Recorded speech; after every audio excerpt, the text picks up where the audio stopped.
A History of Modern Lebanon. Fawwaz Traboulsi. Contents. Preface 7. Acknowledgements 11. Part I. Ottoman Lebanon 1. The Emirate of Mount Lebanon 3-2 The bloody death of the Muqaddaji system 24-3 Grandeur and misery of the Mutasariyah 41-4 Beirut, capital of trade and culture 52. Part 2. 5 Greater Lebanon, the dialectics of attachment and detachment 75-6 From Mandate to Independence 88-7 The Merchant Republic 1098 The Pro-Western Authoritarianism of Kamal Shamun 128-9 Shi'abism and the difficult autonomy of the state 138-10 From Social Crisis to Civil War 156. Part 3. 11 Reform by Arms 187-12 The longest coup d'état 205-13 The War Order 220. Postscript, Ambiguities and Contradictions of the Taif Agreement 240. Preface. An updated history of modern Lebanon is long overdue as the last such attempt dates from the mid-1960s. Much has happened since and a lot of new historical material has been uncovered and researched. The last civil war was the occasion for a wealth of intellectual production on Lebanon in a variety of fields. Some are remarkable path-breaking works. Nevertheless, the modern history of Lebanon is still full of serious gaps, especially concerning the post-independence period. On the other hand, researchers have extensively drawn upon European government archives, leaving important primary sources untapped. The Ottoman archives, for one, have been recently organized and made accessible to the public. Unfortunately, the results of most of the research on this vast stock are not yet available for use. Other, more recent, untapped primary sources have been strangely ignored, such as the U.S. State Department archives. Nevertheless, a number of secondary sources in Arabic, French, and English have made precious contributions to the study of different periods of Lebanese history and various aspects of Lebanese life. I am referring here to the works of Abd al-Rahim Abu Hussein, Albert Hourani, Engin Akarli, Leila Fawwaz, Irene Genzier, Michael Johnson, Kamal Salibi, Meir Zamir, Carolyn Gates, Theodore Hanf, George Iskorm, Wajih Kotharani, Salim Nasr, Ahmed Baydoun, Samir Kassir, Marwan Bouayeri, Mas'ud Tahir, Wada Sharara, Eyal Zisser, and others. Their contributions have enriched the present volume in many ways. Two distinctive features have had a significant impact on the shaping of modern Lebanon: its sizable Christian population, on the one hand, and the country's long exposure to the West, on the other. Their combined effect largely accounts for the main themes around which Lebanon's modern history is articulated. First, a political system based on the institutionalization of religious sects. Second, an outward-looking liberal economic system based on the service sector. And third, a problematic relation to its regional setting. Though my approach to the history of Lebanon will be mainly chronological, events and developments will be related and analyzed in the light of these three themes. The relationship between external and internal factors acquires crucial importance in a country of Lebanon's size and exposure. As many writings have tended to emphasize external factors and external interpretations of its historical events, the present work will emphasize the often neglected and obscured internal factors. Writings on Lebanon, and perception of Lebanon, have often said economic and social history in favor of an exclusively political perspective. In order to avoid this politicalization and bring out the underlying economic and social factors that have also shaped Lebanon's development, a political economy approach is likely to contribute to a more comprehensive historiography. Religious and identitarian discourses greatly color the writings on Lebanon. The reduction of the identity of the Lebanese to one unique form of identity, their sectarian affiliation, is too simplistic and reductionist an approach to an extremely complex situation. Politicist religious sects are treated here as historical products, rather than ahistorical essences rooted in religious differences or as mere political entities. Sects in Lebanon are a perfect example of the way pre-capitalist formations are recycled to play new roles in a peripheral capitalist economy. They constitute multifunctional forms of identication and solidarity that came to permeate all aspects of Lebanon's life with a specific mode of articulation between the struggle for power, on the one hand, and socio-economic structures and interests, on the other.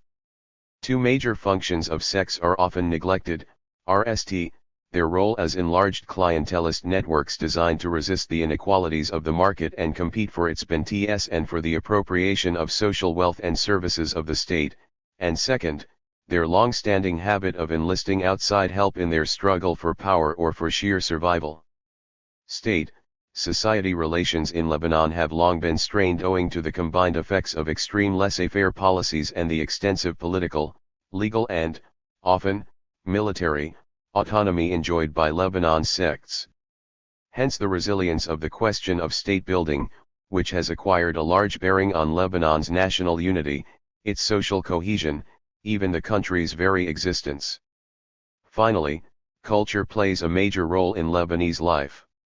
The different approaches to the creation of Lebanon, perceptions of its role in the region as well as the representation and justification of its economic, social and political system and its significance as a cultural producer, provider, and intermediary for the Arab region will be given the importance they deserve in this survey. Fawwaz Traboulsi. Acknowledgements. Many people have contributed to making this work possible. Mazoan Sukari and Myrna Niimna provided assistance in research and logistics while graduate students at AUB and Lao, respectively. Marlon Dick edited the manuscript in addition to correcting and polishing my English. I am indebted to Alexander Medower for drawing the maps. The late Samir Kasser read earlier drafts of the manuscript and offered many suggestions. The contribution of this dear friend, comrade, and colleague was tragically interrupted by his assassination at the hands of enemies of free speech and of Lebanon's independence. Aziz Alizmeh, Noam Chomsky, Irene Genzier, Charles Glass, Tarif Khalidi, Asaf Kafori and Roger Owen read the manuscript and made useful corrections and comments. Last but not least, Nawal and Jana provided the love and encouragement without which this book would not have seen the light. To all my thanks, my gratitude, and the assurance that I assume sole responsibility for the book's mistakes and shortcomings. Part I. Ottoman Lebanon. 1. The Emirate of Mount Lebanon. Men resemble their present more than they resemble their fathers. Arab proverb, cited in Mark Bloch, Apology pour l'Histoire. Lebanon as a polity begins with the Emirate of Mount Lebanon, constituted in the late 16th century as an autonomous region inside the Ottoman Empire. The history of this emirate is primarily the history of the integration of the entirety of Mount Lebanon under its authority and its expansion toward surrounding regions of Palestine and the Syrian hinterland. Within the emirate developed a number of distinguishing characteristics that would greatly impact on the structure and developments of Lebanon in modern times: a sizable Christian numerical majority, an early conversion to production for the market and to international trade, a long cultural exposure to Europe, and a tradition of intervention by European powers in its internal affairs. The IQTA in Mount Lebanon. The Emirate of Mount Lebanon under Ottoman rule was run according to the IQTA system, or iltizam, which allotted tax farming rights in mountainous or desert areas to ethnic or tribal chiefs under the control of the Ottoman Valis. The holders of the IQTA, the Muqaddaji families, enjoyed varying degrees of autonomy in running the affairs of their IQTAs as long as they provided the high port with the exceeding amount of purses, supplied armed men to the authorities when in need and generally kept order in the regions under their control. Life in Ottoman Mount Lebanon was characterized by a set of interrelated divisions and khana'ists, most of which were shared with similar regions of the empire. These can be itemized as follows. First, Ottoman subjects were divided along the religiously based distinction Codi ed in the millet system, which established a two-tier hierarchy between a higher community, made up of Muslims, and a lower protected community, made up of the people of the book. For Ottoman Lebanon, Christians and Jews. The latter enjoyed a measure of freedom of religious belief and the right to perform their religious rites in return for the payment of a protection tax, the jizya. This distinction implied tangible differences in the relations of the two communities in regard to the social division of labor. Generally barred from military/administrative functions, Christians and Jews tended to specialize in commerce, finance and handicrafts. In Mount Lebanon, this uneven social location expressed itself in a Druze community dominated mainly by the tribal warrior function, and a Christian community dominated mainly by commoners, with a large peasant base. This uneven location would be largely responsible for transforming social and political Khanists into sectarian Khanists. Second, there was the division between ranking orders and commoners. The former held hereditary titles, Amir, Muqaddam, and Sheikh, bestowed upon them by the ruling Emir of the mountain, the Ottoman Vali or the Sultan himself. The holders of Iqta, or Muqaddaji families, controlled political/judiciary power and lived off their extraction of the social surplus through collection of taxes and control over land, all the while benefiting from tax exemptions and privileges. Al-Hukama was the generic term for all untitled subjects, the majority of whom were peasants. This lower order also included rich farmers, merchants, artisans, and manufacturers. Khanists arising from the division between the two main orders, mainly concerning taxation and political participation, frequently erupted in commoners' revolts. Third, Khanict between local rulers and the central authorities in Istanbul was a permanent aspect of Ottoman politics. Local rulers, Turkish valis in the main centers, or tribal chieftains, whether in the highlands of Yemen or in Mount Lebanon, generally controlled a port, trade route, or vital produce. When rich enough or strong enough, they would attempt to shake off the authority of Istanbul and stop their payment of taxes, usually exploiting a military reversal of the Ottoman troops or a power struggle in Istanbul. These rebellions and autonomous movements were frequently encouraged and aided by one European power or another. Fourth, Khanists between Muqaddaji families, and within each family, competing for power or for the control of an iltizam, were a natural aspect of the iltizam system. Those Khanists invariably entailed competition over the favors of well-placed people in Istanbul or regional valis. The traditional partisan form in the Arab East was Qaysi/Yamani factionalism. In Mount Lebanon, this dichotomy was later transformed into the Junblati, Arsalani cleavage within the Druze community. Fifth, Muqaddaji economic power was not limited to tax farming. They controlled land that they leased to peasant sharecroppers for a share of the crops. In Mount Lebanon, landlord-peasant relations generated Khanists over rent and land ownership, and frequently erupted out in violent peasant revolts. Fakhr al-Din II, the merchant emir. At the time of the Ottoman conquest of Syria in 1516, the greater part of the territories that would constitute present-day Lebanon was divided among a number of ethnic/tribal chiefs. The Tanuks and the Arsalans, both Yemenite tribes, were brought by the Umayyads to defend the Mediterranean shores against Byzantine incursions. They settled on the western approaches of Beirut and later adopted the Druze faith. The Asafs were the Turkoman Sunni rulers of Kisrawan and Beirut, and the Saifas, the Kurdish Sunni rulers of Tripoli and the north. In the southern Bekaa, the Sunni Shihabs ruled Wadi al-Taim, and the Harfush were the Shi'i rulers of Ba al-Bak and the northern Bekaa. The Ma'ns were a South Arabian warrior tribe that had been invited by the Tanuks to settle in Ba-Aklan. Its chiefs soon became tax farmers of a few villages in the Shuv region. The early history of Ottoman rule in these parts of Syria was characterized by a series of rebellions, internecine between the ethnic/tribal chiefs and local rulers, alliances and counter-alliances with the Ottoman authorities against the other/s, and frequent invitations to European powers seeking a foothold in the eastern Mediterranean to intervene in the various Khanists. In 1518, the Ma'ns participated in the rebellion of the Sunni tribal Sheikh Muhammad ibn al-Hanash, in the western Bekaa, aiming at the restoration of the Mamluks. 3 Ma'an chiefs were captured in the ensuing Ottoman punitive campaign, many of the rebels were beheaded, villages plundered, and women and children taken captive. Not long after, the Ma'ns rallied to the Ottomans to GHT the Harfushs, allies of the Safavid rulers of Persia and bitter enemies of the Ottomans. Thus the Ma'an chieftain Fakhr al-Din bin Uthman bin Mulhim was appointed Multazim of the Shuv.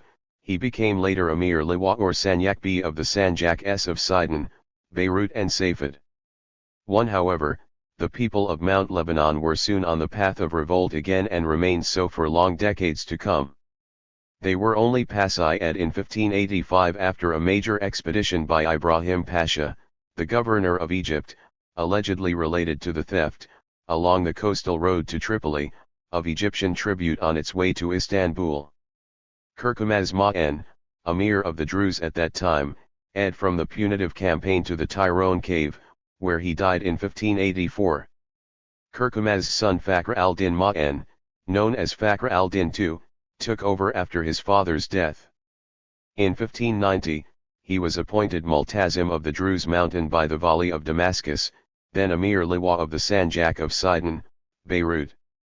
However, Fakhr al-Din joined forces with the Kurdish leader and governor of Aleppo, Ali Janbulad, as the latter rose in rebellion against the Ottomans in 1605-7. Janbulad was defeated but Fakhr al-Din managed to remain in power thanks to large bribes paid to the Vali of Damascus. Ali Janbulad's rebellion was backed by Tuscany, the most active European power in the eastern Mediterranean. Catholic missionaries had began their activity among the Maronites of Mount Lebanon, and Mansur Asaf, the ruler of Kisrawan, had put the Maronites under his protection. He also appointed a Maronite from the Habash family as his Mudabbir. Fakhr al-Din inherited the Tuscan connection from Janbulad, adopted the Hazans of Kisrawan as Mudabbirs and established close ties with the ruling Medicis of Tuscany, who sent him arms and ammunition. Pope Gregory XIII addressed a letter to the Maronite Patriarch requesting that his community side with Fakhr al-Din in future wars. Periods of rebellion would alternate with periods of service to the Sultanate. When the Safas took over Kisrawan and Beirut following the decline of the power of the Asafs, the governor of Damascus called upon Fakhr al-Din to regain those territories. He enlisted the support of the Harfushs and expelled the Safas from Kisrawan and Beirut. He was rewarded by receiving the Sanjak of Safed and was charged with keeping its Shias and Bedouin inhabitants under control. Strengthened by his alliance with Tuscany, Fakhr al-Din by then had an army of some 30,000 troops and controlled 30 forts in the region. He proceeded to dominate the Hauran plain and the Golan in southern Syria. In 1611 he sent Maronite Bishop Gergis to conclude an anti-Ottoman alliance with Tuscany and the Holy See. News of the mission reached Istanbul and Ahmed Pasha al-Hazi, Vali of Damascus, was ordered to pacify the Syrian coast. Fakhr al-Din fled just in time to Tuscany with his retinue. He was replaced by his brother Yunus Ma'an, who managed to evade the ensuing Ottoman punitive expedition by paying a large indemnity. But the Ma'ans lost their authority over the coast and their status was reduced to that of Iltizam of the Shuv. During the VE years of his Italian exile, spent mainly in post-Renaissance Florence, the Lebanese emir studied life in the Italian city-states. He especially admired the banks, the central treasury, the local judicial system and the organization of the militia.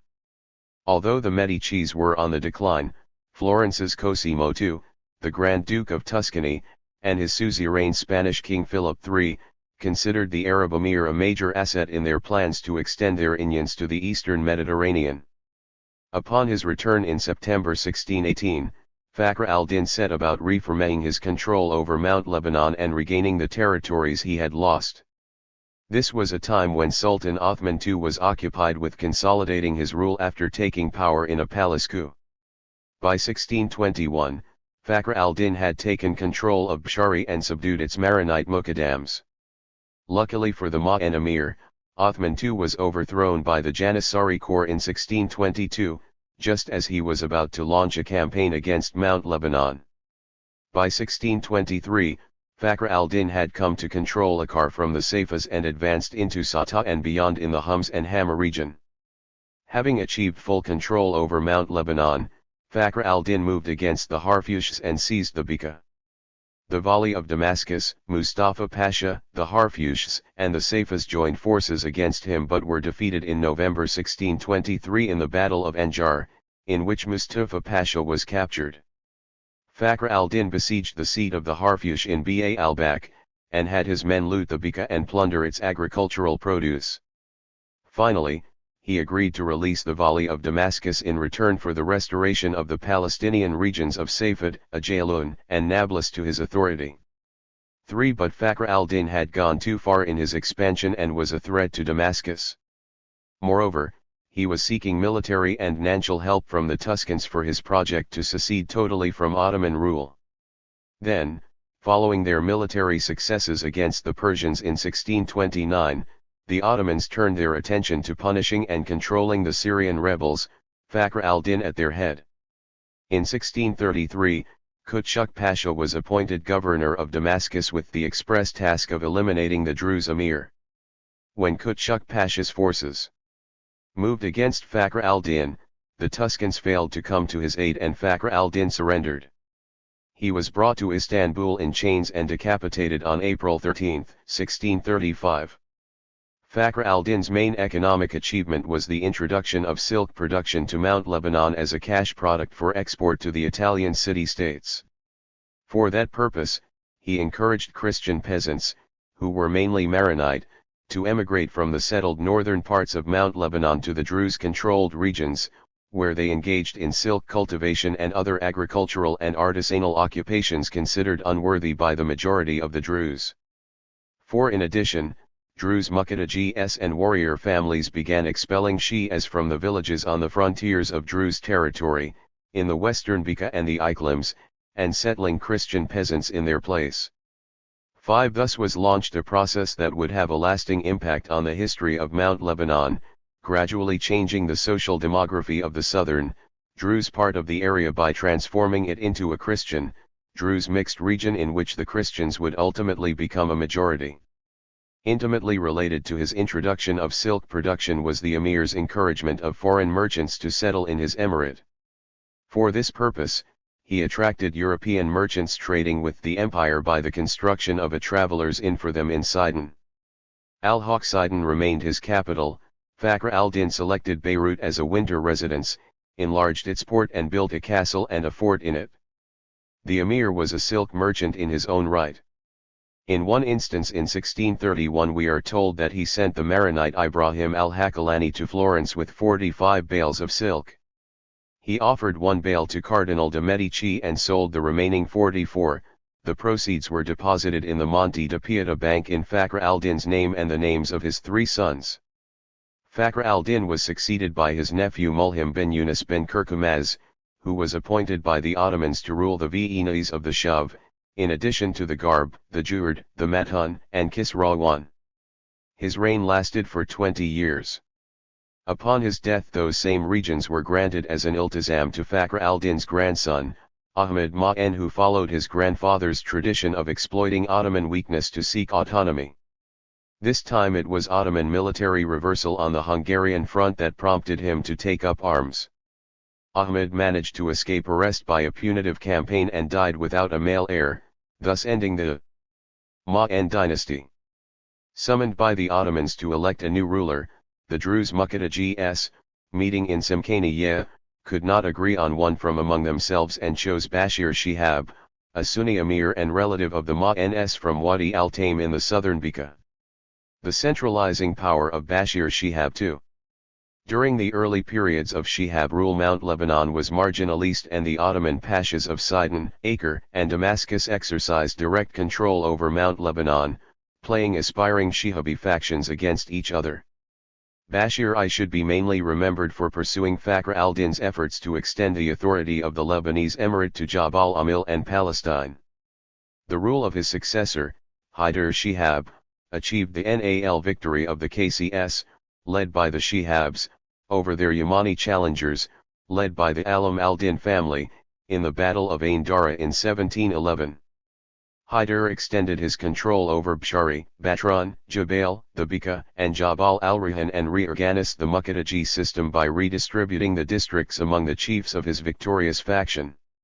Upon Hyder's death began an interlude of Druze internal strife for succession, exploited by the strong rulers of Acre, Tahir al-Umar and his successor Ahmed Pasha al-Jazar, to extend their control over Mount Lebanon. Bashir Shihab II took over power with the help of Jazar, while supported locally by the chief Druze leader Bashir Junblat. Of humble origins, Bashir Shihab began his political life at the court of his cousin Yusuf in Deir al-Kamar, but soon married Princess Shams, the rich widow of a distant cousin from Hasbaya, and stood as a candidate for the emirate. Thus began his long and bloody rise to power, the assassinations of his rivals and the repression of opponents earning him the title of the Red Emir. In 1797, Bashir played off the Imad and Jumblat clans against the Abu Nakad, who were backing the sons of Emir Yusuf, his rivals for the princedom. 5 young Abu Nakads were killed and their house in Deir al-Kamar looted and burnt. At that time, the Saad al-Khoury family formed the RST political leadership of Christians in southern Mount Lebanon, hitherto deprived of any form of political representation. Sheikh Saad and his son Gander had been attached to the service of Emir Yusuf. Saad's nephew, Gurgis Baz, a Maronite from Deir al-Kamar, would become the most illustrious of Christian Mudabirs. Regent to Yusuf's sons, Hussein and Saad al-Din, Baz became the real holder of power in the mountain during the violent struggles for power among the Druze chiefs. His authority was further consolidated by his successful military campaigns to repulse the Hamides from Jubail, subject the Sunni chiefs in Akkar and Duniyah, and overcome the Ansaris of the Alawite region in northern Syria. Gurgis Baz was close to the Maronite patriarch Tayyan and played a major role in the rise of Christian Inyans in the emirate. Furthermore, the authority exercised by Baz and Bashir Junblat on their respective communities precursed the emergence of sectarian leaderships, Maronite and Druze, at the expense of the multi-communitarian Kasi, Yamani factionalism. 6. To crown his struggle for power, Bashir Shihab had Gurgis Baz and his brother Abd al-Ahad assassinated and, in 1807, managed to neutralize the 3 sons of Emir Yusuf by blinding them. Then he turned against the other Druze Muqaddajis, the Arsalans, Talhaq, Imads, and Abd al-Malik. Thus, the Maronites were for a time excluded from the post of Mudabir to the Emir, which was held by a Catholic Christian, while real power shifted to the temporary alliance of the 2 Bashirs, Bashir Shihab and Bashir Junblat. The Antilles and Ladi communes. The Commoners' Tax Revolt of 1820-1 was the RST serious affront to the centralizing policy of Bashir II, and the Muqaddaji order in general. Representatives of Christians, Sunnis, Shia and Druze, meeting in Mar Ilyas Church in Antilles, the border between the 2 parts of Mount Lebanon, vowed not to betray one another and to struggle together for the common good. They demanded tax reductions, the payment of only one combined tax at the end of the silk season, and the suspension of other injustices. The revolt of 1820-1 signaled the introduction of commoners into the political life of the emirate and constituted the RST challenge to the old modes of political allegiance and alliance. It was opposed by the majority of the Druze and Christian Manazib, who, though opposed to Bashir II, refused to participate in the revolt under the leadership of Christian commoners. The latter were led by wakils, elected delegates of the villages, who were held accountable by the villagers and could be recalled by them. They would play a major role in the destabilization of the Muqaddaji system. 7. The ensuing revolt that swept the Shuv, the Matun, Kisrawan, Batran, and Jubail regions was powerful enough to force Bashir II to seek refuge in Horan for a year. Upon his return, he ensured the defection of a number of sheikhs and convinced the rebels of the Shuv and the Matun to lay down their arms in return for rich merchants paying their tax dues in their place. But the revolt was rekindled in the northern districts of Kisrawan, Jubail, Batran, and Akkar, under the leadership of 2 intellectuals who had collaborated to write a history of Mount Lebanon, Archbishop Yusuf Istfan, founder and director of the famous Maronite College at Ain Waraka, and the writer Abu Qatar al-Antarini. Bashir Junblat rallied to the help of the Shihab Emir, and their joint forces marched upon the rebels, who engaged in a heroic resistance as they retreated to Ladi, in the Jubail highlands, where they led their Nal battle. Antarini died from torture in Bashir's prison, while Yusuf Istfan was poisoned during a visit to Bashir in his Beit al-Din palace. The break between the two Bashirs. Nevertheless, the alliance of the two Bashirs did not long survive the crushing of the commoners' revolt. Their rupture, in 1825, constituted a decisive turning point in the history of the emirate and a temporary victory for the centralizing policy of Bashir Shihab, Nali overcoming the last powerful Druze lord. Having mercilessly suppressed the northern Christian commoners, Shihab, now officially declared a convert to Christianity, relied on the numerical power of the Christians in the south to overcome the Druze Muqaddas. Junblad opposed him in the name of Muslim Ottoman identity and enticed the Ottomans to move against him as a Christian ruler holding power in the Muslim Empire. The regional context of this confrontation was a power struggle between the Ottoman Valis of Damascus and Acre. Junblad rallied Damascus to his side, while Shihab remained committed to his alliance with Acre. Finally, Shihab had the Vali of that city lure Junblad to Acre, where he was arrested and decapitated. With Bashir Junblad out of the way, the Druze Muqaddas were dispossessed of their EFS and a number of them went into exile to Horan. Of the 12 seigneurial domains in the southern districts, only 2 remained in the hands of Druze lords. The rest were taken over by Bashir and distributed between his relatives. On the other hand, Bashir drew closer to the Maronite Church, already an impressive economic, social, and cultural institution under its new patriarch, Yusuf Habash. Lebanon under Egyptian rule. Muhammad Ali Pasha, the Vali of Egypt, was summoned by Sultan Muhammad II to participate in the military campaign of the Sultanate against the Greek rebellion for independence. Although the Greeks narrowly achieved their goal, Muhammad Ali was to be compensated by the Porte. He asked for Syria but was offered Crete. He sent his army, commanded by his son Ibrahim, to take Syria. When the Egyptian troops besieged Acre, Ibrahim Pasha sought Bashir's help. Reluctant at Rst, Bashir nevertheless put his armed men in the service of the Egyptians in their battles to occupy Tyre, Sidon, Beirut, Tripoli, and Nali Damascus, as the whole of Syria fell to Egyptian rule. As the Egyptian forces threatened Istanbul, the Porte recognized Ibrahim as ruler of Syria, but started to prepare a counter-offensive, backed by Britain, the arch-enemy of Muhammad Ali, who enjoyed extensive French support. In Syria, Ibrahim Pasha followed the policies his father had drawn up for Egypt. He strengthened the administration, tried to GHT corruption, set up representative councils in towns and cities, treated Christians and Muslims equally and encouraged industry and international trade. But he was especially interested in Mount Lebanon's sericulture, which he developed, declaring silk imports a state monopoly and establishing one scale for silk for the whole of Mount Lebanon, located in Beirut. For this purpose, Beirut's port was enlarged and the city developed and provided with a council to run its affairs. Egyptian rule was contested from the beginning by the Druze Manazib. The 1838 Druze revolt in Horan led by Shibli al-Arian spread to the Bekaa and Wadi al-Taim, and was soon joined by the Ahmads and Jumblats. To counter it, Ibrahim Pasha distributed arms to the Christians and asked Bashir to send his son Khalil to lead 4,000 armed Christians in getting the rebellion. It was the Rst time that the inhabitants of the Lebanese territories had confronted each other on a sectarian basis. Defeated, the Druze rebels waged their last battle at Shiva on the slopes of Mount Hermon. The following year, the Shia of Jabal Amil rebelled and were also quelled with the help of Bashir's forces.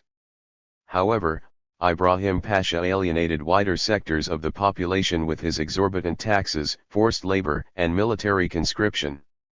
Revolts against him broke out in Palestine, Tripoli, and northern Syria. Afraid that the Christians would be encouraged to join the Druze and Muslims in revolt against Egyptian rule, Ibrahim Pasha asked Bashir to disarm the Christians. That put them on the path of revolt. The inhabitants of Deir al-Qamar were summoned to hand over their arms. They refused and rebelled, both Christians and Druze, under the leadership of their Abu Naked lords. In June 1840, representatives of the Maronites, Druze, Sunnis, and Shia met in Antilles and launched their rebellion against the Egyptians and Bashir. They called for a reduction in tax, and demanded the abolition of the corvée, the restitution of rearms, the abolition of Bashir's monopoly over soap production, administrative reform, and the representation of religious communities in the council at Beit al-Din. This last demand was directly aimed at the authority of the Druze Manazib and contributed to alienating many of them from the revolt. Though some Muqaddaji families joined the rebellion in the hope of regaining their privileges, the revolt was mainly organized around popular chiefs, the Sheikhs Shabab, and directed by a council of wakils in which the Manazib sat side by side with the elected commoners. But the church was reluctant to support the uprising, clinging to the Shihab Emirate and taking into consideration France's support for Bashir and Ibrahim Pasha. Patriarch Habash blessed the rebellion 2 months after its inception as its RST wave was defeated by the forces of Bashir and the Egyptian Pasha.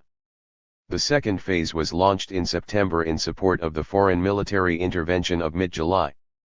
Beirut was bombarded by Ottoman warships, and Ottoman, British and Austrian seaborne troops landed in Juni, signaling the end of Egyptian rule in Syria.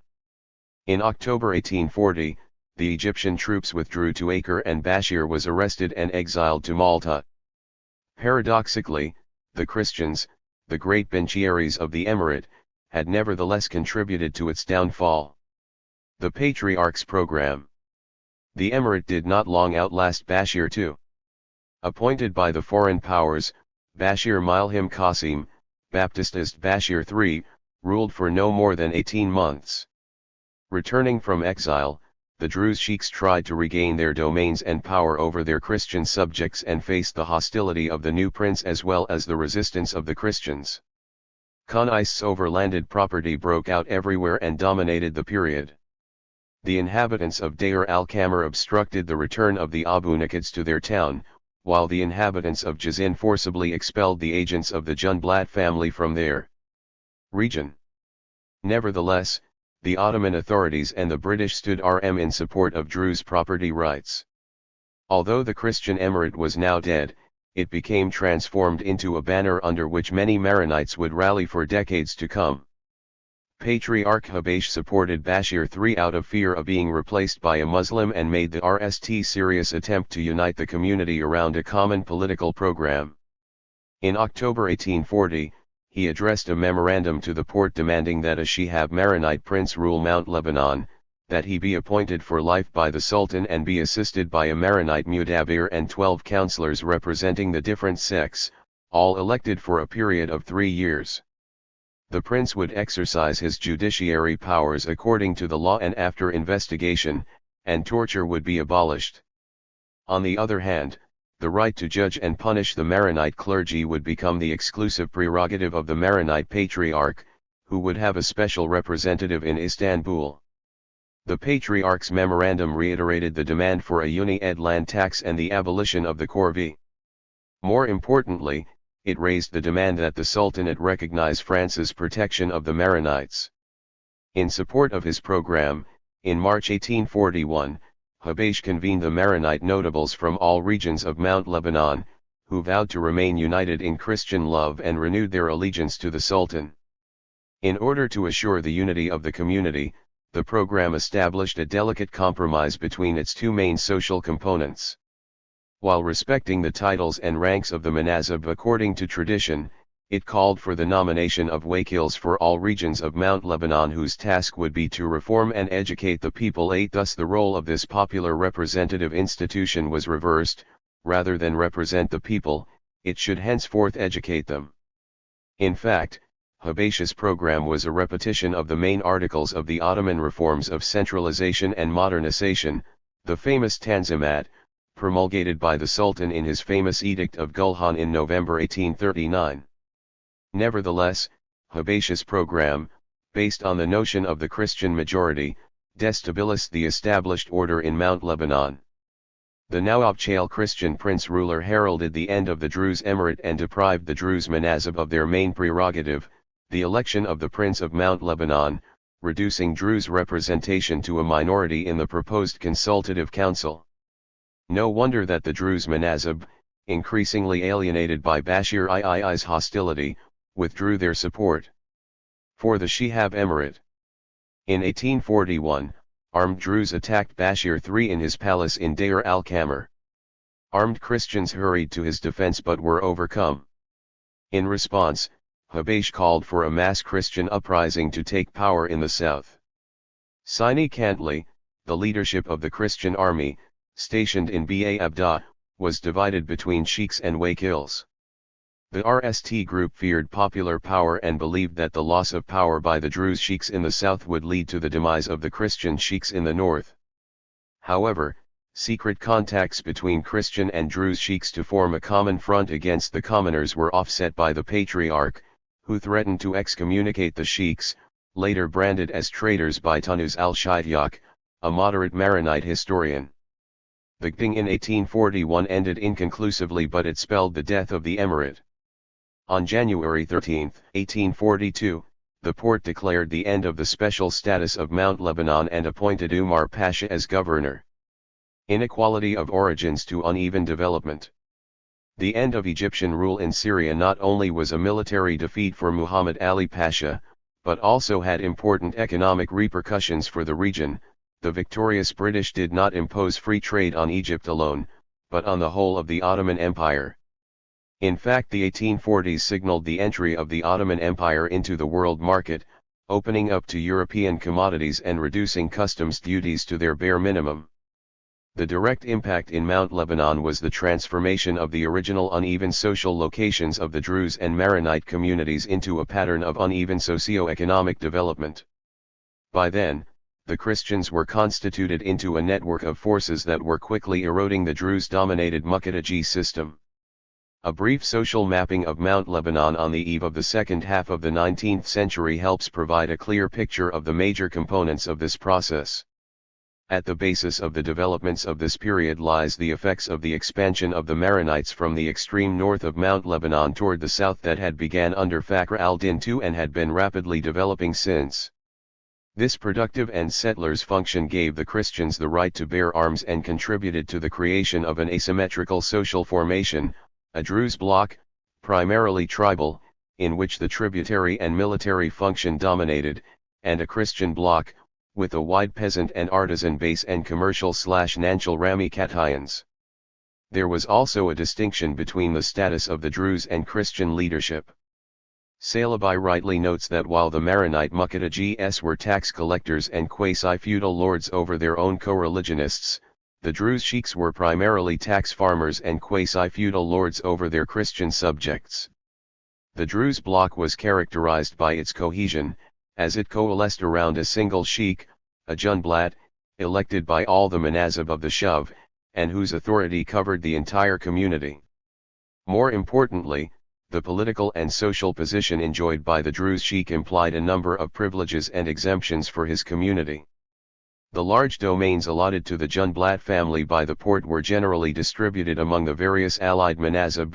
Druze commoners paid less taxes, if any, and the whole Shuv benefited from the revenues collected by the Junblats from their domains outside this region. As early as the commoners' revolts of 1821 and 1840, the Christians were complaining about this inequality in the social division of labor and in taxation among the communities. As Ajalia by Father Yusuf al-Malov complained of the injustice suffered by the Christians, peasant producers who paid taxes and were subject to impositions, while a large number of the Druze, mainly warriors and non-producers, benefited from many exemptions and privileges. This complex asymmetry served as the matrix upon which the sectarian system and sectarian mobilization were built. Both features would long preside over the destinies of Mount Lebanon. The main components of the Christian network were the peasantry, the merchant class and commercial towns, the mudabirs and the clergy. Peasants, merchants, mudabirs, and clergy. Sheikhs and peasants. In the Principality of Mount Lebanon, the majority of the land was under the joint control of the Maronite Church and a limited number of big Muqaddaji families. In the north, the Maronite Hazan and Habash controlled 60% of the lands of Kisrawan and a sizable part of those of Batran and Jubal. In the south, the Junblats held, in addition to their Ikta in the Bika, most of the Shufs and the Iklims, in total some 100 villages, most of which were inhabited by Christians. 9. The rest of the lands were of two kinds, RST, territories with an individual structure, as Wohlers calls them, which were individually reclaimed land at the expense of a mountain or a forest, or appropriated in a form of tenant farming that allowed the tenant to own part of the plot of land he had been renting after 6, 8, or 10 years uninterrupted cultivation of it. 10 and second, the village commons, usually under the control of the Muqaddas. Thus, with the exception of a restricted number of small and middle-level agricultural owners, the majority of the inhabitants of Mount Lebanon were landless peasants. This was the section of the population that gave rise to tenant farmers, priests, hermits, agricultural workers, day laborers, artisans, muleteers, lumbermen, and so on. Sharecropping governed by yearly contracts constituted the main form of agricultural relations. Rent was paid in kind or in a mixture of rent in kind and monetary rent. Production was carried out inside kin-ordered units in which social labor was allocated on the basis of family ties. Further, villages and towns specialized in different trades and handicrafts, for example, bell production in Beit Shabab, silk abayas in Beit al-Din or Zuk Mikhail and tanning in Zali. Tributary and rent-based relations coexisted with commercial activities, but not without ambivalence. Merchants and middlemen frequently resorted to the Muqaddas in order to impose on peasants the delivery of their share of the harvest or the payment of debts. A curious dialectic operated here. The exorbitant political rent imposed by the rulers on the merchants limited their scope of action and reduced their profits, but, on the other hand, the tendency of merchants to commercialize everything weakened the tribute system and increasingly submitted the Muqaddas to the whims of merchants and usurers. As for the peasants, they were submitted to a triple exploitation, tributary, rentier, and commercial/usurer. Mikhail Mashaksa, an eyewitness of that period, said that 90% of the silk harvest in Mount Lebanon was appropriated by the emirs, sheikhs, monasteries, middlemen, and Beirut merchants and usurers, leaving to a population of some 300,000 people no more than 10% of the product of their toil. 11. Politically, this system implied, if not serfdom in the strict European feudal sense, at least very strong political and military ties of dependence that bound the commoners to their lords. In the seigneurial domain, commoners were linked to the name of their lords by the ismiya. In a much larger context, factionalism mobilized blocks of seigneurial families and their subjects against other blocks. The inhabitants of Mount Lebanon, as was the case for most of Greater Syria, were divided into two major parties, the KCS, who claimed descent from the North Arabian tribes, and the Yamanis, who claimed descent from South Arabia. What was at stake in most of the factional struggles was, of course, the appropriation of the social surplus, the control of trade routes, of UDAs, commercial centers and ports, or some lucrative commodity. 12. Mudabirs. The asymmetry of the social formation of Mount Lebanon also entailed new forms of representation and leadership among the Maronites, notably in the regions where the Druzikta dominated. The Mudabir was the intellectual/administrative function through which Christians, being more privileged in clerical and missionary education, achieved social mobility and avoided the many rigid constraints of the Muqaddas order. As private secretary, tutor of the children of the emir, sheikh, or governor, treasurer and administrator of the domains of his master, the Mudabir was a trade based on merit invested in a multiplicity of economic, social, and political functions. Initially, this post helped constitute the Maronite Ikta in the northern part of the country and also helped in the accumulation of merchant capital, especially among Catholic and Greek Orthodox families. The Saad al-Khoury family, already mentioned in connection with Bashir Shihab, were by no means the only Mudabirs in Mount Lebanon. Joseph Cassis and Joseph Diab served the ruler of Acre, Zahir al-Dashumar. Ibrahim Sabak, the Sakrujas, and the Mashaktas, all Greek Catholic, took turns in serving his redoubtable successor, Ahmed Pasha al-Jazar of Acre. Among them were also Maronite families, the Adis, or Jewish ones, the Faris. Ibrahim Mashaksa, father of Mikhail, at the apex of his Inyans under Jazar, collected taxes from some 300 villages and farms in Jabal Amil for 8 years, before being expropriated and expelled by Jazar. He took refuge in Dumayat, Egypt, and then went to Deir al-Kamar, where he served Amir Bashir II as his Mudabbir. Abu Asaf Rizq Allah al-Khoury was secretary to Ali Junblat and managed his properties in Jazin and Iklim al-Rihan. His son, Abu Shakir, inherited his father's post at the service of Ali Junblat's successor, Said. In addition to its role in socio-economic promotion, the function of Mudabbir was a hotbed for the production of new leaders and notables, as in the case of the Idis and the Kuras, and a middle class of functionaries and members of the liberal professions. Merchants and merchant communes. The rise of a Christian middle class, another effect of the asymmetric social structure, was the product of the extension of commercial production, mainly through sericulture, the differentiation of the peasantry, and the development of commerce, nance, and artisan production.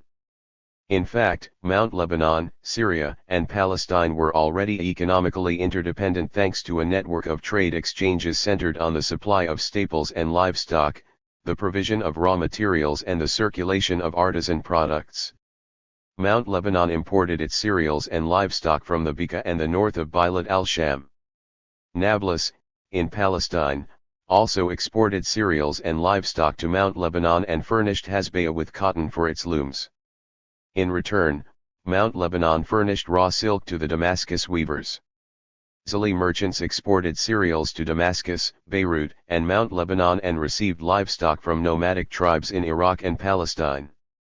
The Christian artisanal/commercial towns lying at the intersection of commercial routes or linking the interior to the exterior were the vital nodes in this network.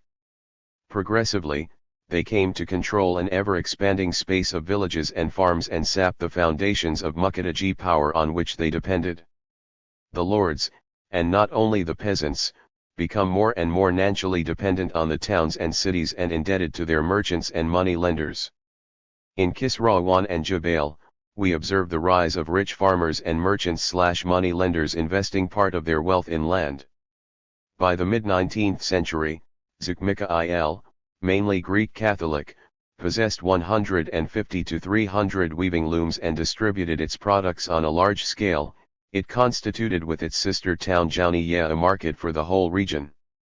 Amshit, on the coast of Jabal, developed outside Muqaddaji suzerainty and was associated with the name of the Tubaya Zakia, the partner of the Asfars, one of the oldest merchant families in Beirut and creditors to the Hazans. Zakia lent money to peasants at 12% interest and provided silk eggs at double their price, to be repaid in kind in the form of raw silk at half its market price. He thus appropriated the lands of peasants and farmers and soon became the biggest landowner in the Jabal region. David Urquhart, who visited Zakia, estimated his wealth at 5 million piastres and considered him a representative of the rising Third Estate. 13 Deir al-Kamar, with 8,000 inhabitants, was the most senior of the mountain communes. An entrepot on the route between Sidon, Damascus, and the Syrian hinterland since the 17th century, it constituted a center for the collection of raw silk, which its merchants exported to the Italian city-states and then to France starting in the 18th century. It was also a center for weaving Arab silk and cotton and for the manufacture of traditional abayas, worn by the sheikhs, not to speak of its role as a market for cereals and livestock. As an administrative center, usually exempt from the payment of taxes, Deir al-Kamar prospered and reinforced its autonomy under Bashir II, who expropriated its Druze lords, the Abu Nakad, and distributed their property and households among his Christian followers. But the affiance of the Christians had already sapped the authority of the Abu Nakad, who were heavily indebted and sold many of their properties to their Christian creditors. And at the end of Bashir's reign, the inhabitants of Deir al-Kamar already ruled themselves through a council of 12, and had a militia of several hundred armed men at their disposal. 14 Jazin was an ancient Shi'i agglomeration, progressively inhabited by Christians. 37 of its 43 villages and farms belonged to the Junblats. Its Christian population benefited from the calamities suffered by their Druze lords to take over their lands, with resulting contests over tax arrears, shares of crops and land distribution. These exploded when the Junblats returned from Horan after the fall of Bashir II, as the inhabitants of Jazin forcibly expelled the agents of the Junblats from their region. In the southeastern part of the Bika, Rashaya, and Hasbaya were two commercial/artisanal enclaves under Druze control. Their Christian subjects progressively came to own the parcels of land they cultivated under the Muqassama system of sharecropping, and their wealth became a temptation for the Druze, whose villages formed like a circle of around the two localities. 15. The way the town of Zali was constituted is a characteristic example of the beginning of the communes in the domains of the Ikta. Situated on the borders of a tributary of the Litani, with its back to the eastern slopes of Mount Lebanon, the mainly Greek Catholic town occupied an intermediary position between the mountain and the plain, a position that would command its destiny. Originally, Zali was a Druze agglomeration of three seigneurial closures in the domain of the Abil el Lama, Druze lords of the Matun who converted to the Maronite faith during the 19th century. Beginning in the mid-18th century, peasants, artisans, and shepherds, who were principally Greek Catholic, took refuge in Zali from Horan, the Bika, and the Matun and were placed under the protection of its Druze lords.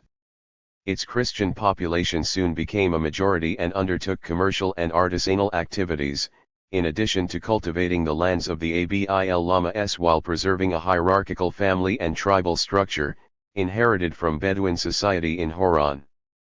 In the 19th century, Zali was already an important multifunctional commercial center, for wheat grinding and supply to the Bedouins of the plain and a cereal market for Mount Lebanon.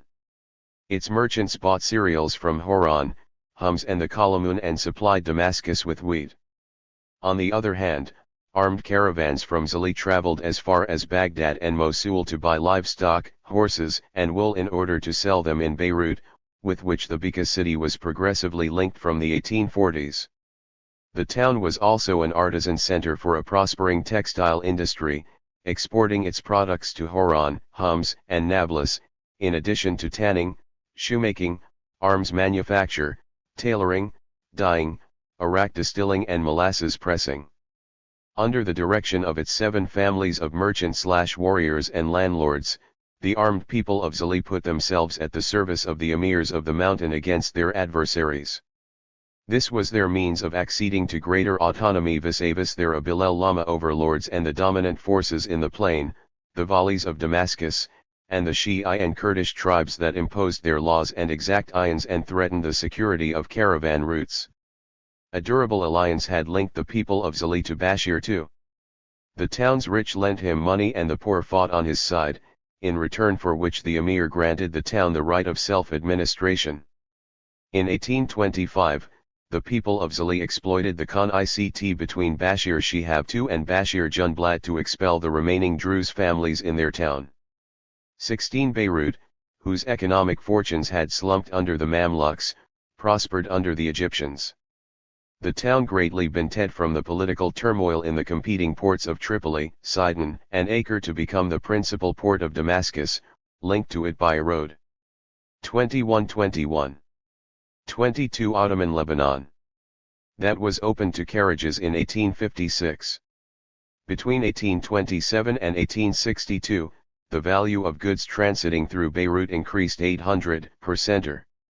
Its population increased more than 4 times from 6,000 inhabitants in 1830 to 25,000/50,000 in 1860. Its Christian population, which had tripled in 20 years, had already become half of its population. A wealthy class of Christians reside here, whose habits, both as regards dress and the consumption of other luxuries of civilized societies, exceed those of the generality of their countrymen, 17 wrote a British consul. Raw silk was Beirut's main export, accounting for a quarter of the value of its trade. Between 1840 and 1860, commercial capital in Beirut started to invest in silk reeling. In addition to the Asfar family, Levantine families such as the Sursuk, leading landowners and merchants of silk and staple exporters, settled on Beirut from the mid-18th century. The Bustras, importers of manufactured products from Manchester, were represented in the city's council under the Egyptians, the Fayyad, Jabali, Nakashe, and Pharaon families also rose in social rank in Beirut. In 1840, the Bayhams, creditors to the Druze sheikhs, established the RST Sunni Muslim trading house in the city. After 1840, foreign merchants came back in force, but commercial leadership had already passed into the hands of the locals. 18 British goods invaded the region from Beirut port and led to the collapse of the traditional textile industry. Merchants strengthened their positions by playing the role of intermediary between foreign traders on the one hand, and the peasants and the domestic market on the other. 19 During these years, interest on money lending to peasants reached 40%, it had not surpassed 20% under the Egyptians. In the city, the representation of the new social interests in Beirut slowly but gradually slipped into the hands of the Maronite Church. The Maronite Church. By the mid-19th century, the Maronite Church had already become an important player in the political life of Mount Lebanon. Three major factors contributed to this development. First, the Maronite Church had become an impressive economic force. To begin with, it was the biggest landowner in the region, dominating at least a third of all the lands of Mount Lebanon, with its waqfs and some of the richest and largest lands owned by a large network of monastic orders and convents that had come 22 under its control. In addition, the convents performed a number of extra-religious functions. They were artisan centers for a wide variety of jobs like silk reeling, weaving, building and milling, and also housed schools, libraries, and centers for copying, printing and bookmaking.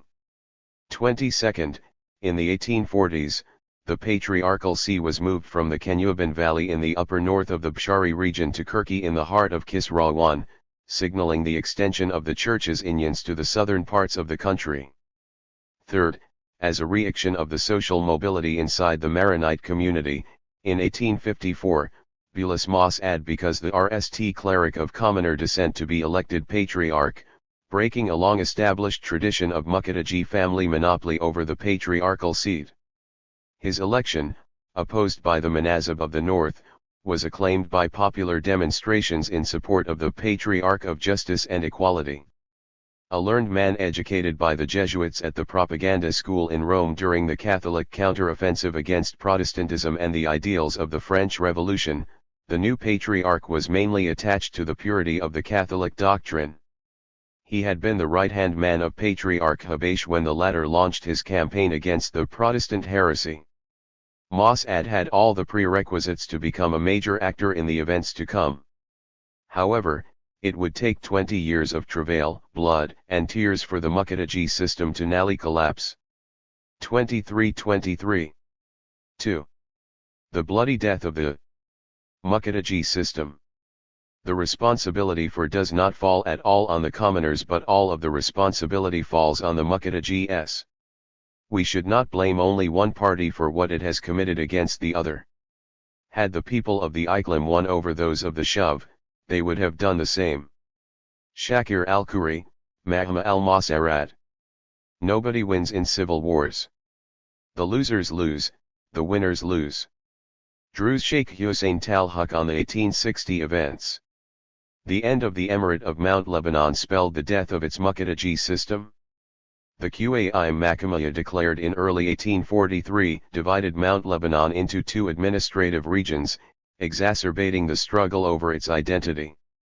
It further constituted the context for the Harakat, a series of commoners' uprisings, Muqaddaji preemptive strikes and civil disorder that lasted from 1841 to 1861, marking the bloody transition from the Muqaddaji system to peripheral capitalism. The crumbling of the predominantly Druze Muqaddaji system led to the end of Druze political supremacy over Mount Lebanon and the institutionalization of the sectarian system of political representation. The Qa'im Makamiyya, a system of discord. The idea of dividing Mount Lebanon between Christians and Druze was a compromise proposed by the Austrian Chancellor Metternich with the British and the Ottomans, who backed the Druze demand for a Muslim governor, and the French, who insisted on the return of the Shihab Principality. Druze Amir Ahmed Arsalan was appointed Qai Makam of the mixed southern district and Christian Amir Haider Ahmed Abil Lama Qai Makam of the predominantly Christian northern district. Each Qai Makam was to be seconded by 2 wakils, a Druze and a Christian, who exercised judicial and school authority over the members of their respective communities. Both parties contested the new arrangement. The Maronite Church demanded that the Christians in the Qai Makami of the south be put under the jurisdiction of the Christian Qai Makam of the north, wrenching them definitively from the authority of their Druze chieftains. The Druze, for their part, insisted on their traditional right to rule over the whole of Mount Lebanon. It did not take long before the Ottoman governor alienated both communities, and the Druze chieftain Shabli al-Aryan once again took the path of revolt in Wadi al-Taim and the Horan, backed by the Ahmads and the Jumblats. The Christians, invited to join the revolt, did not budge. Their condition was the return of the Shihab principality. 2. The identity of the land. The declaration of the Qai Makamiya triggered a new wave of violence about the mountain's identity. A memorandum by the people of Zali to the French consul, Pojad, in 1843 spelled out the asymmetry between the forces in Khan Ict and the amalgam between communitarian belonging and social status. We are sure that the Druze attack us only because they are forced to do so by their Muqaddas, even by baton blows. In fact, as long as the leaders enjoy privileges and immunities, Lebanon will never enjoy peace. Peace may well be achieved between Druze and Christian peasants, but not with their leaders, who will always acquire unacceptable prerogatives over our brothers. 3. This definition distinguishes between Muqaddas and peasant among the Druze, whereas Christians is taken to be a generic term for commoners, all equally subject to the Druze Muqaddas. More importantly, the inhabitants of Zali called for a return to what they called the Christian origin of the territory by claiming that the Christians, original inhabitants of Mount Lebanon, had received the Druze when they were expelled from Egypt. For this is a curious inversion of historical reality, as it was the inhabitants of Zali who came from the Upper Matun and the Ba al-Bak region and were themselves received by the Druze overlords of Zali and allowed to inhabit the town. 5. In its extreme form, this desire to appropriate the territory culminated in a project to expel the Druze of Mount Lebanon to Horan, the favorite dream of the Maronites since 1840, in the words of a French eyewitness who named the Bishop of Beirut, Tubayan, as a principal initiator of that project. 6. 25-25. 26. Ottoman Lebanon. Having become a numerical minority in Mount Lebanon, the Druze were afraid of losing status and power to a Christian majority. Hence the paradoxes of the new situation. The Christians, a majority in Mount Lebanon, were nevertheless a minority in the context of the Ottoman Empire, while the Druze, having become a minority in what was called not so long ago the Druze Mountain, considered themselves part of an oppressed Islamic majority in the empire. The violence of the Druze reaction expressed its fear of a subaltern majority, increasingly attached to the monetary sectors of the economy, threatening not only to overthrow the privileged status of a semi-aristocratic tribal minority, but also to deprive that community of its territory. This explains both the power of attraction exercised by the Druze overlords over their co-religionists and the erskine they engaged in. Troubled years. The Porte intervened in force in 1845 to end a new round of Druze Christianing in the mixed districts of the south. In April of that year, responding to a Druze rally at Muqtara, a massive Maronite attack was launched against the of the Junblats, destroying a number of Druze villages in their advance, which was stopped by the Ottoman troops. But the Druze regained the upper hand, benefiting from the tacit neutrality of the Ottoman authorities, and many more Christian villages were destroyed in their turn and exactions committed upon civilians. Istanbul dispatched Shakib Effendi to establish order, confirm the Ottoman occupation of Mount Lebanon and disarm its inhabitants. Furthermore, the Ottoman emissary declared the end of the intervention of European consuls into the affairs of Mount Lebanon. That reorganization of the Qai Makamiya, known as the Reglement of Shakib Effendi, should be remembered as the legalization of sectarian political representation in Mount Lebanon. Each Qai Makamaya was endowed with a council to assist in the collection of taxes and the administration of justice.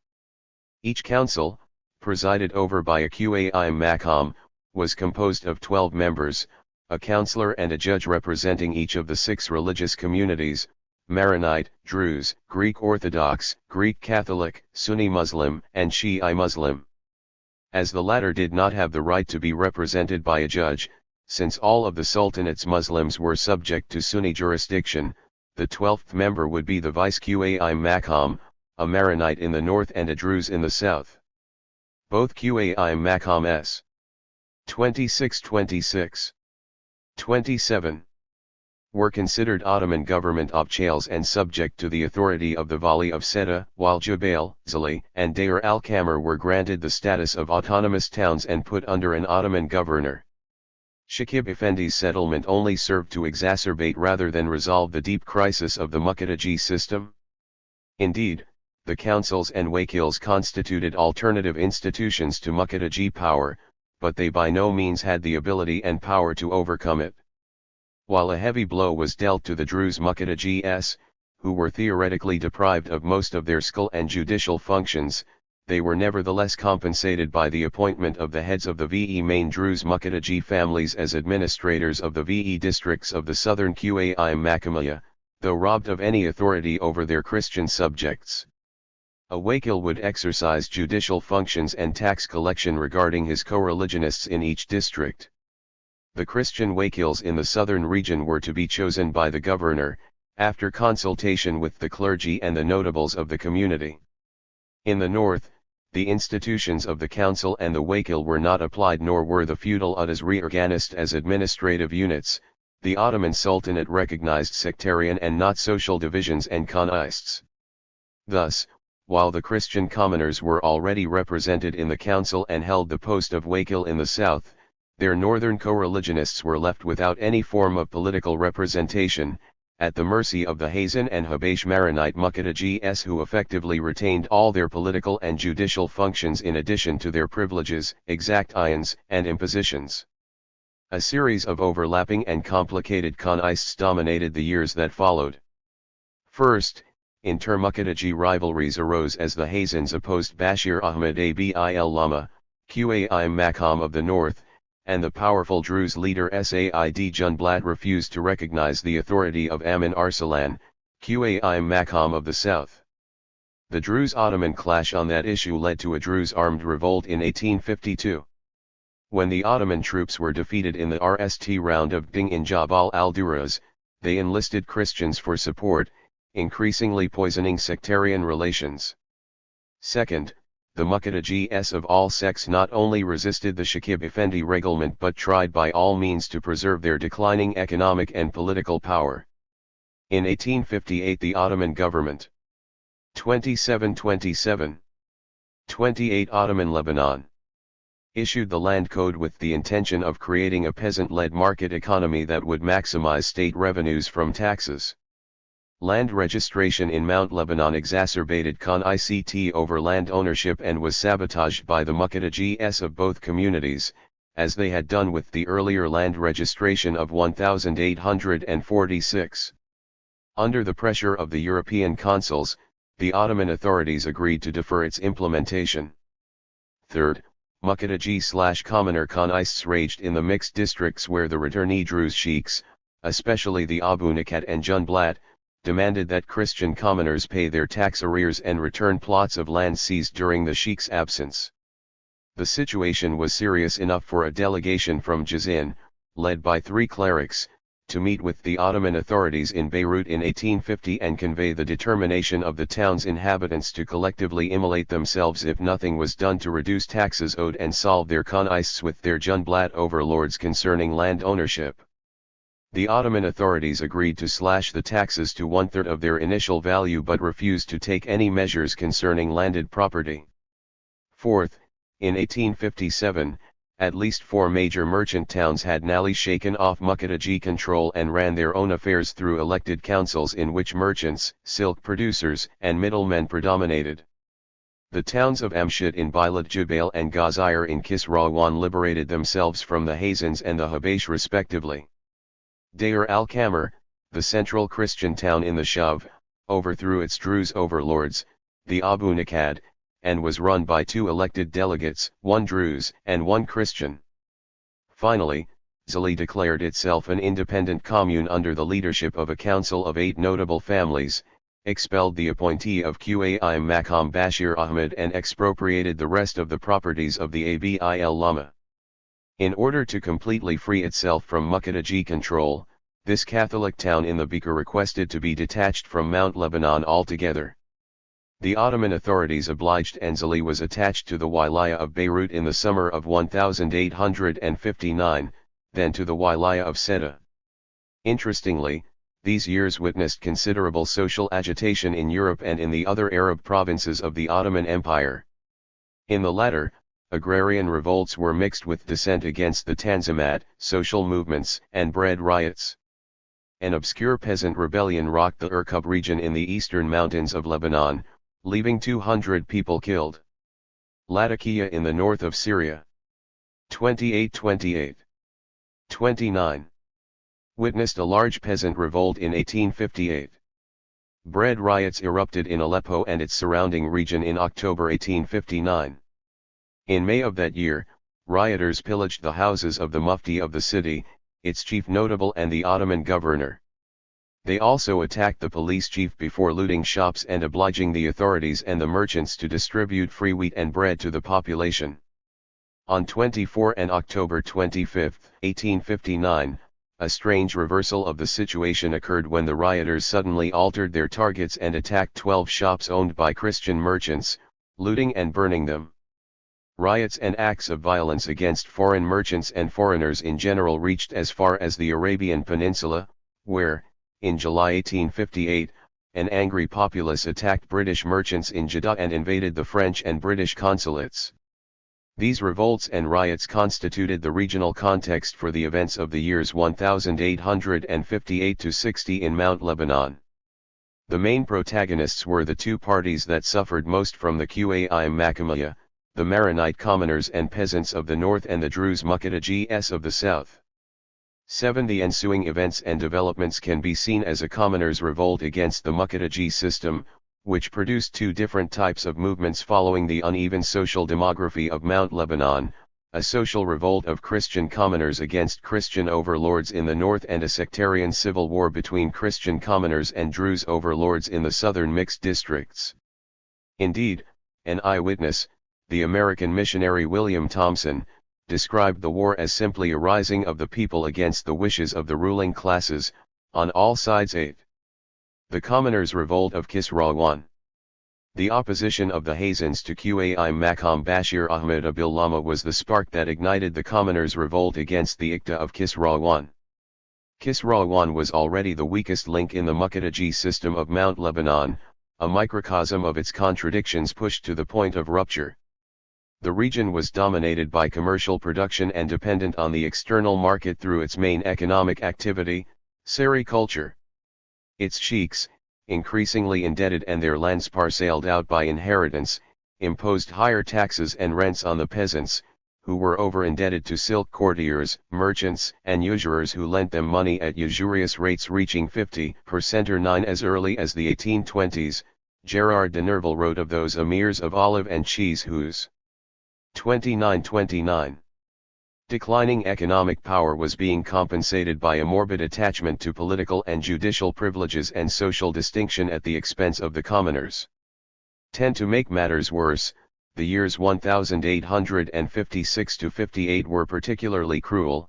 A severe winter in 1857 was followed by an exceptional dry season in 1858, when bad harvests and diseases beset the silkworm, olive trees, and vineyards. In addition, the silk crisis centered on Leon reduced silk production in Mount Lebanon by half. In the con-ict between the Hazans and Bashir Ahmed, both parties solicited the backing of the commoners. The latter's demands, lower taxes, revision of rents and participation in the election of governor, were rejected by the sheikhs, focalizing popular anger against them. Revolt broke out on Christmas Eve 1858 with a strike against the payment of taxes and rents. After a relatively moderate phase led by Soleh Jurgis Fayer, a notable from the coast and creditor of Bashir Ahmed, the uprising took a more radical turn in mid-January 1859, when a blacksmith from Rayfaun, Tanius Shahin, was elected RST delegate. In February, Ottoman troops entered Kisrawan and the emissaries of Khurshid Pasha to Shahin tried to convince him to seek Ottoman military help. But Ottoman troops soon withdrew after the intervention of the French consul. The latter visited Ghazair a few weeks later and was received by a massive crowd brandishing the tricolor AG and chanting in support of France. By the summer of 1859, peasants in arms had chased almost all of the Hazen clan, no fewer than 500 persons, out of the region. Shahin, elevated to general delegate in the fall of that year, moved the revolt headquarters from Zuk Mikhail, on the coast, to Rayfaun in the highlands, a confirmation of the rebellion's radicalization and of the rise of the peasant element within its ranks. Kisrawan, liberated from both the sheiks and the Qai Makam, was under the control of rebel authority for more than 2 years. A council of some 100 members, elected directly by the villagers under the presidency of Shahin, ruled by the force of popular government, imposed new taxes, purchased arms, administered common property, intervened in local khanists and commanded a militia of some 1,000 men. More than half of the council members were small or landless peasants, the rest were comprised of 32 rich or middle-level farmers, 10 clergymen, and at least 3 merchants and money lenders. 11 among the delegates was Ilyas Habilin, a delegate of the market town of Zuk, known to be an anti-clerical and secular intellectual who publicly defended the ideas of the French Revolution. 12 The Kisrawan revolt's main demands were equality between sheiks and commoners, the abolition of the former's political and judicial privileges, the rescinding of additional taxes, the designation of one local governor, to be seconded by 2 elected commoners, the establishment of a tribunal of sheiks and commoners to look into khanists between the 2 parties, the abolition of extra impositions and injustices such as obligatory gifts, sucre and other humiliating practices such as discrimination in the port of dress and the obligation to kiss the hand of the sheiks. In this sense, the Kisrawan rebels were pioneers in demanding the application of the Ottoman Tanzimat, the last edict of which had been promulgated only 2 years earlier. Their main slogan was inspired by the moving spirit of the Ottoman reform, full equality and complete freedom, to use the terms of Tanius Shahin himself. But Shahin would amalgamate the sectarian with the social by claiming that he received an official pledge from the European powers for the liberation of Christians from their servitude. 13 On the other hand, 2 criteria were competing among the rebels. One was the criterion of money and wealth, which required that status and honor be granted on the basis of wealth and not birth. According to a contemporary eyewitness 14 this was the demand of the new middle class of merchants, usurers and rich farmers, who wanted free trade and social recognition. The other criterion represented the mainly peasant democratic component, which demanded land and autonomy for the village communes administered by their elected delegates and councils. This elective autonomy was the Christian peasants' way of joining the 2 aspects of their demands, establishing equality vis-a-vis their Christian manazib on the one hand and parity with the Muslim majority within the Ottoman Empire on the other. Hence the crucial importance of the governorship of the district of Kisrawan that dominated the entire period of the rebellion. As the revolt gained ground, the rebels introduced the idea of a commoner governor chosen by the Maronite Patriarch and Nali advanced the idea of a governor directly elected by the people. Tanius Shahin and the majority of the delegates insisted on this latter demand, and the general delegate went on signing petitions in the villages supporting his own claim to the post. All parties too. The Khan-ICT, local and regional, put forward contradictory demands regarding the famous governorship, yet all were agreed to bar the access of a commoner to that post. On one occasion, the church did envisage Shahin as Mamur. Father Yohanna Habib, emissary of the Patriarch to Shahin, sent a note to his superior, on October 24, 1859, suggesting that, short of bloodily repressing the revolt, there was no way out but to choose Shahin as governor. is the best suggestion for achieving a return to calm, in addition to being most beneficial for the sheiks. If anybody else becomes Mamur, the sheiks would not be able to regain their homes or property. But if Shahin is elected, they would be able to return and recuperate their occupied property and their expropriated crops, because the amigo, in the post of Mamur, would enrich himself and be inclined toward equity, and divisions would run amok. Rather than continuing to cook in cauldrons and lending his ear to the ignorance, he would be surrounded by wise men from whom he would draw counsel, and that course would be the best. 15. However ingenious the suggestion for socially corrupting a rebellion, it was nevertheless rejected by the patriarch. It was not long before the commoners' revolt gave way to a peasant jacquerie, which demanded land distribution and better conditions for tenant farming. Armed peasants confiscated land, harvests and livestock belonging to the sheiks, while tenant farmers cultivated the land of their lords and took over the harvesting of mulberry leaves, silk cocoons, olives, cereals and livestock. Villagers collectively exploited the commons, which were traditionally under the control of the sheiks. Bands of landless peasants, men and women, tenant farmers and unemployed workers from silk reeling factories, roamed around the area's villages, tracking down the Hazans, looting and setting re to houses, and assaulting and sometimes murdering Hazan families. 16 Scenes of collective drunkenness, characteristic of peasants' uprisings, reached a degree that required the intervention of the patriarch himself, with Shahin, to put an end to them. 17 Contrary to interpretations that stress the leading role of the Maronite Church in the commoners' revolt, the main concern in Kiriki appeared to be the unity of the community. When the rebellion broke up, Patriarch Mos'ad was caught between contradictory pressures and interests. Inside the church, members of the lower-ranking clergy, 32, 33, had joined the rebel ranks, and some of them were elected village representatives, while Inyential bishops were violently hostile to the revolt, which they considered a divisive movement. Preeminent among the latter group was Tubayan, the Maronite bishop of Beirut, who had backed Mos'ad's candidacy for the patriarchal seat. On led the Maronite Youth League and a committee of public safety, composed of Christian merchants and notables who were financing the purchase of arms for the inhabitants of the mixed districts. Yusuf Karam, son of a minor sheikh from Bishari, was the revolt's biggest enemy, accusing Shahin of dividing Christian ranks and the patriarch of complicity with the rebel leader. 18 This made it easy for the patriarch to pit him against Shahin. Mos'ad invited Karam to come, at the head of some 200 of his armed men, and police the coastal region. Demonstrations that would head toward Kirki, organized by partisans and opponents of the revolt, symbolized the contradictory pressures exerted on the patriarchal seat. However, Mos'ad refused to take sides. Indeed, the church managed to establish direct links with the towns and villages of Kisrawan and Jubail, without passing through the Manazib, and Mos'ad became, in a way, the necessary intermediary for all parties to the Khan-Ict.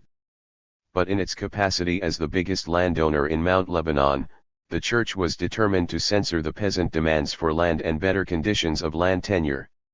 However, there came a time when the church was out-anked by the people, to use the term of the Bentivoglio, the French consul in Beirut, and the rebellion directly challenged clerical authority. 19 In brief, the commoners' movement was strong enough not to fall under the control of the church, and the latter was sufficiently opposed to the Muqaddiji system not to confront the rebellion and cause it to become a millenarian or anti-clerical movement, as often happened with peasant jacqueries.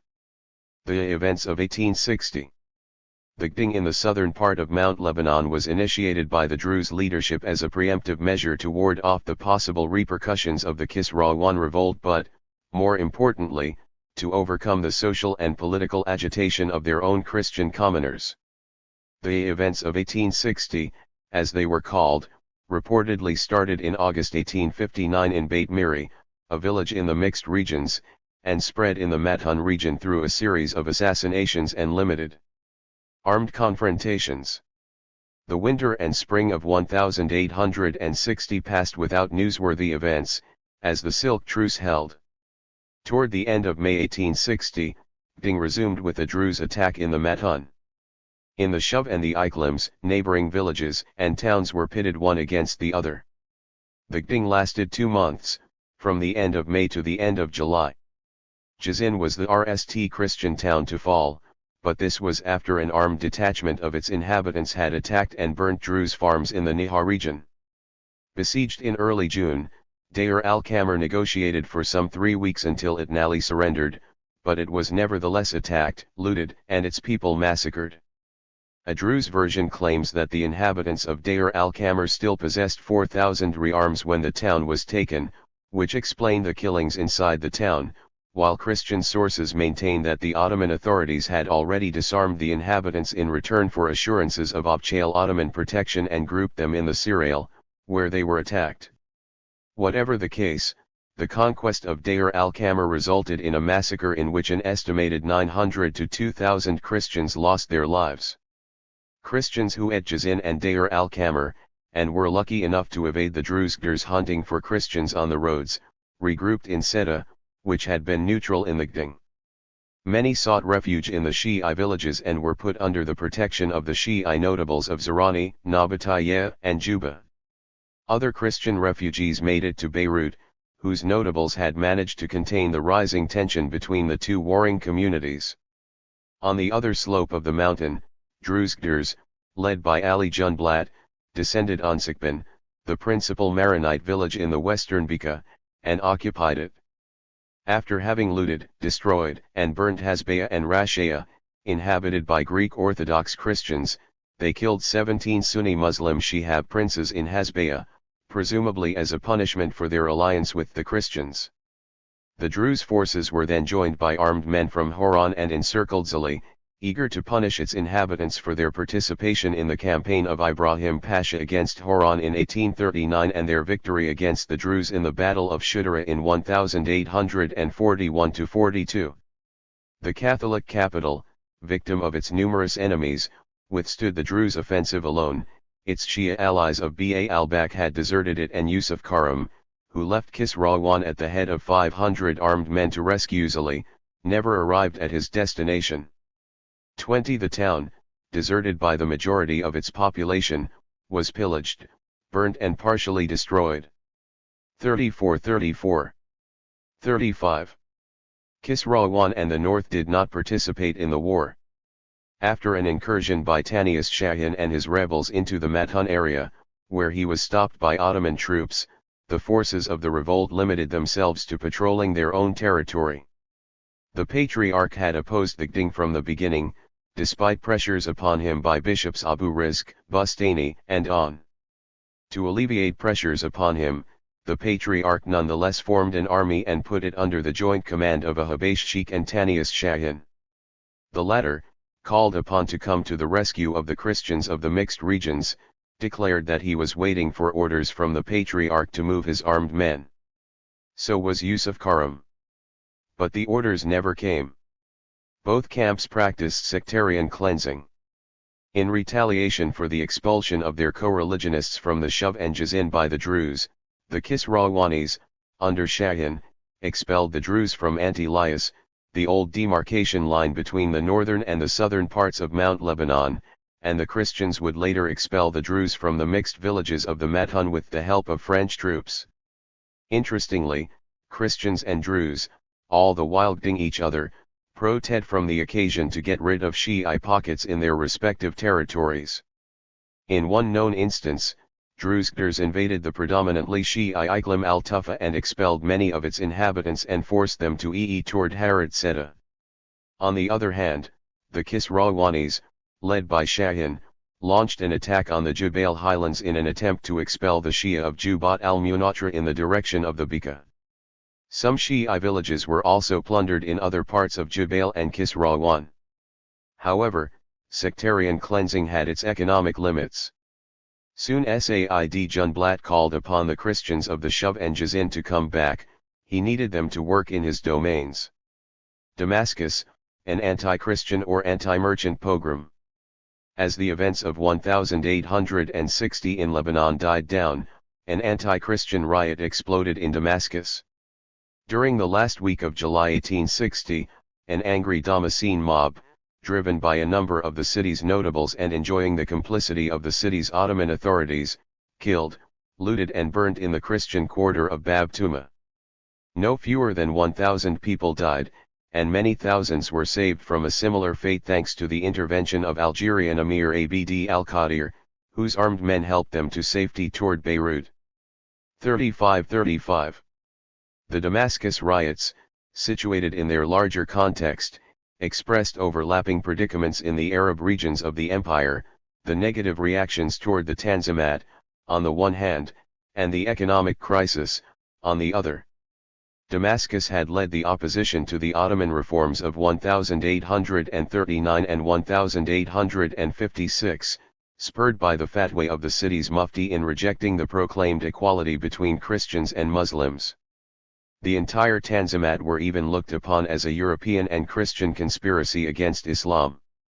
The marked complicity of the Ottoman authorities of Damascus in the massacre of 1860 was a sure sign of this hostility to the new reforms. Against a background of soaring prices and a shortage of livestock and cereals, the Christians flourished in business and in the administration of Damascus under Ibrahim Pasha. 21 with numbers estimated in 1860 at about 20,000 out of a population of some 120,000, they were mainly artisans and members of the liberal professions. But they also contained a small number of multimillionaire merchants who lent money, with high interest rates, to individuals as well as governments, according to a French eyewitness. Although traditional Damascene trade was still in the hands of Muslim merchants, Christians had come to play an increasingly important role in the economic life of the city and in its foreign trade. Rather than enjoying monopolistic control, they represented an uneven commercial competition to the interests of Muslim merchants in internal trade, and benefited from privileged relations with Europe as importers and representatives of foreign commercial RMS. This gives credence to the accusation that Muslim merchants played a role in the incitement to rioting.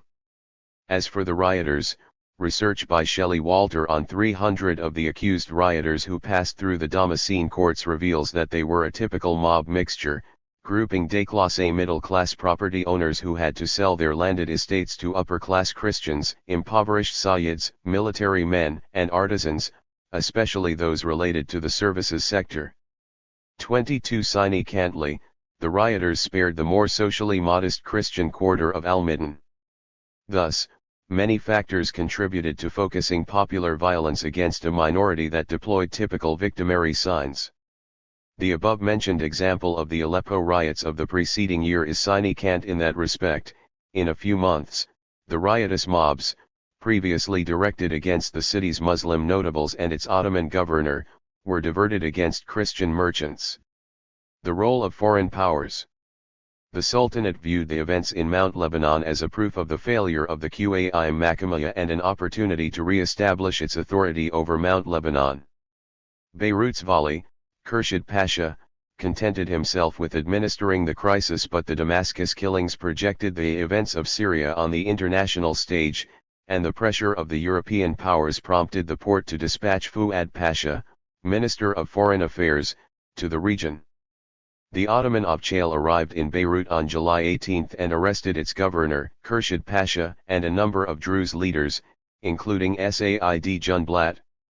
On July 28 he entered Damascus at the head of 4,000 armed men, arrested and executed Ahmed Pasha, the city's governor and military commander, 3 of his officers and 117 Turkish soldiers and functionaries.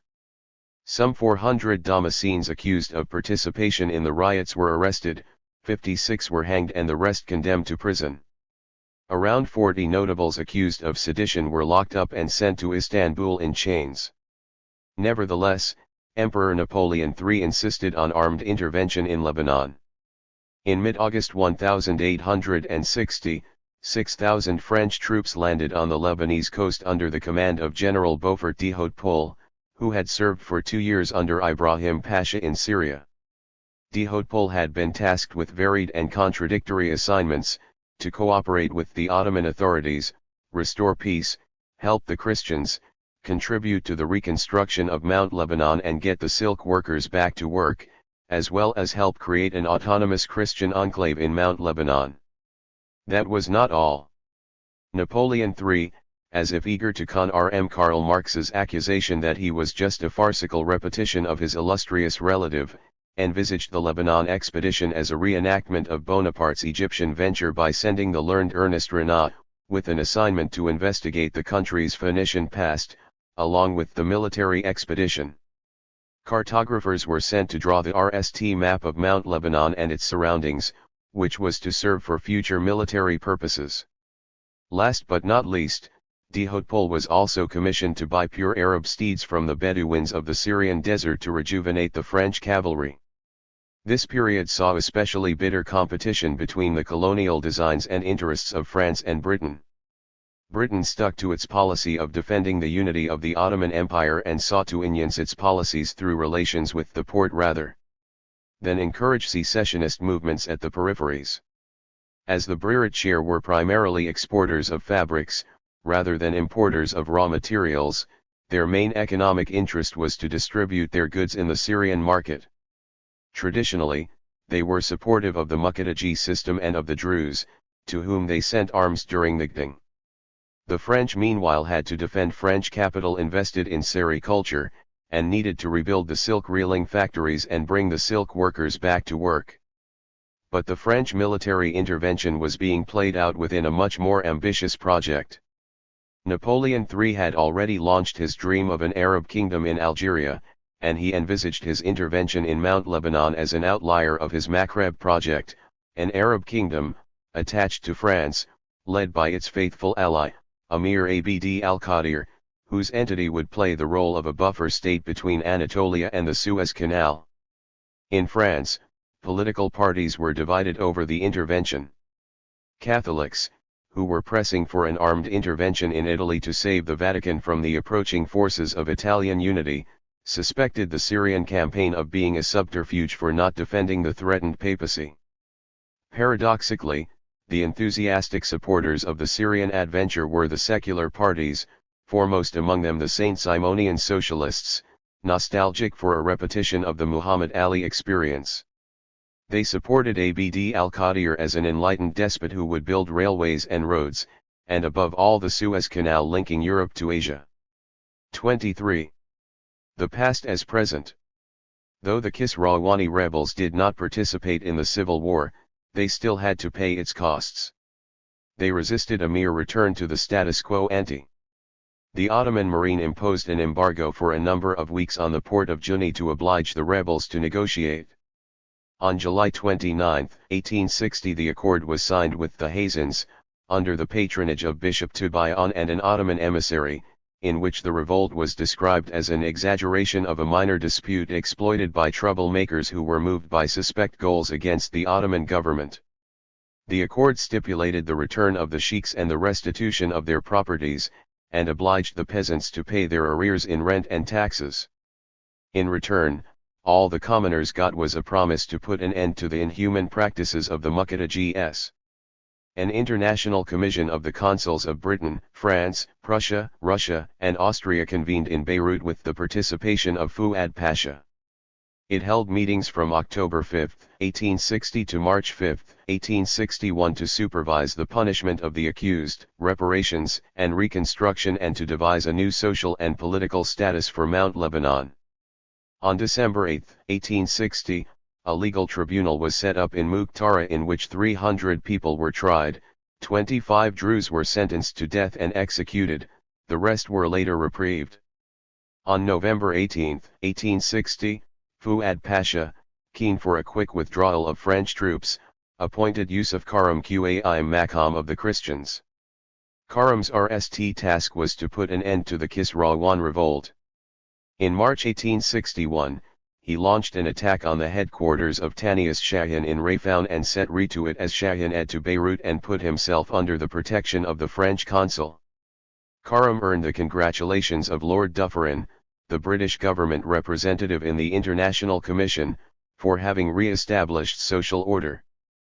But no sooner had the Règlement Organique instituting the Mudasariya been approved, and the French forces departed, than the RST Mudasarif, Daoud Pasha, deposed Karam in May 1861.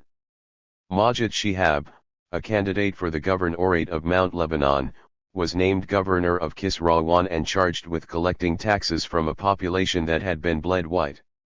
In the NAL tally, there were only a few dozen victims of the Kisrawan uprising, while at least 5,000 perished in the civil conflicts of Mount Lebanon alone. 200 villages were burnt and 100,000 people displaced. We are told that history does not repeat itself, yet it has a remarkable knack for reactualizing past events and scenes. In this sense, the present serves sometimes to elucidate the past. For the contemporary Lebanese who have lived through the wars of 1975 to 90, a chronicle of the events of 1860 would be an occasion to review scenes that seem quite familiar.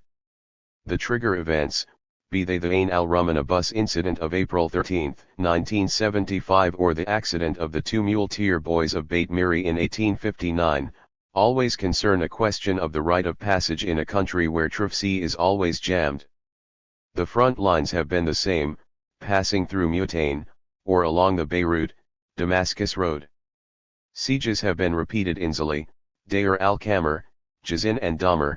Inhabitants have ed by sea from the latter on boats sent from Beirut by Bishop on and from Juni on French vessels, fearing a Druze and Shi'i invasion from the Bekaa. What can we say about political assassinations, such as the reported attempts on the lives of Tanius Shahin and Patriarch Mos'ad, the two leaders who maintained a measure of independence vis-a-vis external forces? Last but not least, from this past emerges a scene that resumes the founding drama of civil violence in modern Lebanon. Here, born from the sea, like in the myths of old, are the enemy brothers of the chronicler Abikarius. During the Gding, a Druze got hold of a Christian. They battled and resisted each other and went on Gding until they reached the waterfront, from which they fell into the water, still exchanging punches and blows. A huge wave unfurled and dragged them into the open sea, where they were swallowed up by the tide. The next morning, their corpses were recovered on the beach, scrunched up in a tight embrace and gripping each other's hands. 24. 3. Grandeur and misery of the Mutasariyat. Happy is he who has but a goat's perch in Mount Lebanon. Lebanese proverb. The long peace that Mount Lebanon enjoyed for more than a half-century under the Mutasariyat was the product of a combination of factors: the economic growth generated by the silk economy, the exportation of the surplus peasant population beyond Mount Lebanon, and the relatively weak intervention by the European powers in the affairs of Mount Lebanon. Politically, the Mutasarifiyat, under a Christian Ottoman administrator, was a compromise between the French-sponsored project for an independent Christian emirate and the complete submission of Mount Lebanon to Ottoman authority. Accordingly, France withdrew its grandiose plan for an Arab kingdom in favor of what it called its Catholic experience in the Orient. Furthermore, the export of the French revolutionary model was shelved, replaced by the new colonial model, which encouraged provincial and ethnic autonomy in the development of a world division of labor. However, the salient characteristic of the Mutasariyat was that its political autonomy inside the Ottoman Empire became the framework for the development of a double economic dependence. Mount Lebanon was economically tied to Beirut and the European market, as it relied increasingly on the Syrian interior for the better part of its requirements in cereals and livestock. This double dependence would ultimately erode the foundations of political autonomy itself. Hence, evaluating the Mutasariyat reveals a dramatic dichotomy in the NAL balance sheet. Its external dependence contributed to Mount Lebanon's economic prosperity and privileged contribution to the Arab cultural renaissance of the mid-19th century, but was also partly responsible for the successive waves of migration of its inhabitants to the New World and for the tragic famine of World War I. The War of 1860 had ended with a Christian military defeat, despite the fact that Christians constituted a majority of the population and the biggest Gding force. Divided geographically and socially, they lacked a unifying leadership and faced a cohesive minority Gding. Not only to preserve its privileges but also to ensure its survival. Nevertheless, the Christians' military defeat was transformed into a political victory by the intervention of the European powers. Conversely, the Druze military victory could not halt their loss of political and social power, despite British attempts to mitigate the effects of this loss. The Druze defeat led to the collapse of the entire Muqaddiji order, as the Druze leadership had fought in the name of all Muqaddijis to preserve it. The balance of power in the mountain had been turned upside down. The history of the Druze henceforth would be the history of their struggle to survive as a minority. A relative autonomy. The Règlement Organique of June 9, 1861 granted Mount Lebanon limited autonomy inside the Ottoman Empire, guaranteed by the European powers, France, Great Britain, Austria, Prussia, and Russia, later joined by Italy in 1867.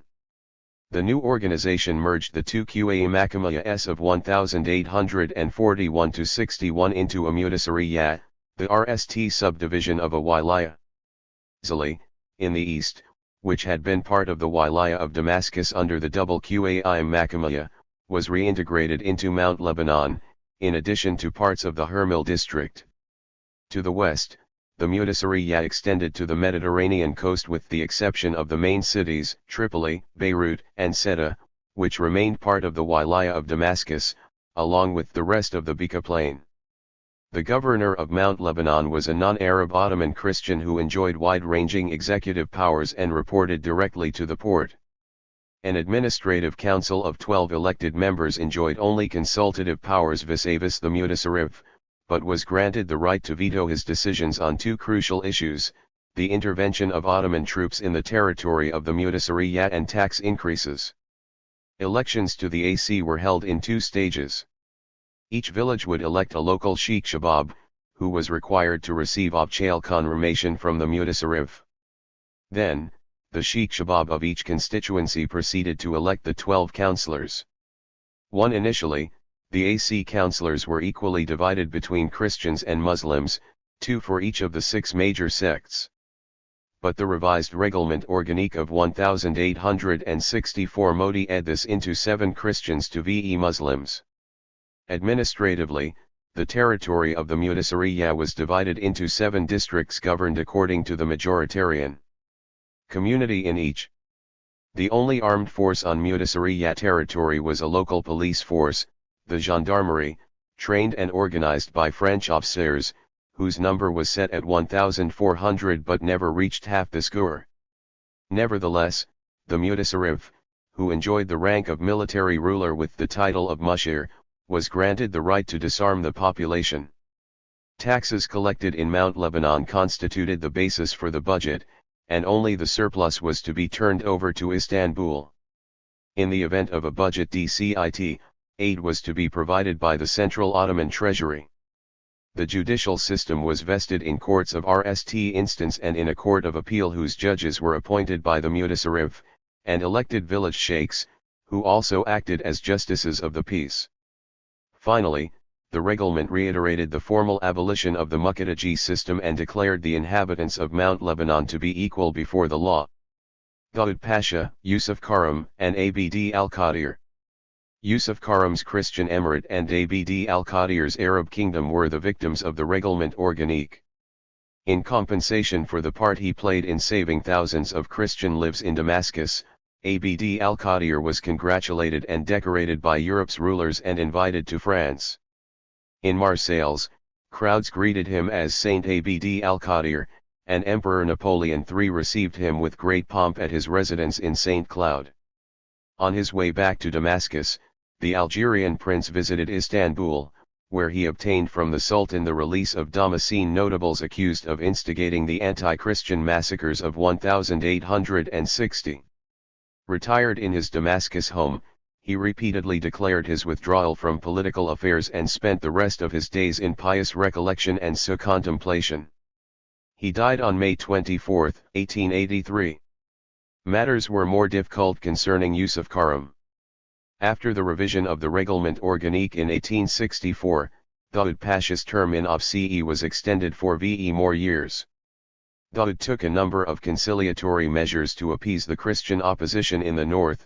He left the appointment of the Maronite councillors to the church rather than being elected by popular vote, and established the post of a Maronite deputy chairman of the AC unaccounted for in the initial Règlement. A month after the renewal of Dawood's mandate, Yusuf Karam was allowed to return from his exile in Istanbul. The armistice between the two men lasted for a year, then in January 1866, Karam launched an armed rebellion. Skirmishes between Karam's armed men and Ottoman troops alternated between Kisrawan and his native Aden, and in early 1867, the northern Bey decided to march on Beit al-Din in an attempt to overthrow the Mutasarrifiyya. He was encircled and practically defeated near Baikfia, but French mediation secured Ottoman approval to transport the rebellious Bey to a European exile aboard a French gunship. After a short stay in France, Karam moved to Algeria, where he was granted land in the Constantine region and was approached to lend his support to the project of settling Lebanese Maronite peasants in Algeria. When the scheme was nally abandoned, Karam returned to France, whence he commuted for years between the French capital, Austria, Belgium, and Istanbul, repeatedly requesting permission to return to Lebanon, but to no avail. He nally settled in Italy, in 1878, where he spent the rest of his days. He died on April 7, 1889. Colonial trade and silk production. Yusuf Karam's second rebellion was the last attempt to set up a Christian government in Mount Lebanon. After the rebellion's defeat and the northern leader's exile, Kirki assumed leadership of the autonomist tendency. In order to resist the pressures of Dawood Pasha and his successor Franco Pasha, who had required that the Patriarch take an oath of loyalty to them and submit the nomination of bishops for their approval, Mossad headed to Istanbul in 1867, where he was cordially received and decorated by the Sultan, to whom he declared his allegiance. Throughout the Mutasarrifiyya era, the political life of Mount Lebanon revolved around two poles, Kirki, the home of the Maronite Patriarchate, and Beit al-Din, the headquarters of the Mutasarrif and the Administrative Council. The AC soon established itself as the other pole of attraction and representation for the Maronites in the south of Mount Lebanon, as well as those of the north. At RST, France was content to act as mediator between the Patriarch and the Ottoman governors, as its main concern was its Catholic experience in Mount Lebanon, which it hoped to be a model for the whole empire. In addition, the post-war reconstruction and economic take-off contributed to tempering the extreme autonomist demands, which had become deprived of any external backing. Monoculture and emigration. Economically, the Mutasarrifiyya was primarily an enclave of monoculture and monoproduction of silk at the service of the silk industry of Lyons. Mount Lebanon, from Jazin and the Shuv to Akkar, was the center of silk production, which also covered the Bekaa, Hasbaya, and Homs in addition to the Wilaya of Beirut. No wonder Ducassot speaks of a French naturaliste Syrian silk industry and ranks Syria among the French sericulture departments. The Lyons Chamber of Commerce went even further, referring to Syria as a colony of Lyons. Soon, this dependence on the external market transformed Mount Lebanon into an exporting enclave, dominated by Beirut. Half of Mount Lebanon's population were engaged in the silk economy, which generated around a third of its total revenue. In 1867, there were 67 silk reeling factories, the 7 biggest and most modern being French-owned. In 1885, their number had reached 105, with only VE French factories, as foreign investment moved from the productive sector to the control of sericulture through the market. Some 14,500 workers were employed in the silk reeling factories, 12,000 of whom were women, with an overall majority of Maronites. Working conditions were harsh, working hours were long and salaries excessively low. Men's salaries were 3 times those of women and child labor was employed abundantly, especially girls aged between 7 and 13, not to speak of free labor provided by the orphanages of French missionaries or local convents. Sericulture, far from being a leading sector of the economy, developed at the expense of the other sectors, which led to grave consequences. In a principally mountainous region, where cultivated land amounted to no more than 4% of the total surface, thousands of the best plots were devoted to the culture of mulberry trees, which came to cover some 45% of Mount Lebanon's cultivated surface. Sericulture had developed primarily at the expense of cereal culture. The result was the growing dependency of Mount Lebanon on the Bekaa and the Syrian interior for 2/3 of its needs in cereals and livestock. The rapid regression of subsistence agriculture and the dominance of cash crops were responsible for this grave commercial decit. 3. The generalization of the monetary economy in addition to the persistence of large landed holdings and the church wakes led a succession of migration waves. The 1860s witnessed a baby boom, a frequent post-war phenomenon, which was also encouraged by relative economic prosperity. But the limited growth in cultivable land compared to the rapid population growth was instrumental as a push factor for emigration. Starting in the last quarter of the 19th century, the peasant surplus, mainly Maronite Christian, which had previously migrated to the south of Mount Lebanon and the Bekaa, now went overseas. Christian migrants were accompanied by numerous Druze peasants and commoners, silent victims of the failure of the commoners' and peasants' revolts in which they did not even participate. Sericulture, far from halting or even reducing the hemorrhage of human resources, became one of its main causes. Between 1860 and 1914, roughly a third of the inhabitants of Mount Lebanon left the country. 5. Nevertheless, the remittances of the émigrés hardly covered the commercial decit, which also drained the country's gold reserves. In the beginning, a good portion of those who migrated returned after having gathered enough money to buy a plot of land. But those who owned the land would not sell. Thus, wrote Chauplain, they were obliged to remain overseas and settle permanently with their families and found new homes. Even the extension of the church waqf expelled yearly thousands of other Lebanese from their country and still does.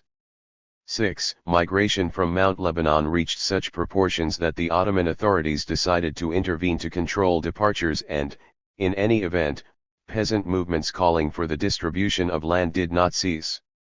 On the eve of the First World War, a peasant movement in the northern part of the mountain was still calling for the distribution of waqf lands among landless peasants. The movement seemed strong enough to alarm a Francophile writer, who saw in it a continuation of the 1858-60 commoners' revolts, and he called for the progressive takeover by the state of the church waqf in return for fair compensation, the only way to achieve gradual change that would forestall a revolution. 7. A new social and political force. By the time the Mutasarrifiyya was set up, Mount Lebanon's demographic composition had definitely shifted in favor of a Christian, and more specifically Maronite, majority. 8. But it was mainly in the socio-economic elds that the gap was widening between the two communities. First, there was a noticeable transfer of landed property from Druze to Christians. In 1862-63, 3/4 of those who sold land were Druze and 2/3 of those who bought land were Christians.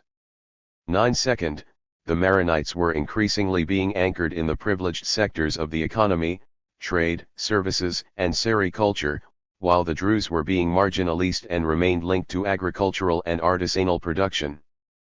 Third, this asymmetry between the two communities was further aggravated by political dominance as the Christians now held a majority of 7-VE votes in the administrative council. To this should be added an internal development inside the Druze community itself in which the strong Junblat leadership was temporarily challenged, after the death of Said Bey Junblat in an Ottoman jail in Beirut in 1861, by the competing leadership of the Arsalans. Deprived of their judicial, fiscal and political privileges, the ex-Muqaddaji's, the Junblats, Arsalans, Hazans, Habashs, Dadas, Shihabs, Abil Lams and others, were recycled into the administration. 10. Mutasarrif Wasa Pasha recognized that this situation constituted a violation of the Abchale Ottoman policy of the breaking up the Iqta system and declared, "We must prove that no family or group will have any privilege or any social status higher than that of the others, and that the nomination to the governing posts should depend, and depend solely, on the criteria of devotion, integrity, and competence." 11. This was easier said than done. Functionaries of commoner origins acceded to administrative posts with great difficulty, while the Mutasariya continued to depend for long periods on those ex-lords recycled in the administration and to back the landed owners against peasant demands. However, the most salient socio-political aspect of life under the Mutasariya was the rise of a new social class and political force linked to the development of Seri culture, the penetration of colonial capital and emigration. It was composed of members of Mudabir families, middle-level landed notables, administrators, and members of the liberal professions in addition to merchants and those directly related to the silk economy. But it was also being swelled by the influx of returnee migrants. This socio-political force was middle in both senses, it was situated in between the two orders that underpinned social hierarchy, the sheiks and the commoners, and it also was localized politically in between the two poles of Mount Lebanon politics, Kirki and Beit al-Din. In terms of ideological expression, this group could be considered nationalist and reformist. The AC was the fortress of that new force. Among its members Habib Pasha al-Sadi, scion of a family of Mudabirs and a big landowner in the Alai region, was the ex-president, while Sadi Allah Huwaiq, representative for Batran and brother of Patriarch Ilyas Huwaiq, was vice-president and leader of the reformist group. The representatives of Kisrawan were grouped around the anti-Hazan Popular Front, Jurgis Zuwain, elected in 1907 against a Habash candidate backed by the church, Habib al-Bidr and N.A. Umbakis, members of merchant notable families and landowners, and Muhammad al-Hajj Hassan, a Shiite commoner. Shadidakal, Maronite counselor for the Matun, was the owner of a silk reeling factory, Ilyas Shuwairi was Greek Orthodox counselor for the Matun, and Suleiman Kinan was Maronite counselor for Jazin. To those should be added the specialist functionaries of the judiciary and the bureaus of the Mutasariya, the francophone intellectuals such as K.T. Kerala, Bulas Nujaim, who headed the Foreign Affairs Bureau, and Bikara Khalil al-Khoury, son of a family of landowning notables and silk reelers of Rishmaya, whose father was director of the Arabic Bureau. This new force, united around the AC, and quite independent of the Maronite Church, was constantly wooed by the reformist and centralising Mutasarrifs. But these AC members were frequently opposed to the Mutasarrifs' tendency to raise taxation levels, demanding more national autonomy and greater national support from Istanbul, while they deplored the old Muqaddaji family's monopoly of the administrative posts.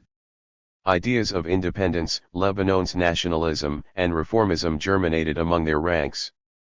In fact, it was with great difficulty that the Mutasariya system filtered the great reforms and transformations that the other regions of the Ottoman Empire were witnessing, especially after the declaration of the Ottoman Constitution in 1876. Even when reforms were proposed, they were either blocked or nipped in the bud by the Maronite Church with the backing of France.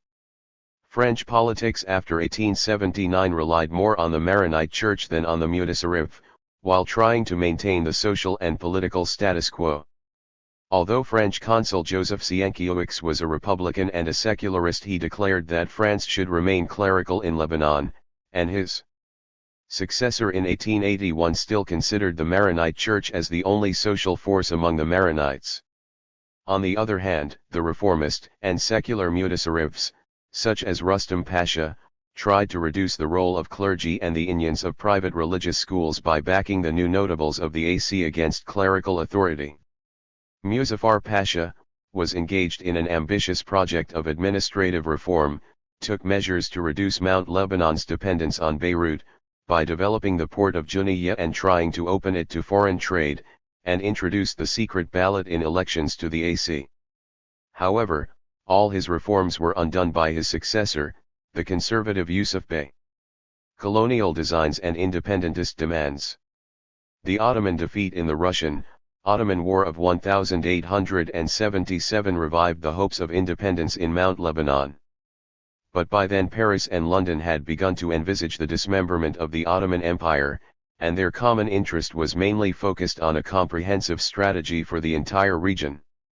Upon the request of Paris, the French military attaché in Beirut produced a plan for military intervention in Syria and Palestine using the Lebanese coast and Mount Lebanon as a fort and bridgehead for the occupation of Hauran and the port of Haifa. 12 In 1902 the advisors to French Prime Minister Poincaré had envisaged a direct French military occupation of Mount Lebanon, or, at the least, French support for the Maronites to create a little France, free, industrious and loyal. 13 On the eve of World War I, Mount Lebanon witnessed the most difficult period under the Mudasiriyat. A fall in the revenues of the silk sector and a decline in the taxable population, owing to migration, increased the budget DCIT and spurred the AC to act. It demanded financial aid from the central government and permission to open the ports on the coast for international trade so as to use customs duties to increase budget revenue. The AC also reiterated its call for widening its electoral base and increasing its fiscal and executive powers. The reformist struggle of the AC was backed by an emigrant intelligentsia organized by the Qawmites Libanese in Beirut, Cairo, and Paris. The Union Libanese, founded in February 1909 in Cairo by Yusuf al-Sada, Antoine Gemayel and Iskandar Eman, echoed the demands of the AC reformists, demanding one electoral college for elections to the AC 14 in June 1912.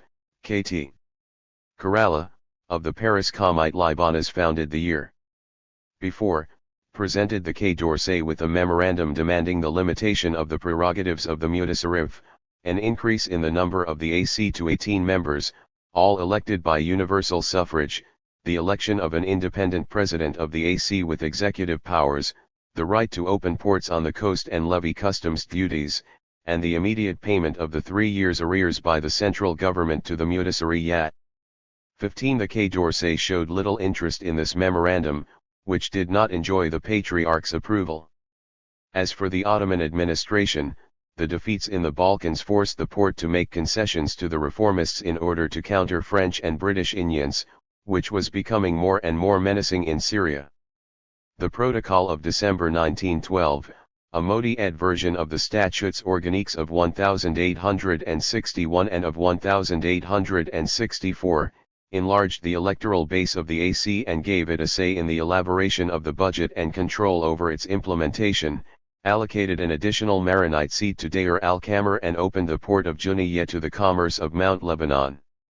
This last concession, the only one that could have assured Mount Lebanon some measure of national autonomy, was aborted by the joint opposition of the Beirut bourgeoisie and French interests. The reforms, associated with the Mutasarrif Hans Pasha, were a step in the right direction, but they arrived too late. In 1913, Bishra al-Khoury expressed the desires of many inhabitants of Mount Lebanon for a local ruler elected by the local population rather than one appointed by the foreign powers. In addition, Khoury proposed the restitution of Lebanon to its natural and historic frontiers and granting it national autonomy. In November 1914, the Ottoman Empire entered the war on the side of Germany and annulled the special status granted to Mount Lebanon, which was reincorporated into the Ottoman Empire and governed by a Muslim Ottoman Turk. In the end, the tragedies of World War I gave new meaning to the demands for the expansion of Mount Lebanon and for its autonomy. 4. Beirut, capital of trade and culture. We are like the belly in relation to the other organs of the body, a belly that lives off the work of the hands and legs and is comfortably carried by them.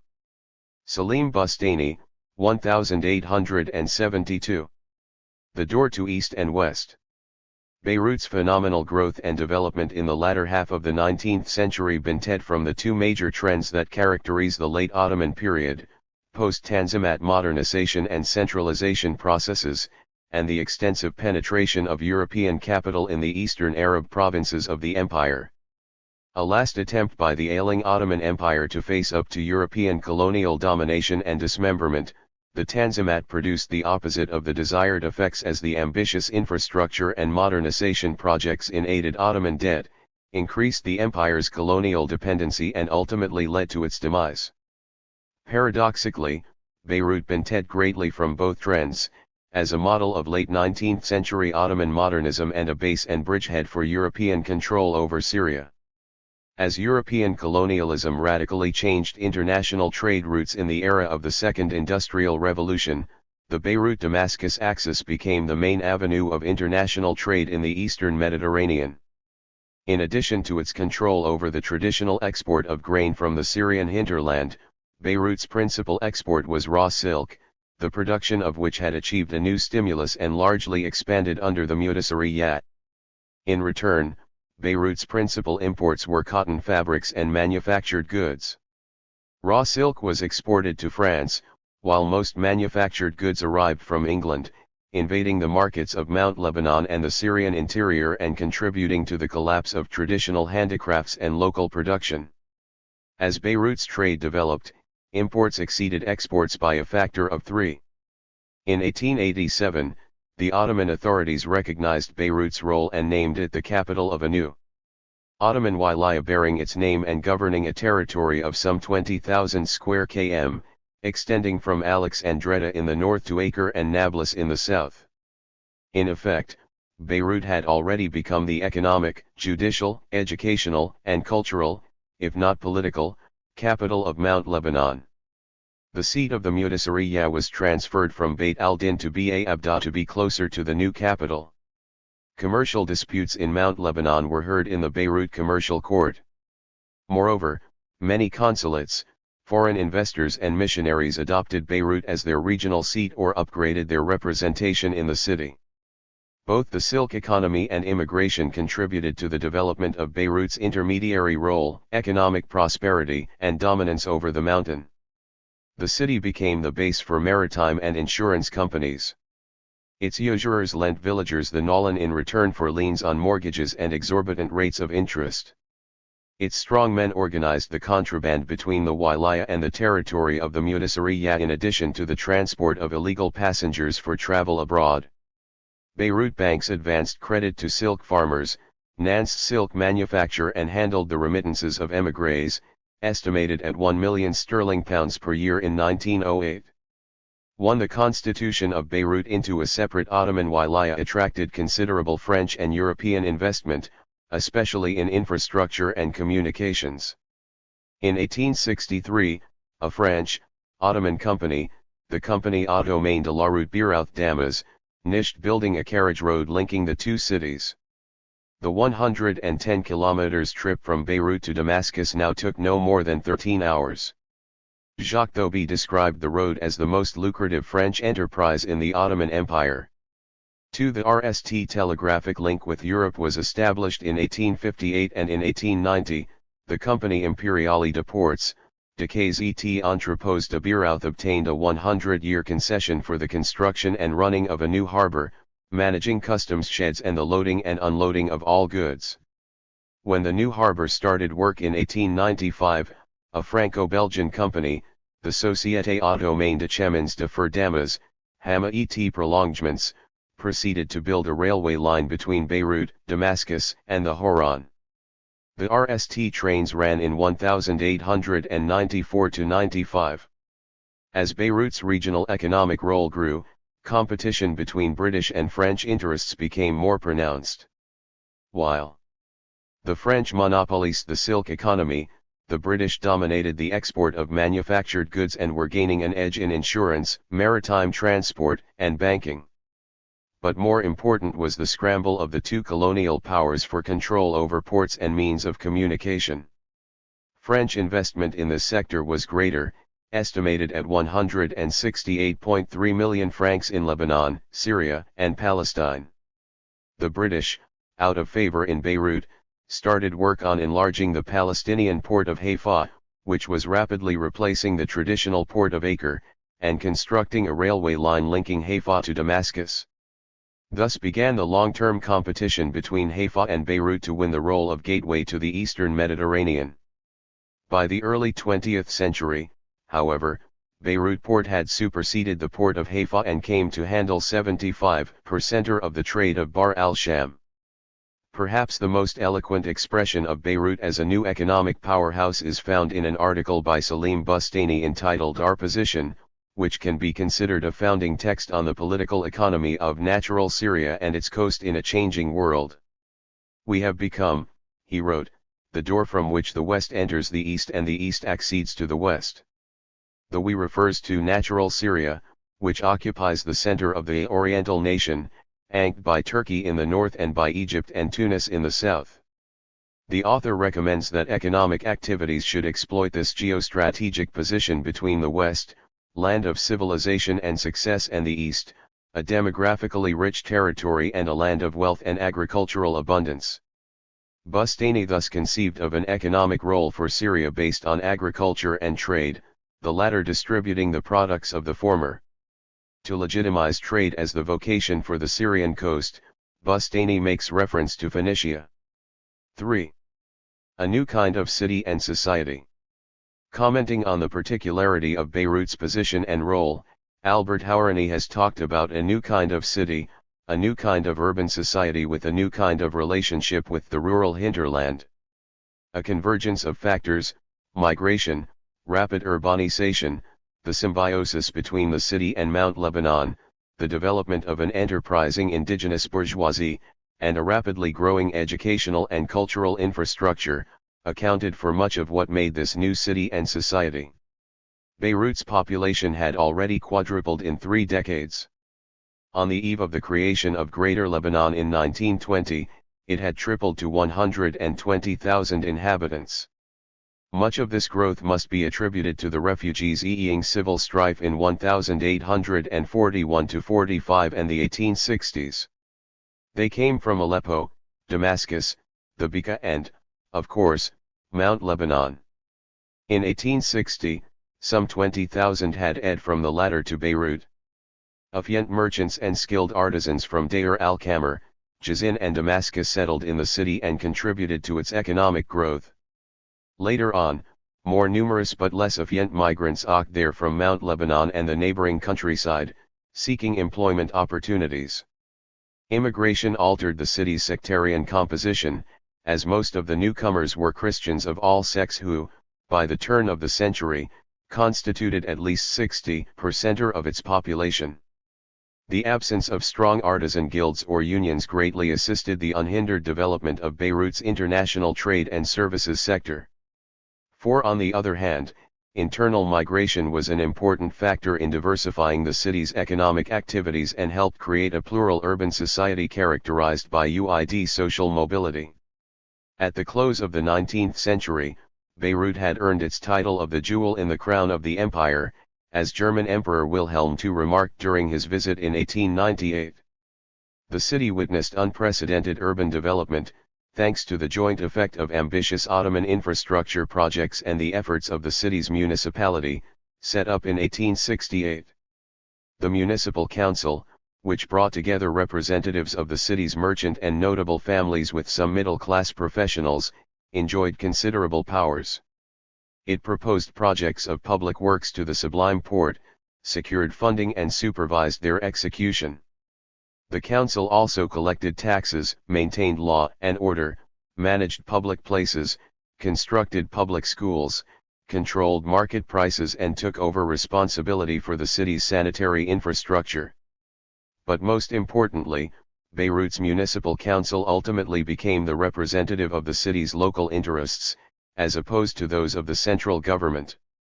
The city's center shifted from the area around the port to the old city, now penetrated by 2 major streets, one to connect the port to the Sugs, the other linking the city's center, Saha al-Burj, transformed into a public garden in honor of Sultan Abd al-Hamid, to Bab Idris, a southern gate on the city wall. Just outside the city walls rose new upscale Ottoman buildings, symbols of regenerated Ottoman bureaucratic and military control. The Serail, situated on the eastern angle of the city wall, was built on the location of the old fort constructed by Fakhr al-Din II. It housed local magistrate courts and administrative services. The new infantry barracks, later called the Grand Serail and presently housing the office of the Prime Minister, and the adjacent military hospital, were architectural expressions of the new Ottoman military organization. The barracks dominated Saha al-Sur and the Old City. A clock tower was erected in 1899, the RST of its kind in the Arab region, symbolizing Ottoman modernism in obvious contrast to mosques, as more traditional symbols of the Ottoman presence. The city expanded rapidly beyond its walls, which had virtually disappeared by the 1880s. A construction boom raised the price of land by 40% in less than a decade as the city spread toward Nar Beirut to the east and Ras Beirut to the west.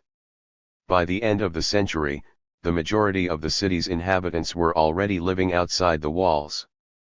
Families of the merchant aristocracy built villas and palaces with Italianate architecture on the hills of Ashriyat, in the east overlooking the port, while newer bourgeois families moved to Zukak al-Bulat and Kantari in the west.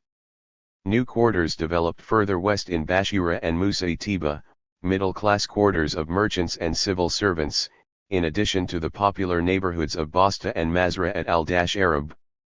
Streets were enlarged and paved.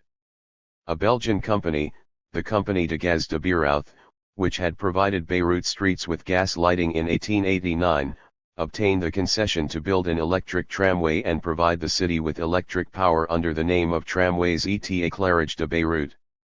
Opened in 1909, the tramway had VE lines. Many of the city's streets were enlarged, paved, and cleaned after the municipality imposed street cleaning taxes on houses, shops and cafes in 1891. Sanitary and health conditions generally improved and the quarantine for maritime visitors was moved from the quarter of Rumail to a new location further north, near Nar Beirut. Adjacent parts of the countryside swelled with newcomers who worked in Beirut but preferred to continue living within the Mudassiriyah in areas that would soon become the city's southern suburbs of Goubairi, Shia, and Burj al-Barajina. New urbanized souks developed outside the old city, offering imported manufactured and luxury goods. Beirut's most impressive novelty in this eld was the lavish Orazdi Bek department store, part of an Egyptian commercial chain with branches in many cities of Egypt and Bilad al-Sham, located in a West Ernest multi-story building modeled after the Parisian galleries. The old khans were supplanted by no fewer than 17 modern hotels, including the prestigious Hotel Basol in the Zaytuna quarter on the waterfront, later renamed Grand Hotel d'Orient. One major factor that explains Beirut's unique position and role as a new city is the development of its indigenous bourgeoisie. Much of the city's role in the colonial economy and the opportunities of wealth and property it offered were exploited by its merchant class.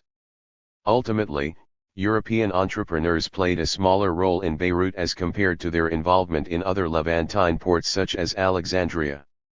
Local entrepreneurs imposed themselves as representatives of European companies, as local retailers for European wholesalers, intermediaries in the silk market and brokers for local crops, in addition to their role as usurers. By the time Beirut became a separate wilaya, its trade had passed from European to local hands. 5. Its local merchants invested part of their commercial proceeds in manufacture, especially silk reeling, and banking.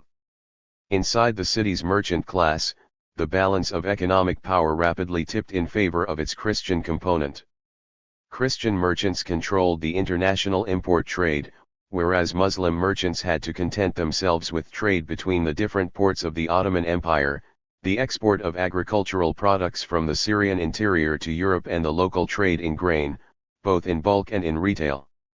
Indeed, Christian merchant aristocrats were associated with their Sunni counterparts, the Bayham, Da'uk, Salam, Tabara families, and others, in big farms, trade, and franchise-holding companies. But, on the eve of World War I, Christian economic, if not political, interests had become preponderant in the city. Foreign trade, finance, and representation of European RMS were now their semi-exclusive domain. Of the 26 houses engaged in the export of raw silk, only 3 belonged to Muslim families. The importers of manufactured products, building material and pharmaceutical products were all Christians. There was only one Muslim among the 11 cotton merchants. Local banks were in the hands of Christian families, with the exception of 2 owned by Jewish families. Christians also dominated the liberal professions. There were only 10 Muslim lawyers out of a total of 81 and 2 Muslim dentists out of a total of 20.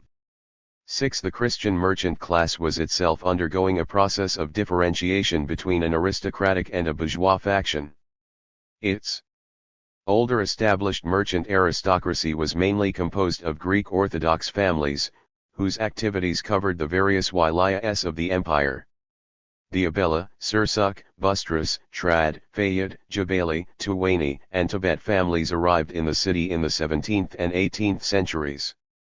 Originally mudabirs, tax and customs duties collectors, merchants and money lenders, they appropriated landed property and accumulated capital even before being attracted to the city's commercial and financial possibilities. Almost all of them benefited from the protection of one consulate or another, a privilege granted to Europeans under the famous capitulations. 7. Though partly engaged in the import trade and finance, the families of the merchant aristocracy remained primarily landowners, in Turkey, Egypt, Syria, and Palestine and, of course, Beirut and Mount Lebanon, and exporters of grain to Europe. Part of their commercial profits was invested in real estate and in modern agricultural projects in the Amak Marshes or the Hula Plain. Politically, they were closely linked to the Ottoman authorities. Though their Greek Orthodox creed earned them aid and protection by Tsarist Russia, they also enjoyed close relations with Germany and Great Britain. Their matrimonial alliances with the Italian and British aristocracy earned them noble titles. Parallel to this merchant aristocracy, and sometimes in competition with it, arose a financial, commercial and manufacturing bourgeoisie. Its families were mainly Greek Catholics of Syrian origin and more recent arrivals to the city.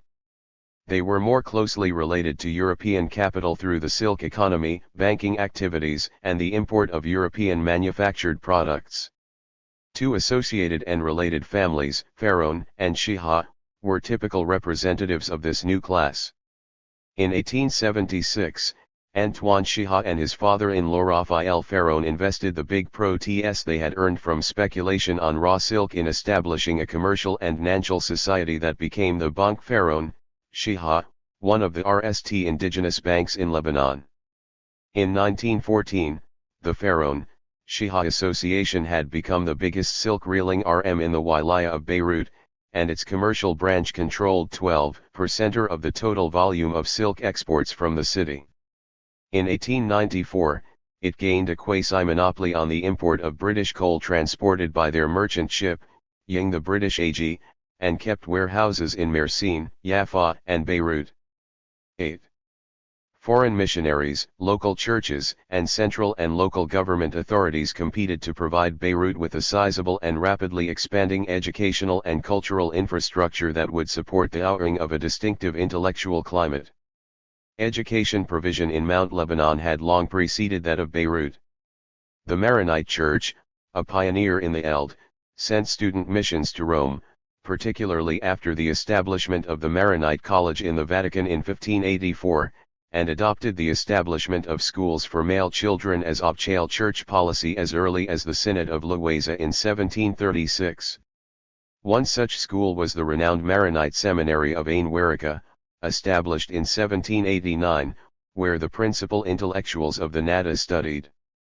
At about that time, the Greek Catholics established a similar school in Ain Traz. The French envisaged their missionary and educational role as a supplementary asset in their competition with the British. As early as 1733, the Jesuits established their institutions in Kisrawan and the north before leaving the country for a relatively long period. Upon their return in 1839, they opened a school in Beirut. 3 years later, they had installed a network of institutions in Ghazair, Zali, Baikvia, Tanail, Jazin, Deir al-Kamar, and Sidon. Meanwhile, in 1834, the Lazarites opened their school at Ain Tura, the RST to teach in French. Protestant missionaries, RST British then American, started their activities on Lebanese territories in 1810 with a school for boys in Beirut. As Ad Shidyak, a graduate of Ain Waraka, taught Arabic in that school and became the RST Protestant convert. He wrote a letter against the adoration of icons and called for a direct interpretation of the Holy Book by believers. In 1820, the Maronite Patriarch Habash, under orders from Rome, launched his attack against Protestant heresy, banning any commerce with Protestants under the threat of excommunication. as Ad-Shidyak was arrested and incarcerated in the patriarchal seat at Kenyuban, where he died of maltreatment in 1830. Following Shidyak's arrest, most Protestant missionaries left but returned under Muhammad Ali, to open a boys' school in Beirut followed by a school for girls and later a boarding school for boys. In 1838, they set up their leading Protestant seminary in Ubaid and, 2 years later, a school for Druze girls in Mount Lebanon.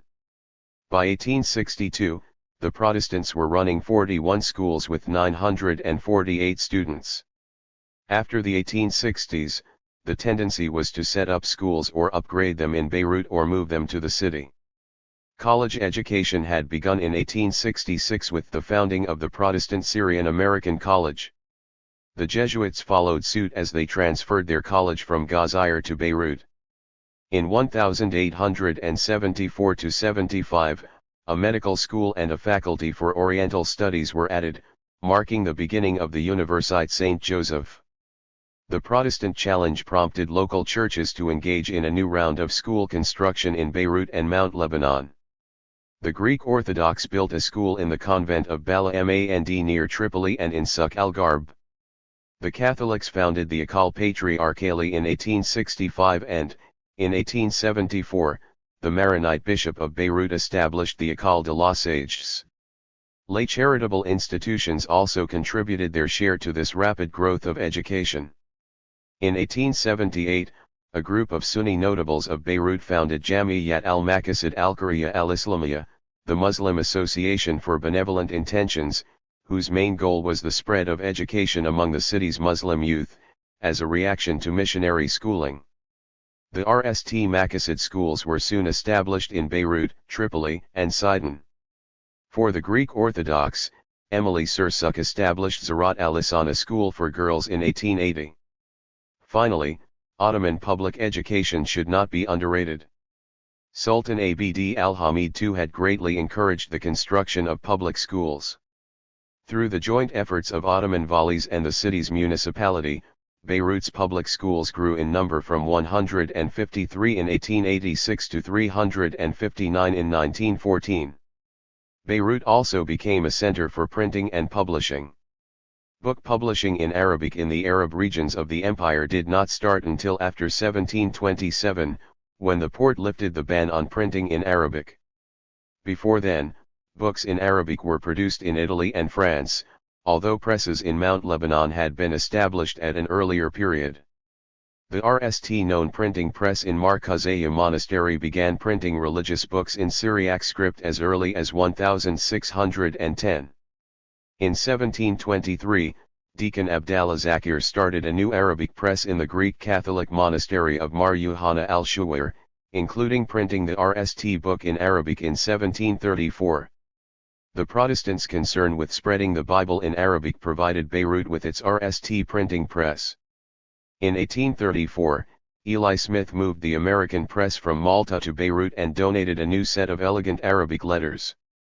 In 1848, the Jesuits followed suit and set up their Catholic press, and local presses soon followed.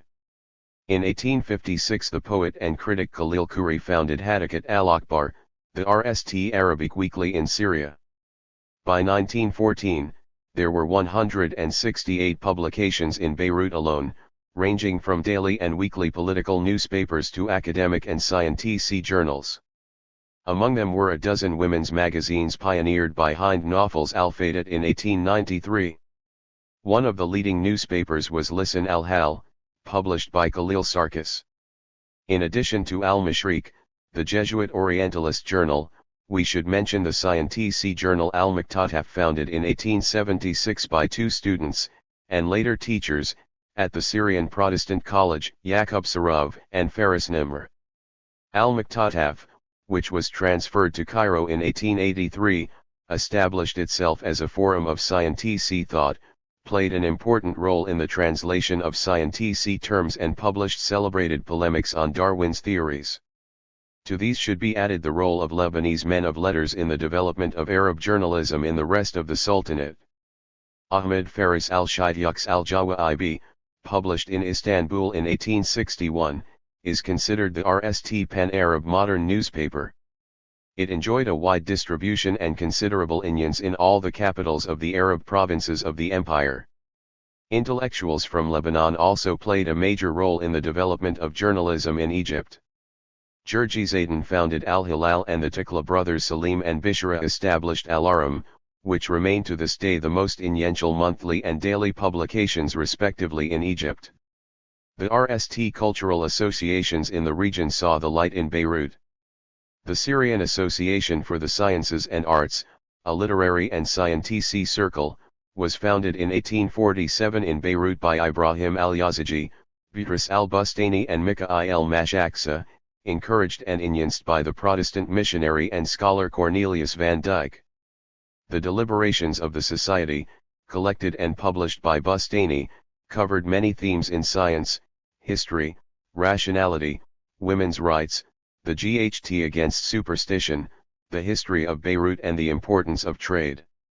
The society was dissolved, but its members in 1852 and its inner circle founded the Syrian Scientific Association 6 years later, with a much wider and multi-sectarian audience and a membership of more than 180. There was also the short-lived Oriental Society founded in 1850, whose records have unfortunately disappeared. Literary salons appeared at that time as well, the most reputed at the initiative of Ibrahim al-Yazigi's wife, Warda al-Nada, the Cultural Renaissance. The contribution of Lebanese territories to the Renaissance of Arab letters and culture, the Nada, was the product of a singular symbiosis between Beirut and Mount Lebanon in the wider context of the opening of both to Europe and the Syrian interior. While Beirut offered the educational and cultural infrastructure and the urban setting, Mount Lebanon provided the human element and the experience of a dramatic transitional period that witnessed the collapse of the old Muqaddaji order, amid a bloody civil war. The Nada's principal actors were recent migrants from Mount Lebanon to Beirut. The city transformed them into a new type of intellectual. They had studied in the mountain but perfected their education in the city. Almost all had been mudabirs, serving as secretaries and copyists under Muqaddajis and rulers. In the city they became educators, translators, journalists, or simply writers. Their patrons were sometimes merchant bourgeois who advertised in their newspapers or announced the publication of their books. Nasif al-Yazigi began his career as a private secretary to Prince Haidar al-Shihabi and Bashir Shihab II. He settled in Beirut around 1840 and came in contact with Protestant missionaries as a tutor in Arabic and later taught at the Syrian Protestant College. He wrote on philosophy, grammar, style, rhetoric, and poetry. Among his many essays are a commentary on the great poet al-Mutanabi and a treatise on the Muqaddaji system in Mount Lebanon. His principal contribution to the Nada is his attempt to emulate classical Arab writers. His son Ibrahim was a grammarian, man of letters and educator. Yazigi made a valuable contribution to the modern study of Arabic poetics, and his wide range of interests included music, painting, and astronomy.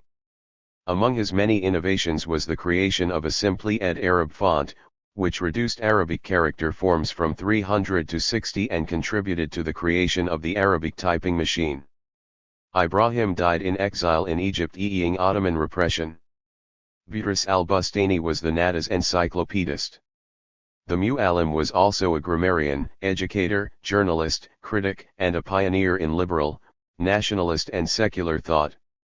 He studied in Ain Waraka, the famous Maronite college, and taught at the Protestant seminary in Beirut, then at the Syrian Protestant College. In 1863, Bustani founded the National School in Beirut, the RST Secular School in the Arab East, with instruction in Arabic, Turkish, French, English, Greek and Latin. He also published the RST Political Bulletin, Not Our Syria. In 1870, he launched the daily Al-Jannah, edited by his son Salim, the weekly Al-Janana, edited by his kinsman Sulayman, the translator in verse of Homer's Iliad, and the monthly Al-Jinan. His main contributions, however, are the RST Modern Arabic Dictionary and a 6-volume encyclopedia.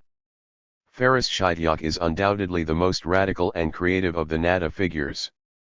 Born in Ashkut, he lived in Hadith, near Beirut, in a family that suffered greatly from the oppression of the church and the local feudal leaders. His grandfather, father, and brother died as martyrs of freedom of thought and inclination, as he was to write later. Faris also studied at Ain Waraka and, upon the death of his father, worked as a copyist of manuscripts, yet continued his studies under his elder brother As'ad, whose arrest and death completely changed the course of Faris's life. He broke from the Maronite Church, converted to Protestantism, and left the country for an exile from which he never returned. In Cairo, under Muhammad Ali, he taught Arabic to American Protestant missionaries and studied under the sheikhs of Al-Azhar.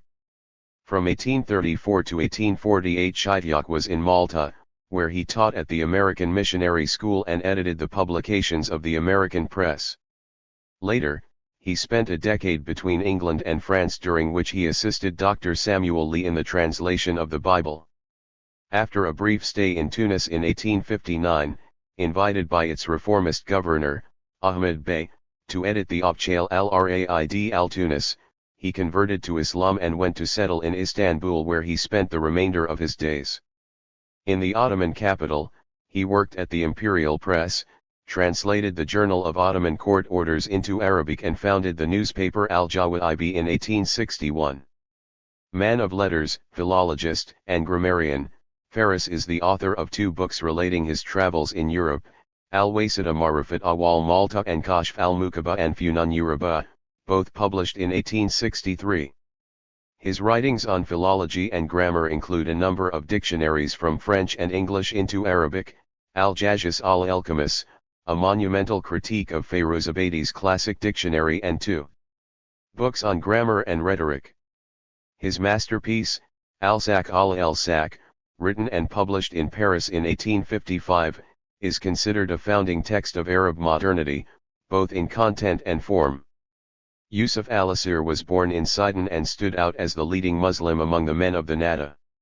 A graduate of Al-Azhar in Cairo, he held the position of judge in Tripoli, mufti in Akkar, and attorney general in Mount Lebanon under the Mutasariyat. In addition to a collection of poetry, his writings include a commentary on the Ottoman Code. He was also the founder of the RST newspaper in Lebanon, to be published by a Muslim. A common concern of all the Nada pioneers was to liberate Arabic writing from its torpor and conventional styles. They succeeded brilliantly in prose, but much less so in poetry. Undoubtedly, the translation of the Bible into Arabic was a landmark in that effort, as the process of translation itself contributed to the innovation of Arabic prose. 3 translations were produced within a period of 15 years. The Shidyak Lee translation came out RST in 1857, but remained largely unknown. Eli Smith started the project in 1847, assisted by Beatrice al-Bustani, and the translation was corrected by Nasif al-Yaziji. After Smith's death, the effort was continued by Cornelius van Dyck, helped by Yusuf al-Asir, and the NAL version came out in 1865. In 1880, Yaziji produced the Bible translation for the Jesuits. Regardless of the controversies it provoked, the new translation of the Bible would influence generations of writers, among whom Gibran Khalil Gibran, author of the Prophet. Literary renewal did not stop at language. New literary forms appeared under the direct influence of Western literature. Marun Naktash introduced the theatrical arts. In 1848, he staged the RST modern play in Arabic, Al-Bakil, a loose translation of Molière's El Avare.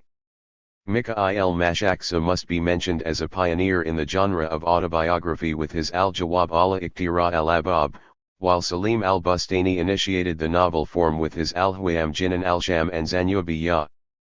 Jurji Zaydan wrote the RST historical novels evoking glorious or dramatic episodes of Arab, Muslim history, along with his classic histories of Arabic literature and Muslim civilization. Those men lived through a dramatic transitional period in which the old society was disintegrating, and they were not content to be passive witnesses of its transformations. They were actively engaged in the struggle against the 2 pillars of the old order, the Muqaddiji system and the Maronite Church. Equally important in understanding their motives, thought and positions is the decisive impact that the 1860 civil war left on their lives. Many factors account for the conversion of the Maronites Bustani and Shaityaq and the Greek Catholic Mashaksa to Protestantism and the close association of the Greek Catholic Yazidis with Protestant missionaries. However, their reaction to the Maronite Church and their secular views were certainly contributing factors. However, dissidents from their communities were not all Christians. Amir Muhammad ibn Abbas Arsalan, appointed Qai Maqam of the Druze in 1858, resigned his post in protest against the horrors of the 1860 war and settled in Beirut, where he devoted himself to literature until the end of his days. He was later to preside over the Scientific Association. Moreover, those Christian intellectuals did not turn to Christian Europe for inspiration but to the secular Europe of the Enlightenment, of English liberalism and the ideals of the French Revolution of 1789. Freedom of expression, the rule of law, the central role of the individual in society and the state and equality were the underlying themes in their writings. Shaityaq, questioning the arbitrary arrest and incarceration of his brother as ad by the Maronite Patriarch, writes, "Suppose my brother argued and polemized in religious affairs and maintained you were in error, you did not have to kill him for that. You should have refuted his proofs and arguments by words, spoken or written." 10 Bustani, for his part, emphasized the need for good government and the respect for laws. Even so, European concepts were not uncritically assimilated. The attraction of civilization, progress, democracy, and freedom did not hide, in Shaityaq's eyes, the misery of the working populations in mid-19th century Europe. As much as he admired equality among citizens in England, he was also deeply aware of the rigidity of the country's social hierarchy and was shocked to find out that the condition of the English peasants was no better than that of peasants in Mount Lebanon. He soon discovered that the basis of the peasants' misery in England was the system of land ownership, in which a few thousand families monopolized the majority of cultivable land. Shaityaq was opposed to inherited wealth, skeptical about the idealization of poverty as propagated by religion. He meditated at length on the way money corrupts human relations and feelings.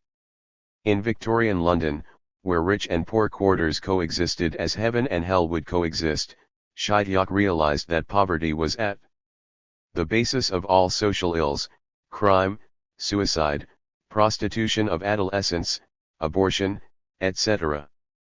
But he discovered that the misery of the many made the happiness of the few. How could it be that 1,000 human beings, nay 2,000s, should labor for the happiness of only one man? Shaityaq's deep sense of social justice led him to socialism. Ultimately, he believed that a society of peasants and workers was more reasonable than one exclusively and entirely composed of rich people. The Lebanese Nahda followed the tradition of its Egyptian counterpart in assigning the greatest importance to education as a principal mode of access to modernity and civilization. However, Shaityaq departs from his colleagues in his emphasis on industrialization and the value of work and of time, which he linked to the notion of progress. He further warned against reducing modernity and civilization to living in the cities and speaking a foreign language. Education without work, says he, is like a tree without fruits or a river without water. The intellectuals of the Lebanese Nahda were also pioneers of feminism. Bustani, in his famous allocution on the education of women, argued the case for the education of women perhaps for the first time in the Arab world. But the Mu'allim essentially envisaged an ideal Oriental woman, educated yet restricted to her household, where her main role was the education of her children. Shaityaq went much further than his contemporaries in calling for complete equality between women and men. He defended women's right to work and to choose their husbands, and supported their equal right to divorce. However, the Lebanese libertarians' most original contribution to women's liberation, in the mid-19th century, was his defense of women's equal right to sexual pleasure, even justifying extramarital relations. Finally, the Lebanese Nahda was a movement for the national revival of the Arabs. Ibrahim al-Yaziji's poem Arabs, Arise and Awake, became the rallying call for the early generations of Arab nationalists. However, it was Boutros Boustany who elaborated the notion of homeland, although the national space was Syria, whose people was bound by the bonds of a common language, culture, and history. In line with the Nada's passion for scientific concepts, Boustany used the metaphor of the magnet to describe the power of attraction that the homeland exercised on its members. Arab decentralists and independentists. Beirut harbored one of the earliest manifestations of Arab nationalism, providing it with its cultural ethos. Turbulent developments inside the Ottoman Empire eventually transformed the idea into a movement. In 1876, the Grand Vizier, Midat Pasha, backed by Ottoman reformers, deposed Sultan Abd al-Aziz, and replaced him with his brother, Sultan Abd al-Hamid II. The Hamidian Revolution marked a turning point in the history of the Ottoman Empire and the destiny of its Arab regions. The Ottoman reformers had envisaged a set of political reforms in order to save the empire from European encroachment. On December 23 of that year, they declared the Ottoman Constitution. Known as Midat Pasha's Constitution, the new charter confirmed the equality of all the subjects of the empire, guaranteed basic liberties and adopted a constitutional and limited parliamentary regime. Nationalist agitation in the Arab regions was a direct consequence of developments in Istanbul. In 1877, the project of an independent Arab kingdom, covering the territories of Lebanon, Syria, and Palestine, was revived. Encouraged by the outbreak of the Russo-Ottoman War on April 18, 1877, Muslim notables and intellectuals from Syria's major cities and rural centers converged upon Damascus to pay allegiance to Abd al-Qadir and urge him to lead the movement for the unity of Bilad al-Sham. 11. They still conceived of that unity inside the Khan-ness of the Ottoman Empire.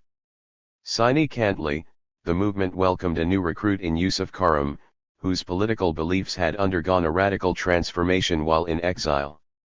As soon as the regions of the empire had started to react favorably to the declaration of the constitution, Abd al-Hamid suspended it under the pretext of the Russo-Ottoman War. Midat was dismissed and sent to exile. The outcome of the war shifted in favor of the Russians, laying a heavy burden on the empire. According to the treaties of San Stefano and Berlin, the Ottoman Empire lost territories to Russia, was forced to recognize the independence of Romania and Serbia and to concede additional Ottoman territory to the European powers. Abd al-Hamid ceded Cyprus to Britain, and the latter encouraged France to occupy Tunisia. More importantly, Britain occupied Egypt in 1882 under the guise of suppressing the Arabi revolt. In the end, Yusuf Karim was proven right. Britain and France had started planning the dismemberment of the ailing Ottoman Empire. Aware that Istanbul could no longer count on Britain to help preserve the unity of the empire, Abd al-Hamid II resorted to an internal policy of massive repression and allied himself externally with Germany, the new and rival European imperial power. When Midat Pasha was reinstated in 1878 and appointed Vali of Syria, a new lease of life was granted to Syrian nationalists. The RST clandestine brochures calling for revolt against the Turks and for Arab independence appeared on the walls of Beirut in 1881 and 1882. They were attributed to a secret society founded in 1876 by a dozen Christian intellectuals, mostly former SBC students. However, Midat's mandate was short-lived. Accused by the central government of seeking to detach the Arab provinces, he was arrested and exiled to Taif in 1881 and assassinated 2 years later, probably on the orders of Abd al-Hamid. Midat's demise ended the RST phase of Arab national agitation. In 1882–83, the Arabist secret society was disbanded and its members, including Sarav, Nimr, and Yazigi, fled to Egypt, and many of the pro-Abd al-Qadir notables and ulamas were condemned to their residence or exiled. To consolidate his rule and combat European designs, Abd al-Hamid called for Islamic unity, now that Arabs and Muslims constituted the majority of his subjects. If this helped temporarily appease Arab independentist agitation, it nevertheless unleashed a new wave of struggle against Hamidian authoritarianism. The major demands were the return to the constitution, decentralization, and a larger measure of participation for the Arabs in running the affairs of the Sultanate. In 1902, a secret circle calling for constitutional life and the end of Hamidian rule was founded in Damascus. Hamidian repression pushed independentists to transfer their activities outside the Arab provinces. In 1906, a group of Arab students in Istanbul formed the Association for Arab Renaissance, calling for reform and wider political Arab participation. In Paris, a group of Christian Lebanese notables and merchants founded the Ottoman League, while Arab Muslim students formed the Young Arab League in 1911. Among them were Muhammad Rustam Haider and Khalib Mamasani from Lebanon, Ani Abd al-Hadi from Palestine, Jamil Mardam from Syria, and Raqu al-Tamimi from Iraq. Their aim was to raise the Arab nation to the level of modern nations. In response to the Abchale policy of Islamization, which emphasized the historical role of the Arabs in propagating Islam, decentralists demanded equal rights for Arabs and the Abchalization of Arabic, and proclaimed the unity of the Arab regions of the empire. The multi-sectarian decentralists took residence in Cairo, where Rashid Rida, Hakdi al-Dashazim, Shibli Shimail, Iskandar Eman and others founded, in 1912, the Ottoman Party for Administrative Decentralization. The revolt of the Young Turks in 1909 and the reactivation of the constitution revived nationalist agitation in the Arab provinces. In 1913, the Young Arab Society moved its OBCES to Beirut and published Al-Mufid, edited by Abd al-Ghani Uraisi. The most notable of the local movements for reform and decentralization was the Beirut Reform Movement of 1912-13. In late 1912, 84 Beiruti notables and intellectuals met at the municipality and elected a preparatory committee for reform of 25 members. They demanded the Abchalization of Arabic, decentralization, the extension of the powers of the Wilayas Council and the reduction of military service. It was also suggested that the council be formed of 30 elected members, half Muslims and half non-Muslims, and control a larger share of the budget revenues, in fact, all except the revenues from customs, post and telegraph and the exemption tax from military service. The reformists further threatened to join the autonomous region of Mount Lebanon in case their demands were not met. But the outcome of Beirut's autonomous demands was no better than that of the mountain. On April 8, 1913, the CUP declared the movement's demands an act of treason against the Ottoman state, dismissed Vali Adambek for his sympathies toward the city's reformists and appointed Hazembek, who disbanded the reform committee on that same day. The next day, all Beirut papers were bordered in black in sympathetic protest. 3 days later, the committee's General Assembly, convening in the meeting hall of the Syrian Protestant College, called for a general strike, and a memorandum signed by 1,300 of the city's inhabitants was addressed to the Porte, objecting to the disbanding of the Reform Committee as unconstitutional. The response came in the form of further repression. The police were ordered to force merchants to open shop, 6 members of the committee were arrested and accused of instigating the strike, and the 2 nationalist newspapers, Uraisi's Al-Muadi and Sheikh Ahmed Tabar's Al-Ittihad al-Uthmani, were closed. Though the detainees were released, the Ottoman authorities appointed a more restricted committee. The movement sold out. The apogee of that period was the first Arab Congress in Paris, representing the different nationalist tendencies among the elites of the Arab regions. Held from 17 to June 23, 1913 under the auspices of the Ottoman Party for Administrative Decentralization, the Congress was attended by delegates from Syria, Iraq, Palestine, Beirut, and Mount Lebanon, in addition to the Lebanese support committees in Paris, Cairo, the United States and Mexico. The Syrian Abd al-Hamid al-Zara'i presided, and participants demanded Ottoman reform, decentralization, the recognition of Arabic in the Ottoman Parliament and its Abchalization in the Arab provinces, and the extension of the right for Arab conscripts to serve their terms in their own provinces in time of peace. The Congress further supported the program of the Beirut Reform Movement and the increase of the Mutasariya's financial revenues. The dominant mood was set by Abd al-Ghani al-Uraisi, who affirmed that Arabs were simultaneously members of a nation with its specific characteristics and Ottoman citizens, and consequently possessed legitimate rights in both capacities. An issue of discord revolved around the demand of some Christian delegates from Mount Lebanon that foreign experts and advisors should assist in carrying out the reforms. The majority of the delegates saw in this proposal an attempt to introduce the idea of enlisting European help against Ottoman rule. That note of discord, which was eventually settled, foreshadowed the later rift between independentists and protectionists. Although the negotiations with a delegation of the Arab Congress seemed at first quite promising, they ended up by only allowing the appointment of 6 Arab notables in the Ottoman Senate.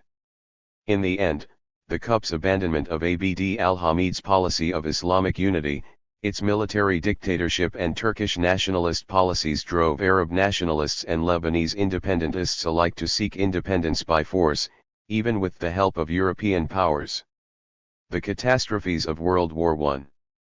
The catastrophes that befell the inhabitants of Beirut and Mount Lebanon during World War I would have a direct impact on later developments. Ottoman repression against the independentist movement in Beirut and the Mountain was particularly harsh. Under the iron hand of Ottoman envoy Jamal Pasha, the Butcher, in 1915 and 1916, 33 Lebanese and Arab nationalist activists were sentenced to death before the Martial Court in Alai for high treason, accused of connections with the Allies and publicly hanged in Beirut and Damascus. After the declaration of the war, the terrible Safar Barlik was imposed, a compulsory military service that still today haunts the popular imagination.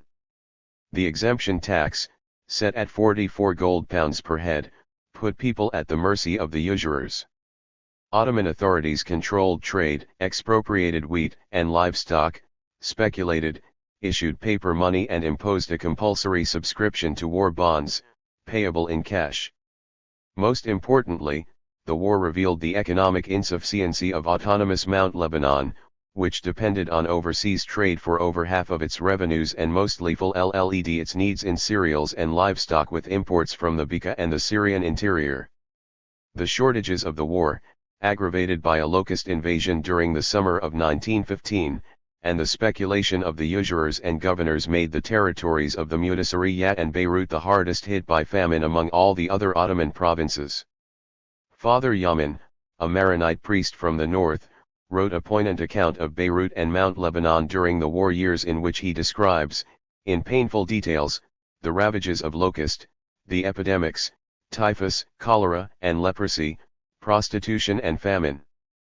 People devoured the meat of dead dogs and camels, and cases of anthropophagy were reported in Beirut, Mount Lebanon, Tripoli, and Jabal Amil.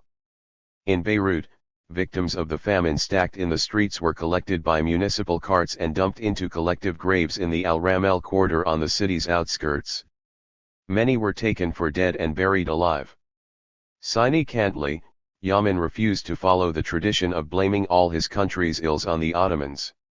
He likewise accused rich Lebanese who had become devoid of any feeling of tenderness and pity toward their kin. But his rage was primarily directed against Beirut usurers, who lent money in return for exorbitant interest rates, set at 25 to 50% at the beginning of the war, and raised to 70 to 150% by 1916. Those traders in souls, as Yamin called them, had introduced the most cynical methods for robbing people of their properties and belongings. By the end of the war, an estimated 100,000 inhabitants of Beirut and Mount Lebanon had died of famine. Part 2. 5. Greater Lebanon, the dialectics of attachment and detachment. Little Lebanon spells economic death, union with Syria, political death. Yusuf al-Sada. Lebanon, in the frontiers DNet on September 1, 1920, had never existed before in history. It was a product of the Franco-British colonial partition of the Middle East. Its creation did not imply a return to any natural and historical boundaries, as Lebanese nationalists claimed, nor was it an artificial entity, contrary to Arab nationalist pretenses, as it is no more nor less artificial than any of the other Eastern Arab states created by the partition process.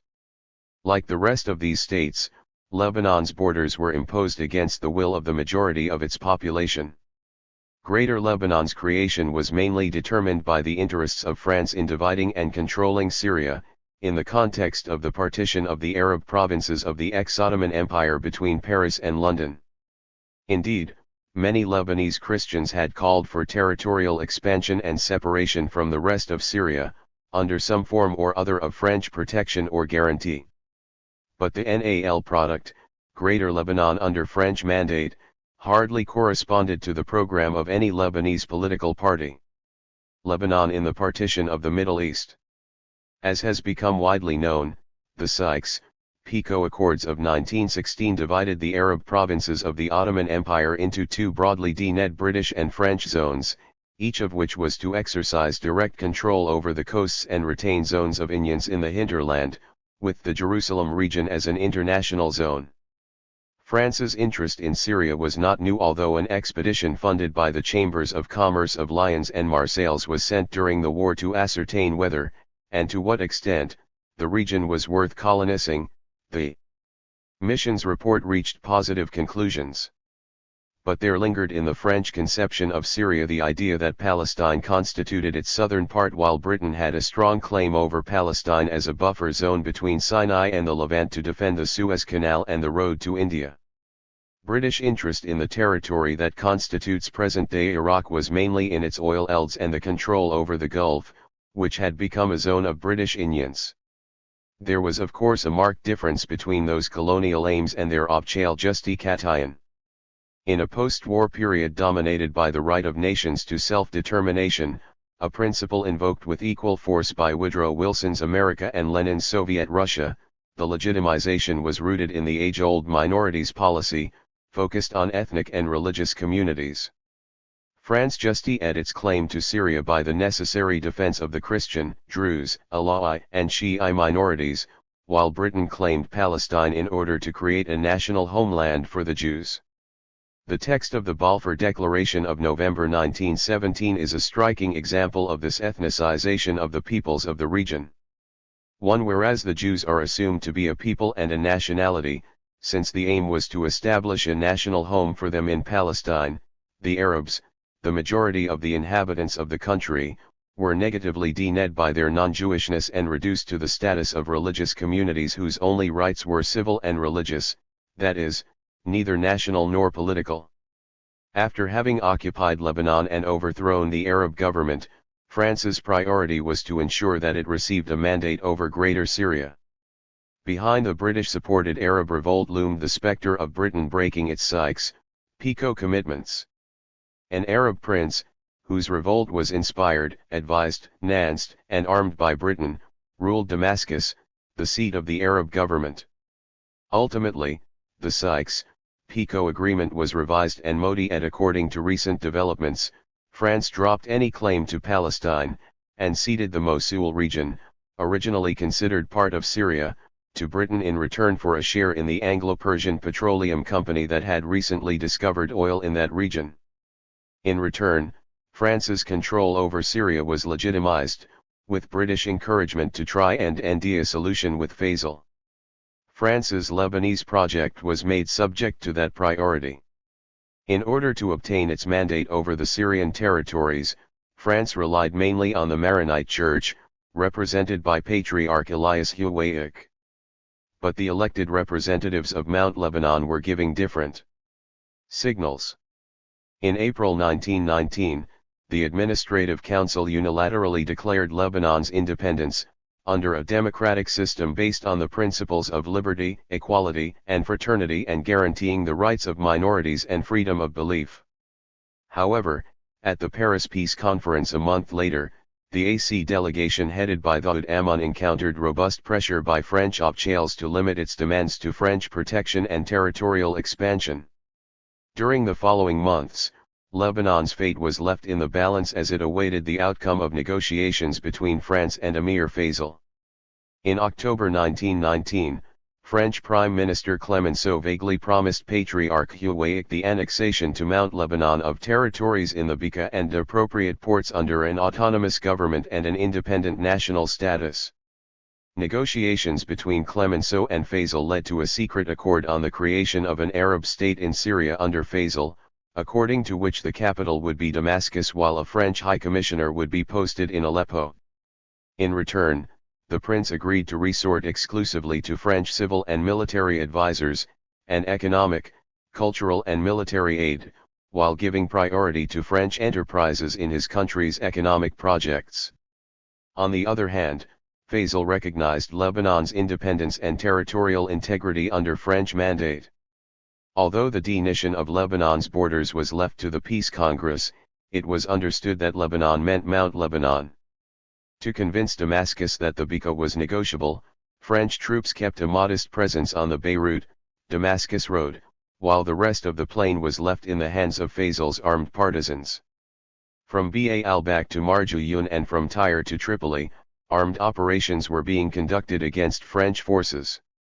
Southern Lebanon had rallied to the Arab cause beginning in late 1918 and received Faisal's personal emissary, the Christian Ilyas Dhyb al-Khoury. Kamal al-Azad, Shiite Za'im of the south, was declared Governor-General of Jabal Amil, and Riyad al-Sulh, son of Rida al-Sulh, the Sunni patron of South Lebanon, governor of Ceuta. Riyad, who had a law degree from the Université Saint Joseph in Beirut and the University of Constantinople, had been engaged at an early age in the Arab national struggle against Ottoman rule and condemned in absentia to life imprisonment. The southern rebellion was led by Adam Kenjar and Sadiq Hamza, whose armed bands attacked French troops stationed in the Christian villages of Jadida and Dainibel. On April 24, 1920, some 600 Shiite notables, ulamas and leaders of armed partisans of the Arab revolt met at the Hujair Valley Congress to declare Jabal Amil an independent district linked to the Syrian Federation. On March 7, 1920, the Arab Congress, convened in Damascus, declared the integral independence of Syria and proclaimed Faisal king of Syria.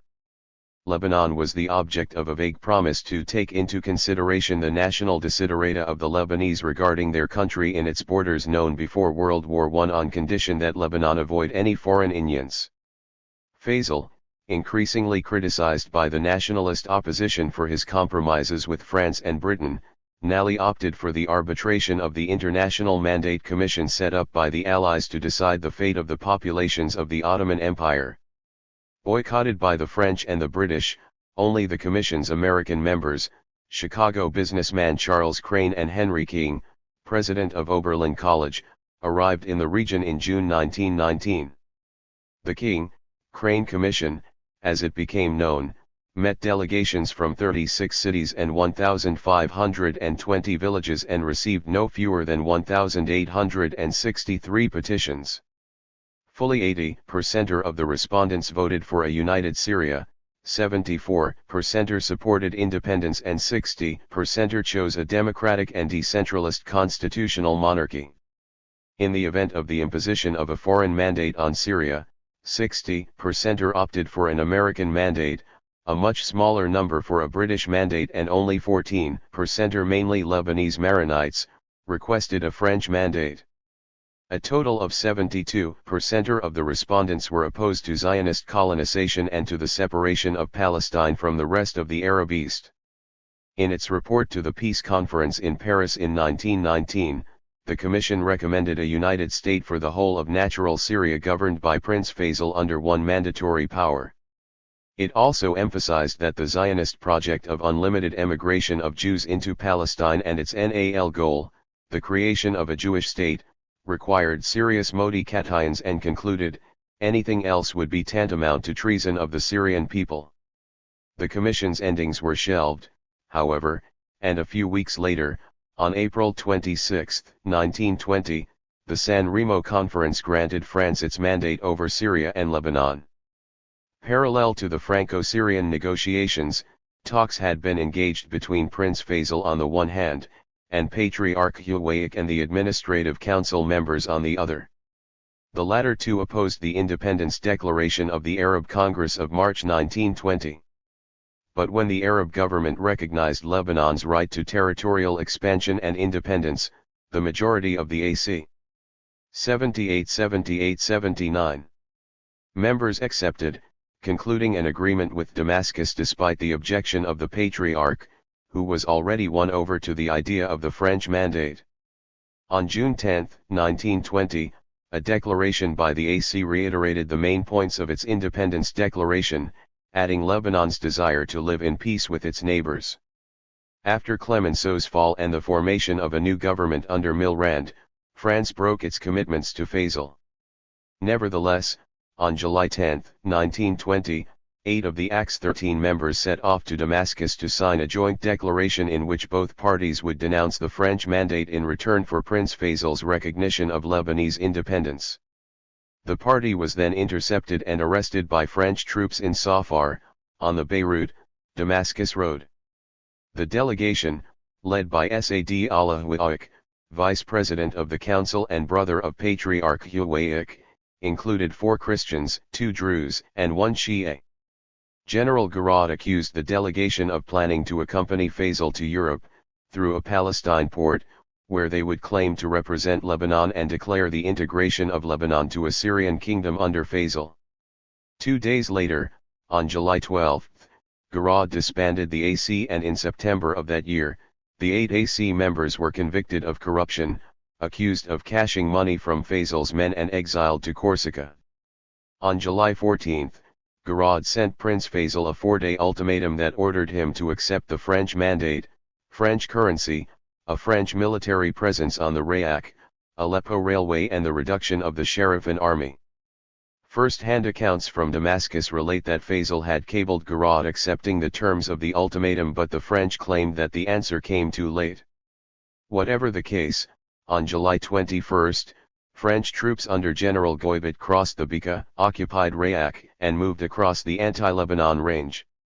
On July 24 they defeated the Arab army in Mazalan, led by Minister of Defense Yusuf al-Dashazma, who was killed in a battle that pitted cavalry against tanks, and marched into Damascus. On the afternoon of the 25th, Gouraud entered the capital of the Arab revolt. Lebanon had served as bridgehead for the occupation of Syria, as the French military planners had proposed more than 3 decades earlier. The Arab revolt crushed, Faisal led the country to be declared King of Iraq under British occupation a year later, and his brother Abd Allah became Emir of Transjordan. Syria was divided into 4 autonomous 79-79 80 states: Greater Lebanon, Aleppo, Damascus, and the Alawi state. A FTH state of Jabal al-Duras was added in 1921. On September 1, 1920, General Gouraud Abchali declared the creation of Greater Lebanon under French Mandate. To the original territory of the Mutasariya were annexed the coastal cities of Beirut, Sidon, Tyre, and Tripoli, and the 4 ex-Ottoman causes of Hasbaya, Rashaya, Ba al-Bak, and Dakar. Its borders were set at Nahr al-Kabir in the north, Palestine in the south, the Mediterranean in the west, and the summits of the anti-Lebanon range in the east. The imposition of French Mandate on Lebanon, according to Acarli's apt formula, was the victory of the Church of Patriarch Elias Huwaiq over the secular Lebanon of his brother Saad Allah Huwaiq. 2. And it was in Mazalan that this secular Lebanon, aspiring for independence, was defeated alongside the troops of the Arab revolt. Attachment and detachment. Almost all of Greater Lebanon's Muslim population rejected the mandate, opting instead for an independent Arab state and, short of that, for annexation to Syria. The declaration of Greater Lebanon was met with widespread anti-French violence on the coast, Jabal Amil, the Bekaa, and Mount Lebanon. On July 24, Georges Picot and Admiral Mornat, commander of the naval forces in the eastern Mediterranean, suffered an attempt on their lives in the Shove, and the house of Habib Pasha al-Sadi was burnt and sacked. Between December 6, 1920 and January 6, 1921, 30 Christian villages were attacked in South Lebanon, and in May of the same year, a raid by the inhabitants of Bent Jubail against the neighboring Christian village of Ainabal left some FTY dead. The killing was in retaliation for French officers' reliance on Christian collaborators in the conquest of the south. It took a number of months before the 3,600 French troops under the command of Colonel Niger were able to control southern Lebanon, not without recourse to executions, collective punishment, and scorched earth. In Beirut, an assassination attempt against As'ad Khurshid Pasha, the Sunni Director General of the Interior, led to the arrest and banishment of Salim Ali Salam and 3 other of the city's notables. The opposition of the annexed territories. While Christian opponents of the mandate invoked the rights of nations to self-determination, Muslim annexationists expressed their 80-80-81 opposition to the mandate and the partition of Syria as a necessarily unjust economic, political, fiscal and administrative system. Indeed, in their Memorandum de Protestation de Populations de Territoires Annexes, the notables of Beirut, Tripoli, Sidon, Tyre, and Ba al-Bak refuted the historical justifications for natural Lebanon, which, they maintained, had never existed historically. The same thesis would be reiterated by the Congress of the Coast and the Four Causes in its meetings of 1928, 1933, and 1936. But the population of the annexed territories mainly expressed their opposition to economic, administrative, and fiscal injustices. The annexed territories had a greater population than Mount Lebanon and their natural resources were richer, as 83% of the fiscal revenues of the new state came from the annexed territories, 80% of those revenues were spent in Mount Lebanon. Regarding administrative posts, the majority of the functionaries of the administration of Greater Lebanon came from the ancient Mutasariyat and replaced the functionaries of the Wilaya of Beirut. Last but not least, the coastal cities incurred heavy economic losses because their ports had been severed from the Syrian hinterland. The signatories of the memorandum concluded that the commercial interests of the Wilaya and of all Syria require an immediate re-establishment of Syrian unity. This last argument identifies economic interests with political unity. The RST rupture in the Muslim Unionists' discourse would be exactly on this issue and lead to the dissociation between economic and political unity. A substantial number of non-Maronite Christians had expressed similar wishes to those of the Muslims. The majority of the inhabitants of Zali, with its Greek Catholic majority, voted in favor of annexation to Syria and against the mandate. 500 of its notables signed a petition to that effect, addressed to the King, Crane Commission. The position of the Maronites does not lend itself to oversimplification. There was much truth in what the Muslim representatives of the Coast and Four Causes said in their memorandum to the peace conference. Patriarch Ilyas Huwaic, imposed by the French as the spokesman for the Lebanese nation, with the exception of the Sunnis, did not even represent the majority of the Maronites. To begin with, the majority of the members of the Administrative Council, the only elected body capable of expressing public opinion of the time, including its Maronite members, had opposed 81-81. 82. The French mandate and opted for an independent Lebanon on close terms with Syria.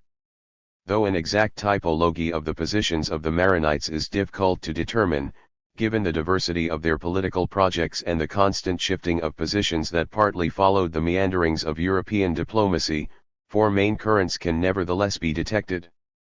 The Arab Federalists were a small elite that supported the Arab Kingdom in Damascus and an independent and united Arab state.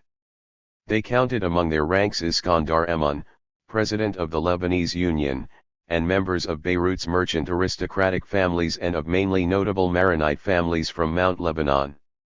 The only known Greek Catholic was Amin Malov. The Syrian Federalists, partisans of the federal unity of natural Syria, were mainly represented by the French-based Comite d'Orient and the Comite Central Syrian. The latter, led by Georges Samn and Shukri Ghanem, included a large number of Greek Catholics and Greek Orthodox Christians. They were based in Paris with branches in Cairo, London, and a support committee in New York, which counted Gibran Khalil Gibran as a member. Some of them called for a Christian homeland inside the Federation. But the Syrian Federalists split on their position toward the mandate. Samn and Ghanem were supporters of the French mandate while others maintained the call for a united independent Syria. The protectionists, in their extreme form, demanded the annexation of Christian Lebanon by France. Ferdinand Tillon, who describes the Maronites as French since times immemorial and historic allies of France in its struggle against Islam, called for a return to a Christian emirate attached to France on the Algerian colonial model. Its official language would be French and the Druze would have the choice between accepting their minority status or simply leaving the country. 3. This tendency conceived of Lebanon as a Christian refuge whose Frenchness differentiated it from Arab identity and Islam, both part of barbaric Asia. Another, more moderate version conceived of French protection as a guarantee. 82-83. Against the submersion of the Christians in the surrounding Arab/Islamic world. Patriarch Huwaic viewed Lebanon's autonomy as its independence from the rest of Syria, on the one hand, and its attachment to France, on the other. In a memorandum to the Quai d'Orsay, the Patriarch spoke of Lebanon as a faraway extension of France, for Émile Idi was the politician most representative of the protectionists and Charles Corm its intellectual spokesman. The Lebanese independentists drew heavily on the traditions of the nationalists and reformers of the Administrative Council. Their chief organ was Al-Ittihad al-Lubnani, founded in Cairo by Yusuf al-Sada. Al-Ittihad had been opposed, since the beginning of World War I, to the reintegration of Mount Lebanon into the Ottoman Empire and demanded its neutrality and independence without protection or annexation. 5. This group imagined Greater Lebanon as an independent, democratic, and multi-sectarian republic where Christians would coexist with Muslims inside and outside Lebanon. The argument of the Lebanonists for Greater Lebanon was mainly economic, the need to provide Mount Lebanon with the required self-sufficiency in food and an outlet on the Mediterranean. Augusta Pasha Adib, president of the Lebanese Union, envisaged the annexation of the Bekaa as a colonial enterprise. Underpopulated, its land abandoned and its inhabitants incapable of exploiting it in a fructuous manner, the valley would best prosper if put in the hands of the Lebanese. 6. Whatever the case, Lebanonists such as Adib, al-Sada, Kt. Kerala and Bulis Nujaim emphasized the integral independence of Lebanon in its natural and historic frontiers with or without the guarantee of the great powers. Al-Sada departed from his colleagues with his clear anti-colonial position. While paying due respect to France's moral position among the Lebanese, he maintained that French colonization in Lebanon would only benefit a few monopolist capitalists among the French and a minority of job seekers among the Lebanese. 7. Further, Al-Sada called for close Syrian-Lebanese relations based on mutual respect of the independence of both countries. Bulis Nujaim, a pioneer of Lebanonism and a protectionist before the defeat of the Ottoman Empire, would later oppose the mandate and call for a democratic Lebanon, economically viable and multi-sectarian. He attributed to the Lebanese the role of the Piedmontese of Syria, which presupposed a leading Lebanese part in a Syrian unity to which they would belong. 8. Kt. Kerala, also an early protectionist, soon. 83-83. 84. Opted for a Greater Lebanon in collaboration with the Muslims and called for solidarity with the independence of Syria and the other Arab countries, brothers in ethnicity and language. Suleiman Kanan, counselor for Jazin, proposed two arguments against the mandate. First, the Lebanese had proved their capacity to rule themselves by themselves and had thus earned their right to self-determination, according to President Wilson's principles. Second, the protection of a foreign power would be detrimental to the interests of the Christians themselves. Kerala wrote in a memorandum addressed to an American conference. We want to live at peace with our neighbors, but we cannot ever hope to do so while there is a foreign power in Syria, for which the majority of Mohammedans hold the minority Christians responsible. Thus those who come to protect us only arouse against us the enmity of our neighbors. We are indeed safer with them, as the past has proven, without this European protection. The ambition of France to have a naval base in Syria, and to extend her commerce, should not be realized at the expense of a people who have always admired her own political and social ideals at home and who are now being used as a pretext for occupation. 9. Partisans of a mandated Greater Lebanon. Hardly any sizable Christian current called simultaneously for Greater Lebanon and the French mandate. Partisans of the mandate were mainly defectors from different currents who adapted to the new mandate status quo. From the Federalists came Sam, Ghanem, Petro Trad, Ayub Thabit, and Habib Pasha al-Asadi, governor of Mount Lebanon under the Faisal regime, who rallied to the mandate and was appointed president of the republic in 1934.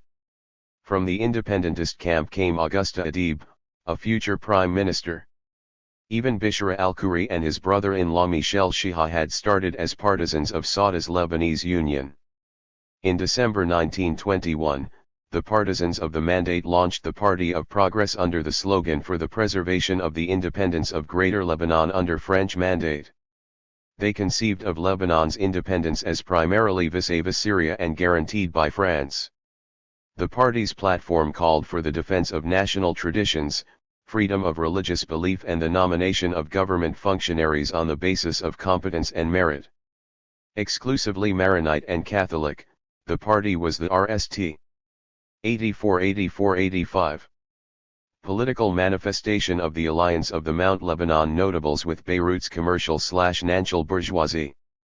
The former were represented by Emil Idi and Bishra al-Khoury, whose rivalry would dominate the political life of Lebanon throughout the mandate.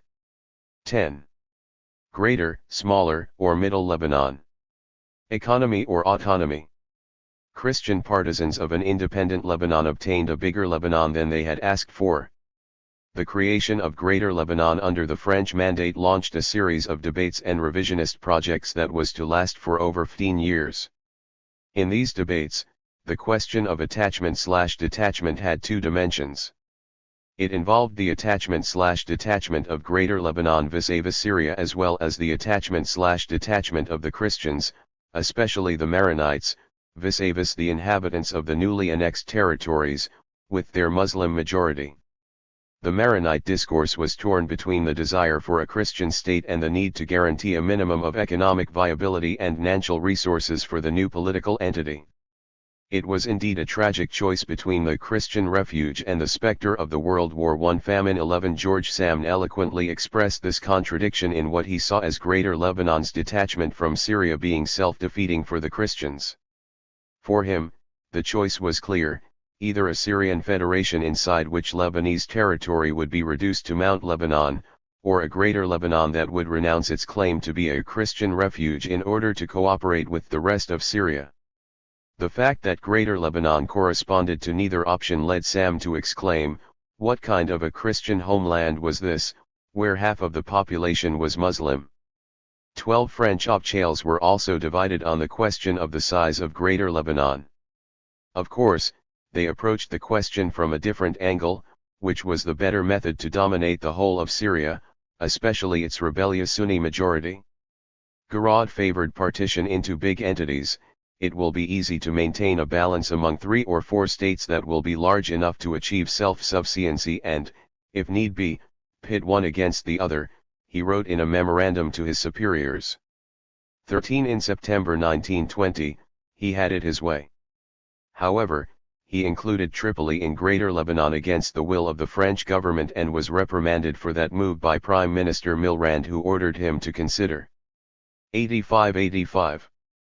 86. The arrangement a trial period.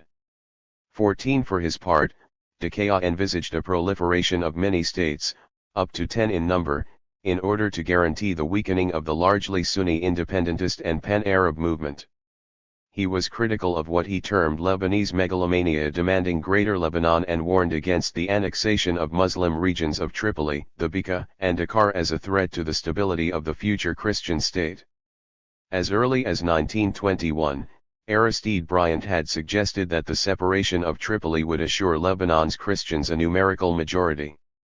In 1926, Decaia admitted that a mistake had been made in administrating a much greater Lebanon, suggesting that Tripoli and the Muslim parts of Akkar and the Bekaa be reintegrated into Syria.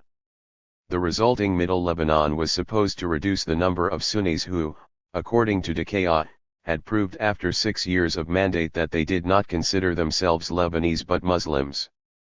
Whatever the case, both the economic interests of the mandate and those of Beirut's bourgeoisie were opposed to the return of the port of Tripoli to Syria. Retained inside Mount Lebanon, Tripoli was less likely to endanger Beirut's preponderant economic position. As part of Syria, the risk involved seeing it become Syria's principal port at the expense of the port of Beirut. 15. Drawing the southern borders. The declaration of Greater Lebanon left the question of its southern borders pending, awaiting the delimitation of the Palestinian, Syrian borders. In fact, there were few partisans of Greater Lebanon who had demanded the annexation of Jabal Amil to the new entity. There were even Christian voices that explicitly opposed the inclusion of the South, notably the Maronite Church and a number of Hazen sheikhs. 16. A joint military Franco-British commission headed by Colonels Paulet and Newcomb negotiated the demarcation of Lebanon's southern borders from June 1921 to February 1922. The British asked that Palestine's northern borders be set at the Litani River, to meet their commitment to provide a national homeland for the Jews in Palestine. In its memorandum of February 3, 1919 to the Peace Conference, the Zionist organization had set the northern borders of the national homeland for the Jews at Sidon and the elbow of the Litani, the river's westward diversion to join the Mediterranean. 86-86-87. Where it is known as Al-Kazmiya. In this case, Palestine was to include not only the regions of Tyre and Jabal Amil but also the Golan Heights, Jabal al-Sheikh, and Horan. At stake were the tributaries of the Jordan River. The British wanted the Jordan and its tributaries in their mandatory zone. The French, determined not to make any new concession on the borders or on the waters of the Litani and the Yarmouk rivers, ultimately prevailed, despite Zionist objections, and the Galilee was divided between the two mandatory powers. 17. The NAL accord between the two governments was ratified on March 7, 1923.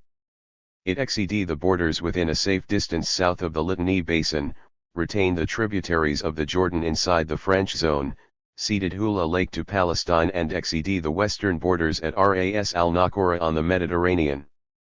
But the question of Lebanon's size and borders was far from being settled. 87-87. 6. From mandate to independence. By splitting off Greater Lebanon from its natural hinterland, the French not only confirmed the financial and commercial hegemony of Beirut over the mountain, but also strengthened a pattern of economic activity in which agriculture and industry had become subordinated to banking and trade. Roger Owen, The Political Economy of Grand Liban, Essays on the Crisis in Lebanon. Partisans of the mandate imagined their country ruled by a Lebanese governor and Lebanese administrators under French protection. All they got was a French-imposed regime of direct rule. In 1921, Decaia explained that the mandate implied a gradual work of civic education and political emancipation. High Commissioner Garad appointed Major Traboulsi governor of Lebanon, supported by an executive of 7 directors general, but real power in the administration lay in the hands of the French advisors. Garad also appointed an administrative commission of 15 members, of whom only VE were Muslims. Faced with massive Muslim boycott, the High Commissioner enlarged the commission to 17 members, the majority of whom were landowners and merchant notables. Already, the sectarian quotas were established. Substantially, the commission held mainly consultative powers, just like its Mudasariya predecessor. On March 9, 1922, the AC was replaced by a partly elected representative council, the elections to which were also boycotted by large sections of the Muslim population.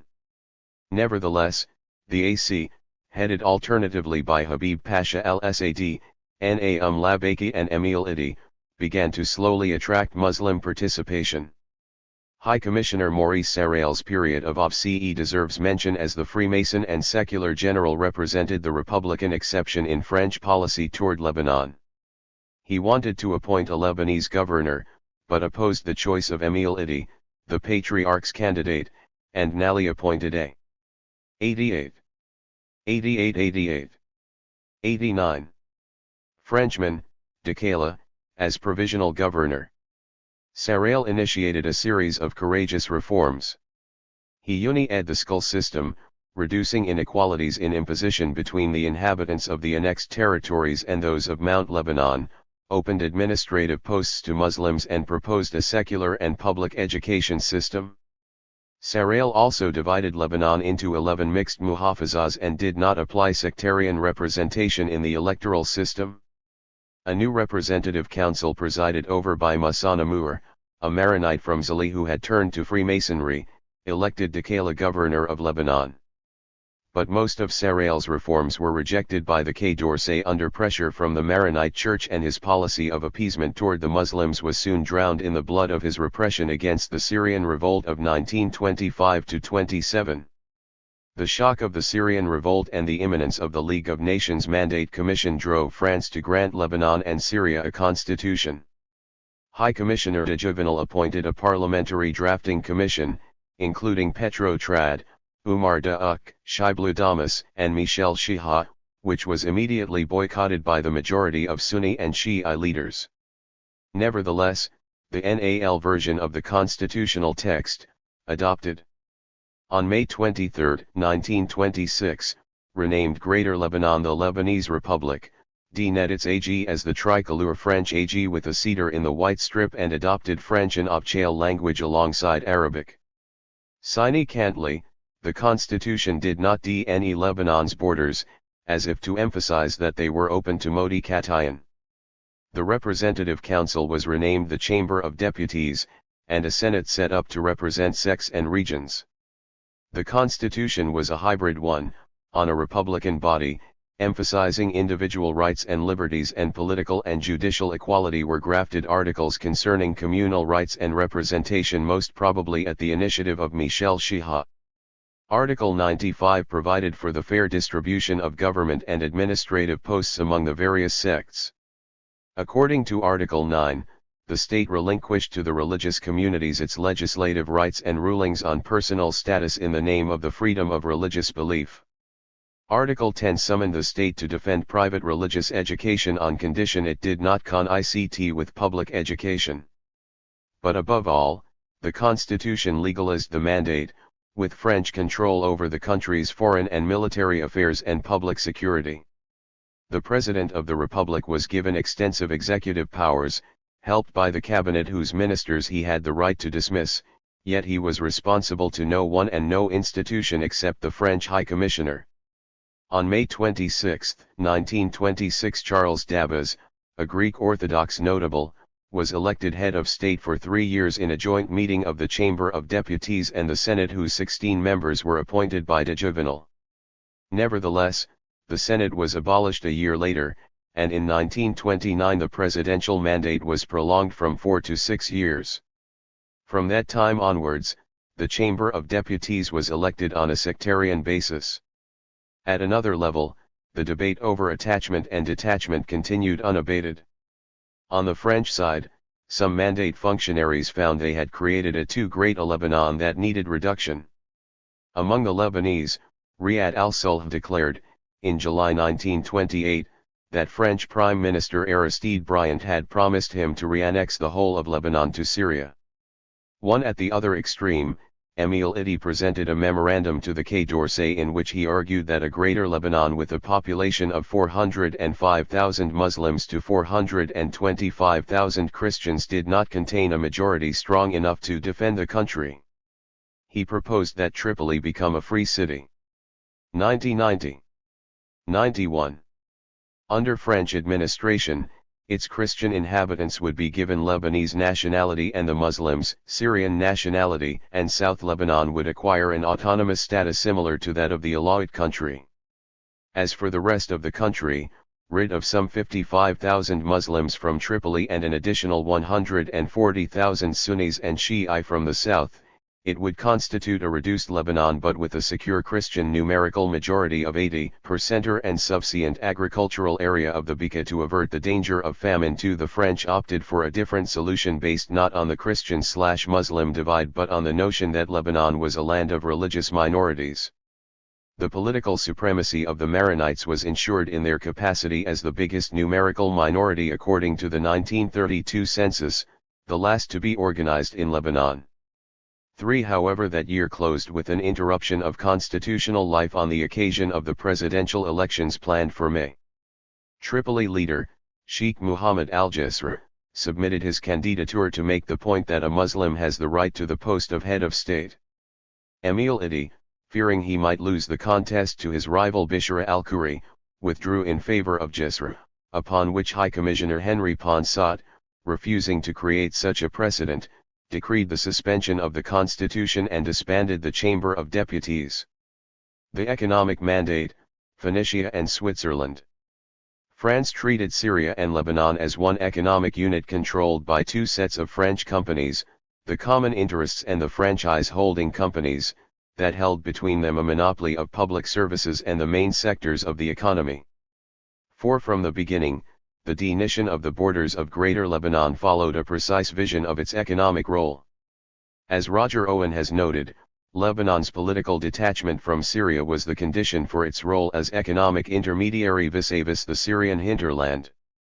5. The Mandate authorities encouraged that outward-looking role. Beirut port, Conramed as the principal port of the Syrian interior, was enlarged and modernized, a second dock was constructed and the city, provided with an airport, progressed to become a center for international communication.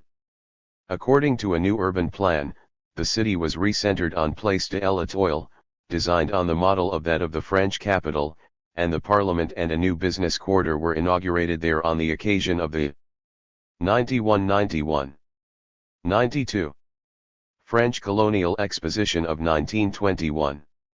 These projects contributed to the development of a tertiary sector dominated by a merchant/national bourgeoisie, which was becoming more and more embedded into the mandate system.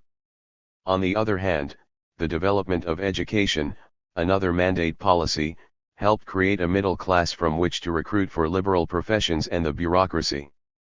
In agriculture, the mandatory authorities initially envisaged encouraging the emergence of a class of middle farmers to serve as a social base for the mandate. But political considerations ultimately prevailed in favor of attracting the loyalty of the inhabitants of the annexed territories by patronizing their traditional landed notables. In Akkar, the Bekaa, and the south, French governors backed leading landowners, who became the main beneficiaries from government aid and projects of agricultural development. Paradoxically, sericulture, one of the original causes of French interest in Lebanon, hardly survived the crisis of the 1920s and nearly collapsed in the 1930s, contributing to a new wave of emigration. The Lebanese writer Emin al-Rihani, an émigré to the USA, described when revisiting his homeland the combined effect of emigration and the collapse of sericulture. Here are the ghost villages, inhabited by unemployment, laziness, and desolation.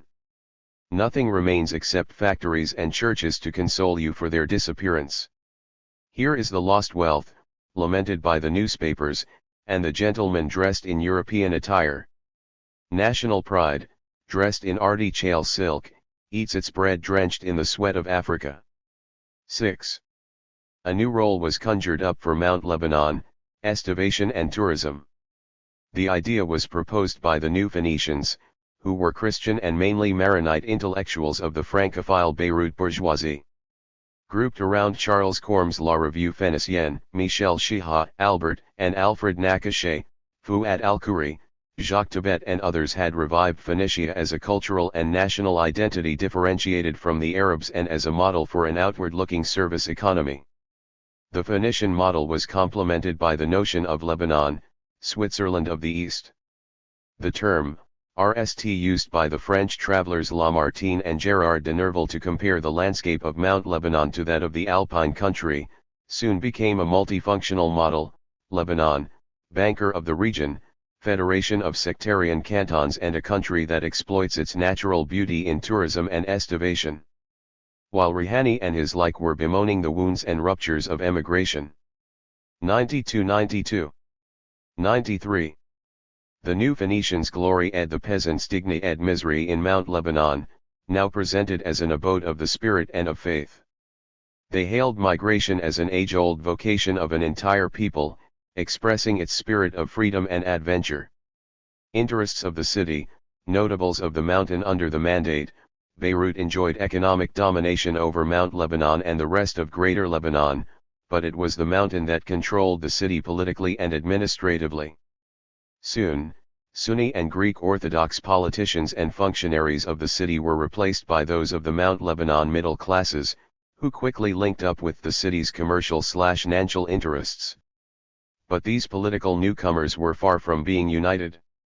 A great part of the political history of the Mandate was dominated by the rivalry between Emil Idi and Bishara al-Khoury, exploited to the full by successive high commissioners. Both men had studied law at the Jesuit college in Beirut. Idi, a Francophile and the son of a dragoman at the French consulate in Damascus, was from Jabail, in the heart of the Christian north, and the favorite Maronite politician of Patriarch Huwaiq. Khoury, a notable of rich Maya, in the mixed districts of the southern part of the mountain, was the son of an administrator of the Mudassiriyat.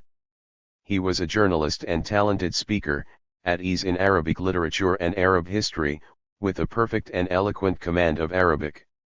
In Cairo, where the two men were exiled during the war, Khoury was close to the Union Libanese of Yusuf al-Sada, while Idi, already considered France's man, recruited Lebanese and Syrian volunteers to GHT alongside the Franco-British troops of the Légion d'Orient. At the end of the war, Idi was brought home by the French Navy and named RST Counselor to the High Commis Zionur. Khoury was named Secretary General of the Administration of Mount Lebanon and Counselor to the French military governor, but he resigned his post 2 years later in opposition to the nomination of a French governor instead of a Lebanese. Idi, for his part, continued to serve the Mandate. Both men had been members of the legislature since 1922, and Idi was appointed Prime Minister for a short while in 1929–30, whereas Khoury occupied the post 3 times and the two men remained rivals for the presidency of the Republic. As a reaction to the suspension of the Constitution in 1932, Khoury created the Constitutionalist Bloc, calling for the immediate activation of the Constitution and the signing of a new agreement. 93–93. 94. With France. Khoury's men were grouped around the Daily El Jour, founded by Michel Chiha in 1934, while L'Orient, edited by Gabriel Cabaz and Georges Nakache, was the mouthpiece of Idi's partisans of the National Bloc. The positions of the two groups soon began to diverge. Idi envisaged Lebanon primarily as a Christian homeland, insisting on its Mediterranean identity, which differentiated it ethnically from the rest of Syria and the Arabs, and looked upon the Muslims as a threat that necessitated his proposed territorial and demographic reduction. In a famous remark, he admonished Muslims who did not want to live in a Christian Lebanon to emigrate to Mecca. In addition, Idi was a strong partisan of private religious education, with a strong bias toward the Christian missionaries. During his term as Prime Minister in 1930, he created a scandal by abolishing 111 public schools, most of which were in Muslim-dominated regions. Khoury, by contrast, envisaged Lebanon as an independent country built in collaboration with its Muslim population and enjoying close relations with Syria and the rest of the Arab countries. Christian rights, instead of being protected by foreign troops, were to be inscribed in the constitution, which guaranteed Maronite political supremacy. Furthermore, the two men were considerably different when it came to their social status and interests. Idi was linked to the families of the declining merchant aristocracy of the Sursuk quarter and himself was married to a Sursuk, his law RM representing those families in addition to the French consulate and the big French corporations of the time. Khoury, by his marriage to Lord Chiha and that of his brother Fawwaz to René Haddad, the rich inheritor of a large RM that imported iron and construction material, were embedded in the rising Nanchal and Khmerical bourgeoisie that rapidly developed under the Mandate. Among Khoury's legal clients were the établissement Starwich I Haddad and its cement factory in Shikha, both run by his brother Fuad, and the Banque Misr, Syria et Liban of Midat Pasha and Tal at Harb, the RST Bank established with British and Arab capital in Lebanon in 1929. More importantly, Khoury and his constitutionalist bloc had at their disposal the resources of Banque Pharaon Chiha, owned by the maternal cousins Michel Chiha and Henry Pharaon.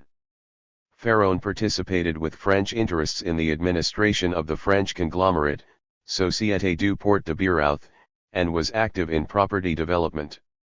Politically, Pharaon was deputy for the Bekaa region and patron of the Workers' Front, an anti-communist trade union. Michel Chiha. 94-94. 95. Was the director of the Family Bank and one of the rare Lebanese to sit on the board of administration of French franchise holding companies, among which was the Banque de Syrie et du Liban, in addition to being the president of the Beirut stock market and the vice president of the Beirut Chamber of Commerce.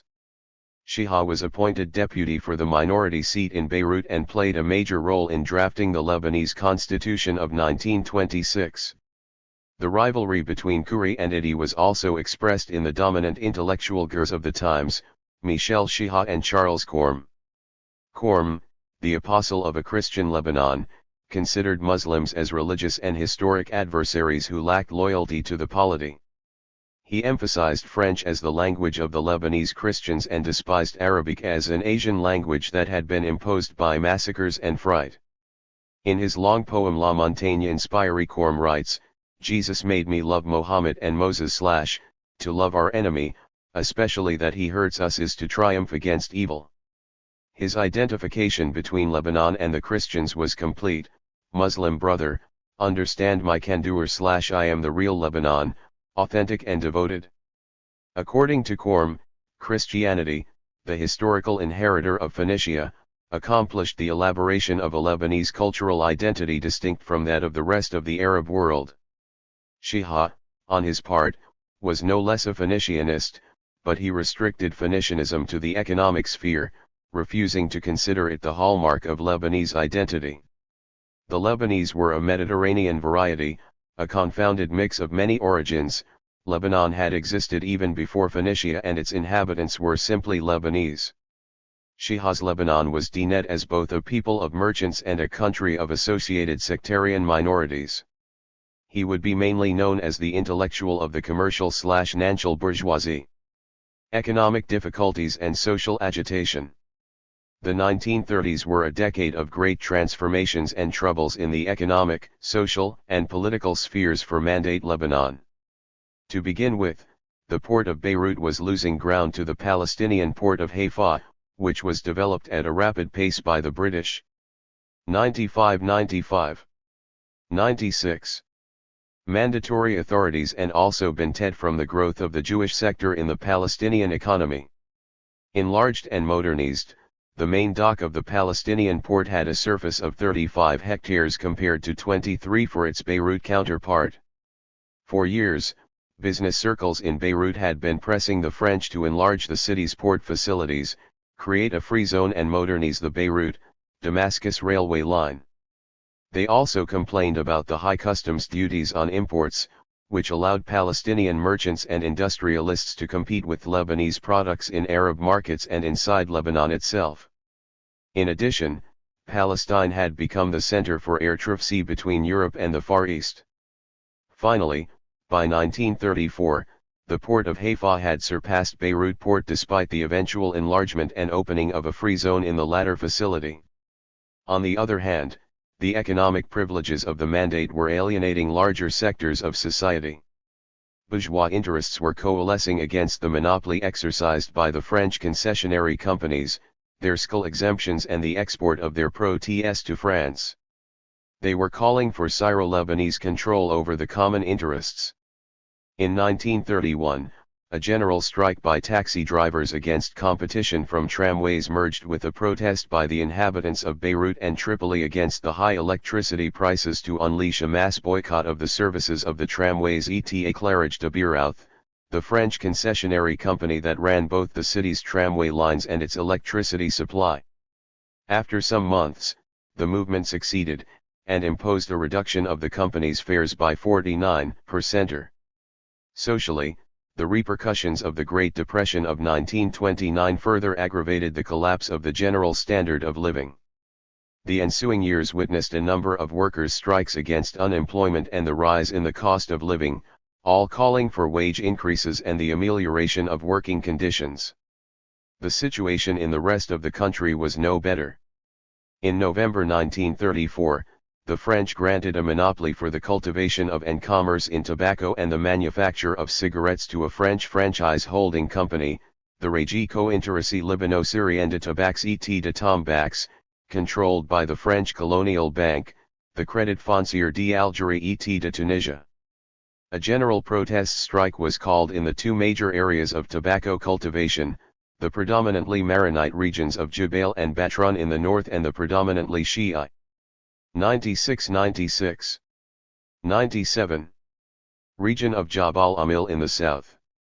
Sini Kantli, Maronite Patriarch Arida led the movement, backed by a number of Maronite politicians. His con-ICT with the mandatory powers on this issue led him to a major breakthrough in Syrian, Lebanese relations when negotiations between Turkey and the Syrian independentist National Bloc started at the end of 1935. In February 1936, Arida came out with a clear declaration in favor of Lebanon's independence and sovereignty while calling for a strengthening of Lebanon's relations with sister Syria in the economic and social fields. Later, the Patriarch called upon the Lebanese to help the victims of the independence demonstrations in Syrian cities, which had been brutally suppressed by the French authorities. During that period, Arida addressed numerous letters and memos to the French authorities in which he reminded them that the promise of independence made by Clemenceau to his predecessor, Patriarch Huwaik, had ended in colonial occupation. He went on to enumerate the abuses of the mandatory powers, the submission of the Lebanese security forces to the French High Commissioner, the domination of French so-called advisors over the administration, the constant intervention of the mandatory authorities in the workings of mixed tribunals, the constant violations of public liberties, tax increases and, last but not least, monopoly control over the economy by the concessionary societies. In conclusion, the Patriarch criticized the short-sighted politics that saw friendship between the Lebanese and the Syrians as a hostile act against France. 7 In February 1935, a new wave of strikes had broken out against the TEB and the Société de Chemins de Fer d'Amashama et Prolongements, which were accused of imposing the cost of their Nanchal D-sits on the Lebanese and Syrians while distributing pro-T dividends to their stockholders with 5 to 6% interest. In Lebanon, but mainly in the Syrian cities, the strike turned into a political protest and had a decisive effect on deepening negotiations for the independence of the two countries. 1936, the year of crises. 1936 was a turning point in Lebanon's history in more than one sense. Various events and crises reactivated the polemics on attachment. 97-97. 98. Detachment. But though sectarian and political tensions increased, social and regional developments gave rise to a new alignment of forces and the crystallization of a multi-sectarian current aspiring to independence from France. Events in Lebanon and Syria that year formed part of a renewed cycle of nationalist and independentist contestation at the regional level. In Egypt, the nationalist movement fought for an Anglo-Egyptian treaty, signed on August 26, 1936, which declared Egypt's independence but ceded the administration of its foreign policy to Great Britain and a continued military presence of British troops in the Suez Canal zone for another 20 years. Palestine was the scene of a large-scale popular uprising against the British Mandate and Jewish immigration. It paralyzed the country and would last until the outbreak of World War II. A general strike from April to October, suspended upon the request of Arab rulers, was followed by prolonged guerrilla warfare, which mobilized some 30,000 British troops, the biggest challenge to British colonialism in its history.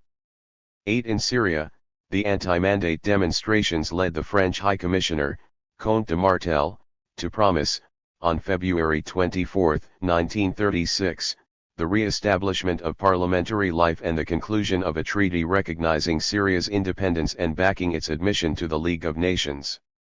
In Lebanon, 1936 began with the election of Emile Idi as President of the Republic by only one vote, against Bishara al-Khoury.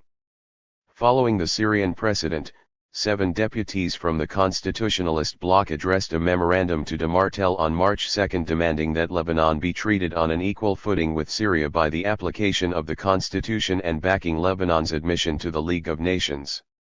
A few weeks later, Vienna, Director General of the Quai d'Orsay, confirmed de Martel's commitments. But whereas Syria was promised independence, Lebanon had to be content with a mere alliance of friendship and an internal independence.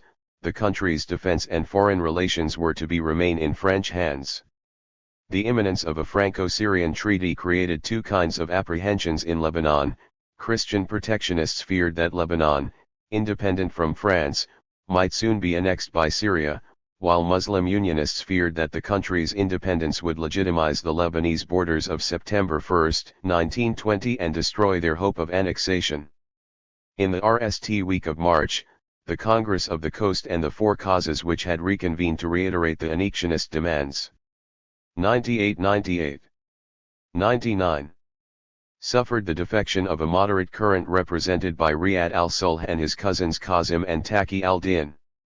Although Sulh was a strong opponent of the mandate in Syria and Lebanon, he had maintained a distance from the Muslim Unionists since the Congress of the Coast of 1928 and opened up dialogue with the Christian forces, advocating an intersectarian alliance against the mandate.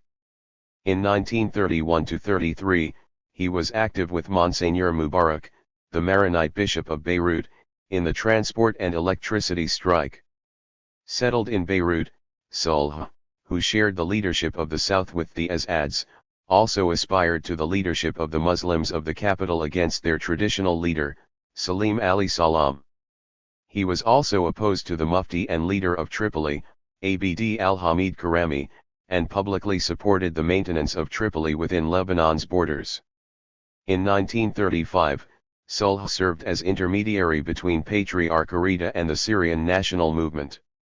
With his two cousins, Qasim and Taqi al-Din, he founded the Republican Party for Independence, headed by Aziz al-Hashim, a Maronite notable from Akora in the Jebel Highlands.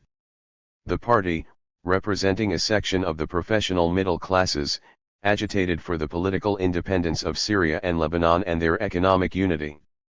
For the RST time, the economic interests of the inhabitants of the coast and the Four Causes were not linked to political unity with Syria.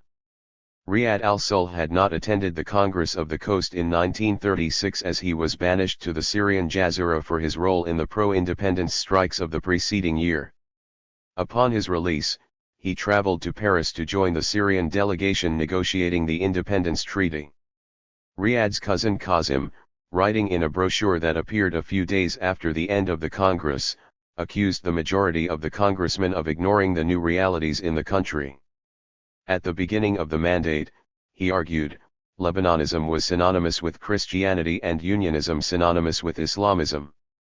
At that moment, the Christians were increasingly disappointed by France and becoming aware that a great number of economic factors render their daily life as well as their destinies intimately linked to those of the destinies of the sons of Syria, and 9 prime among those factors was the Syrian, Lebanese desire to control the common interests as a shared terrain between the two nationalisms. Facing this new fact, the question of attachment had become secondary, for, how would the Syrian Unionists benti if the territories were returned to Syria while Lebanon becomes a colonial base that will menace Syria itself? 10 In return, Sulh proposed supporting 99-99. 100. The emergence of a new Lebanese patriotism that would surpass the attachment/detachment dilemma in favor of a wider vision of Lebanon's Arab national roots, but which would not necessarily mean a merger between Arab countries. Aborted independence.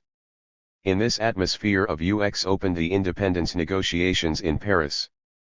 The Lebanese delegation was led by President Idi and included Prime Minister Khur al-Din al-Adab, a notable from Tripoli and one of the RST Sunnis to collaborate with the mandate, in addition to opposition leader Bishra al-Khoury. In order to appease Christian fears, Vienna reiterated, in a letter to President Idi on April 23, 1936, France's guarantee of Lebanon's independence in its September 1, 1920 borders. But this only fanned Muslim dissent. A Congress in Sidon reiterated the demand for annexation and organized street demonstrations, which the gendarmes fired upon, killing one demonstrator. 11 In this context, the question of sectarian representation took a different turn. The Muslim negotiators in the Paris delegation, Najib Uzairan for the Shias and Khur al-Din al-Adab for the Sunnis, insisted that France commit itself to defend the interests of the sectarian minorities in an independent Lebanon.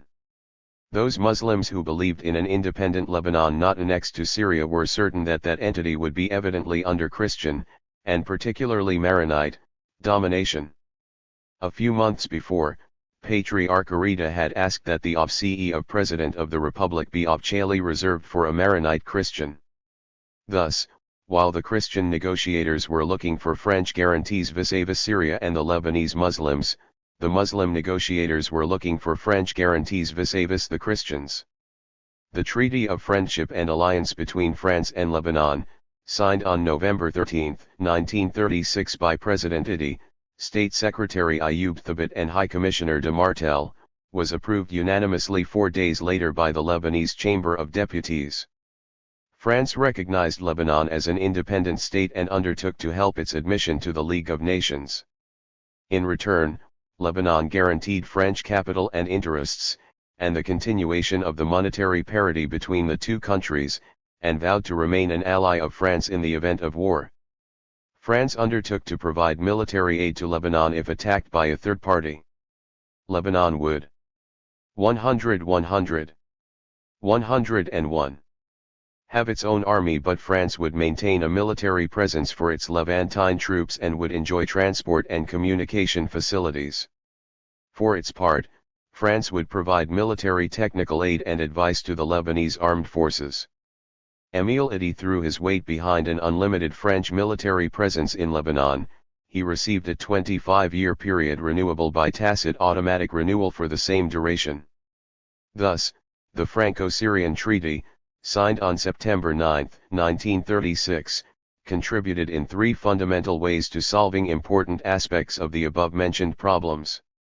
To begin with, the Syrian official delegation dropped its annexionist demands concerning Lebanon in return for France's integration of the Druze and Alawite autonomous zones into the Syrian Republic.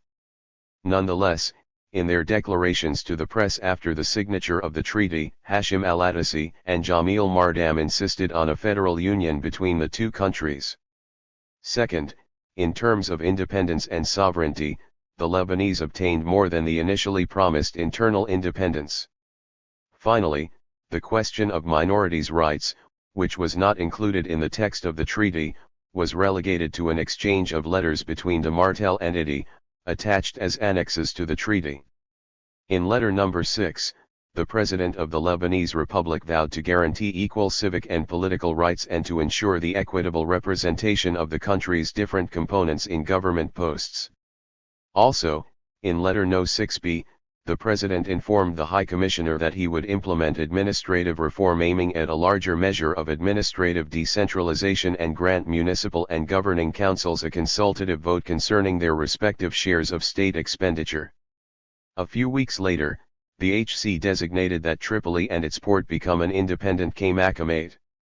But nothing else was achieved in terms of decentralization, an increase in the rights of municipal councils, or the setting up of regional councils in the Muhafaza S12. Nevertheless, the independence treaties did not satisfy many, especially in regard to the clause concerning the stationing of French troops.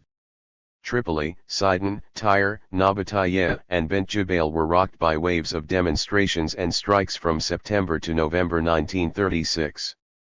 During his visit to the northern port, President Idi was met by demonstrators raising the Syrian AG and shouting slogans in 101, 101, 102. Support of unity with Syria. Some 20 persons were wounded as the gendarmes read on the demonstrators, and Abd al-Hamid Karami was arrested. The resulting general strike did not end until a delegation from the Syrian National Bloc intervened with the city's leaders and obtained the release of Karami. In Beirut, bloody clashes between the popular quarters of Basta and Jumayza announced the rise of paramilitary youth organizations expressing the mounting sectarian tensions and the unions of the fascist parties of Europe. The RST of these was the Syrian Nationalist Social Party, founded in 1932 by Antoun Saadeh and advocating integral Syrian unity including Lebanon, Syria, Transjordan, Palestine, Cyprus, and the northern parts of Iraq. The SNSP was anti-communist, anti-Jewish, corporatist and secularist. It was followed by the Party of Lebanese Unity, the White Shirts of Tasi Awad, sponsored by Patriarch Arida and founded as a reaction to the resolutions of the Congress of the Coast, whose members were branded secessionists. In November 1936, the Kataib Party was founded by Pierre Gemayel, a pharmacist and football referee who was inspired by the discipline of the Hitler Youth during the 1936 Olympic Games in Munich. The party said Lebanon was the definitive homeland for its inhabitants within its 1920 borders, and professed a Lebanese nationalism distinct from that of the Arabs, all the while campaigning for Lebanon's independence. The same month saw the founding of the Nayada of Adnan al-Hakim. These were Muslim independentists who called for integral Arab unity, but did not insist on Syrian, Lebanese unity. In 1937, Rashid Baydun, a businessman and school owner in Beirut, founded Al-Tala'i, a Shi'i paramilitary organization. Clearly, the identity debate had taken new forms and had been extended to new social forces, primarily urban and popular. It had become more ideological compared to the simple debate between Christian protectionism and Muslim unionism. Two versions of the identity of the country now clashed, Lebanonism versus Arabism. Between the two stood a third variant, the Syrian nationalism of Sa'ad's SNSP, representing non-Maronite Christians and the Muslims on the peripheries. More importantly, the stakes had changed. The identity debate was no longer DNet in relation to the outside world but articulated the relations of power within the country itself. 102 102. 103. Curiously, while the rank and file was being radicalized and polarized, the notables drew closer together. The opposition, led by Bishra al-Khoury, understood the Franco-Lebanese Treaty as an undertaking on the part of France to end the mandate in favor of Lebanese self-rule and independence. The guarantees for the Christians were written into the constitution and the electoral system, and would be embodied in intersectarian alliances and in the relations between the leaders of Syria and the other Arab countries, brothers and partners in the struggle against colonialism and for freedom and independence, as Khoury called them. 13. The legislative elections of 1937 brought a large number of constitutionalists to the chamber, the Pharaon Shihab Bank having contributed financially to that result. Khoury was nominated prime minister and the bank, representing the power of money in the capital, exerted a considerable influence on the economic and financial policies of the government in addition to benefiting greatly from the benevolence of the prime minister. In addition to his strong support in business circles, Khoury was privileged vis-a-vis by his intersectarian alliances. In contrast to the latter's difficult relations with the Muslims, Khoury's constitutionalist bloc included a number of Muslim notables, especially from the peripheries, Muhammad Abd al-Razak in Akkar, Majid Arsalan in Alai and the Shuv, Sabri Hamadeh in the Bekaa and Adil Uzairan in the south.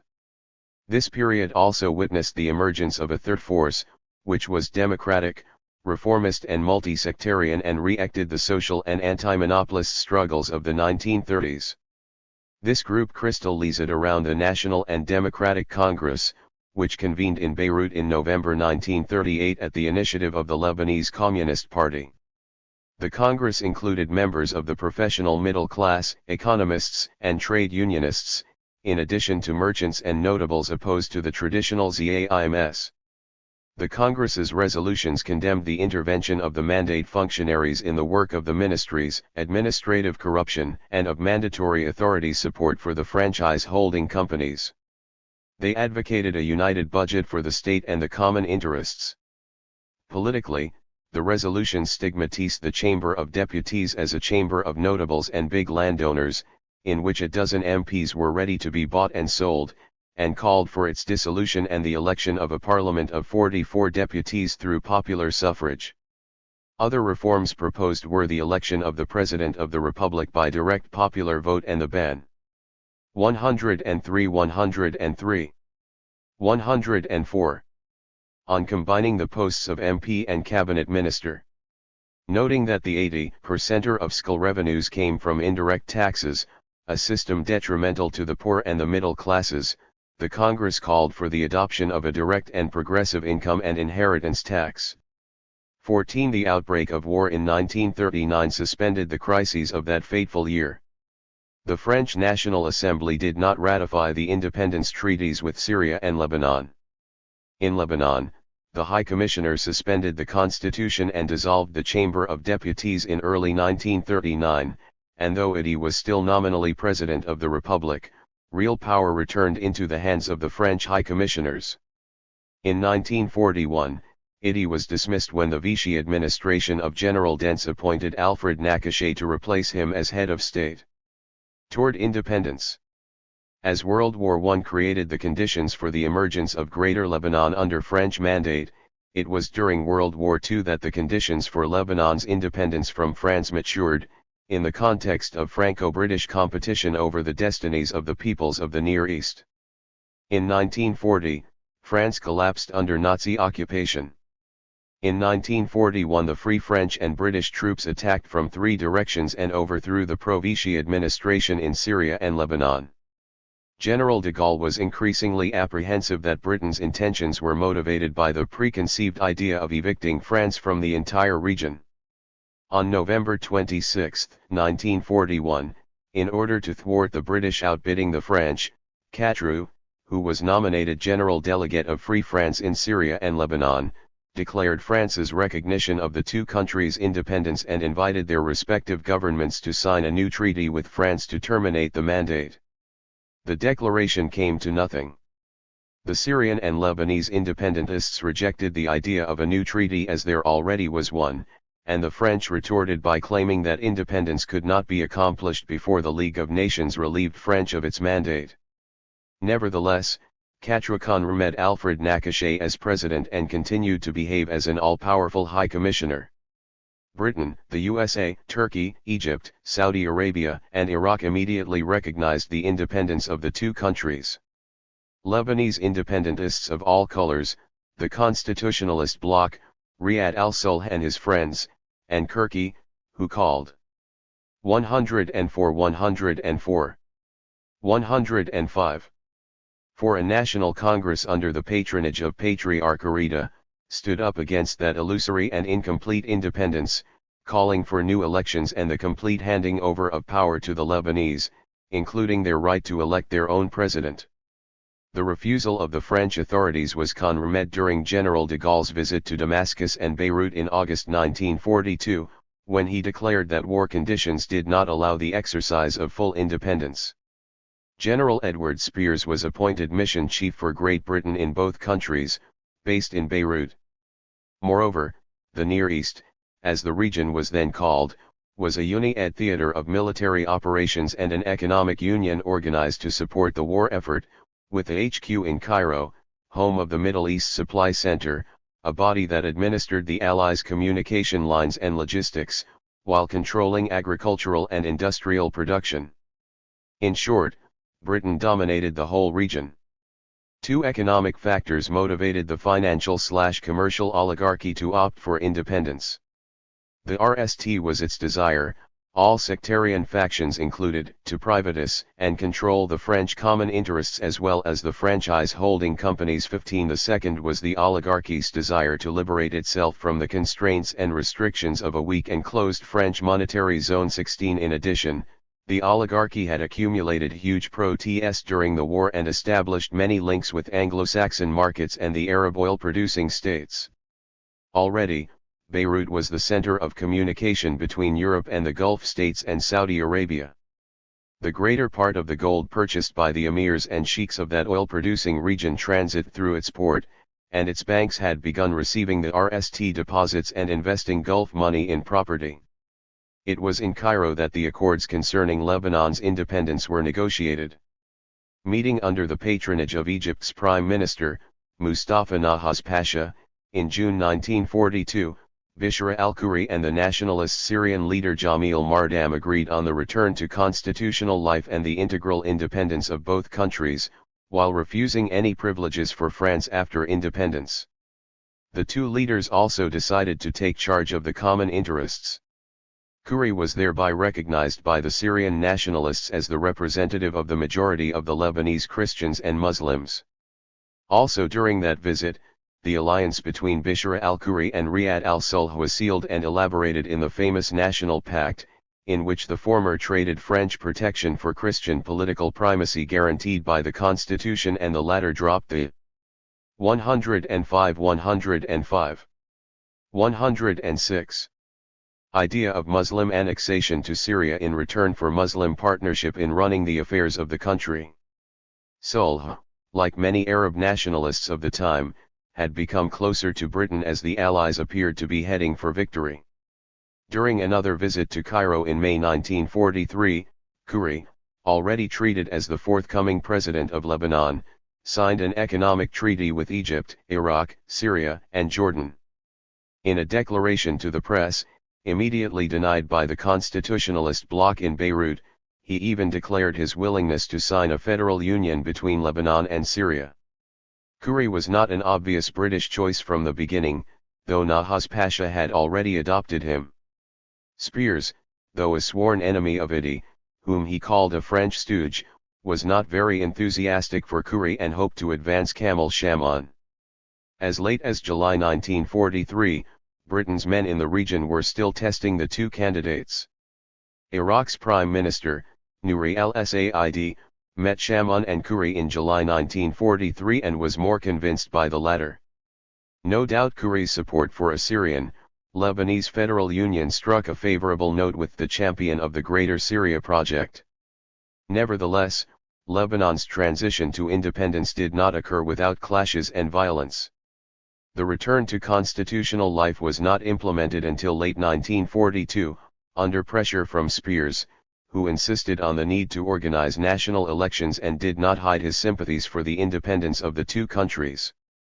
17 When the French Nally agreed to manage the elections, Ayoub Thabit, a Protestant politician close to Idi, was appointed to head an interim government. He decreed a ratio of 32 Christian to 22 Muslim seats and granted immigrants the right to vote. Both provisions were rejected by the Muslim politicians and Thabit resigned. He was replaced by a Greek Orthodox lawyer, Petro Trad. Upon the mediation of Nahas Pasha, an electoral law was decreed in the summer of 1943. It dropped the voting by immigrants and set up a parliament of 55 seats, 30 for Christians and 25 for Muslims.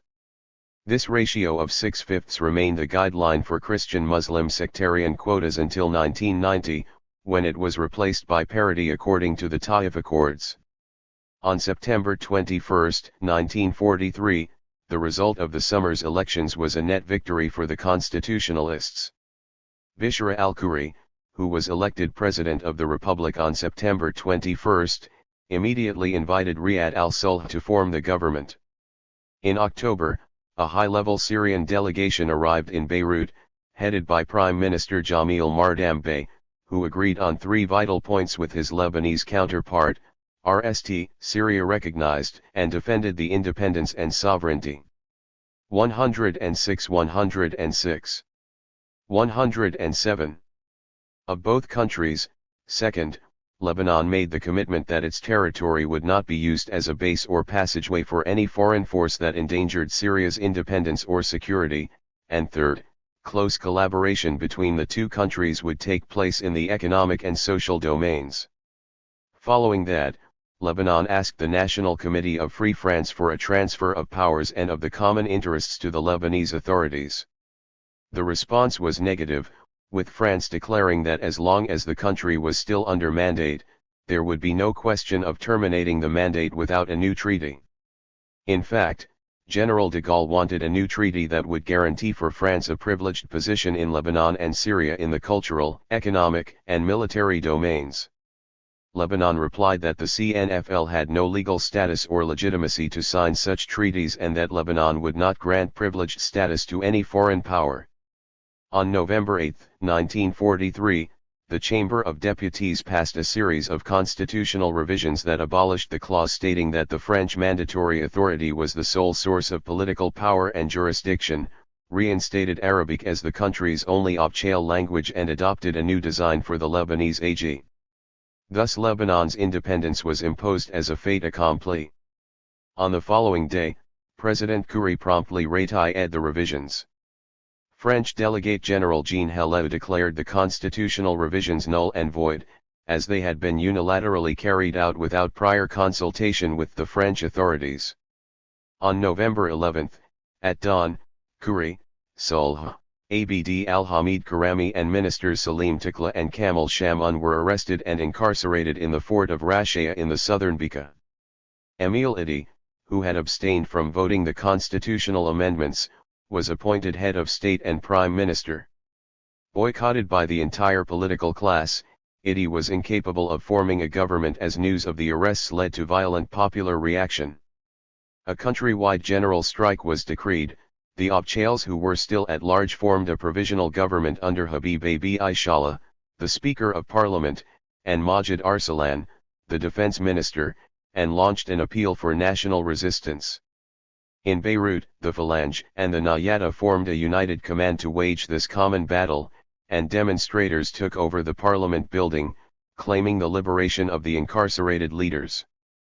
Helleau imposed a curfew and sent French and Senegalese troops to repress the demonstrations, leaving 18 killed and 66 wounded. 107 108. Pressed by the monarchs of Egypt, Saudi Arabia, and Iraq, British Prime Minister Winston Churchill intervened with General de Gaulle, who dispatched General Catrou to Beirut to resolve the crisis. On November 19, Spears submitted an ultimatum from his government to the Free French, demanding the liberation of Khoury and his friends, or else they would be freed by British troops. On the morning of November 22, a few hours before the expiration of the ultimatum, Catrou ordered the release of Khoury, Solh, and their companions, dismissed Helleau and declared the end of the French mandate in Lebanon.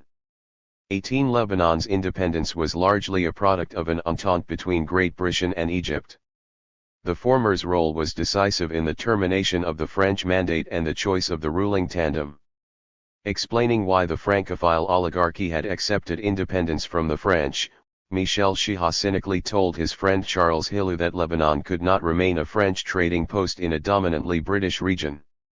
Egypt, the first Arab country to recognize Lebanon's independence, was the Arab guarantor of Lebanon's independence, notably vis-a-vis Syria. Sine Kantli, 2 months after the Lebanese crisis, the Syrian parliament passed a law amending the Syrian constitution to abolish all references to the French mandate. A new tradition had been inaugurated by virtue of which the Lebanese entity was to be periodically reproduced by means of a compromise between the dominant regional and international powers. 108. 7. Enriquissez-vous. Michel Chiha. Prosperity, currency, money, prices, buildings and cars, the airport, the oil terminals, the banks, industry, commerce, hotels, cabarets. Matter, matter, all is matter, matter that dazzles the eye, lls the pocket, satis the body. Independence, sir, is an empty dark word if its letters are not illuminated by rays of the spirit. Yusuf al-Sada.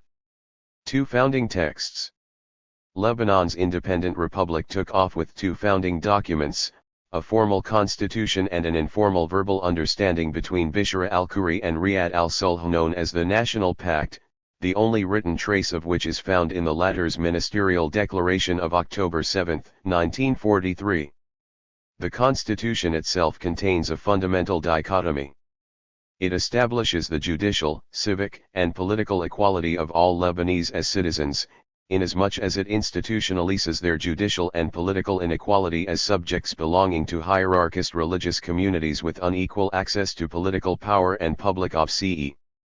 In this sense, the 1943 Constitution left untouched the 3 main articles concerning sectarianism in the initial 1926 Constitution.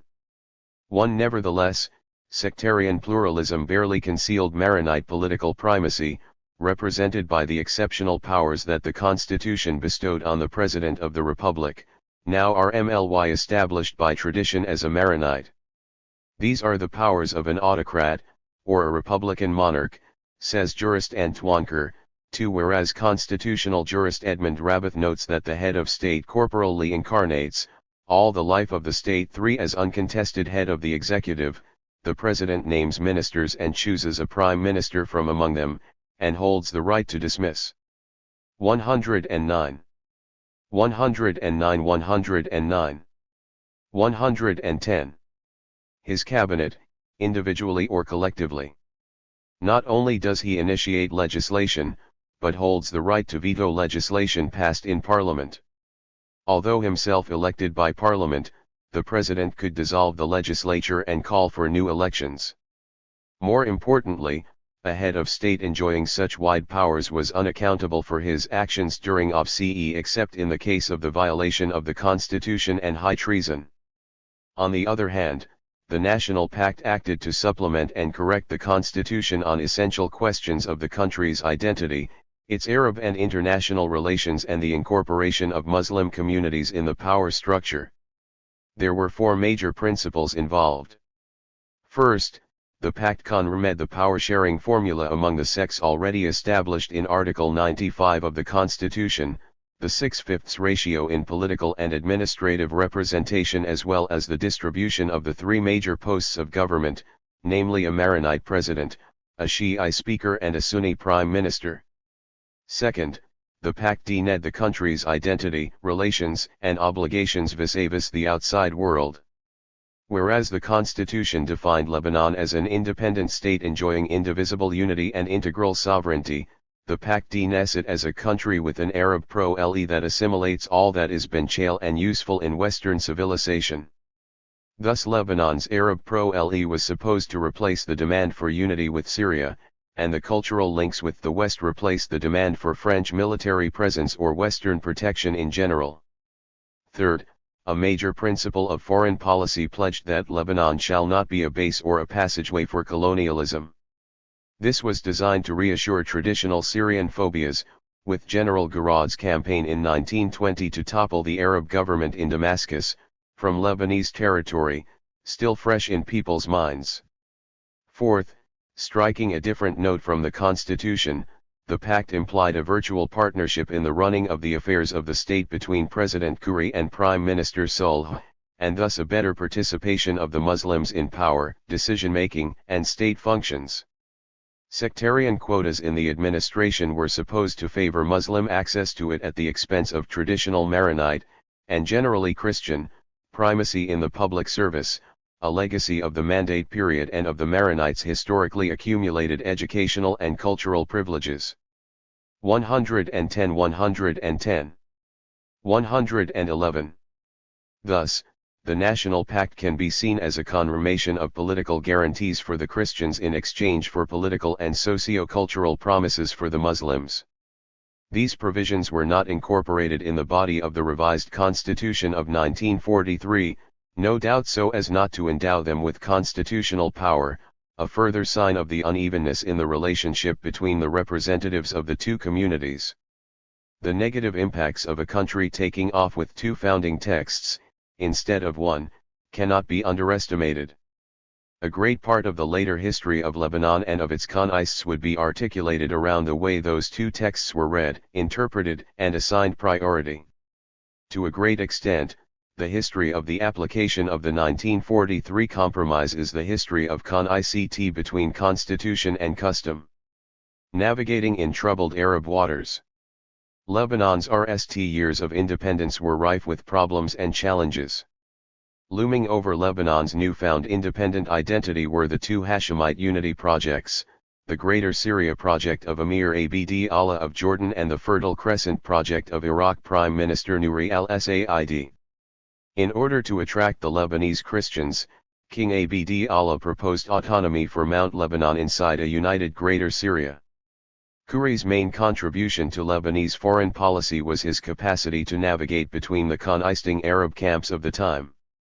Hashemite designs directed at annexing Syria helped attenuate Syrian politicians' appetites for Lebanon. Abchail Lebanon, for its part, opted for the Arab League project as an excuse for refusing to join either Hashemite pact and relied on the protection of the anti-Hashemite camp led by Egypt and Saudi Arabia. Nevertheless, these two countries had their unity project embodied in the Arab League. Lebanon's fidelity to its Arab engagements within the context of the Arab League soon became a basic principle of its Arab policy. But what policy to follow in the Arab League? A skillful maneuver by the tandem of advisors, Faraon and Shihah, provided the answer. Abd al-Hamid Karami was invited to head a new government in January 1945. One reason given for his appointment was its contribution to the integration of Tripoli into national political life. But there was more. Under Sulh, Lebanon had become a founding member of the Arab League on September 25, 1944 and participated. 111 112 in the drafting of the League's charter known as the Alexandria Protocol. During that session, and at the initiative of the Syrian delegation, a special clause was introduced into the protocol calling upon all the Arab states to respect Lebanon's independence and sovereignty in its current borders. In 1945, the Alexandria Protocol was to be signed and a decision taken on the Federal Union project presented by Egypt. Khoury and his advisors were afraid that Sulh might commit Lebanon to it. Karami, a local Syrian unionist who lacked the vision and Arab contacts of Sulh, ceded foreign policy to Henry Faraon, named Minister of Foreign Affairs, who threw all his weight into transforming the Arab League from a federal structure into a guardian of the existing Arab entities. Faraon objected to compulsory arbitration in disputes between the member states and rejected majority rule. Any executive decision of the League's Council should be taken unanimously. The battle for evacuation. Though formally independent, Syria and Lebanon's problems with France were not over. As soon as the latter was liberated, the French government went back to the idea of a bilateral treaty that would give France the privileged status that General, now President, de Gaulle had been asking for. Britain, at that time, backed the French request and advised the Syrian and Lebanese to sign. But Lebanon received an unexpected support as the USA recognized it as a fully independent state on September 19, 1945, rejecting a French request to delay recognition until after the treaty was signed. The USSR followed suit the next day. The blessing of the two superpowers gave added strength to the Syrian and Lebanese in the crisis that erupted in May 1945. On this occasion, Syria led the confrontation and Lebanon played secondal. After the end of military hostilities in Europe, France dispatched military reinforcements, mainly Senegalese troops, to Syria and Lebanon. Immediately, demonstrations were organized in Damascus and Beirut in opposition to the move. A general strike in Syrian cities and towns degenerated into violent clashes with French troops. The French retaliated with an aerial bombardment of Damascus on 29 and May 30. This was too much for the British. On the next day, British troops in Syria ordered French troops back to their bases and took charge of law and order.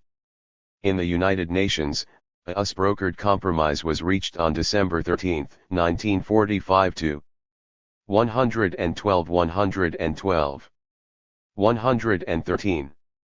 Evacuate French troops from Syria and Lebanon. By December 31, 1946, all foreign troops had departed. Palestine 1948, the calamities of some. Lebanon participated symbolically in the Arab-Israeli War of 1948. Its army's assigned mission was to move from Ras al-Naqoura on the coastal road in the direction of Acre and Haifa. The Syrian army, invited to reinforce the Lebanese front, was assigned the task of advancing from Bint Jbeil in the direction of Safed. The aim of the joint thrust was to reach the village of Malikiya in central Galilee, on the way to Haifa. The Arab volunteers of Jaish al-Anqad, the Army of Salvation, led by Fawzi al-Khawqji, participated actively in the campaign and the forces reached Malikiya. But a counter-offensive of the Zionist forces in October 1948 regained Malikiya and occupied a strip of 14 villages inside Lebanese territory. Careful not to be the RST Arab country to sign the armistice agreement, Lebanon waited for the Israeli-Egyptian armistice to be signed in Rhodes before engaging in Lebanese-Israeli negotiations in Naqoura on March 1, 1949. On March 23, the armistice agreement was signed, as Israel committed itself to withdraw from the territory it occupied in South Lebanon. The Palestinian Nakba and the creation of the State of Israel had grave, yet contradictory consequences for Lebanon. Economically, Lebanon's service economy was the main beneficiary of the Arab economic boycott of Israel. Beirut took over Haifa's role as the main port of the Arab hinterland and as an international communication center between Europe, Asia, and some parts of Africa. 6. Palestinian capital, estimated at 150 million Palestinian pounds, owed massively into Lebanon, followed by a large number of rich and middle-class Palestinians. Nevertheless, industry was dealt a severe blow, as the value of its exports to Palestine was greater than its exports to France, Great Britain, and the US combined. However, the economies of the regions neighboring Palestine, whose products were destined for the Palestinian market, practically collapsed, and constituted a major factor in the migration of many Southerners and Bekaa to Beirut and overseas. Some 120,000 Palestinians from the Galilee had sought refuge in Lebanon. Declaring that they constituted an economic burden the country could not cope with, the Lebanese government made many attempts to dump them over the borders in Syria, in Abday in the 113, 114, north and Masna in the east. Rebuffed by the Syrian authorities, the Palestinian refugees were ultimately settled, at the urgent request of business interests, in camps close to the citrus plantations of the coastal plain and Beirut's industrial zones. Politically, the creation of the State of Israel and its expansionist designs added radically new dimensions to the issue of Lebanon's security and protection. It was a challenge with many repercussions to come. Saada's coup. Among the interrelated fallouts of the Palestine Nakba of 1948 was the Syrian coup d'état of Hosni al-Zaim and the failed armed revolt of Antoun Saada's SNSP in Lebanon. On March 31, 1949, the commander-in-chief of the Syrian army, Hosni al-Zaim, blaming the civilian leadership for the military defeat in Palestine, seized power in Damascus in a military coup in which the CIA was heavily implicated. 7. The Lebanese leaders had every reason to be suspicious of Zaim. He had overthrown their Syrian allies of the National Bloc and expressed sympathy for the Fertile Crescent and Greater Syria projects. In addition, Zaim's coup came after the dissolution of the monetary union between the two countries and at a time of extreme anxiety over the future of their economic relations. It took more than a month for the Lebanese authorities to recognize the new regime in Damascus, which infuriated Zaim. Riyad al-Sulh was especially targeted, being accused of conspiring with the exiled Syrian leaders to overthrow the new regime. Zaim's coup read up the opposition parties in Lebanon, especially the SNSP. After independence, Saada, hoping for his party's legalization, had watered down his rejection of the Lebanese entity, declaring that he would accept it on political and religious grounds, not on national grounds. But the Nakba in Palestine once again put the party on the path of radical opposition. Saada wrote that the Arab defeat in 1948 was proof of the bankruptcy of Arab nationalism and held the Lebanese government, especially Sulh, responsible for the debacle. News of contacts between Saada and Zaim provided additional reasons for the government to be suspicious of him and his party. A clash on June 9, 1949 between the SNSP and the Phalange in the popular quarter of Jumaizeh, in which the building occupied by the SNSP organ Al-Jil al-Jadid was burned to the ground, served as a pretext for a police campaign against the SNSP. Large-scale arrests were made and the discovery of arms. 114 115 fueled the accusation that the party was plotting to bring down the government. Saada promptly fled to Damascus, where he was immediately granted political asylum and declared a popular uprising on July 1, 1949. Bands of armed SNSP militants tried to take over government positions in the Bekaa and move from the Shuv and the suburbs to the capital, but they were quickly foiled by the army, and the revolt collapsed within 72 hours, leaving a number of dead and wounded and a witch hunt against SNSP members. Meanwhile, Saudi and Egyptian mediation had helped mend fences between Damascus and Beirut as the erratic Syrian dictator switched camps and dropped his Hashemite alliance. Sulh had visited Ziaim in Damascus and, on June 24, 1949, Khoury and Sulh received the Syrian leader in Shudra. Saudi and Egyptian pressure, in addition to a Lebanese agreement to sign a treaty for full economic union with Syria, led Ziaim to drop his protégé. On July 6, Sa'at was promptly delivered in Damascus to two Lebanese officers, and the SNSP leader summarily judged before a military court in Beirut and sentenced to death on charges of conspiring to overthrow the government and collaboration with Israel. He was executed by Ring Squad at dawn on July 8. The Consortium. The Lebanese president's exceptional executive and legislative powers made him the main pole of attraction for the country's dominant economic interests. This tradition, which began under the independence regime, constitutes a major aspect of Lebanon's political economy. The commercial/financial oligarchy that came to power with independence was thought to comprise some 30 families articulated around a hard nucleus composed of the Consortium, the president's two brothers, his sons, and a dozen related families. The extent to which those families held monopolistic control over the main axis of the country's economy is impressive, especially when compared to the free trade pretensions of the Merchant Republic. In sectarian composition, the families of the oligarchy were mainly Christian. There were 24 Christian families, to 6 Muslim. Christian families practiced extended endogamy in order to preserve or increase family wealth and property and advance business. 115 115. 116. Partnerships. In one generation at least 10 of the oligarchy's families were associated by matrimonial bonds. Their capital came from three main sources: the silk economy and the import trade during the Mutasariya period, war pro-TS, 9 and emigrant money repatriated from Africa, the Americas, and the oil-producing Arab countries. Members of the consortium held controlling positions in all of the country's economic sectors. In Nantes, they owned a dozen local or mixed banks, headed by the BSL, the bank that issued the currency, administered the state's Nances and controlled credit and commercial exchanges with France. 10. The biggest insurance company, the Union Nationale, was a partnership between members of the consortium and French capital. The above-mentioned interests were mainly importers of Western manufactured products and controlled the biggest share of the market for food products, arms and ammunition, agricultural and industrial equipment, beverages, medical and pharmaceutical products, construction materials, electric equipment and telecommunication, stationery, wood, hardware, coffee, cars, spare parts, and many others. Of the 50 agencies representing USRMS, half were in the hands of one family, the Ketena, and the rest distributed between the Fadl, Sana'i and Faron. Families of the consortium were also pioneers in tourism.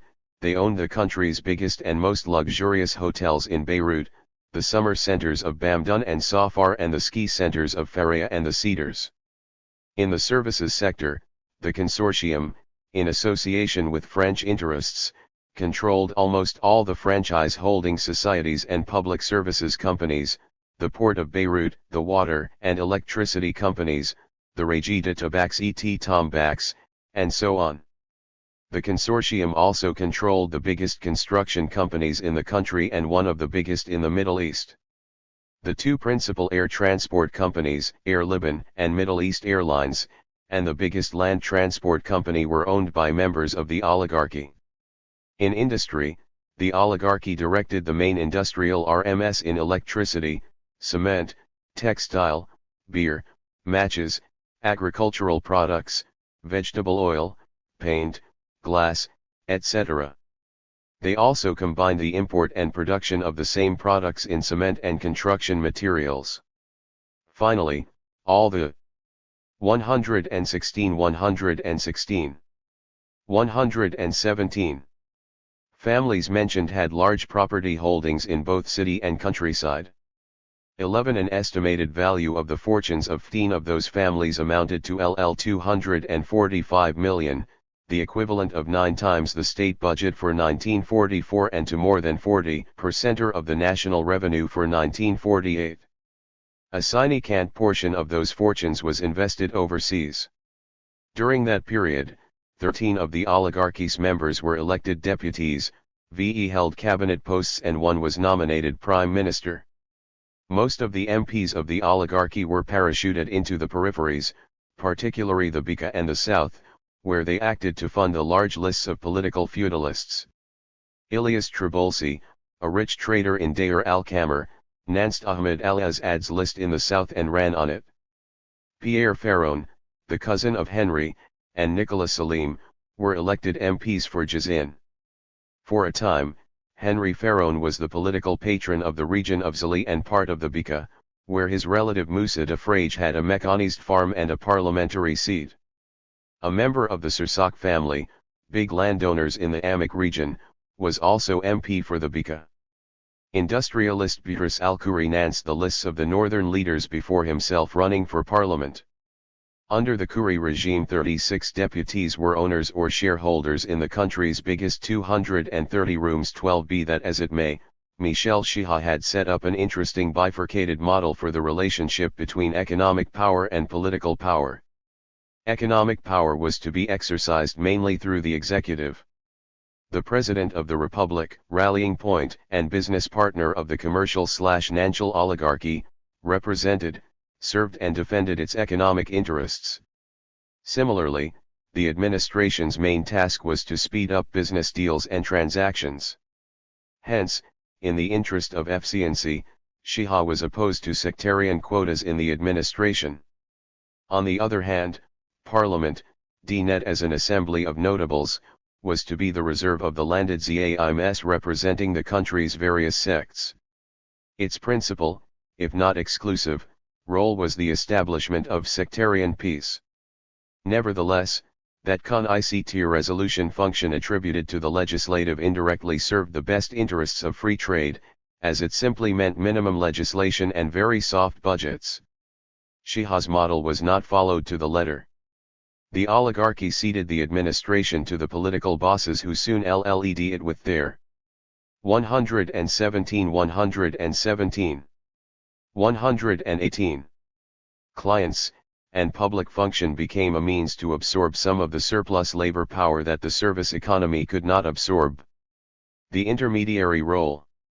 The formation of Lebanon's economic system under the independence regime involved a mixture of imposing the interests of the commercial/financial oligarchy and adapting to Arab and international developments, especially the burgeoning oil economies in Iraq, the Gulf, and Saudi Arabia, which were encouraged by the Arab economic boycott of Israel and the breakup of the Syrian, Lebanese Economic Union. Liberated from the conness of the Franc Zone and economic union with Syria, the Lebanese commercial/financial oligarchy established itself as an intermediary between Western markets and the entire Arab hinterland. Exchanges with the Franc bloc declined in favor of the Anglo-Saxon zone and the Arab countries. 13 More important was the growing integration of Lebanon into the Arab oil economy. As early as 1948, 30% of the world's gold transit through Beirut toward the Gulf as the monarchs, sheikhs, and emirs exchanged their petrodollars for the precious metal. On the other hand, since 1934 Tripoli had become the terminal for the Iraqi Oil Company, and in 1946, an agreement was signed with Taplin, subsidiary of the American Aramco Group, to build a refinery for Saudi oil in Sidon. Another contract gave Standard Oil a concession to build a second refinery in Tripoli. Beirut was rapidly becoming a center for international communications. Its modern airport, the privileged relay point for Saudi Arabia and the Gulf, was controlled by two local air transport companies. Air Liban, in which French interests controlled 30% of the shares, was associated with the Bussan Group and benefited from Luwani's privileged relations with Saudi King Abd al-Aziz ibn Saud. Middle East Airlines of Saib Salam, associated with Pan American Airlines, monopolized the Beirut, Kuwait line for a time, thanks to Salam's excellent ties with the ruling sheikh of the oil emirate. From 60 employees in 1946, Maya jumped to 900 a decade later, and as early as 1951, made a net PROT of LL 1.9 million. The integration into the Arab oil economy introduced Anglo-Saxon interests into the heart of the Lebanese economy and soon led to frantic competition with French interests. In fact, the country's 118, 119 political independence from France had not hindered the reconstruction of neocolonial ties between the ancient metropolis and the newly independent country. The control exercised over the whole economy by the Banque de Syrie et du Lebanon, under its director René Bussin, drained a good part of the war prots into France. Issuing bank and depositary of the state budget, the BSL came to control the credit of the banks that financed the big construction projects. In addition, French banks eventually came to dominate and control Lebanese banks. Le Credit Lyonnais took over Banque Trad & Co, and the Banque d'Indochine controlled Banque Sabac. Under Bussin's supervision, the Banque d'Indochine was responsible for buying gold bullion for the Lebanese lira's gold cover. The Syriac group created by Bussin provided projects and deals for the French contractors. In addition, it exercised monopoly control over Syria and Lebanon's economic exchanges and financial transactions with France. The group's lawyer was Hamid Frangiya, and on its administrative council sat Fouad Al-Khouri, the president's brother, side by side with representatives of the BNCI, the Banque Française du Commerce Extérieur and Credit Lyonnais. On the other hand, Al-Ittihad Al-Watani, the local insurance company owned by the members of the consortium, represented the big French insurance company l'Union Nationale and acquired insurance contracts for the franchise holding companies. French neocolonial interests were better served by the strong presence of their local representatives in the heart of power, ensuring privileges and skull exemptions. According to opponents of Khouri's regime, the BSL and other concessionary societies exported to France the tax-exempt sum of LL 50 million in prots annually. The subordination of industry.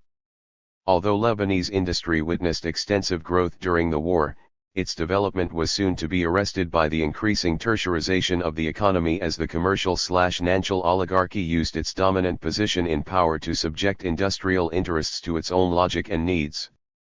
The industrialists, incapable of controlling or even ending a sizable place in a domestic market dominated by imported goods, were bound to produce for export and distribute their products in the Arab and African markets.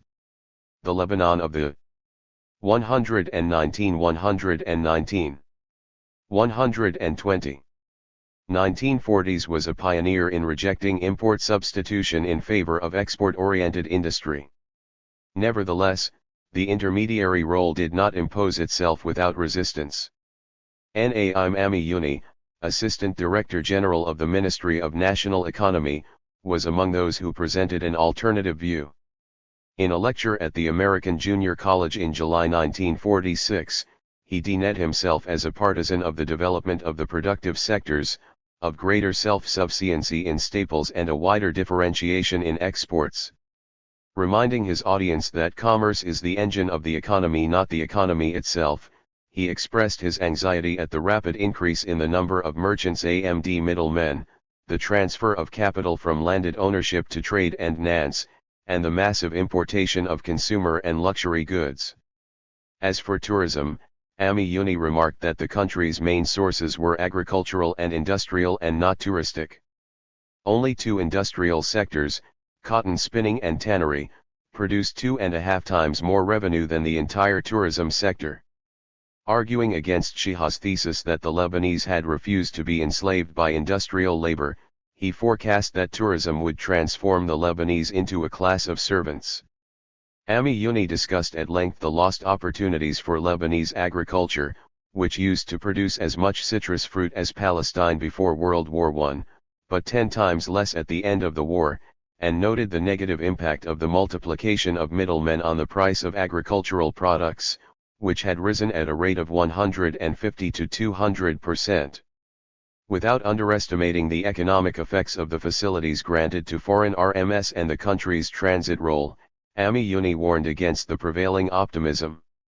Tripoli, a prosperous port in earlier periods, spent years waiting for Iraqi oil as its population suffered high rates of unemployment. When the oil nally arrived, the dreams collapsed. One cotton spinning factory in Tripoli employed 4 times as many workers as the Iraqi Petroleum Company terminal and the oil refinery combined. 14. Breakup of the Lebanese-Syrian Economic Union. If the creation of Greater Lebanon achieved political detachment from Syria, the country's independence in 1943, under the domination of the importers and middlemen, gradually led to its 121. Economic detachment from the sister country. The dream of both Muslim and Christian independentists of a politically independent Lebanon entertaining the best possible economic, social, and cultural relations with Syria, not to speak of being united economically with it, suddenly evaporated. Ironically, whereas French colonialism had united Syria and Lebanon economically, the nationalist leaders of both countries succeeded in breaking up that unity. By 1950 the rupture of the monetary and customs union between the two countries and the separation of the common interests had become NAL. There were linked political and economic reasons for this. On the Lebanese side, Maronite phobias read economic union as an inevitable step to political unity. Georges Nakache likened the economic union to the Nazi invasion of Austria. As economic Lebanon became a Syrian province, it would be integrated as such into the Syrian state. 15. Those phobias merged easily with the laissez-faire attitudes of the importers and agents of foreign companies. The elements of CON-ICT were aggravated by the uneven competition between two economic systems and the interests of two competing bourgeoisies. In fact, the Lebanese bourgeoisie was attached to the status quo ante, Beirut as an outlet for a Syrian hinterland specialized in agricultural monoproduction, leaving the importation and distribution of manufactured products to the Lebanese. Despite the fact that an active industrial sector had developed during World War II in both countries and sought to defend itself against foreign competition, Lebanese industry was subordinated to the dictates of import trade and progressively expelled from the local market to seek external markets. On the other hand, the industrial and commercial factions of the Syrian bourgeoisie joined forces to conduct a protectionist policy in defense of their internal market against the uneven competition of the outward-looking Lebanese bourgeoisie, so much richer in capital and in relations with world markets. Post-independence negotiations between the two countries revolved around the 3 major divisive questions: Lebanon's purchase of Syrian wheat, the monetary and customs union, and the commercial exchanges of the two countries. First, Greater Lebanon, whose raison d'être was to provide its inhabitants with some measure of self-sufficiency, did not produce more than 1/3 of its basic requirements in cereals. Despite the annexation of the Bekaa Plain, it was no more in proportion than under the Mudassiriyat and added to the demand for the annexation of 122. The Bekaa and Akkar Plains. The remaining 2/3 were imported from Syria, which demanded to be paid for its wheat in foreign currency, in order to counterbalance the difference of exchange rates between the Lebanese and Syrian liras. The Lebanese wanted to pay in local currency and insisted on reciprocity in exchanges between them. Lebanon would continue to buy wheat from Syria on condition that Syria open its markets for imported goods transit through Lebanon. Second, the conflict concerning the customs union revolved around 2 points: the distribution of revenues and the administration of the joint customs body. Syria reiterated its claim to a better distribution of the revenues as it received 51% or 4 times as many inhabitants, and called for a joint administration of the common body, managed solely by a Lebanese. The Lebanese insisted on a higher share than Syria as they imported more than the Syrians. Even the import statistics of the two countries were interpreted differently. Although an agreement was signed on July 10, 1947, which modified the distribution of revenues in favor of Syria and confirmed 2 directors, 1 Syrian and 1 Lebanese, at the head of the customs authority, Lebanon refused to put the measures into practice. In 1948 came the breakup of the Syrian-Lebanese Monetary Union as Lebanon. In order to prevent the devaluation of its currency, in February of that year renewed the monetary accord with France that linked the Lebanese lira to the French franc. Syria, less fearful of devaluation, as its balance of trade was nearly balanced, preferred to exit the franc zone and French monetary tutelage altogether. This divergence led Syria to suspend the customs and economic union between the two countries, abolish the interdependence of their currencies and impose a licensing system on all Syrian imports through Lebanon. Neither of the two countries benefited from this rupture. As early as September 1949, the Lebanese lira was devalued following the devaluation of sterling. On the other hand, some 500 to 700 members of Syria's business families moved their capital and operations to Lebanon. 16A compromise agreement was signed in July 1949, according to which Syria would maintain a number of selected imports from Lebanon, in return for which Lebanon would give up importing some luxury articles and admit the principle of protection of agriculture and industry. But this agreement was mainly dictated by political. 122 122 123 considerations, following the Palestine Nakba. The two countries could not agree on the list of the concerned foreign goods. Najib Reyes, referring to the famous consortium, put all the blame on the party of import merchants, whose families are closely linked to political power. He raised a pertinent question: were the revenues from transit trade more important than the Syrian market, with its 4 million consumers? The import interests thought yes, they were. There would be no concession on free trade. It was a question of life and death, for the oligarchy and its government at least. Lebanese economist Gabriel Manassa said it in so many words: importer ou mourir. No compromise was in sight. On November 5, 1949, an economic congress in Damascus decided to strive for economic independence vis-à-vis Lebanon, and Michel Chiha insisted that Lebanon's political independence could only be guaranteed by its economic independence. 17 He was, of course, talking about Lebanon's independence from Syria. Downfall.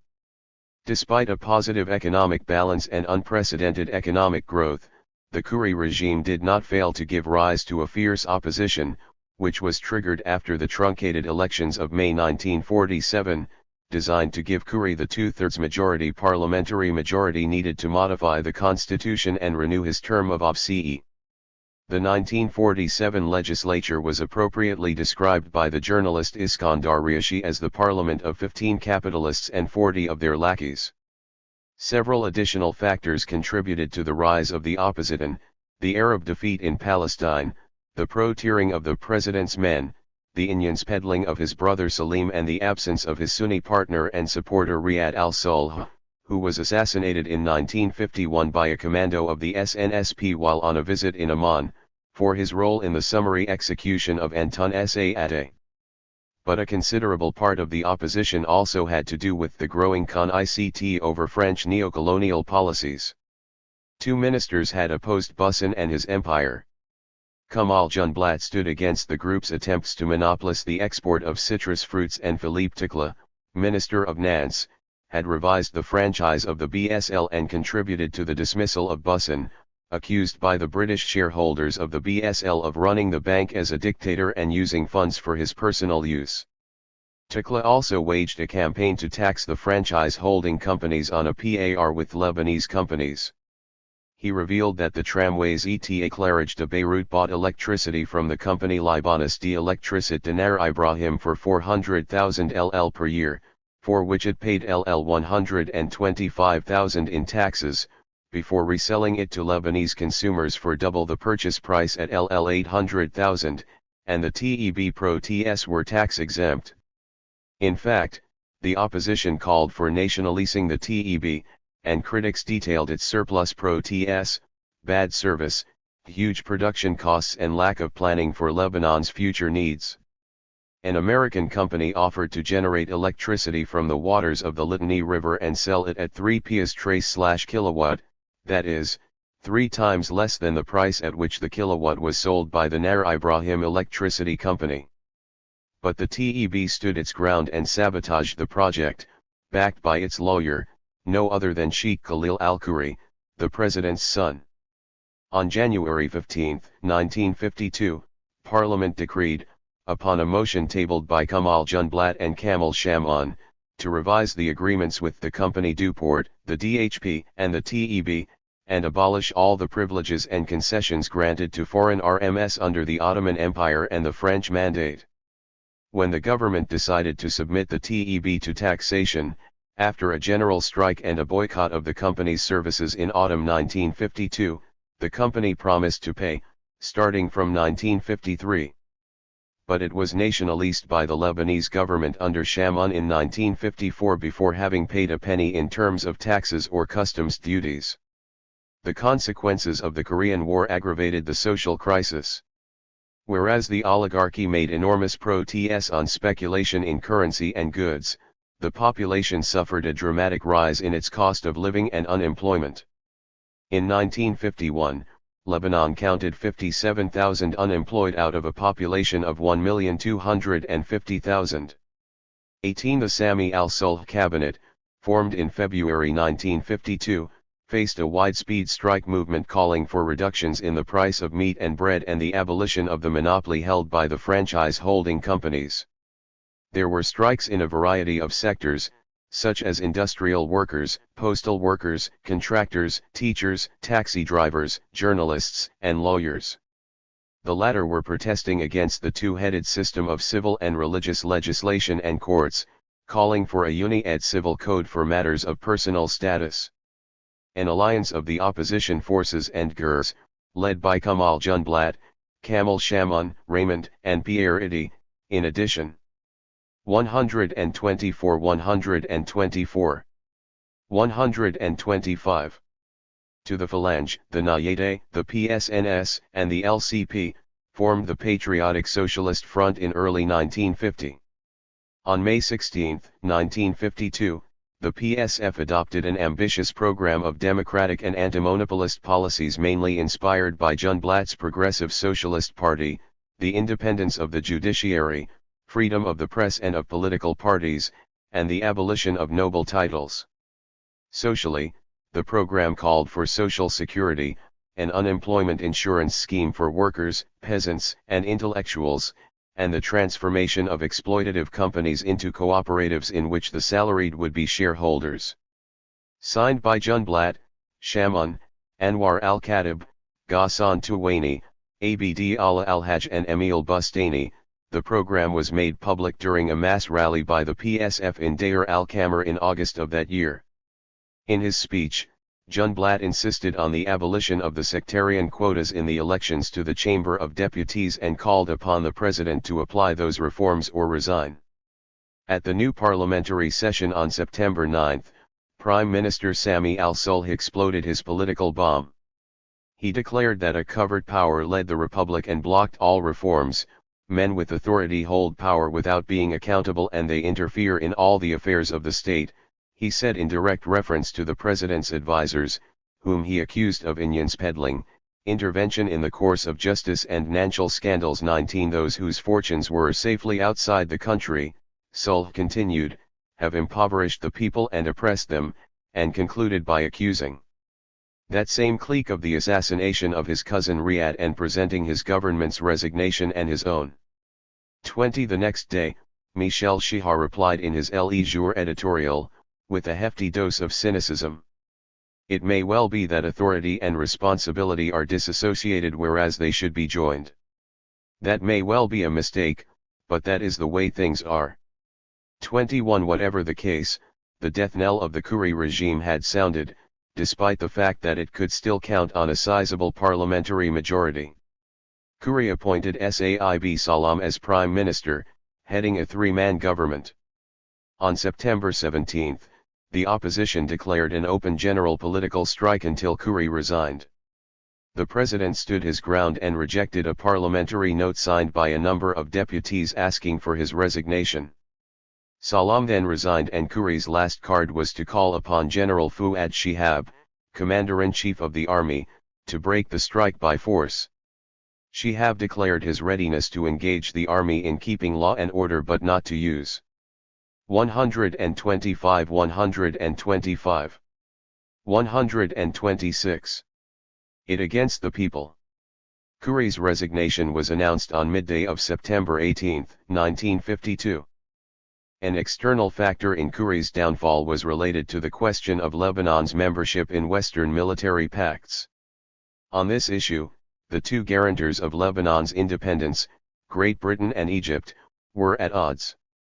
In early 1950 the USA and Britain launched the Pact for the Collective Defense of the Mediterranean against Communism.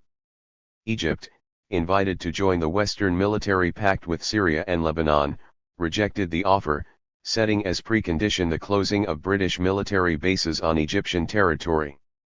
At the initiative of Egypt, the countries of the Arab League signed a Treaty of Arab Collective Security on April 13 of that year and asked European countries for arms to strengthen their defenses against Israel.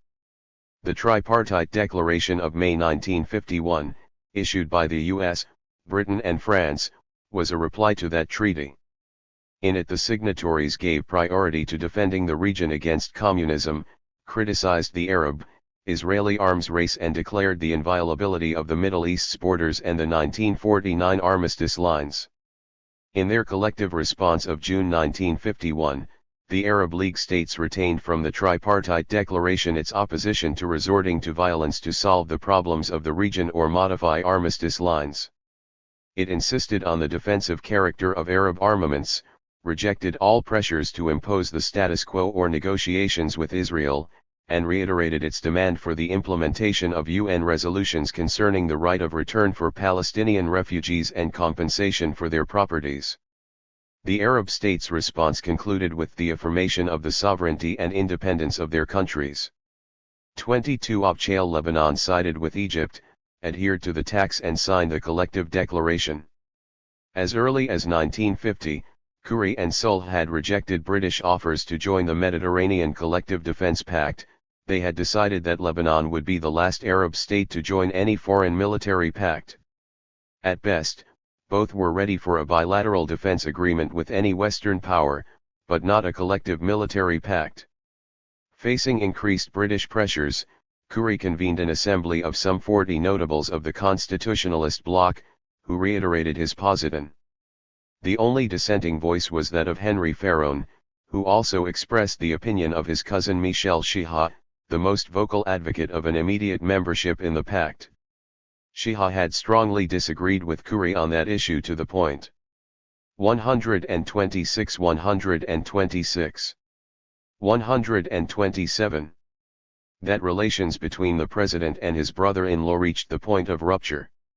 Be that as it may, the divisions inside the Constitutionalist Party between protectionists and neutralists broke out in the open when their respective leaders ran to succeed Khoury, Kamel Shamon, the protectionist, and Hamid Frangieh, known for his neutralist positions.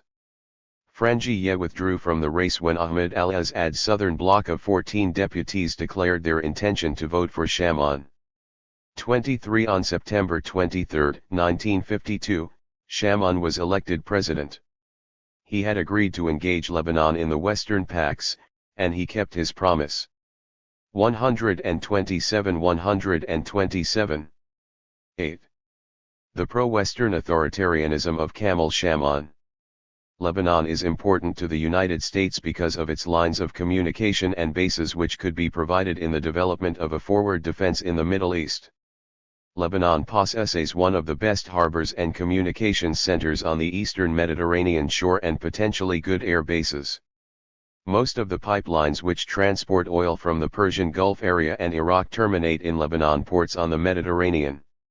During the presidency of Kamel Shamon, Lebanon witnessed a period of economic prosperity that drew on favorable regional conditions, the boom in the oil economies of the Gulf and Saudi Arabia, the economic effects of the creation of the State of Israel, and the ow of Arab capital to Lebanese banks easing the RST wave of nationalizations in Syria, Iraq, and Egypt. The rise in GDP exceeded the demographic increase, and record rates were registered in the construction, banking, and tourism sectors, and in the number of agencies of foreign RMS established in Lebanon.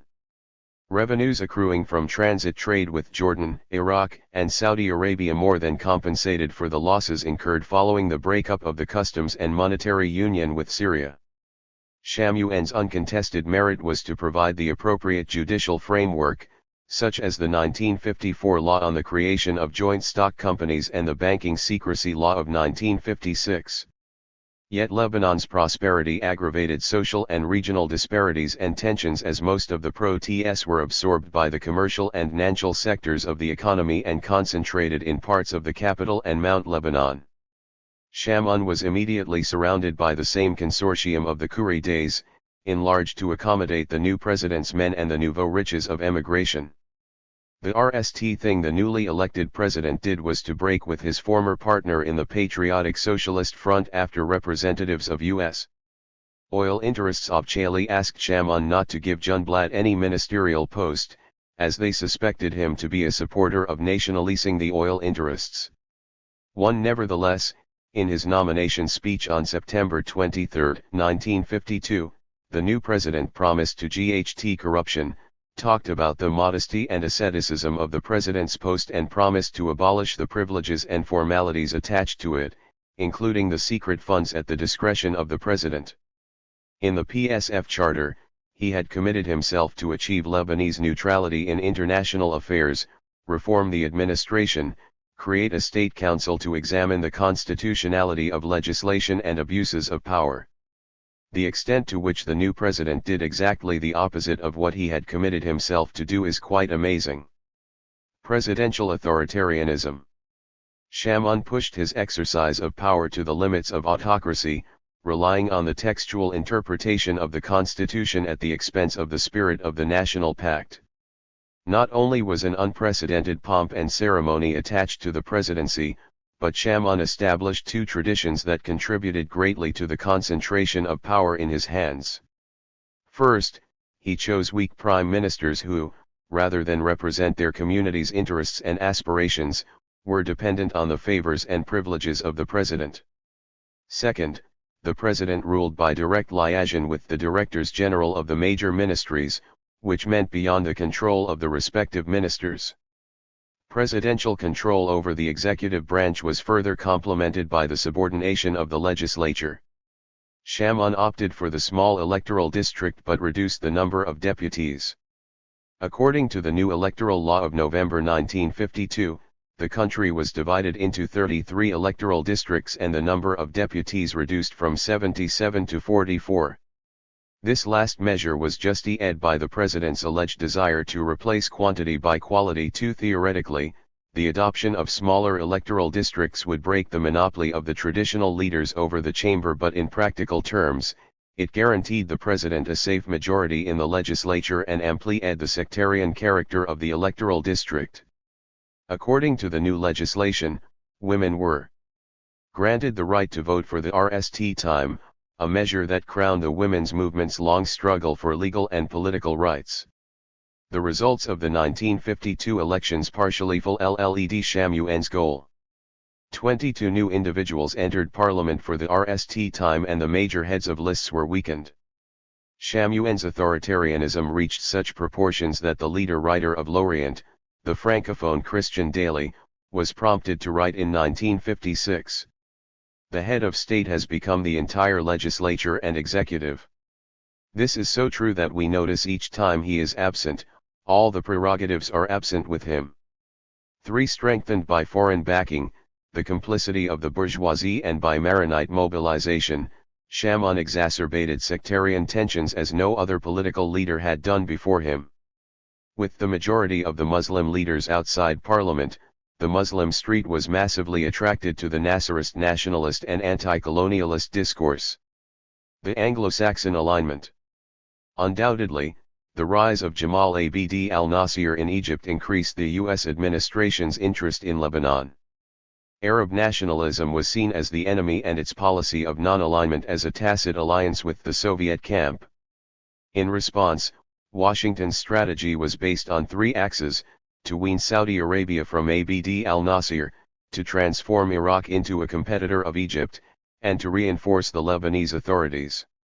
Secretary John Foster Dulles designated Israel, the oil of the Gulf, and Saudi Arabia and Lebanon as the American positions to be defended against the rise of Arab nationalism, for in economic terms, The U.S. was interested in Lebanon as an oil terminal and a rapidly developing center for agencies representing U.S. firms in the entire region. Strategically, Lebanon attracted U.S. interest for its infrastructure, military bases, ports, communication networks and other facilities that could serve as a bridgehead in the event of military intervention in the region. In 1953, the Lebanese government received $6 million in U.S. arms and economic aid, and by 1954, Shamoun had allowed the U.S. Air Force to use Lebanese airspace for reconnaissance missions. A year later, a preferential commercial treaty long desired by Lebanese officials was newly signed. The Baghdad Pact, declared in 1955 between the Iraq of Faisal and Nouri al-Said, Pakistan, Turkey, and Iran, was the best that Western powers could impose on the region. Although Shamoun did not adhere officially to the anti-communist pact, he made it clear that he supported it without reservation. King Saud even accused Shamoun of exerting pressure on his friend King Hussein of Jordan to join the Baghdad Pact. The latter's hands were tied with nationalist agitation that had swept across Jordan, including the army, and imposed the nationalist Suleiman Traboulsi to head a pro-Nasser government. But, on the other hand, Shamoun refused to join the Arab Defense Pact signed by Egypt, Saudi Arabia, and Syria in March 1955 as a response to the Baghdad Pact. The declaration of the Baghdad Pact was met with violent student and popular demonstrations across Lebanon, from Tripoli to Bent Jabal. In the capital, the police opened on demonstrators at the gate of the AUB, killing the student Hassan Abu Ismail, a militant of Junblatt's PSP, and wounding many others. Incapable of adapting to the president's foreign policy, Hamid Frangieh resigned as Minister of Foreign Affairs.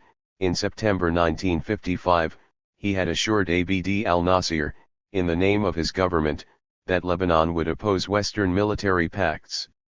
Thus Shamoun undermined the basis of his predecessor's neutralist Arab policy. His position on the Baghdad Pact put him at odds with Abd al-Nasser's Egypt, all the while poisoning his relations with neighboring Syria.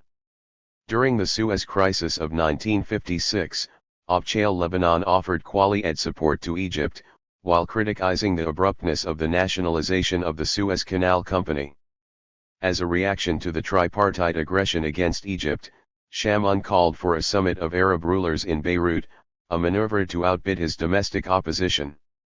In the meantime, he left on an official visit to the Shah of Iran.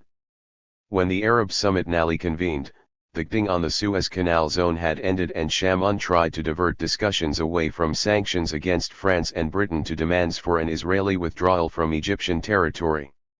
Nevertheless, when the summit resolved to sever all diplomatic relations with France and Britain, Official Lebanon refused to comply. This step marked the NAL break with Prime Minister Abd Allah and Minister of State Saib Salam. Both men resigned and joined the opposition. Shamoun reacted by forming a VE-man government headed by Sami al-Sulh. The portfolio of defense was entrusted to General Shihab, who was asked to declare a state of emergency. More challenging was the appointment of Charles Malik to the post of Minister of Foreign Affairs, given his extremely pro-American stances.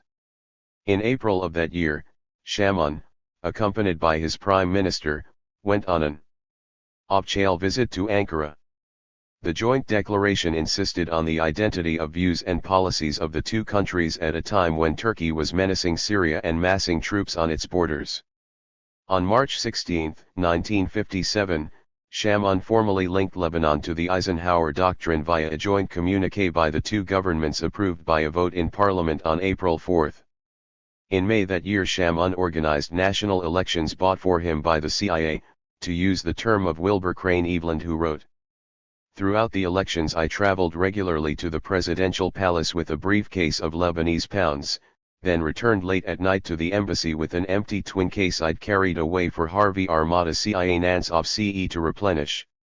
Soon my gold DeSoto with its stark white top was a common sight outside the palace, and I proposed to Shamoun that he use an intermediary and a more remote spot. When the president insisted that he can handle each transaction by himself, I reconciled myself to the probability that anybody in Lebanon who really cared would have no trouble guessing precisely what I was doing. 5. The number of seats was increased from 44 to 66, but leading Muslim Salam, Junblat, Azad and others, lost their seats and were replaced by candidates loyal to the president. On May 30, police raid upon a demonstration objecting to the election results, with several deaths resulting. Shamun's policies not only alienated Muslim elites and the Muslim street but divided Christian ranks. In addition to the growing Muslim opposition against him, there developed a predominantly Christian third force that included Pharaoh, Yusuf Salim, Charles Hillu, and Georges Nakashe, who called for Lebanese neutrality in Arab conflicts. Raymond Didi, who succeeded his father as the head of the National Bloc, openly opposed the renewal of the president's mandate. More important was the opposition of Patriarch Ma'ashi, who was eager to react to the new developments in the country and the region. He had urged the Lebanese government to reject the Baghdad Pact and expressed courageous and lucid opinions on Christian-Muslim relations. The time had come, he conveyed to U.S. Ambassador McClintock, for the Christians to face the realities of life. They were a minority in Lebanon and a small minority in the Arab world, although they still controlled the best posts and entertained the notion that they were a majority. The only way to preserve the existence of my people, he went on, would be to get used to the fact that the Christians constituted a minority, and the first step in that direction would be to put the greatest possible number of administrative posts in Lebanon at the disposal of the Muslims without delay. 6. Corruption under Shamun had reached dramatic proportions. The president's brokers imposed the granting of shares in the form of gifts to the president and his coterie in return for each license granted to form a joint stock company. 7. The president was also accused of diverting to his own accounts funds sent by Lebanese émigrés to the victims for the earthquake of 1956. The resignation of businessman Emil Bustani, minister in charge of reconstruction, lent weight to the accusations. On February 1, 1958, the union of Syria and Egypt as the United Arab Republic was celebrated by demonstrations of joy in Beirut and the coastal cities. When Abd al-Nasir visited Damascus, tens of thousands of Lebanese headed to the Syrian capital, led by Salam, Junblat, Ahmed al-Azad, Sabri Hamadeh, Fuad Aman, Rashid Karami, Maruf Sad and others. The 1958 insurrection. The crisis, which would develop into an armed insurrection, started in March 1958, when Shamun refused to deny rumors about his intention to renew his mandate. The American administration was not opposed in principle to a new mandate, but the embassy in Beirut feared that the division of Christian ranks on this issue would endanger Christian political dominance over the country. It sent highly sophisticated analyses to Washington on political discontent, economic and social difficulties, Christian privileges, and the status of the country's Muslim population as second-class citizens. Many leaders of the opposition did not hide their pro-American sympathies. Despite its knowledge of the general corruption of his regime, his many violations of the National Pact, and the need for economic and social reforms, the American administration decided to defend Shamun in case he sought a second mandate. On March 27, 1958, 85 GERs from the opposition and the Third Force, of whom half were Christians, met and elected a steering committee of 3, Henry Pharaon Abd al-Alia and Kamal Junblat. The meeting declared its opposition to a second mandate and accused Shamun of promoting fears about the country's security to serve his personal ends. Shamun was seen as attempting to impose on the Lebanese the identikation of patriotism with allegiance to his own person. A new political creed has been proposed to the Lebanese for the past 8 months, wrote Georges Nakashe. If you are not a Shamunist, that means that you are a traitor or a Syrian Bolshevik. 8. By the end of April, observers described Lebanon as a powder keg.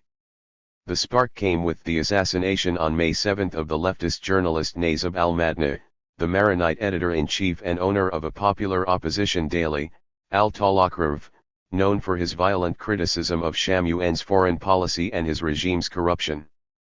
On the next day, the opposition called for a general strike, and the occasion of the assassinated journalist's funeral turned into massive demonstrations in Akkar, Minya, Shuv, the Bika, and Sidon. There were angry scenes, with hostile denunciations of foreign military pacts and demands for the resignation of the president. In Tripoli, the partisans of Rashid Karami clashed with the army and barricades appeared in the streets of West Beirut. After 2 months of fighting, the opposition came to control 3/4 of Lebanese territory. The army, under Fuad Shihab, observed a policy of active neutrality, trying to contain the insurrection rather than crush it, an impossible mission in any event given the rebellion's geographical scope compared with the means at his disposal and the sectarian composition of his army. 9 Be that as it may, Shihab resisted Shamun's orders to occupy the bastions of the insurrection in Basta, Muzaydaba, and Tariq al-Jadideh, but he nevertheless managed to stabilize the fronts in Tripoli and stop the offensive of the partisans of Kamal Junblad on 2 major axes, their attempt to control the Beirut, Damascus Road and occupy Beirut International Airport. Fierce combats raged on this second axis in Shimlan, where the army was backed by armed partisans of the SNSP, Shamun and his Druze ally, Majid Arsalan. Upon the outbreak of fighting, Charles Malik Abchali requested the U.S. to intervene militarily in Lebanon. A month later, the White House was still opposed to engaging its troops. In a telegram to the embassy in Beirut, Secretary of State Dulles explained that military intervention ran the danger of provoking sectarian conflicts or even leading to partition or the territorial amputation of the country. 10 On the other hand, the Americans considered the Lebanese army sufficiently strong to fulfill the demands of internal security, especially since it had recently received large shipments of new U.S. arms and ammunitions.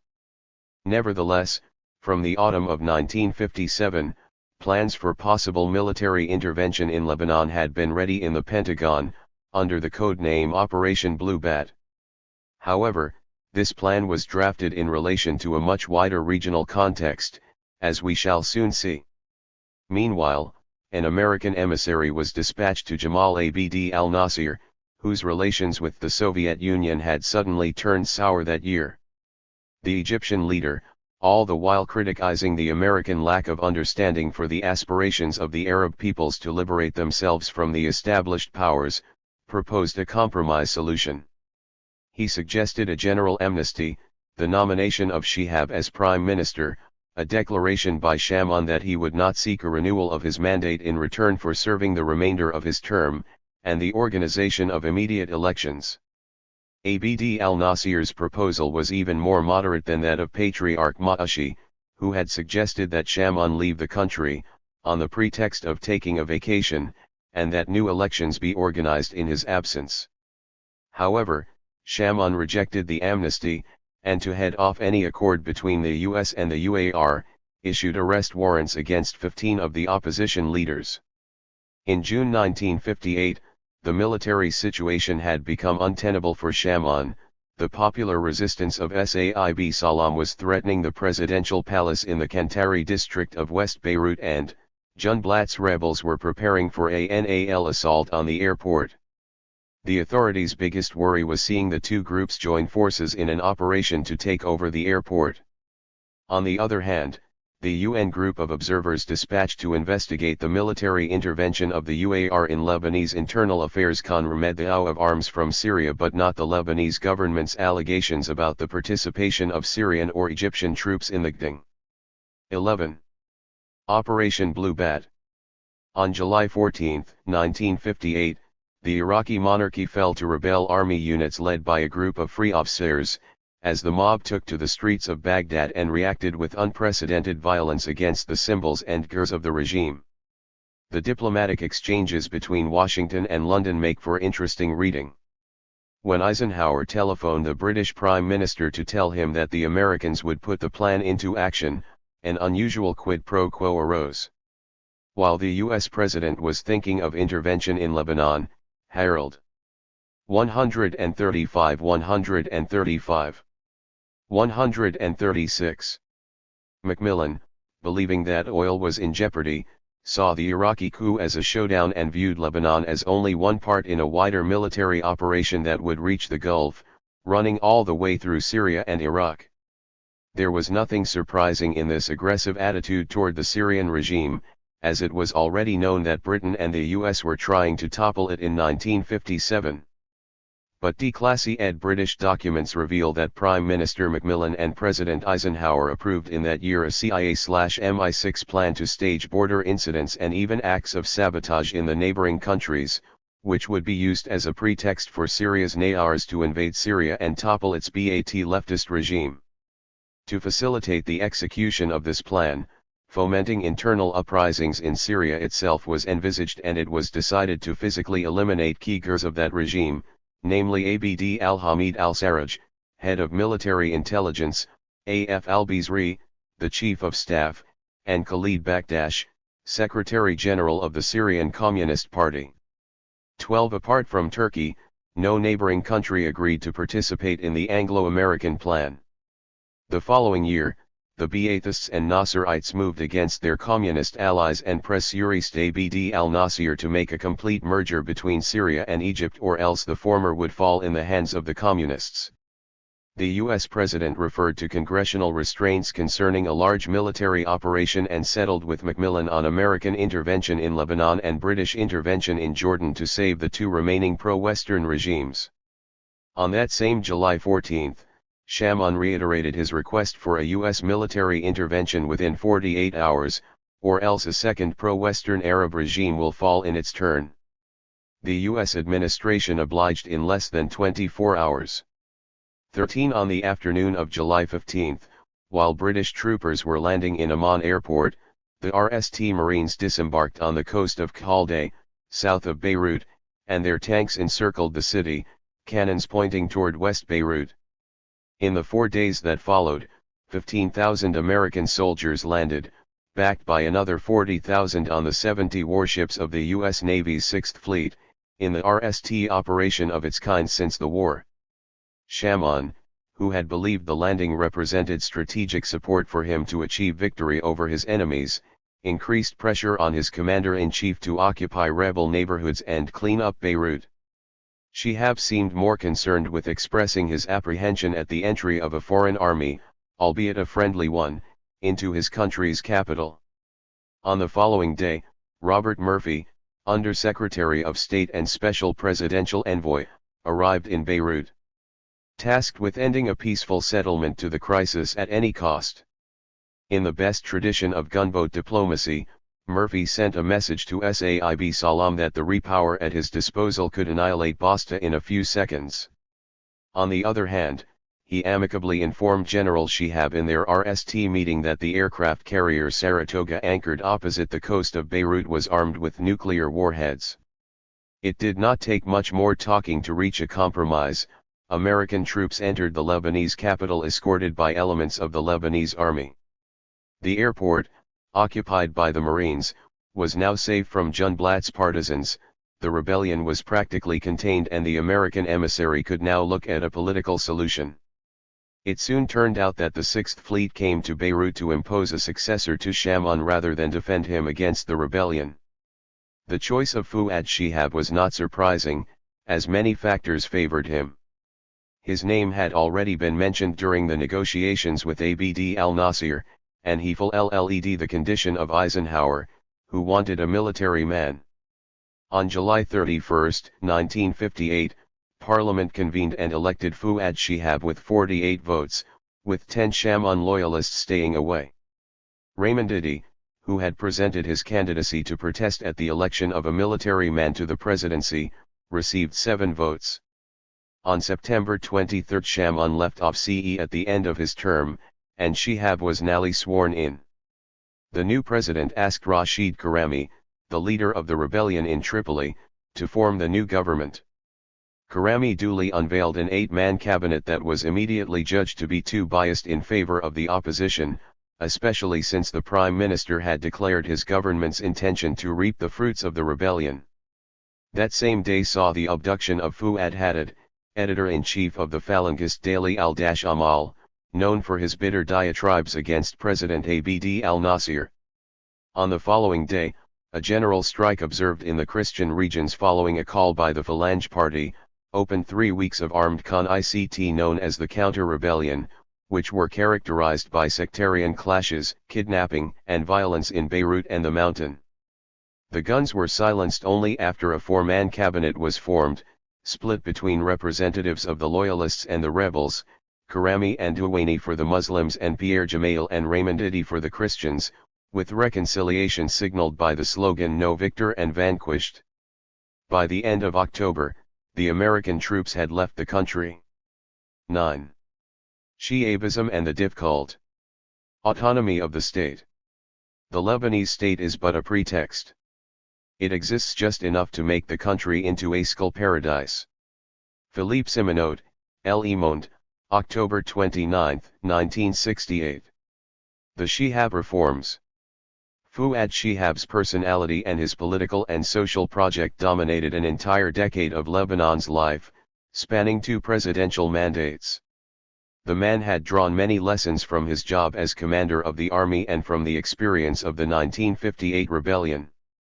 In direct contact with his NCOs and soldiers, who came mainly from the peripheries, he was conscious of the social and political effects of regional disparities, a factor that explained the ease with which people in those parts of Lebanon, Muslim in their majority, rose up in arms against the state and its legitimate authorities. It was no surprise that Shihab would inaugurate his term with a meeting with President Abd al-Nasir on the Lebanese-Syrian border. He followed a policy of neutrality in Arab politics, in contrast to Shamoun's blatant anti-Nasir policies and pro-Western pacts, combined with close collaboration with the UAR, which included security. The UAR's ambassador in Beirut, Abd al-Hamid Talib, soon enjoyed major unions in Lebanese politics. Benefiting from a relative lull in inter-Arab tensions, Shihab directed his attention to the principal task of building the state of independence, assuming that the independence of the state had been achieved in 1943. The first 2 years of his mandate were devoted to defusing tensions, appeals for a return to national unity and the insistence on equality between the Lebanese, while the second phase was initiated by Shihab's speech on the eve of Independence Day on November 21, 1960. He called for comprehensive social reform and the building of a new society. The message was clear: those who benefit from prosperity should take care of the deprived Lebanese. 138. 139. Some should sacrifice and the others should be patient. His version of Lebanese nationalism was unifying and egalitarian, for, said he, in being Lebanese there is no discrimination nor privilege. The major domestic political event of this period contributed to strengthening the regime, but involved seriously negative repercussions. On New Year's Eve, the night of December 31, 1961/1 January 1962, Lebanon experienced its first military coup d'état when army units led by officers from the Syrian National Social Party, backed by armed militias of the party, took over the Ministry of Defense, occupied officers' quarters and kidnapped a number of senior officers.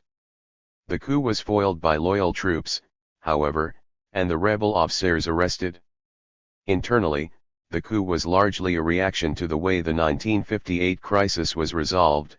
The SNSP, excluded from the solution that put an end to the GDing, felt that the crisis ended in an undeserved victory for the anti-Shamoun forces and an overstated unions of Nasserism in Lebanon. Regionally, there were serious suspicions that the SNSP's anti-Nasserite and anti-communist coup was encouraged and even enhanced by the British and Jordanians desiring to form an anti-Nasser federation comprising Syria, Jordan, Lebanon, and Iraq. The aborted coup d'état rallied wide sectors of the public around Shihab, fed by Christian phobias about Greater Syria and by Muslim hostility against Shamoun, a convergence that the regime did not fail to exploit. The authorities arrested some 12,000 suspects and put 300 of them on trial, while torture became a standard practice in detention centers and prisons. The SNSP coup gave the security agencies a golden opportunity to entrench themselves even more in Lebanese politics. Transforming itself into a new patronage network, the men of the famous Taqsim Bureau, Army Intelligence, intervened in trade unions, rallied the Kabates in local neighborhoods, controlled the carrying of arms and exploited the state of emergency in the border regions to impose control over Lebanese life. In fact, the Shihab Project sought to provide the country with an alternative political body by co-opting the armed protagonists of the events of 1958, using the army, the intelligence agencies and the technocrats. This meant displacing the center of power again, from the legislature to the executive. A new electoral law, which readopted small electoral districts but increased the number of deputies, had two functions: to aid the return of the notables excluded during the 1957 elections, and to encourage the rise of new gers backed by the 140 security agencies. Parliamentary majority gave extraordinary powers to the long cabinets of Rashid Karami to rule by decree laws, without the need to refer to the legislature. The creation of a parallel administration by resorting to independent services and agencies was one way of building a state sector without acknowledging it and isolating the bureaucracy from the encroachment of the political feudalists. Thus the state administration doubled in size through the employment of some 10,000 new functionaries, vetted by a civil service council and a central inspection council, which limited the role of MPs in job patronage, reduced administrative corruption and favored recruitment on the basis of merit and specialization.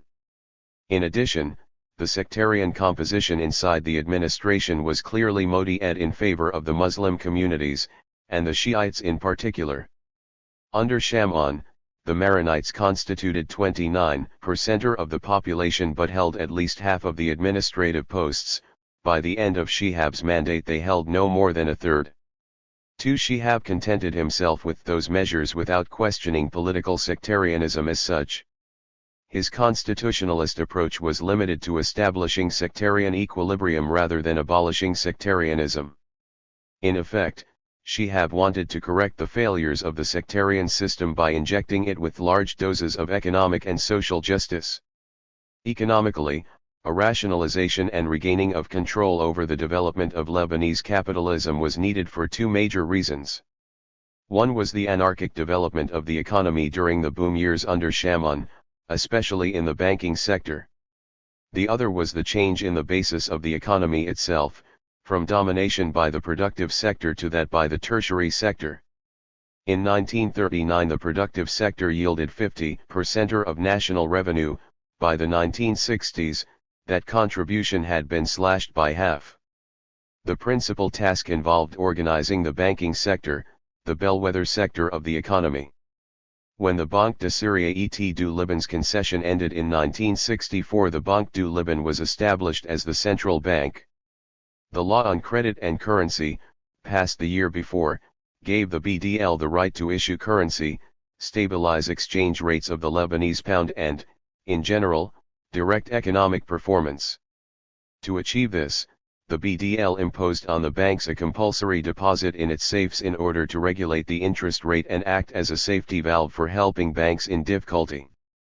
The law on credit and currency was violently contested by the 141 liberal bourgeoisie, although Shihab named Philippe Tickla, a banker and liberal politician from the constitutionalists' ranks, to head the BDL.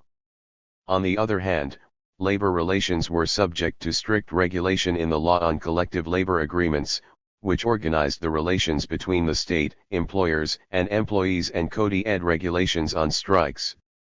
But Shihab's major social reform was the establishment of the National Social Security Fund, largely inspired by the French model. Nevertheless, social conquests were contained and the trade unions controlled by the intelligence agencies. There were practically no labor strikes during Shihab's mandate. 3. The state played an active role in regional development and in the modification of the social distribution of economic growth. Sizable funds were spent on building an economic infrastructure and unifying the domestic market via road construction and bringing water and electricity to remote villages, thus fueling accusations that Shihab had depleted the treasury. Hospitals were built in rural areas and medical dispensaries in villages. 2 major projects were carried out for agricultural development. The RST was the building of a dam on the Litani River that irrigated large surfaces in the western Bekaa and allowed for the irrigation of southern Lebanon. The second was the ambitious Green Plan for clearing land for cultivation. A favored Shihabist reform was development of public education. In 1959, a law school was added to the Lebanese university, narrowly breaking the Jesuit university's monopoly on teaching that profession. Thus began the rapid development of the free, public Lebanese university, where instruction was in Arabic. In addition, members of the middle and lower middle classes, attracted by the chance of social promotion, began sending their sons to European universities, benefiting from the strong position of the Lebanese pound. Others obtained grants to study in the universities of the Soviet Union and the countries of Eastern Europe. Despite these reforms, three major interests were to coalesce against Shihab's programs. First, a large section of the oligarchy, in both its Muslim and Christian factions, rejected any infringement on its rents and protests, in order to safeguard its mid- and long-range interests. Second, the political feudalists reacted negatively against the new forms of patronage exercised by the Shihabist services and to their own reduced unions in the administration. Third, Maronite 141-141. 142. Autonomism was challenged by what appeared as the state's bias toward Muslims and by increased state intervention in society. In fact, these forces were bound by a common aversion to what constituted the salient character of the Shihab project, described by Wada Sharara as the extension of the roots of the state into the heart of society and the founding of political domination on the ramparts and trenches of civil society. For at the vanguard of the ideological campaign against Shihabism was Ghassan Tuwai's daily Al-Nahar, an influential forum of liberal, pro-Western opposition to Nasserism and socialism. It was practically the only newspaper that dared publish Raymondides' airy denunciations of Shihab and his regime. Al-Nahar had come by default to play the role of collective intellectual of the bourgeoisie, speaking for a wide section of the professional middle classes and some of the intelligentsia. Political opposition was mainly represented by Raymondidi, Kamal Shaman and Saib Salam. The latter, deprived of the premiership in favor of his northern rival, Rashid Karami, and frightened, like many among the Sunni bourgeoisie, by Abd al-Nasir's nationalizations in Egypt in 1961, was tilting more towards Saudi Arabia. The opposition succeeded in linking political liberalism to economic liberalism, while still addressing Christian fears of Nasserism. Its chief target was the Army's Taqsim Bureau. In a stormy and memorable session of Parliament on June 23, 1963, Raymondidi stood up against the marginalization of the chamber and sniped against deputies for ceding their legislative rights to the executive. The MP for Jubail accused the Taqsim Bureau of exploiting the SNSP coup to extend police control over the country. Though only responsible for external security, that service interfered in domestic political life, the administration, legislative and municipal elections, distributed licenses for carrying rearms and engaged in arbitrary arrests. IDI denounced the self-censorship of the press syndicate, imposed by an officer from the Taqsim Bureau. Finally, the leader of the National Bloc accused the Phalange of backing all of the country's regimes at the beginning only to turn against them later. Commenting on the Phalangist call for abolishing the income tax, he said, "At a time when socialism is at our doorstep, the Phalangists think of abolishing the only tax adopted by all the developed countries of the world in order to attain some measure of equality between rich and poor." On the other hand, the Shihab regime attracted those forces in society that shared an immediate interest in the building of a state. 142. 143. A bourgeois faction that was either guarding against the monopoly powers of the consortium or seeking political recognition and a place in the system, middle classes that had acceded to social mobility through Arab capital invested in Lebanon, large sectors of the petite bourgeoisie, including some intellectuals and many civil servants, and generally, the Muslim public. The two main protagonists of 1958, Jamail's Phalange Party and Junblat's PSP, constituted the social and political base of Shihab's regime. Junblat aimed at linking his marginalist and frustrated community with the pro-Abd al-Nasir Sunni street, deprived of leadership after the defection of Saib Salam. A recent convert to Nasirism, after having announced many reservations about the lack of democracy in the new Egyptian regime, Junblat saw in it a confirmation of his own socialistic ideas and in Abd al-Nasir a strong and prestigious external ally. The Phalange's relationship to Shi'abism was more problematic. Their presence in the executive for the RST time confirmed them as a serious Christian political force and allowed them to provide services to an increasing number of clients, the big boost they received from the oppression that struck their main rival, the SNSP, and their traditional role as the surrogate force for the state and the army were among the many factors that attracted them to Shi'abism. However, they were repulsed by Shihab statism and the growing unions of Abd al-Nasir in Lebanon, which went against their Maronite autonomism, their extreme Lebanese nationalism and their laissez-faire, anti-Nasserite, and anti-communist ideology. Whatever the case, both populist political forces were very keen to preserve their political positions, which allowed them to modify the balance of power inside their respective communities in their own favor. Elections in the spring of 1964 gave a sweeping majority to the Shihabists. Money had played its role, largely dispensed by the sponsors of Shi'abism, and so did the strong-arm tactics of the Taqsim Bureau. A few weeks later, a petition by 79 loyalist MPs called for the renewal of Shihab's mandate. A severe crisis broke out as the largely Christian opposition, led by Shamoun and Idi, threatened to resort to a 1958 in reverse, just as the Muslims rebelled when the Christians sought to renew Shamoun's mandate in 1958. The Christians would rebel if the Muslims tried to renew Shihab's mandate. The crisis was defused on August 17 when Shihab announced that he had no intention of renewing his term of office. A compromise candidate was chosen in 143, 144.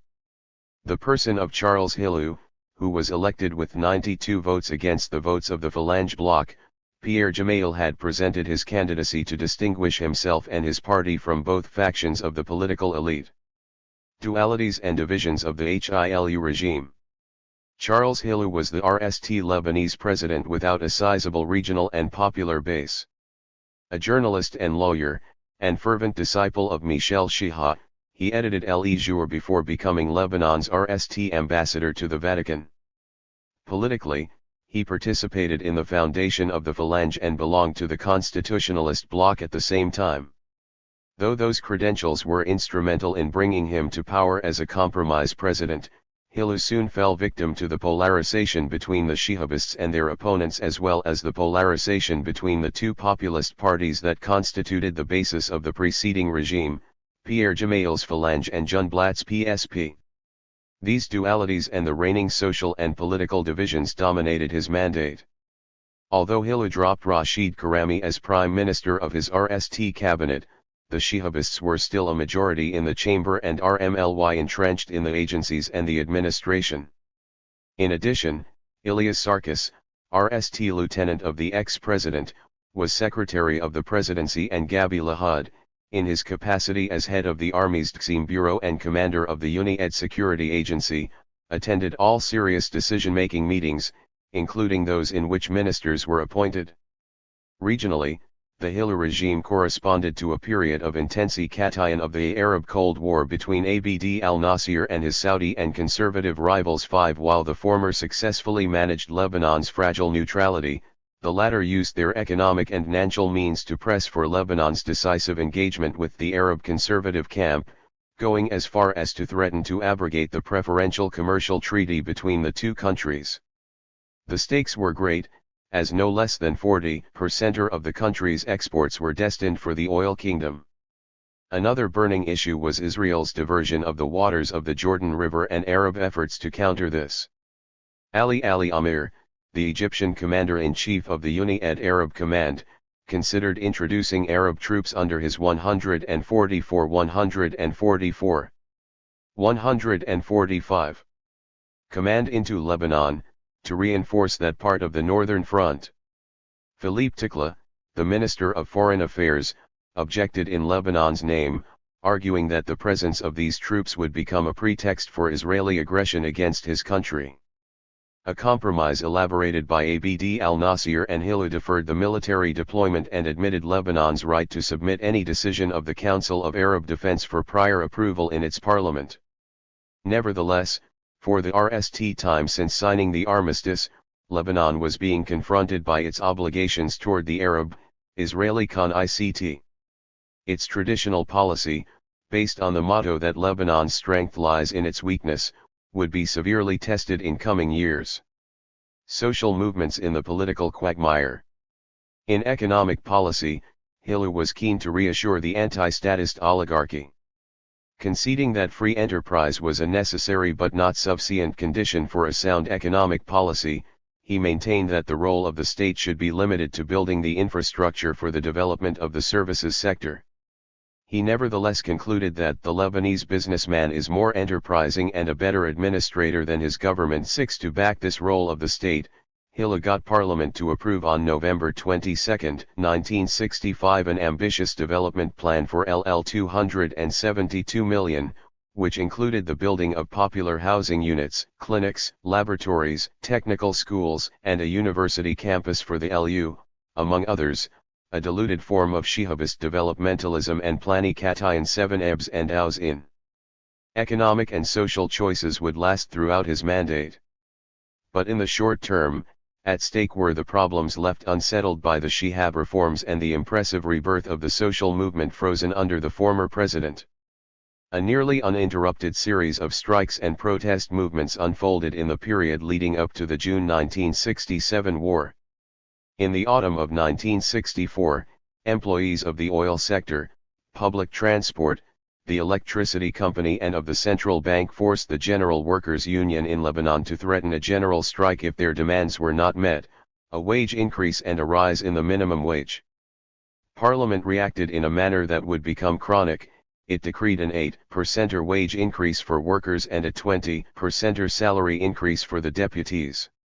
This took place during Hussein Ouaini cabinet, nicknamed the Millionaires' Government, which had, upon the suggestion of the 146 U.S. administration, tabled a draft law guaranteeing foreign capital investments in Lebanon. Had the law been adopted, it would have allowed the governments of Europe and the U.S. to represent their nationals in the collection of debts and settlement of disputes. But a campaign launched by leftist and nationalist parties against the legislation, led by the PSP, the LCP, and the Arab nationalist movement, managed to foil the plans. The social movement continued unabated despite the wage increase. First, the trade union movement opposed the 1964 law on collective labor agreements, which imposed obligatory arbitration of 15 days in labor disputes and curtailed the right to strike. The second and more important conflict revolved around the National Social Security Law, passed at the end of Shihab's mandate in September 1963. Employers were sabotaging the law that came into effect in April 1965 by launching a massive wave of worker dismissals to evade paying the Social Security fees. The working class thus found itself in a vicious circle. What they won in terms of social services was lost in terms of job security, as Article 50 of the Labor Code, which allowed arbitrary dismissal, hung over them like the sword of Damocles. In the summer of 1966, public sector workers went on strike and imposed a 6.8% wage increase and a rise in the monthly minimum wage from LL 145 to 175. In education, primary school teachers went on strike, demanding a salary increase and a rise in the cost of living premium, but were forced back to school under a government threat to consider them all as having resigned. Law students at the Arab University and the LU also resorted to a strike to force the recognition of their law degrees and their right to practice the profession. The extent and gravity of the social struggles were such that they required a new definition of national unity, which became the unity of all the social classes that compose the Lebanese people, according to Prime Minister Abd Allah al-Yah. But these years were dominated mostly by the crisis in agribusiness. Peasants and farmers launched a countrywide movement in opposition to the monopolies in agro-industries and to the exploitation of small and middle-level producers by the commercial/national network. In the south, the tobacco planters refused to deliver their product to the Regi unless better terms of sale were agreed upon.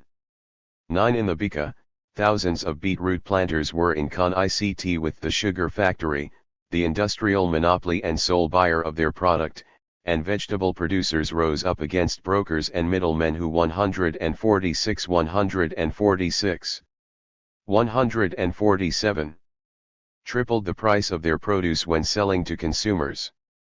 Some 60% of Mount Lebanon's farmers were apple cultivators, who were objecting to the high costs of production and the control by middlemen over the price of the products. In February 1965, the farmers' unions of the Matun, Shuv, Alai, and North Lebanon jointly called for a set of actions that were intended to end with a general strike. In August of that year, in solidarity with the agrarian movement, which had failed to attract the attention of the authorities, a big popular rally of the planters of fruit trees was organized by the left in addition to trade unionists and independent gurs. In Tikne, in the Kaza of Alai, Kamal Junblat read the list of farmers' demands, which went to the heart of the malaise, commercial monopoly. 10. The Phalange's reaction was not long in coming. In a press communiqué on August 8, 1965, Pierre Gemayel accused the organizers of the Tikne rally of being foreign-inspired and seeking to destabilize the economy, whose prosperity was unfavorable to the propagation of Junblat's socialist ideas. Gemayel joined Majid Arsalan, Junblat's traditional Druze rival, to organize a counter-rally in which the speakers, putting aside agricultural problems, outbid each other in their profession of faith in the merits of free enterprise and their attacks on destructive socialism, a term they replaced by socialism à la Libanese, scapegoats and the specter of Marx. In the autumn of 1965, the Maronite religious brotherhoods raised the question of the Quarantina shanty town, built on the property of others in the eastern suburb of Beirut. Soon the Maronite League took up the issue and convened a national congresses in which voices were raised accusing the state of selling out Lebanon, and resolutions were passed demanding a ban on the sale of landed property to foreigners. The link was being made between two elements not so easily assimilable. Those who bought landed property were the rich Arabs of the Gulf and Saudi Arabia, while the Quarantina dwellers were poor Lebanese with a minority of Syrians and non-naturalist Kurds. In any event, the campaign opened the wider issue of the presence of foreigners in Lebanon, and voices were raised against the widespread granting of Lebanese nationality to outsiders. 11. In successive and rapid slippages, the connection was made between 147, 148. Poor and strangers. The scapegoat had been found.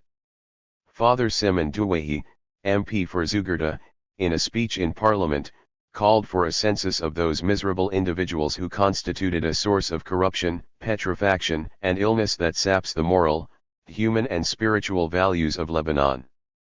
Douahi went on to denounce the decrease in the number of Lebanese owing to emigration and the increase in the number of illegal immigrants. For those miserable were the strangers who spread among us, Lebanese, epidemics from those hotbeds of contagion and slums deposited, in all their noisiness, on the heart of our capital. All strangers confounded were lumped together and accused of snatching the piece of bread from the mouth of the Lebanese, whether they were miserable shanty-town dwellers or those who take our banking secrets and sell them to the RST customer for protease sake. 12. The last insinuation was barely veiled. It concerned the biggest bank in Lebanon, Intra-Bank, directed by Yusuf Baidas, a Palestinian Christian of whom we shall hear more later. Pierre Gemayel, in his capacity as Minister of Interior, obtained the Cabinet's approval for a law, hurriedly passed in Parliament, that banned the sale of landed property to non-Lebanese. Commenting on the parliamentary discussion of a new rent law, Al-Amal opened on the intruders and diverted attention from high rents, and the existence of 10,000 unrented luxury ATS in Beirut alone, to a denunciation of the existence of tents, huts, tin-roofed shanties, and refugee camps.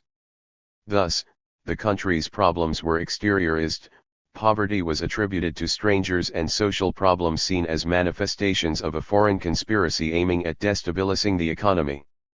Under the title "Marx is on Our Doorsteps," Al-Amal's leader-writer warned his readers that Syria was becoming the Middle Eastern Cuba and that international communism was the party pulling the strings in Cairo, as well as Damascus or Baghdad. In order to confront this danger, the Falangist daily called for no less than national resistance.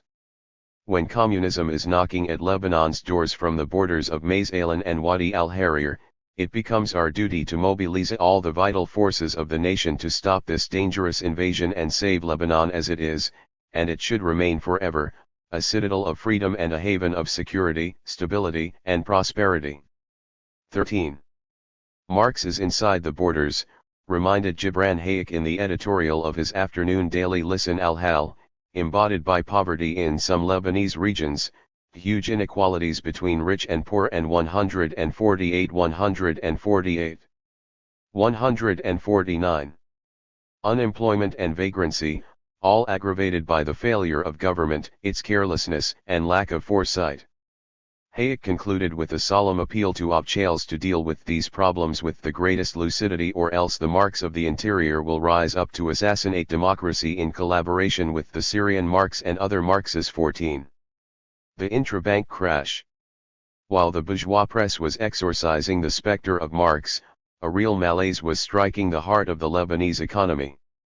On October 14, 1966, Intrabank was declared insolvent, plunging the economy into one of its most serious crises since independence and signaling the drying up of the prosperity the country had enjoyed during the 2 previous decades. Yusuf Baidas had built an impressive financial empire. His bank, the biggest and strongest of the banks with Lebanese and Arab capital, had acquired international stature for attracting a big share of the influx of Arab capital into Lebanon and for investing in the Arab world and Africa in association with émigré capital. The intra-group controlled a number of the country's major companies, the Compagnie du Port de Beyrouth, Middle East Airlines, Radio Orient, and 8 others in property development, services, tourism, and industry. Intra also financed the government's infrastructure and transactions such as the import of wheat. Overseas, the group had substantial investments in property in France, controlling shares in the naval docks of La Ciotat, and a number of small banks in Switzerland. Yusuf Baidas's bank was particularly proud of the high number of its small depositors, some 19,000 accounts. These individuals would be the biggest victims of the crash. The intra-bank crash expressed a tendency for the reduction of the intermediary role of the Lebanese financial sector in favor of more direct relations between the 2 poles of that mediation, the oil-producing countries of the Gulf, on the one hand, and the Western financial centers, on the other. It was no secret that the financial powers in the West had raised interest rates and even employed direct political pressure in order to encourage direct investment and deposits in their capitals. But the bank's solvency crisis resulted from a deeper cause, the contradiction between its mainly short-term 150 deposits and its long-term investments, especially in property. Indeed, the crisis revealed the adventurism and speculative character of the new bourgeois faction linked to Shi'avism, represented by Baidas and his associates. A great portion of the favors that Intra benefited from were provided by the Taqsim Bureau, in return for which the bank financed elections, distributed cash gifts in the guise of loans, employed clients of Shi'avist notables, and paid bribes of all types. Nevertheless, when the bank stopped payment, its assets greatly surpassed its liabilities. Recent research and revelations tend to point out that the bank was most probably sunk by a governmental decision to not own it, under pressure from the traditional oligarchy linked to Western financial capital. Yusuf Baidas, who was in Europe when the crisis broke out, spoke of his national bourgeois project, which was sabotaged by the agents of Western interests. In the immediate fallout of the intra-crash were the bankruptcy of a number of local banks and capital audit. Between September 30 and October 14, 1966, LL 18.6 million was withdrawn from 20 Lebanese banks and reinvested abroad. The Lebanese ruling class was seized with panic while its various factions traded accusations over responsibility for the crash. Kamal Shamaan, who declared the end of Lebanon as the Switzerland of the Orient, condemned the adventurous policy of intra-bank, inaugurating a campaign to put the blame for the crash on the Shihabists. A more upbeat approach tried to raise morale on the state of the economy, all the while settling accounts with the statism of the Shihabists. This was the case of Al-Nahr and its talented editor Michel Abu Jada, whose RST reaction to the crash was to call for endowing Lebanon with a capitalist state on the model of those of Europe and the United States. 15 When the Shihabist Rashid Karami was recalled to form a new government of technocrats, Abu Jada saluted him as a representative of the intelligent right and charged him with the task of building the intelligent free economy. 16 But the financial scandals revealed by the intra-crash, and the arrest of a number of the bank's major shareholders and Shihabist politicians, split the ruling class to the point that Abu Jada forgot all reform projects and launched a vibrant appeal to the 100 families that govern the country to stop betraying each other and safeguard their unity. 17 The miracle, shall we make it ourselves? 18 was the theme of an ardent editorial by Ghassan Tuwaini for Al-Nahr's 1967 yearly supplement, in which he attacked statism and insisted that the 151 miracle was and always would be the achievement of the Lebanese individual, who is stronger than his government, more lucid, more patient, and more resourceful and far-sighted. The Lebanese barely needs government, as government can only bridle him and paralyze his efficiency. Tuwaini went on to establish a number of basic principles highly representative of the ideology of the Lebanese ruling class in socio-economic matters. Denying the existence of big fortunes in Lebanon, since the Lebanese fructify money that is not theirs, and the exception con RMS the rule, he admitted that a temporary class war had recently erupted in Lebanon. However, its danger lay not in the social inequalities it revealed, as those hardly existed, but in the effects of the scrambling up on the ladder of wealth practiced in the same manner by all classes, by over-indebtedness and spending.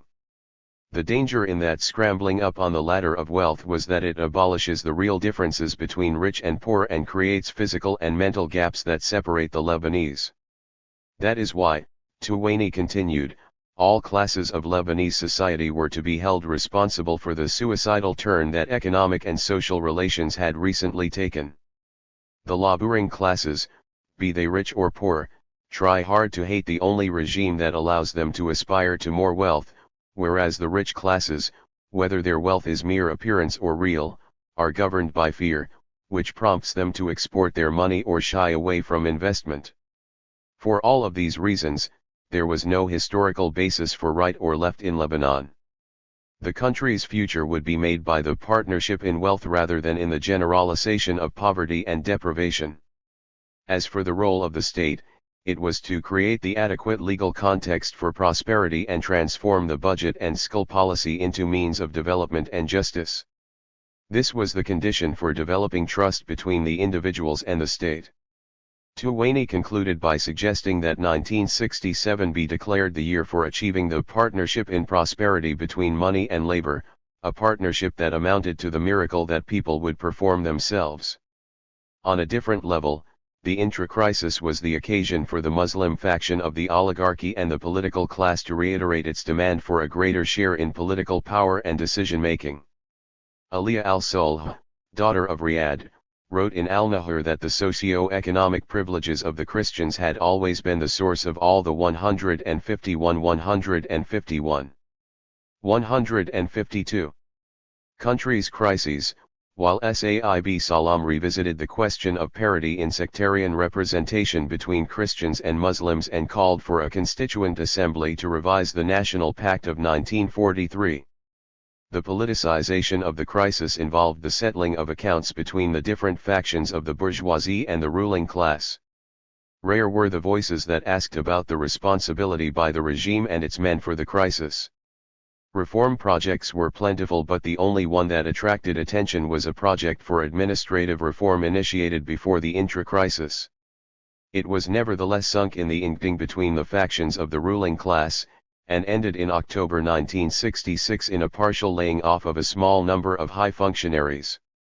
Instead of being the year of the partnership in prosperity between rich and poor, 1967 became the year of the crisis of the partnership of the ruling class altogether, as Abchale Lebanon faced the watershed Six-Day War.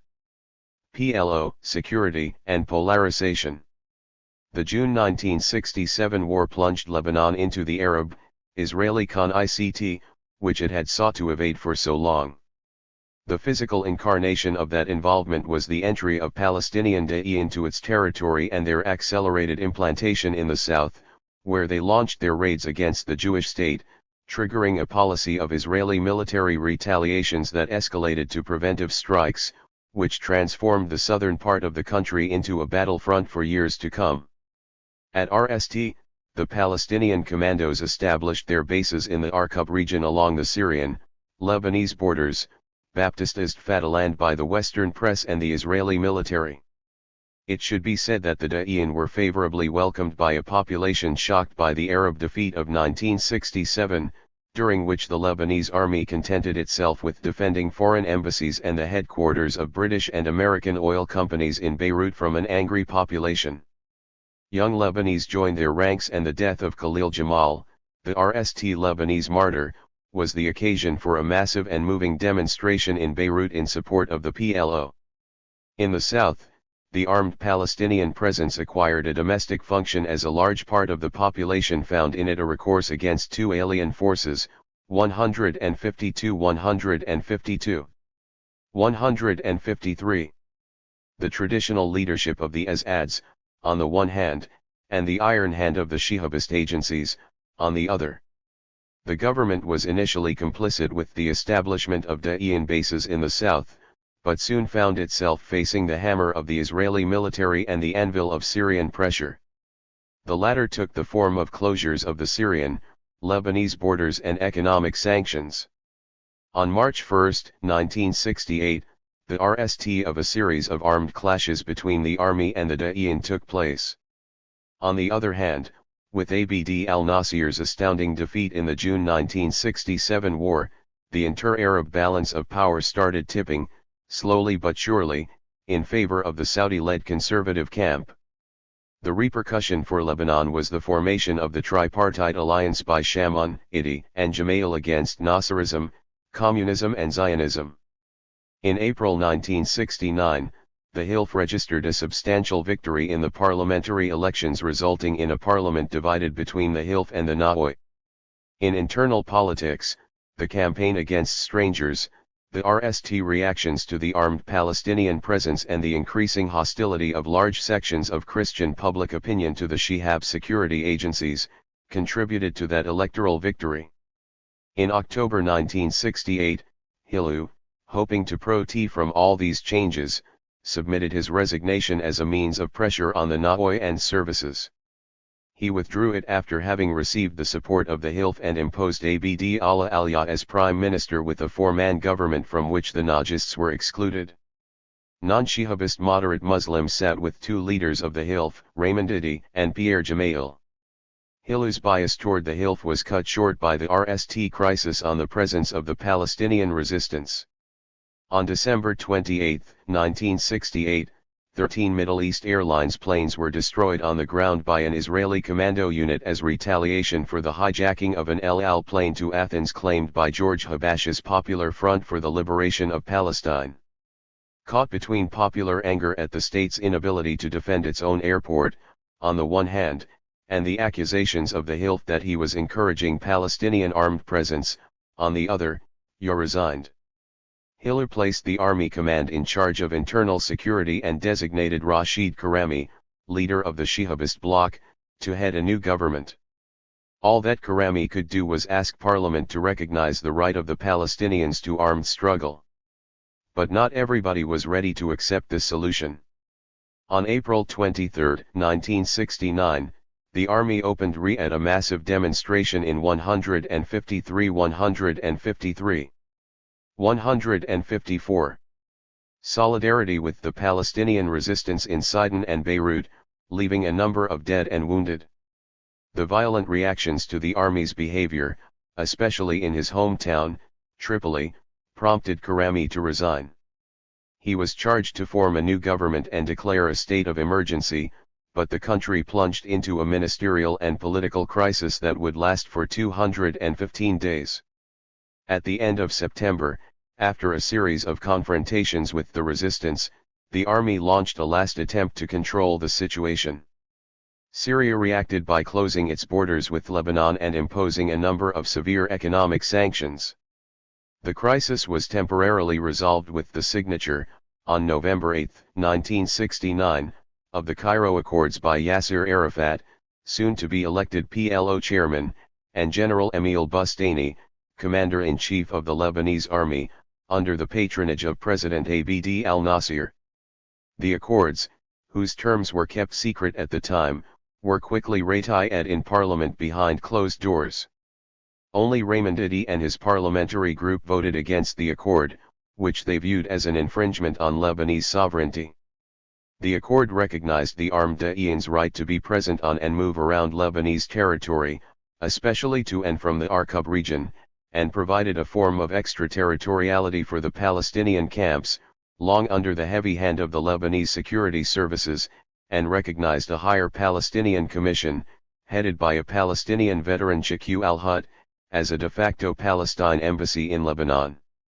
With the Syrian borders finally opened, Karami formed a government of national unity on November 26, 1969 with Kamal Jumblat as Minister of the Interior, responsible for applying the Cairo Accords. But the crisis had already consummated the break between the Muslim street and the services, and constituted the founding act for the alliance between the nationalist and leftist parties and the PLO. Jumblat and Gemayel, who had alternated in occupying the post of Minister of Interior, each presented his security policy to a divided ruling class and a hesitant bourgeoisie, while waging his own struggle to put an end to the power of the Shihabist services. Jumblat proposed separating the security services from the army, the abolition of military zones, in the south and the Hermel region, which were pretexts for the Shihabist services to reinforce their political control over those regions, and the reorganization of the Palestinian presence on the basis of the Cairo Accords. In so doing, 154, 155. Jumblat, who accused the Taqsim Bureau of seeking to liquidate the Palestinian presence in Lebanon, presented himself as a mediator between the Lebanese state and the PLO in return for reforms and an enhanced share of political power for the Muslims. Pierre Gemayel responded by demanding that all of Lebanon be declared a military zone and reiterated his desire to see a benevolent despot rule the country. In September 1970, Suleiman Frangieh, a member of the centrist group with Saib Salam and Kamal al-Azad, backed by the Hilf, was elected president against the Shihabist candidate Elias Sarkis. He owed his one-vote edge to Jumblat, who had rallied the opponents of the Taqsim Bureau. His last act as Minister of Interior was to legalize the nationalist and leftist parties, the LCP, the Arab Nationalist Movement, the SNSP, and the pro-Iraqi Ba'ath. At the end of the Hiller regime, the bourgeoisie, shocked and its unity threatened by the fallout of the intra-bank crash and the political divisions between Hilf and Naoi, managed to rebuild some measure of understanding concerning economic policies and the role of the state in the economy. The opposition dropped its call for the abolition of the central bank and the Civil Service Council, but tried to curtail the state's role in the economy. As for social security, the Khanists shifted to confrontations between employers and employees. Nevertheless, new divisions threatened the reconstituted unity in the socio-economic ELD. As seen above, the contradictory reactions to the social crisis and to the Palestinian armed presence destabilized the very foundations of Shi'abism by dividing its social base represented by the two populist components, the Phalange Party, on the one hand, and Jumblat and the nationalist and leftist parties, on the other. But these were also the parties that were the more representative of the petty bourgeoisie and the middle classes, classes that also constituted the social base of the Lebanese system. They would become the protagonists of the 1975 civil wars. 155 10. From social crisis to civil war. If it were again a question of the liberal economy in which the strong oppresses and exploits the weak, if it were the case of the prosperity of the tiny capitalist minority and of bourgeois society, if the Lebanese miracle should continue to express itself in terms of improvisation, approximation, lack of foresight, invisible revenues, and non-taxable returns, if it were nally the case of the Lebanon of the privileged few, we shall quickly see the positive security of the majority threatened by the gravest of dangers and face a catastrophe from which Lebanon will not stand up again. Gregoire Haddad, Greek Catholic Archbishop of Beirut, 1975. The intra-bank crash inaugurated a tendency that would manifest itself fully in the 1970s, the rise in interest rates in Europe and the USA and the strong pressures on the rulers and the rich of the Gulf and Saudi Arabia had succeeded in attracting petrodollars to be deposited and invested in Western capitals. This development would henceforth make Lebanon into a place for recycling petrodollars toward Western networks. The result further subjected the economy to foreign capital, while exaggerating its monopolistic structure and strengthening the domination of the commercial/financial complex. Monopolistic laissez-faire. By 1969, non-Arab foreign banks already controlled 40% of bank deposits in Lebanon. 5 years later, this percentage had doubled. By 1970, a third of the Lebanon's joint stock companies and 20% of limited liability companies with mixed capital had become branches of foreign companies. It should be noted that this outward-looking function of banks had an adverse impact on the country's economic development. Although banks operating in Lebanon possessed an impressive monetary mass, which exceeded $6 billion, they contributed very meagerly to the development of the country's productive sectors. Their major operations involved speculation in foreign currency and bonds in Europe and the US, commercial short-term loans and international long. 156. 156 156 157. Term loans to the Régie Renault in France, the Indian government and even the World Bank. The commercial/financial oligarchy continued to dominate the economy.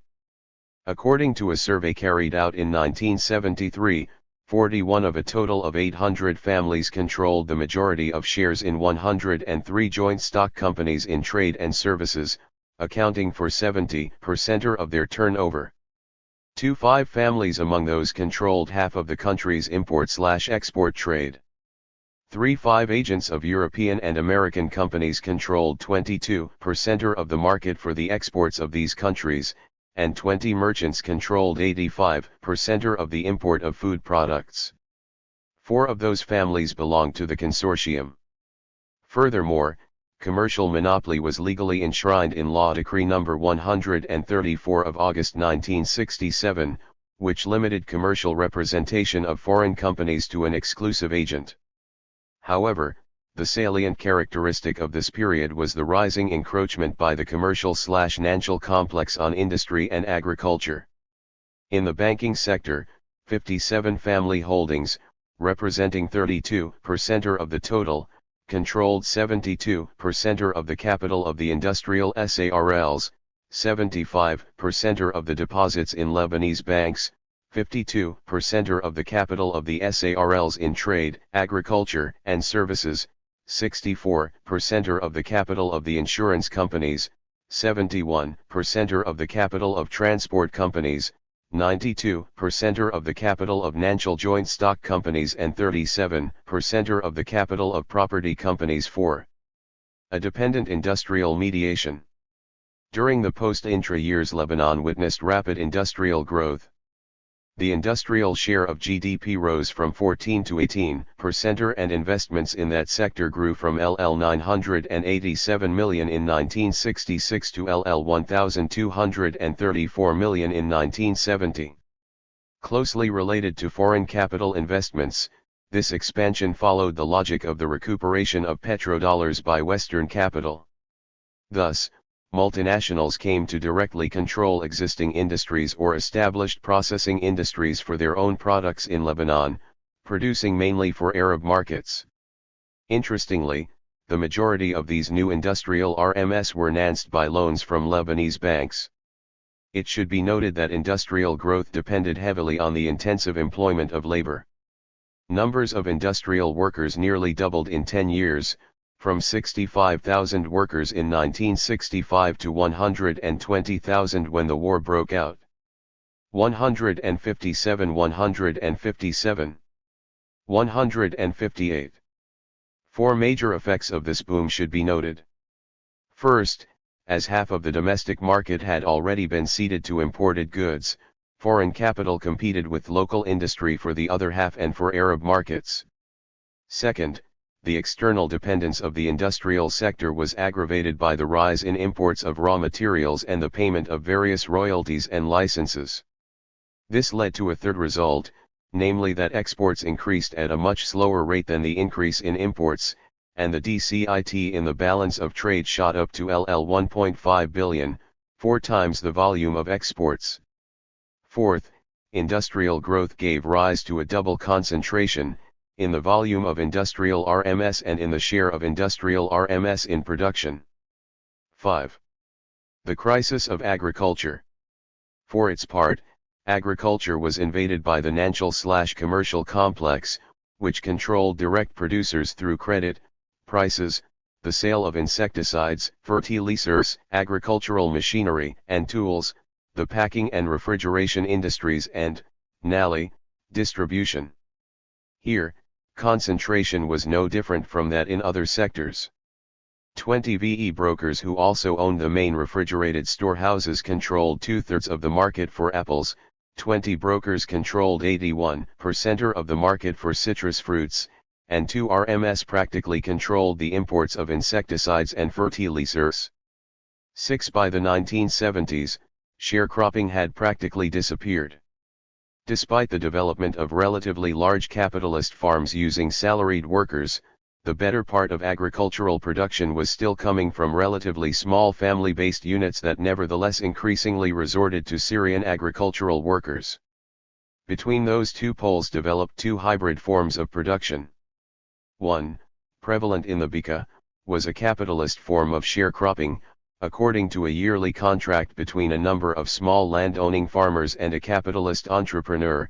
The latter would provide credit, grain, pesticides, and the use of machinery and pumps in return for a share of the harvest. The other form tied thousands of farmers and peasants to agribusiness monopolies. This was the case of hundreds of families of beetroot farmers in the Bekaa, producing for the Binti of one sugar factory at Anjar and the 45,000 tobacco producers in 158, 159. The predominantly Shi'i South producing for the tobacco monopoly, the Raji. However, commercial/financial control over agriculture followed the same logic as that of its control over industry, since larger portions of the local market for agricultural products had already been taken over by importers, and agricultural production was driven to produce for external markets. 7. Debts and exploitation by merchants, moneylenders, banks, and suppliers of machinery, fertilizers and pesticides forced small farmers to leave for the cities and overseas at an accelerated pace. Half of the Lebanese population made their living from agriculture at the end of the 1950s, but, by 1975, only 20% remained engaged in that sector. Agriculture had lost some 100,000 active members in barely 2 decades. 8. Social consequences. Demographic and social mobility. Since its attachment to the world market, Lebanon has been characterized by a demographic UX in which rural migration and emigration carry out a permanent reconstruction of the country's social stratification. Emigration is the process by which Lebanese society hides its high rates of unemployment and rids itself of the human surplus. It developed at an average rate of 8,566 per year for the years 1960 to 70 and rose to 10,000 for the years 1970 to 74.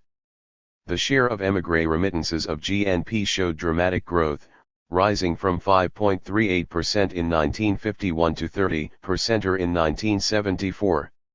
While the local labor force was exported, non-Lebanese labor was brought in to replace those who left, or those who refused to be reduced to wage labor. Before the war, Syrian workers in Lebanon already constituted the majority of agricultural workers and a high percentage of construction workers. On the other hand, many of the returnee émigrés had been elevated to middle-class status or even joined the ranks of the bourgeoisie, bolstering in both cases the dominant sectors of the economy by investing principally in commerce, finance, and property. Social promotion acquired by political rent and work abroad spilled directly into politics, for it was principally through politics that the socially 160 promoted hope to obtain social distinction. Contemporary Lebanon became a country in which middle and high-income nouveau riches constituted a large part of the middle and upper classes.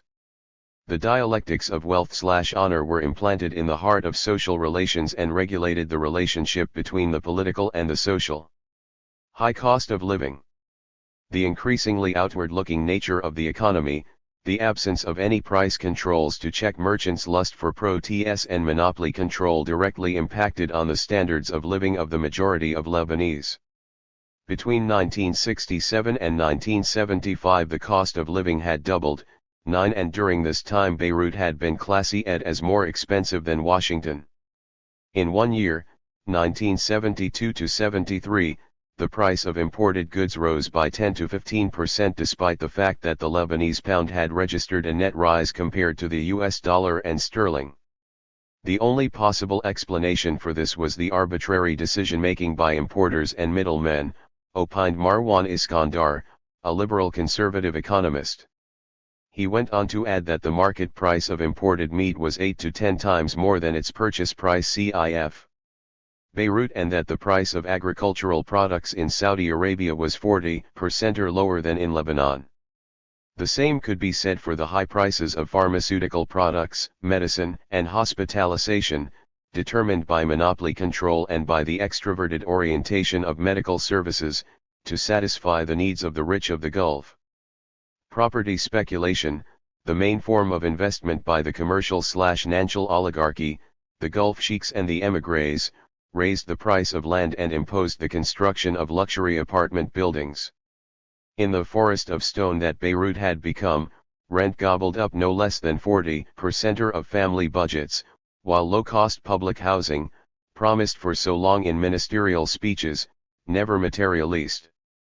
On the eve of the war, there were between 40,000 and 50,000 empty luxury apartments in Beirut alone, while successive waves of migrants from the rural areas crammed into shanty towns and squats and ravaged entire suburbs. Class, sectarian and regional inequalities. On the eve of the 1967 war, Lebanon's social structure was one of small-scale privileges and distinctions produced by patronage and the sectarian system, along with large-scale class privileges and divisions. 161.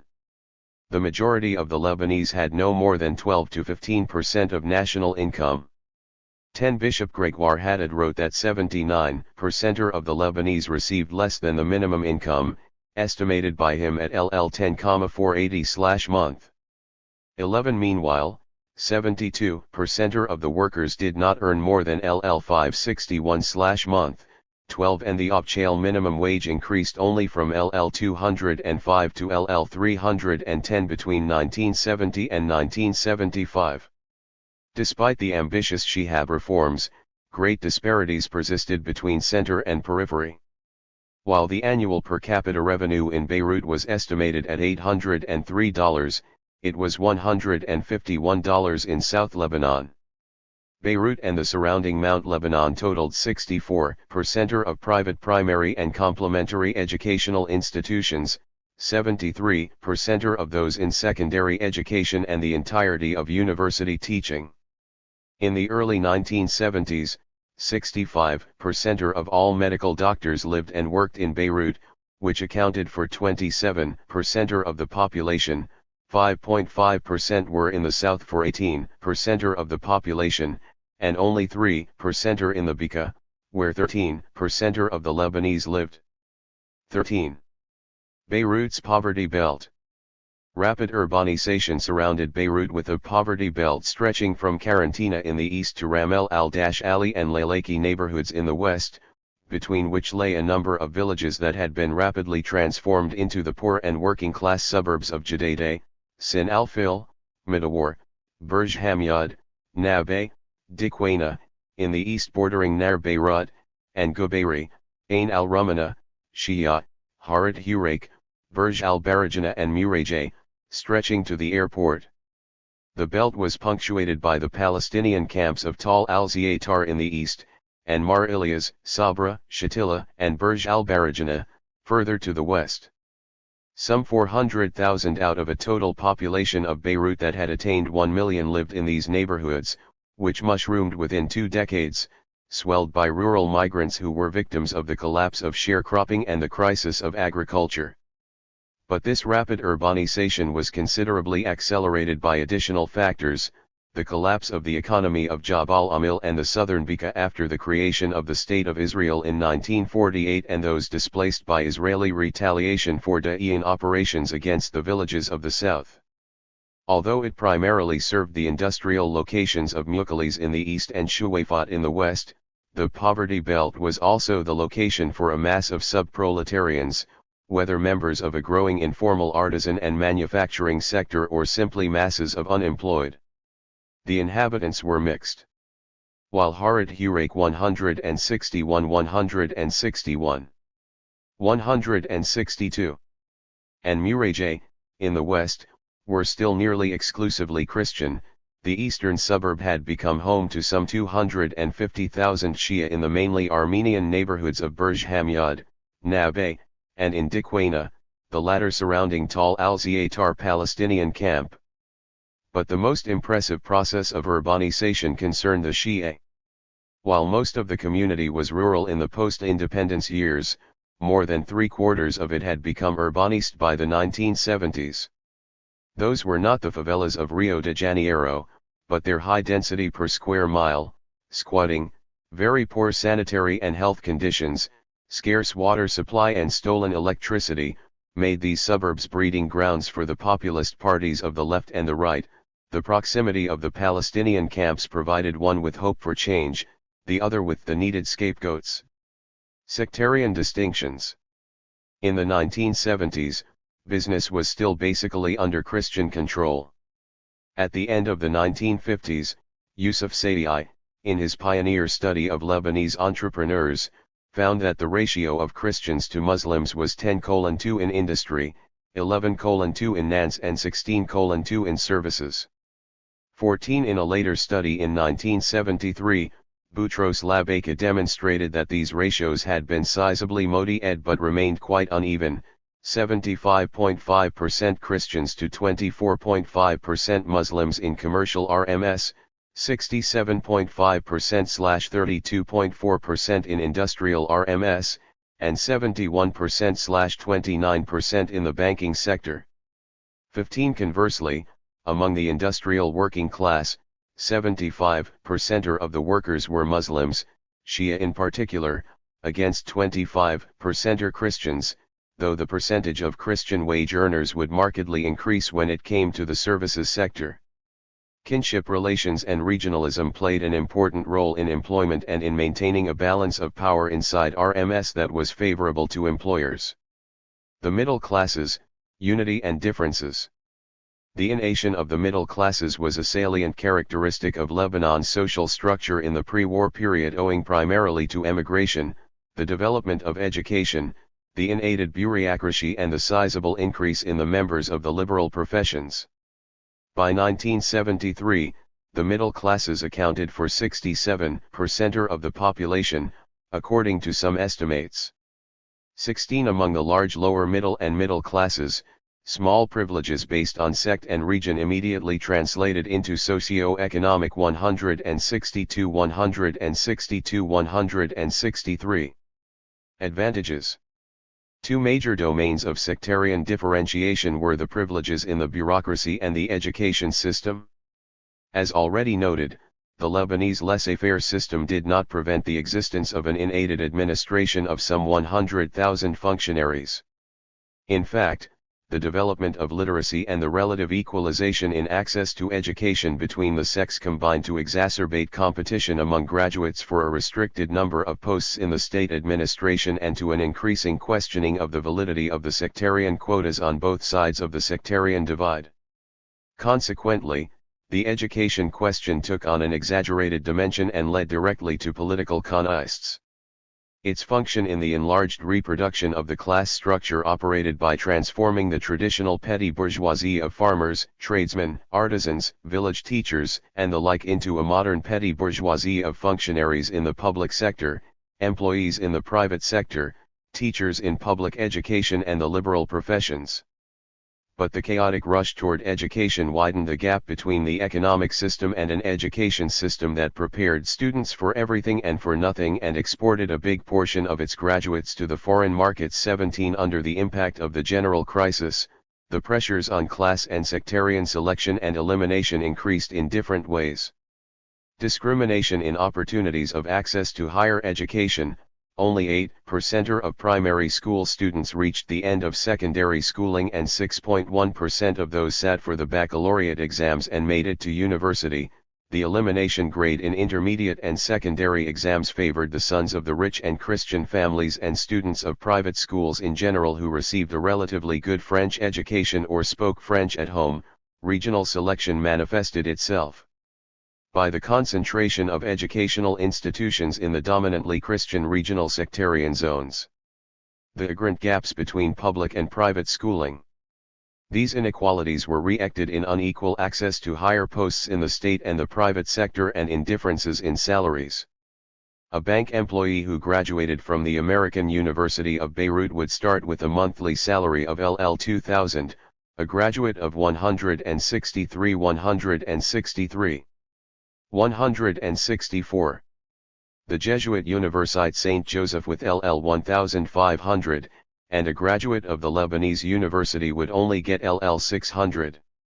18. Thus, while the development of public schooling at the LU integrated young men and women who were meeting for the RST time, Christians of modest origins, mainly from the periphery in Jubail, Batran, Akkar, and the north with young Shias from the south and the Bekaa, the mass of students were divided on issues of public education versus private education and foreign language versus Arabic.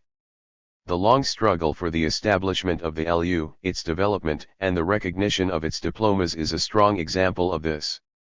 Nevertheless, the middle classes were uni-ed, objectively at least, by their shared submission to the other and more dangerous effects of the crisis.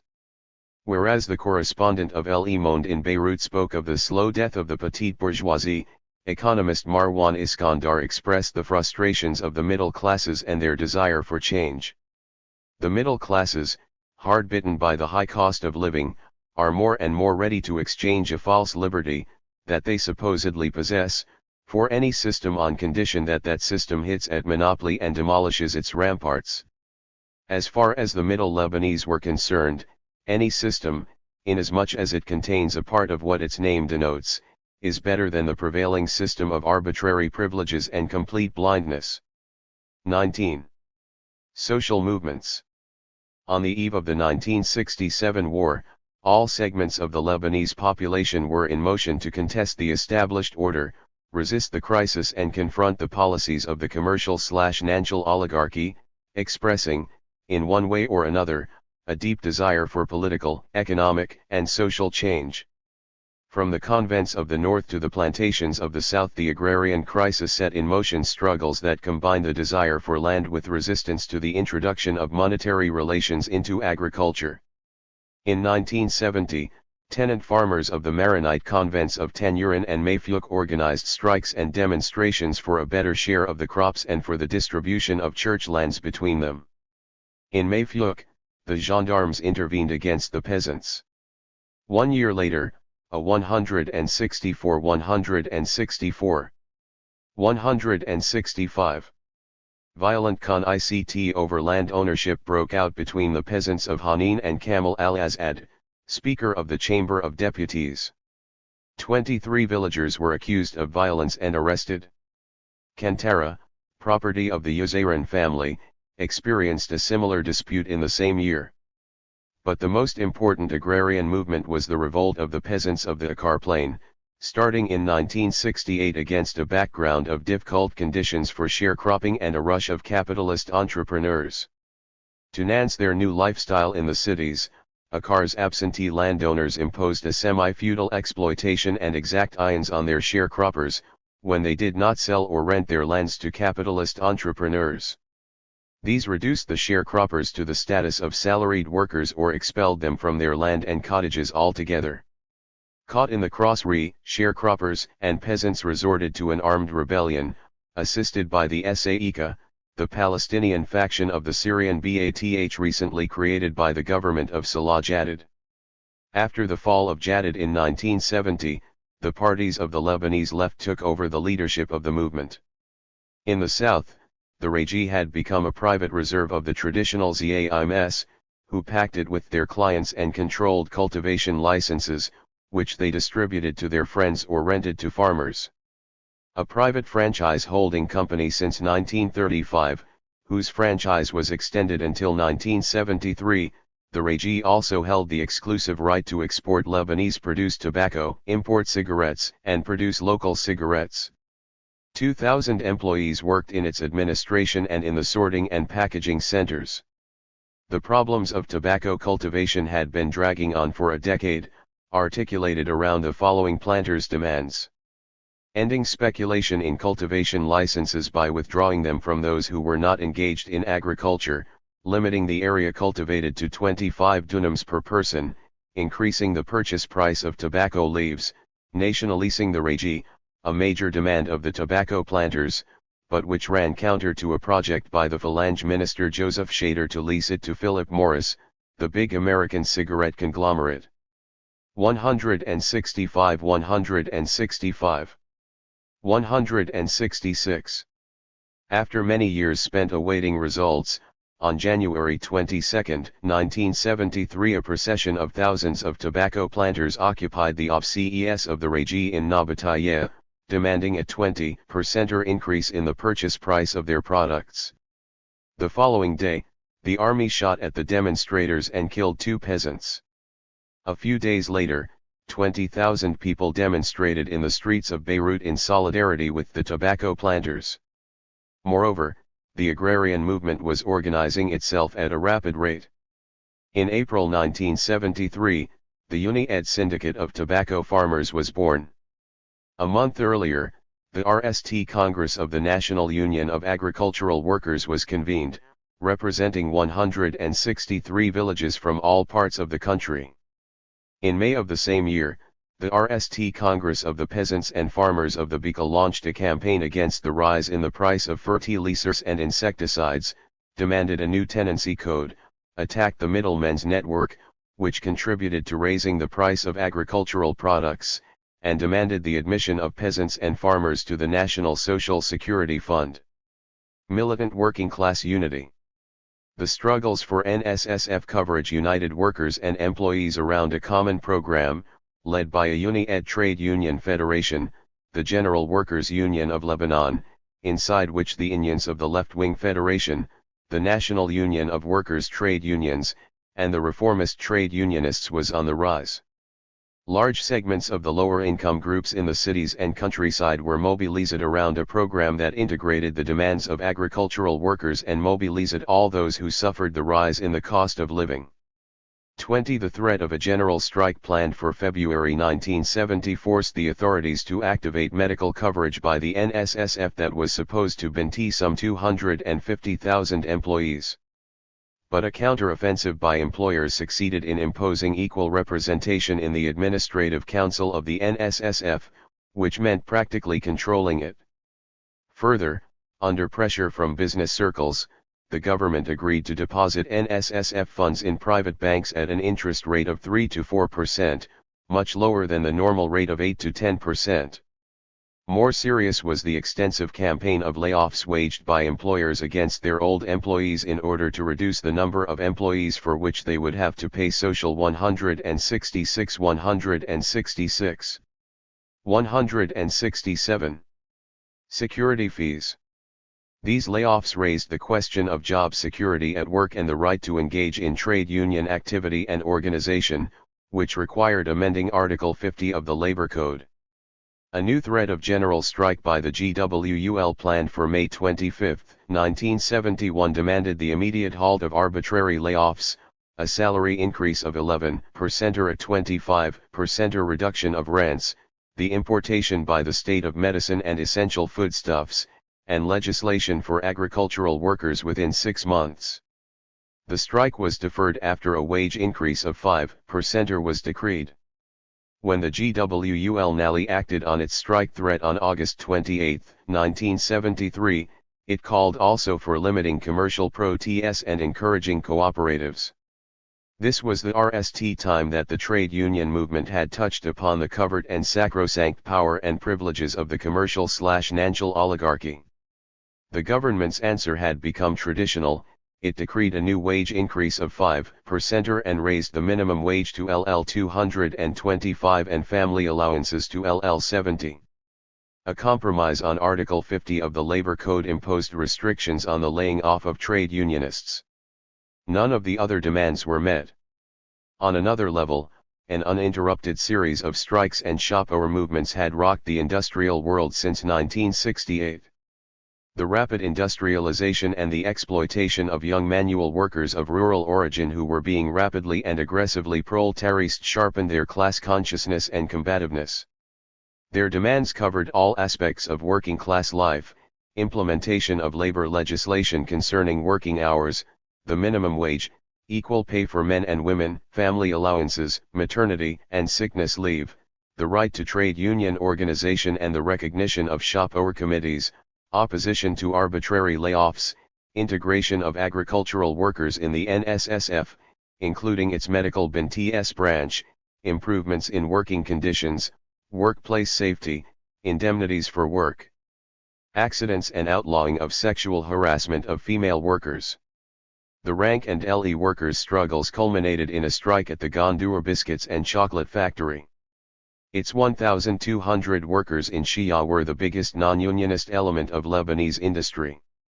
They struck in November 1972, demanding a wage increase, equal pay for men and women workers, the recognition of the Shop Hour Committee and their right to trade union organization. During their demonstration of November 11, 1972 at the factory gates, the police 168 read at the demonstrators, killing Yusuf al-Attar, a militant of the OCA's workers' committees, and Fatima al-Khawaja, a member of the LCP, and wounding 14 others. The GWUL organized a one-day general strike to protest at the off-chail violence and show solidarity with the Gondour workers. A wave of indignation spread throughout the entire country while the Salam government, unwilling even to investigate police ring on a peaceful demonstration, decided to require organizers of demonstrations to obtain an off-chail permit. At the initiative of progressive and leftist forces, a demonstration of some 20,000, led by Kamal Junblat, ended in a large rally on the steps of Parliament where the socialist leader's speech was interrupted by shouts of 99 thieves and 17 rovents. On December 15, Gondour declared a lockout and laid off all his workers. He reopened a week later and reemployed them all, except 100 workers whom he considered the ringleaders. Although the left organized another demonstration against the arbitrary layoffs, on December 26, the outcome of the Gondour battle left only frustration and resentment. The trade union attaché at the U.S. Embassy noted that the demonstration and the general strike had been a moderate success for the left, which had managed to go on the offensive and win the propaganda war. However, he concluded that neither the left nor the trade unions had secured any concrete gains for workers. 21 Effectively, the trade union movement had fallen into a vicious circle. Wage increases, paid for mainly by the industrialists and the government, were sapped by the merchants, who immediately raised prices. The meager results of years of trade union activity drove popular protest to the street.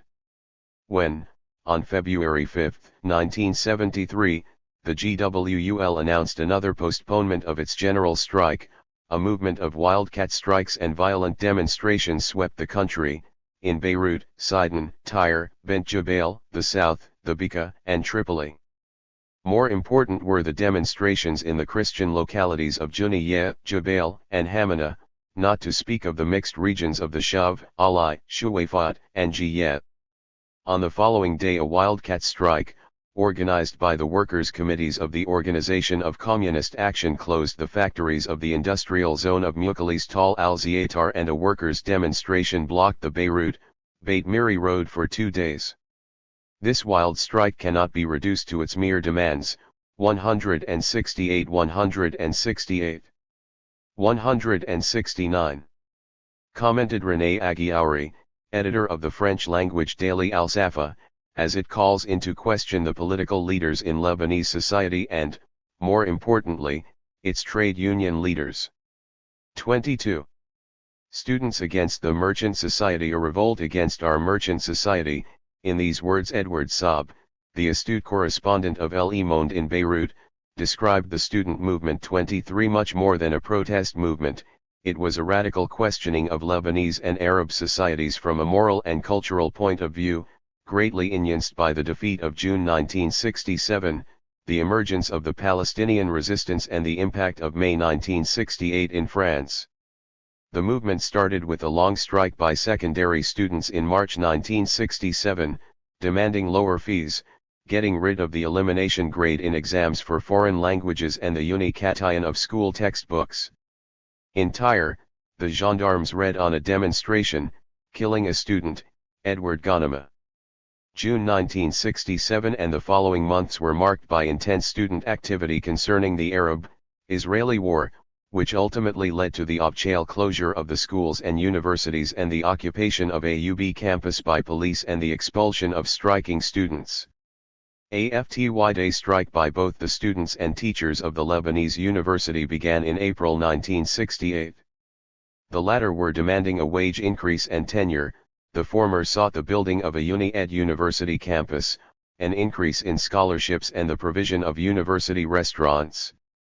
None of those demands was met, but the students managed to impose the formation of the National Union of Lebanese University Students. As a sign of the radicalization of the student movement, the Left Alliance gained control over Nulis, which in March/April 1972 launched a massive strike to press for its demands.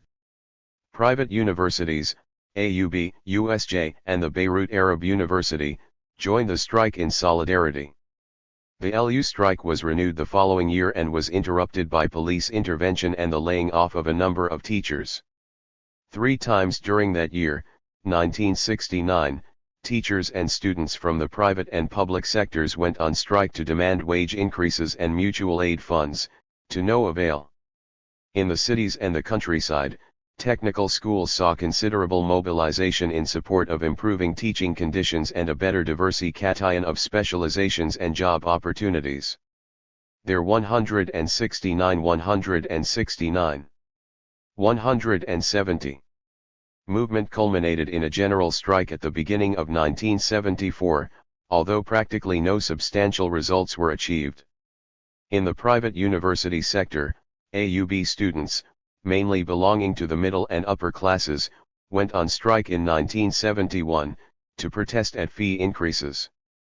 They occupied the premises and organized big demonstrations.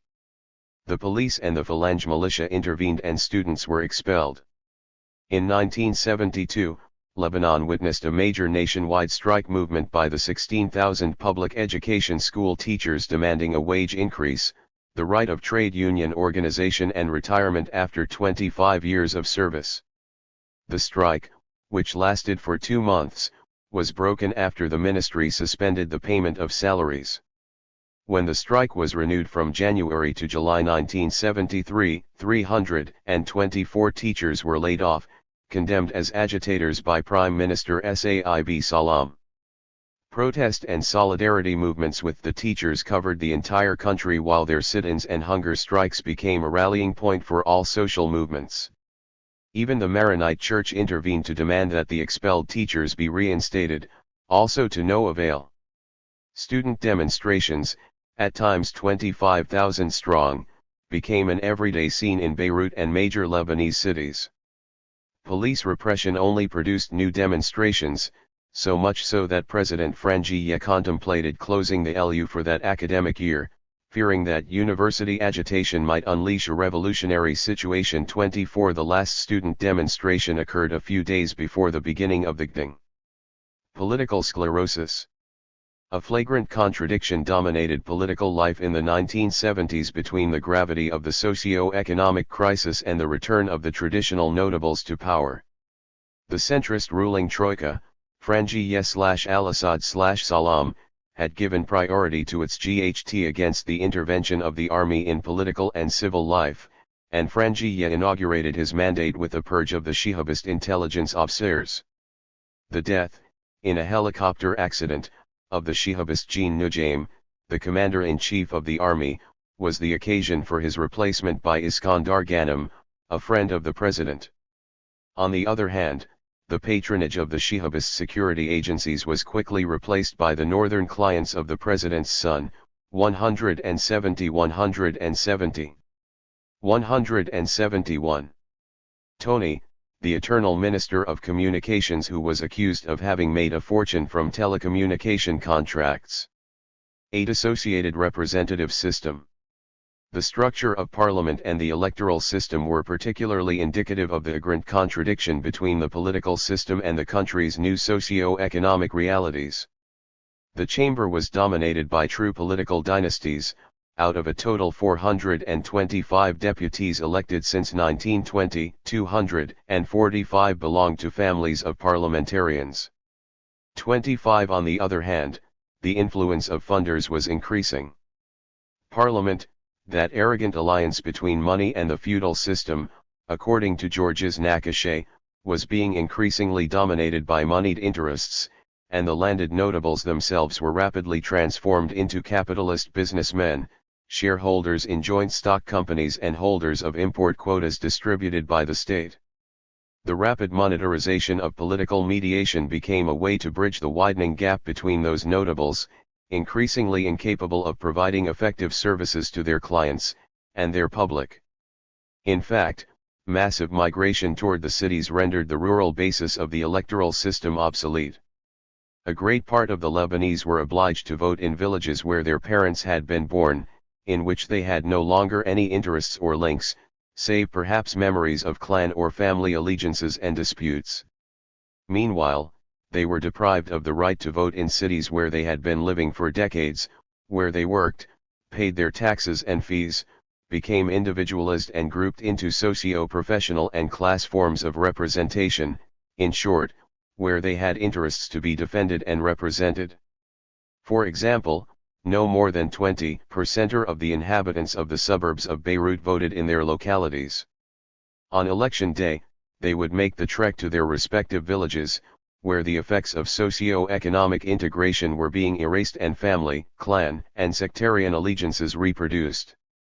Nevertheless, the traditional rentier hierarchy that underwrote politics refused to admit change.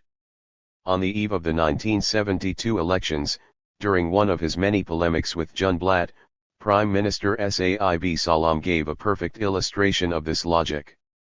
"We welcome Kamal Junblatt, in his capacity as the son of a well-bred house and as an honorable chief of his sect," said Salam, "but we categorically refuse to deal with him as one who invites destruction and sabotage, poses as the protector of the left and of communism and exploits." 171 171.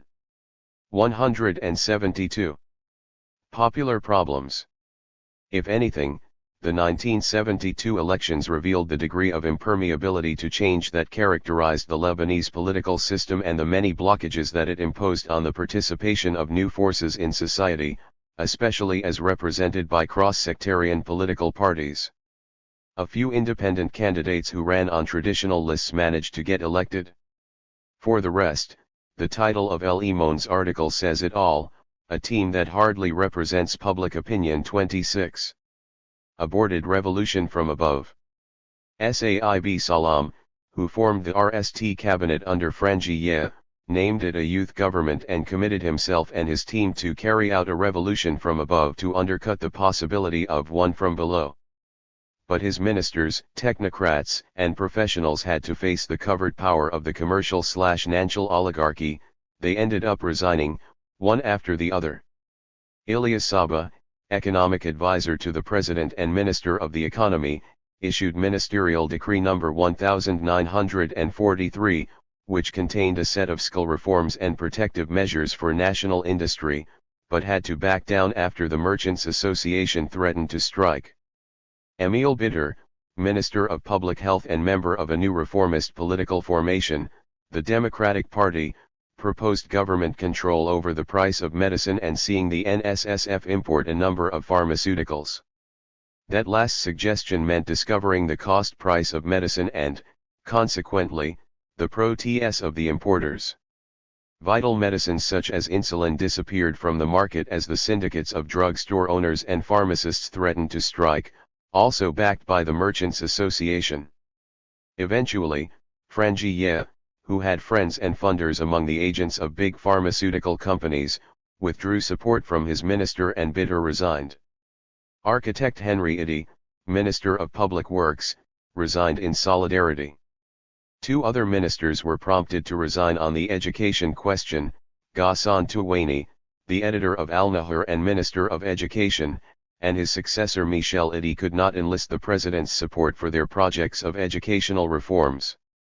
In 1973, industrialists narrowly obtained their long-time demand for a Ministry of Industry, whose portfolio was entrusted to Pierre Hillou, a rich businessman and industrialist of international stature. A few weeks later, Hillou held a press conference in which he accused the commercial monopolies of controlling the government and 173, sabotaging his attempts to protect national industry and reinstate the workings of free competition. As early as January 1965, a draft law limiting pro-T rates had been withdrawn, also under threat of a merchants' strike. No such talk about this type of reform would be heard again. The importers who were hoarding foodstuffs were known, the press had published lists of their names and the nature and quantity of goods they held in the port's warehouses. But nothing was done about it. To counter all reform projects, Opchales made the absurd argument that the state lacked funds, when it was well known that the state systematically refused to increase its budget revenues, the major part of which came from customs duties and taxes, but not any direct taxes. 2/3 of the country's school revenues came from indirect taxes on consumption and from income tax deducted at source by employers from their employees' salaries. Both were against the interests of the salaried, functionaries and professional categories, while the rich practiced tax evasion, not to speak of enjoying their invisible returns. And forget about a progressive income tax, which simply did not exist.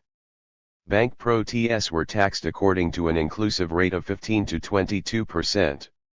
Moreover, one of the rare pieces of school legislation of those years increased by 50% or the income tax on the revenues of the middle income groups without any increase for the higher income categories. Furthermore, the school paradise knew no tax on wealth or any form of inheritance rights, and many economic activities were not even taxed, such as interest on government bonds, property surplus value and the sale of bank licenses. Thus, the reformist pretensions of the RST 2 years of Frangieh's mandate ended in fiasco. The Lebanese bourgeoisie and political establishment, in both their Muslim and Christian sectors, were unwilling to surrender any privileges for the cause of reform, commented Kamal Salebi. 27 This was at a time when the oil boom had started and any vigilant self-interested businessman could have predicted the BNTS accruing to his class and to Lebanon in general, provided some concessions were made to reinforce social peace in the country. Perhaps a few harbored such thoughts, but almost all refused to do anything about it. As revolution was not made from above, it was to be made, in the most vicious and destructive manner, from below. In a 173 174 country where the rights and obligations of people are nearly always denuded by the individuals belonging by birth to a sectarian political community, social frustrations and bloc social demands gradually slip toward sectarian and regional division, aggravated by the political conflict between reform and security, the latter centered on the Palestinian armed presence. The army, for internal control or national defense. Salam's second cabinet of 1972, composed of politicians this time, revealed a marked propensity for repression. Unable and unwilling to impose concessions on the bourgeoisie or defend Lebanon's territory against Israeli incursions and airstrikes, the state revealed its power through internal repression. This government was in obscene during the shootings of the workers at the Gandour factory and the tobacco planters of Nabataya, the mass layoff of teachers and the repression of student demonstrations. The anti-Shihab notables, who had returned to power, took their revenge by putting the ex-officers of the Tqsim Bureau on trial. Even though they had advocated the return of the military to their barracks, they were quick to send the army against workers, students, peasants, and resort to the worst methods of the defunct agencies, telephone tapping and violations of the freedom of opinion and the press, including the arrest of journalists. Finally, it was also under Salam that a law on political parties was drafted that greatly curtailed freedom of thought and association. The opposition to this draft law was the occasion for the launching of the Rally of National and Democratic Parties and Personalities during a mass meeting at Byblos Cinema in June 1973. But many in Lebanon demanded the defense of the south and the building of 40 cations in border villages, if not the defense of the borders themselves, and at the least the retaliation by the army for Israeli incursions on Lebanese territory. A Libyan offer to provide the country with an air defense system was rejected. Abchail Lebanon was seeking U.S. guarantees for its security that never came. The Abchail philosophy was expressed by Pierre Gemayel's famous formula. Lebanon's strength lies in its weakness. Lebanon was desperately trying to extricate itself from any responsibility for belonging to a region dominated by the Arab, Israeli conflict. The army was there to defend the system, not the homeland. 174 174 175. The Christians of Lebanon had never wanted a real national army, for, good merchants descendants of the Phoenicians that they claimed to be, they did not want to pay for it. They did not want to provoke Israel, and they did not want to encourage the growth of an armed force that might then stage a coup d'état, as so often had been the case in other Arab countries. But they were to pay the price. 28. Be that as it may, some individuals were making good business out of the army and many an Abchail Gur was implicated in the scandals of the French Croteles anti-air missiles, the air defense radar for the Barak Mountain and the French Mirage jets. 29. In 1969, LL 200 million was disbursed by the state to modernize the army. Since then, every arms purchase was accompanied by a financial scandal, and it was also revealed that arms, bought in the name of national defense, were in fact destined for use in internal repression. General Fuad Lahad, MP for the Matun and President of Parliament's Defense Committee, exclaimed when he discovered the list of arms required. We must DNE the task of the army. Has it been built to GHT against the left? Has it been built to GHT the Da'ian? Lahad revealed ignorant irregularities in the purchase of French AMX-12 tanks, which were light tanks UNT for national defense purposes. Middlemen had pocketed large commissions despite the fact that the transaction was between the French and Lebanese governments. Worse, older models were bought only because the commissions on them were higher. In April 1973, a special operation Israeli unit called the Sirayat Mat Kal, commanded by Lieutenant Ehud Barak, assassinated two leaders of Fatah, Abu Yusuf al-Nayyar, Kamal Udwan, and the poet Kamal Nasir, spokesperson for the PLO, in Verdun Street in Beirut, 100 meters from a major police barracks. Prime Minister Saib Salam demanded the resignation of the commander-in-chief of the army. Enjoying political cover by the president, the army and its chief were declared untouchable, and it was the prime minister who had to go, as 250,000 people took to the streets to bid their last farewell to the assassinated PLO leaders and vent their anger at an army that was always present for internal repression and always absent when it came to national defense. Slip pages and divisions. In the 1970s, Lebanese society walked a delicate tightrope balancing between the drive to rebuild its unity through structural reforms and 176 its con-ICT-laden division by an obsession with security, which failed to guarantee any security. If the unity of the bourgeoisie managed to obstruct any reform, the frustrations and divisions of the middle classes, the petty bourgeoisie and the poorer classes prepared the slippage to armed con-ICT. In fact, Junblatt and his leftist and nationalist allies on the one hand, and the Phalange and their allies, on the other, were disputing two contradictory versions of security. A partisan of a strong state based on an army backed by right-wing militias, opposed to any kind of reform, the Phalange Party was only repeating, in a situation of crisis, its function as defenders of narrow sectarian privileges in the service of the big class interests.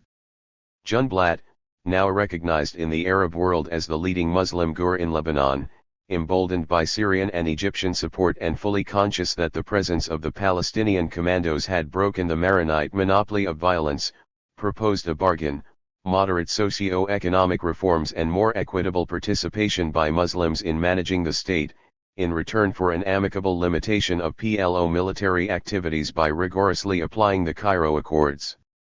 Junblatt's rebellion, his calling into question the Lebanese socio-political regime in its entirety, his semi-suicidal adventure of 1975–76 were but the product of his exasperation after having failed to push through that choice. Meanwhile, two movements deserve mention as they represent the impact of the social movement inside the Christian communities and the level of frustration on the Muslim side. Renewal and contestation in the religious institutions. On the occasion of Christmas 1968, the Jeunesse Estudiantine Chrétienne issued a manifesto that denounced the material wealth and political might of our church, which participates in the feudal and capitalist exploitation system in Lebanon and justifie it. They called for a church and Christians who consider themselves an integral part of the Arab world and share in its problems, struggles and aspirations for liberation and the building of a developed society that belongs to all its members. The manifesto concluded with a declaration of solidarity with the struggle of the Palestinian people and called upon fellow believers to commit themselves to a radical transformation of Lebanese society. A multitude of organizations actively sought a radical renewal of the Maronite Church. Prominent among them were students at the Clerical College of Gazair, the members of the Seminary of Christ 176, 177. The king and the parish priests of the poor Christian suburbs of Jadaydah and Dikwana. In addition, worker priests, influenced by the liberation theology of Latin America, had made their appearance in the Matun and the suburbs of Beirut, where they engaged in social work and literacy classes. The Rally of Committed Christians, established in 1974, and close to the Communists and the Lebanese national movement, called for an open democratic and secular form of Arabism. The Young Orthodox movement, led by Bishop George Kudra, represented the renaissance of Eastern Christianity, open to dialogue with Islam. In early 1974, a movement for ecumenical renewal with an independent perspective took shape around Gregoire Haddad, Greek Catholic Bishop of Beirut. In his magazine Afaq, Haddad critiqued the exploitative social system in Lebanon, called for a serious commitment to the cause of Arab man and demanded change that will permit our society to become more equitable, more civilized, and richer in human values. Haddad's popularity saved him from excommunication, but he was relieved of his bishopric. He had called for the abolition of religious marriage, which encouraged sectarianism and worked for the adoption of secularism. In the RST weeks of the war, Haddad wrote that social gaps constituted the main cause for the crisis that led to the war. The solution lay in social justice, ensuring work, food, housing, and health care for all. Rather than evade the security issue, Haddad reversed its terms. It was not change that threatened security, rather the current conditions constituted the gravest threat to it. 31. Amal, the third way. Musa al-Sadra's short residence in Lebanon was to stamp Lebanon's Shi'as for a whole period of their history. Born in Iran and a member of the Iranian religious institution, he arrived in Lebanon in the early 1960s, with substantial funds to launch social projects for the community. He settled in Tyre, where he attempted to LL in the religious vacuum created by the death of the leading Mujtahid Sayyid Abd al-Hussein Sharaf al-Din, and the political vacuum created by the death of Muhammad al-Zayyat, the popular leader of the Arab nationalists movement against the Al-Khalil clan of local Zaims.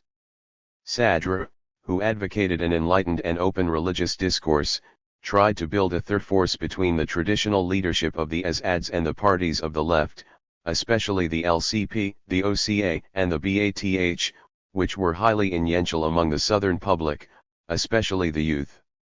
In his RST endeavor, 177 178. He managed to enlist the support of Sabri Hamadeh, Shi'i Zaim of Ba al-Bak Hermil. As early as 1966, the reports of the U.S. Embassy in Beirut described al-Sadr as a bulwark against the Indians of Abd al-Nasir on the Shi'i masses.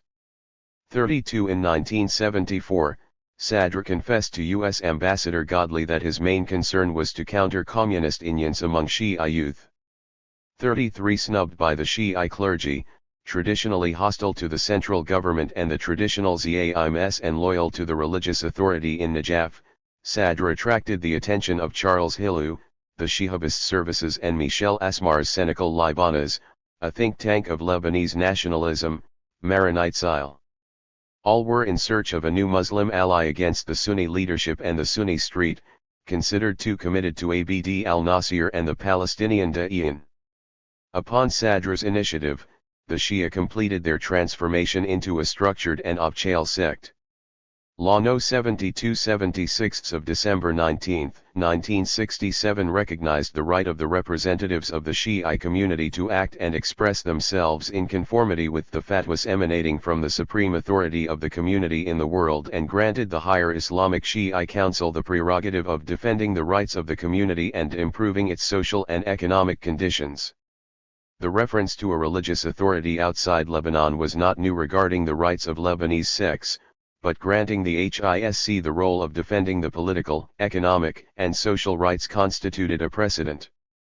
2 years later, in 1969, the HISC was created and Sadr nominated as its president. In May 1970, after an Abchal Day of solidarity with the South, the government recognized the new Shi'i body and dispersed $10 million in aid for the South. During the rise of social movements, Sadr's populist discourse mainly emphasized the sectarian and regionalist aspects. His ambiguous message on the rights of the deprived interpellated a multiplicity of social sectors, rich Shi'i emigres from Africa, looking for a place in the political Lebanese system and a new social status that beated their newly acquired wealth, a wide sector of Shi'i intellectuals and government functionaries in search of employment or promotion, who were at a disadvantage compared to their Maronite and Sunni counterparts, and those Southerners who had traditionally stayed on the fence. Between the traditional leaders and the left, many of whom had been organized by the agencies in what was called the partisans of the army. Fuad Ajami, as American Shi'i intellectual of Lebanese origins, did not fail 178 178. 179. To notice and laud Sadr's concrete sectarian project for Lebanon that crushes class differences. 34 Sadr emphasized the need to develop the South as a deprived region before a revolution breaks out. In order to do this, he demanded a share of the national budget, the expansion of the Litany project to irrigate southern land and the construction of hospitals and schools. Nevertheless, he found no contradiction between the armed Palestinian presence and Lebanese sovereignty. In response to demands for the cessation of Palestinian military operations, he said that safeguarding the borders of Israel was not Lebanon's responsibility. Later, he proposed an Arab force for the defense of the South and an Arab fund for its development.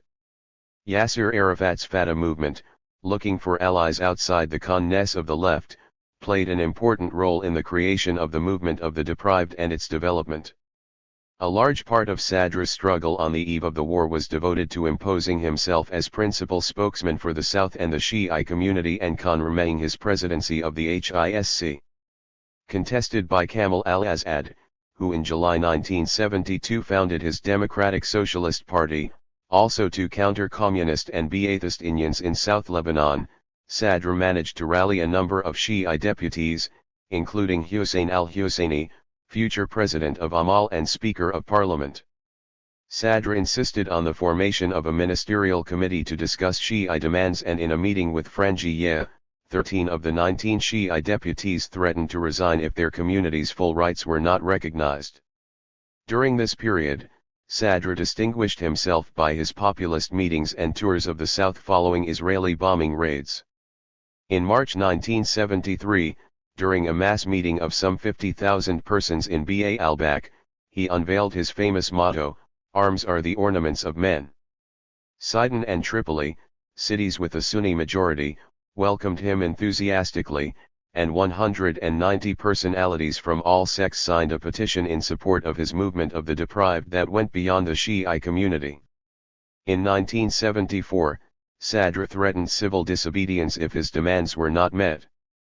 In a mass meeting in Bidnail, he exclaimed, "We are Mata'ala no more, we are rejectionists, avengers, a people in revolt against injustice," and he threatened to launch his followers in an assault against the palaces of the rich and the mighty if their demands were not met. 179 179 180. "Here is another one lost to the cause of revolution," exclaimed the correspondent of The Economist in March 1974. This was not quite the case. As Sadr's discourse was being radicalized, he became more reconciled with the system and moved closer to Frangieh. The president, on bad terms with Salam and isolated in the Sunni street, was looking for a Shi'i ally to face the Sunni leaders and the left. The occasion was quickly seized. In the by-elections of Nabateeh in December 1974, Sadr's candidate, a rich and obscure émigré from Africa, defeated Kamal al-Azad's candidate for the parliamentary seat. On the steps of the presidential palace, a few days later, Sadr declared that he had decided to open a new page with the state. While the left and nationalist parties were trying to link the southern question to demands that covered the entire national space, Sadr's exclusivist position appeared problematic, at best. The two currents tested their weight in the elections for the Executive Bureau of the HISC. The result was even, the left managed to secure half of the body's seats. Displaced frustrations. Sadr had managed to put his anger on a burning question when he coined his slogan about the alliance between those deprived in their homeland and those deprived of their homeland. Young people humiliated by the defeat of June 1967, which continued to be played out in the daily war that Israel was waging in southern Lebanon, inspired by the example of Che Guevara and contesting the merchant society identity increasingly with the Palestinian resistance. The accumulated failures and frustrations of the social movements pushed some of the public in the same direction. A poem by Abbas Baydun, the most promising of the new generation of Lebanese poets, is a good illustration of that spirit. His words, put into music by Marcel Khalifa, are addressed to Ali, symbol of the people of the South/the barefooted of the cities. You have resisted to liberate your blood from the garages of Greece and your mouth from the sugar warehouses, and your bones form the seats of the beaks and the charlatans. But, Ali, where will you end a land for a proud head and two free hands? 180 180 181. Here the liberating influence of the FIDI model operates indirectly by a slippage from the national to the social, not devoid of violence. Every morning, a gun falls on the mountain and we are but silent witnesses. But a day will come when we will direct our plowshares to their obese and debauched hearts. The evolution of the following events was a succession of attempts at armed liquidation of the Da'iyan, alternating with concessions that always came too late. Amin al-Hazi, an economist and deputy for Tripoli in Karami's parliamentary bloc, known for his good relations with the PLO, was called upon to form a new government in April 1973. Presenting his cabinet as a revised version of the Youth Cabinet, his short-lived tenure was dominated by an army offensive against the Palestinian camps in Sidon and Beirut. On May 3, the Air Force intervened and bombarded Burj al-Barajin, a refugee camp. Violent battles raged for 2 weeks between the army, backed by the Phalange, and the PLO, supported by the organizations of the left. Syria's decision to close its borders with Lebanon, coupled with the threat to close its airspace, imposed a ceasefire and the conclusion of a new accord between the Lebanese government and the PLO, known as the Melkert Accord. A month later, on June 14, al-Hazi resigned. Taqi al-Din al-Sulh, who succeeded him, was chosen primarily because of his Iraqi sympathies, in order to counter Syrian Indians and rally the support of Muslim notables. The suggestion that Junblat take the Ministry of the Interior was met with a veto by Shaman, Gemayel, and Frangieh. In August 1973, the government announced 140 appointments to administrative posts and the abolition of sectarianism in the public function. Grade 1 posts of Director General would no longer be reserved to a specific sect and the lower posts would be distributed on a parity basis between Christians and Muslims. Idi and Shaman opposed the new measures in the name of Christian rights while Gemayel accepted them grudgingly as concessions to the so-called disfavored sects at the expense of the Maronites. 35 In fact, the appointments were mainly designed 181 182 to substitute Shihabist functionaries by partisans of the returning notables, Frangieh, Sulh, Azad, Skaf, and Hamadeh, and they left practically no impact on public opinion. During the Sulh Mandate, it had become known that the Phalange and Shamun's National Liberal Party were training and arming their followers, earning Junblat's accusation that they were seeking to liquidate the Palestinian resistance. In July 1973, the RST confrontation between armed Palestinians and the army, the Phalange, and the partisans of Raymond Idi broke out in Dikwana. But the far more important development was the outbreak of the October 1973 Arab-Israeli War. Lebanon did not participate in the Con-ICT, but the Bekaa was transformed into a corridor used by the Israeli Air Force to raid Damascus and the Syrian cities of the interior, bypassing the strongly fortified southern approaches to the Syrian capital defended by a sophisticated network of Soviet missiles. 36 The war provided the occasion for the beginning of a new friendship between the Lebanese and Syrian presidents.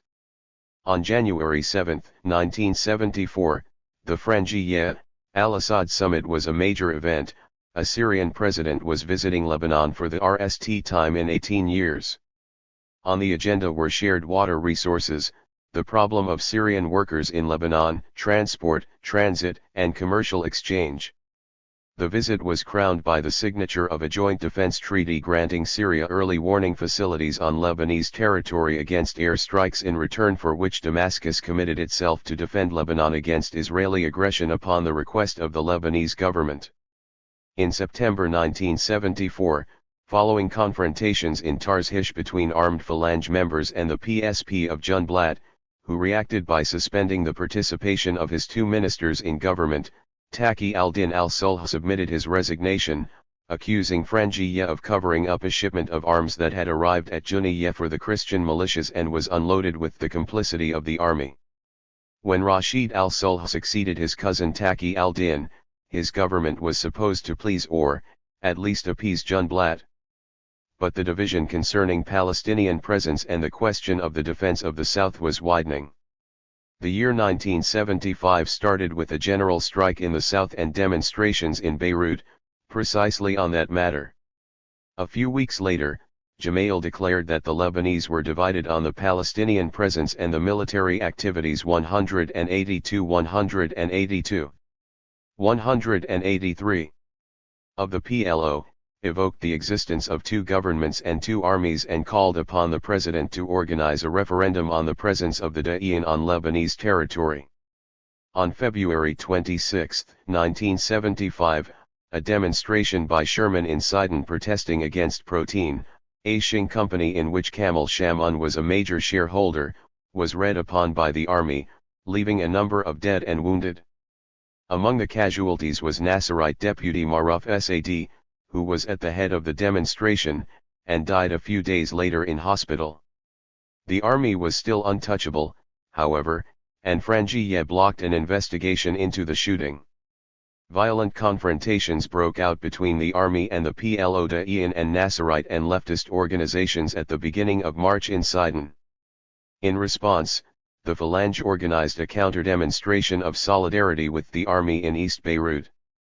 It was only on March 12 that the cabinet acceded to some demands by the people of Sidon and the national movement. 2 army officers were transferred and the governor of Sidon put on administrative leave for 1 month. Pierre Gemayel objected to the rotation of the officers. They could no longer remain silent in the face of defiance and provocation, he said. A month later, the same cabinet announced the cancellation of the protein project and its decision to compensate the Sherman. But it was too late, as usual.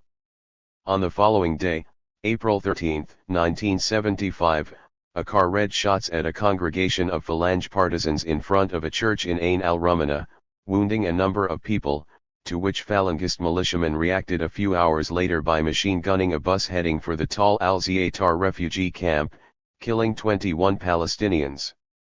Fighting broke out throughout the southeastern suburb of Beirut between the Phalange and the Palestinian resistance and their Lebanese allies. A war that was to last 14 years had just begun. Part 3. 11. Reform by arms. The adventure was worth the try. Kamal Junblat. The 2 Years' War, although commonly referred to as a Christian-Palestinian war, was one in which internal factors played a major role. A duel had been engaged between 2 modern populist forces that sprang from the country's social crisis, the Phalange Party and its allies in the Lebanese front, one on the one hand, and the nationalist and progressive movements of the Lebanese national movement, 2 on the other. Each attempted to impose itself on the country while simultaneously imposing itself as the unique representative of its own camp, at a time when the increased involvement of the PLO in the GDIN encouraged the intervention of outside parties, notably Israel and Syria. Security or reforms. In the RST phase of the war, 2 dynamics were at work, a game of exclusion between the 2 protagonists, and an armed dialogue between security and political reforms. Throughout this phase of the conflict, the Phalange resisted reforms by arms. When after 4 days of violent GDIN they agreed to hand over 2 of their militiamen accused of the killing in Ain al-Rumana, they launched a virulent attack against the left, qualifying it as malicious, vicious, and on the payroll of foreigners, to destroy Lebanon and the Palestinian resistance, hence the urgency to eradicate that infectious source. The only error that the Phalange acknowledged was that they had made too many concessions and had been exploited by the left. 3. The LNM's answer was on the same rhetorical level. It called for the isolation of the party, an off-chain ban on its activities and the expulsion of its ministers from the cabinet. Paradoxically, the party of Pierre Gemayel, blamed by the LNM for its isolationism vis-a-vis the rest of the Arab world, was 187. 188. Being punished by isolation. That slogan only led to increasing the ignorance of the Phalange among the Christian public. As the Christian ministers resigned in solidarity with the Phalange, Sulh presented his government's resignation in an accusatory speech against the Phalange during a turbulent session of parliament.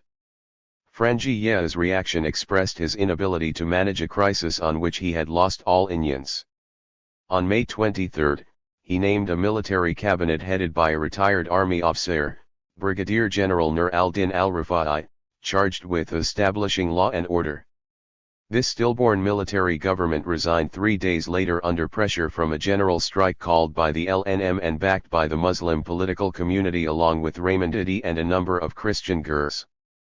Frangie promptly made an about-face and asked Rashid Karami to form a new government.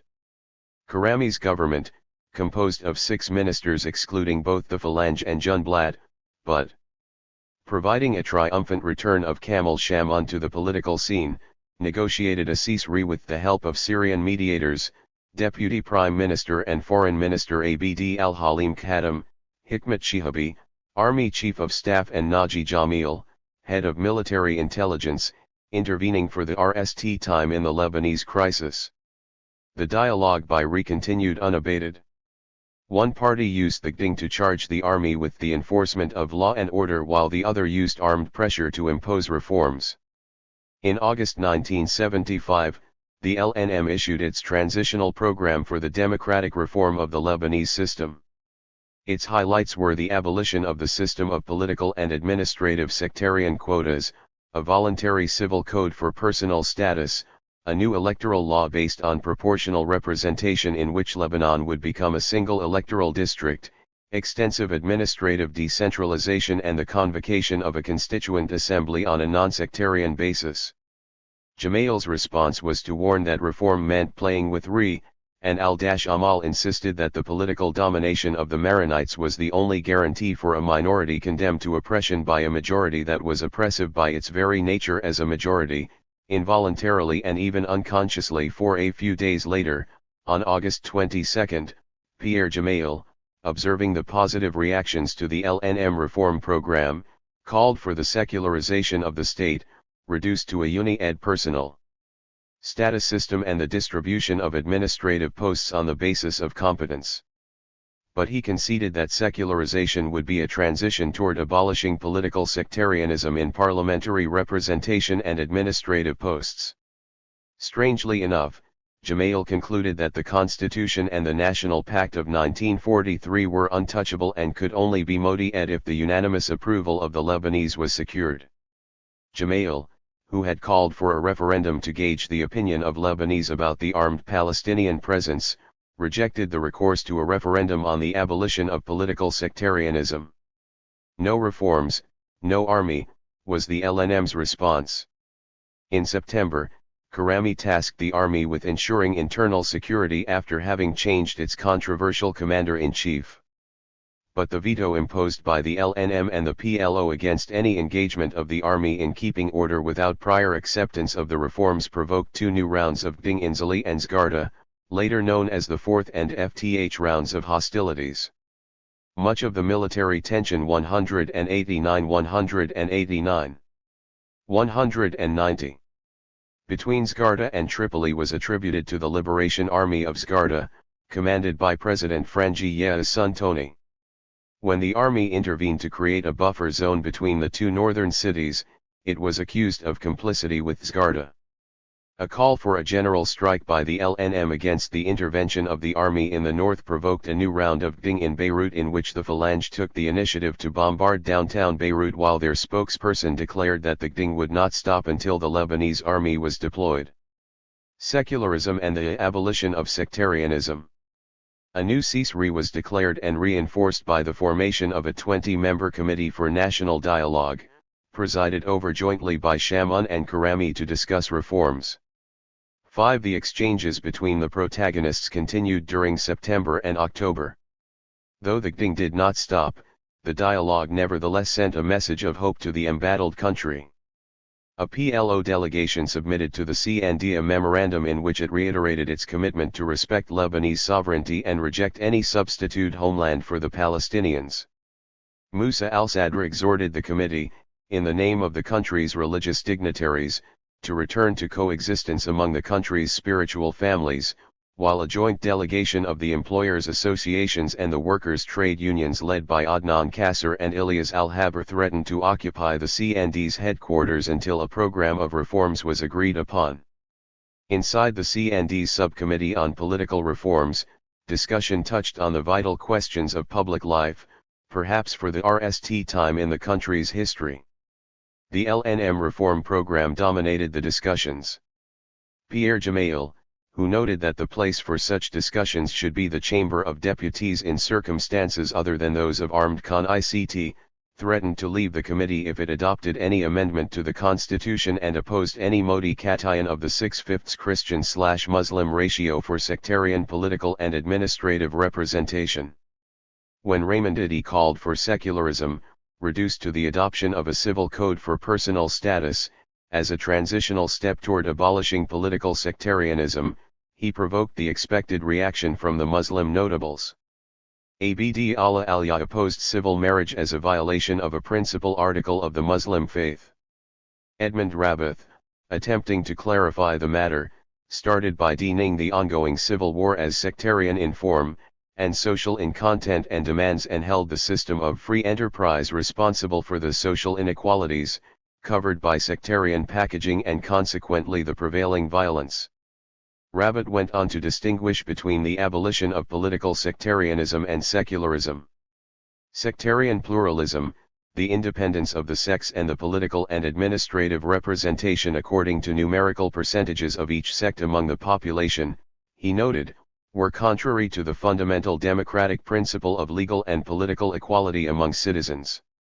He went on to say that the Constitution had attempted to reconcile two irreconcilables, equality between citizens before the law and the sectarian system of political representation. From the same angle, Rabat discussed the question of personal status. The legislation on personal status violated the sovereignty of the state and the constitution as it subjected Lebanese to the legislation and decisions of non-Lebanese authorities such as the Vatican in Rome, Al-Azhar in Cairo and the Najaf in Iraq. In conclusion, Rabat proposed two solutions, either civil court jurisdiction in cases of personal status according to the sect of those concerned, or the adoption of a uni-ed civil code to which citizens would adhere voluntarily, thus consecrating the key principle of democracy, that of personal choice.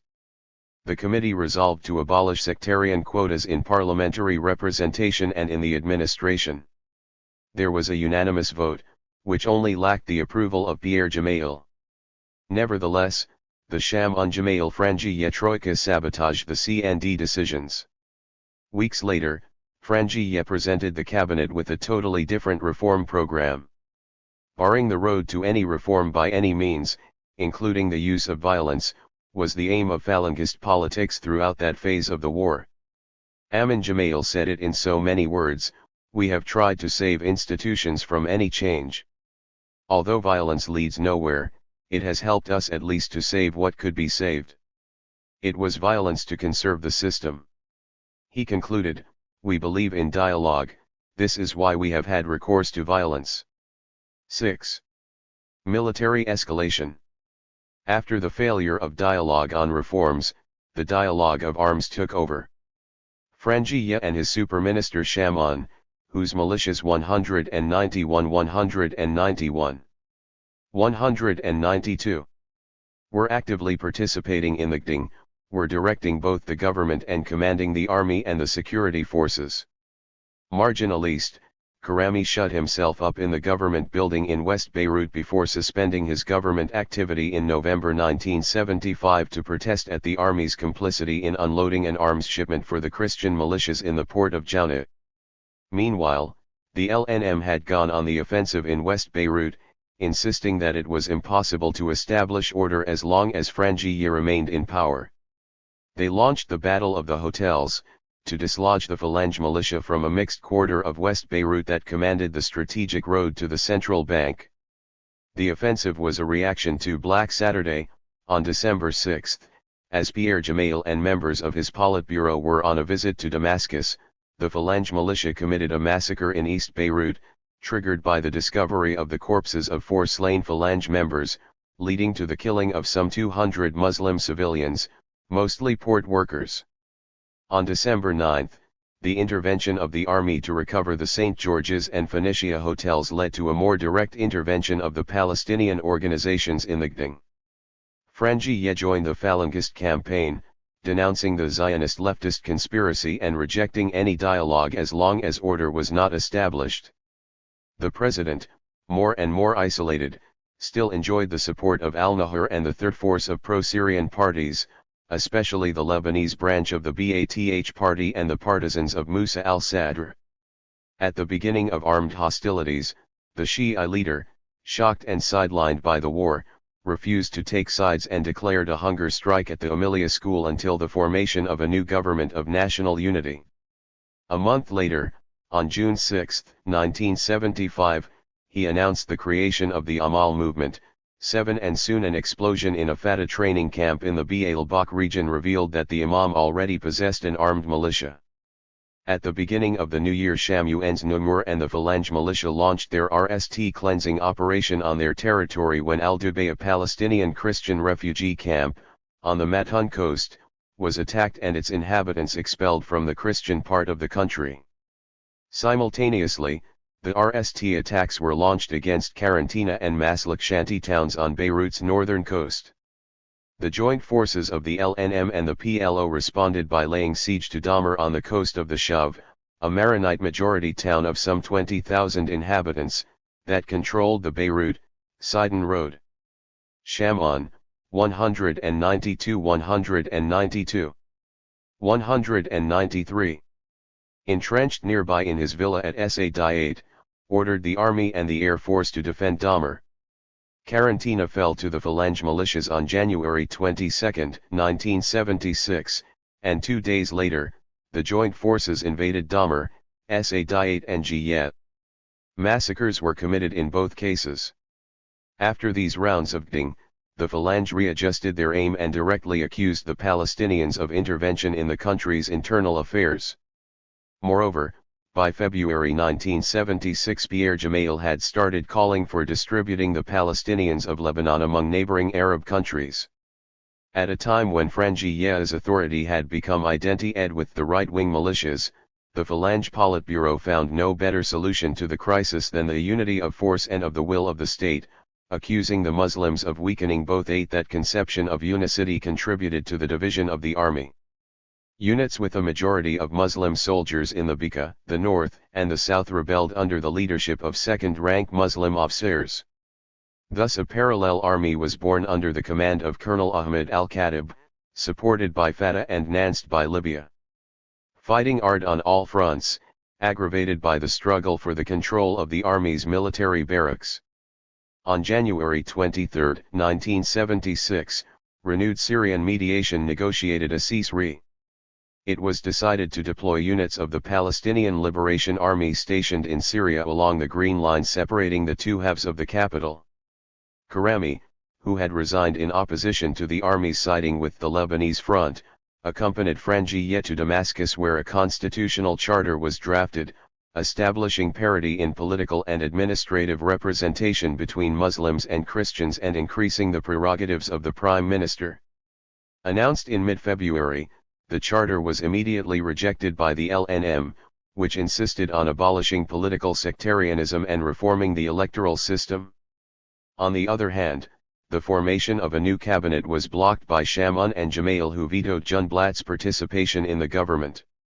As the ministerial crisis unfolded, retired Brigadier General Aziz al-Adab took control of the state television station on March 11, 1976 and decreed the removal of Suleiman Frangie's.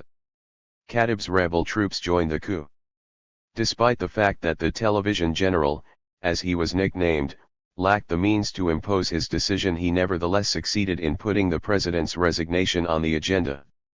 The only legitimacy remaining in the country, the Chamber of Deputies, soon joined the call for Frangie's departure as its speaker.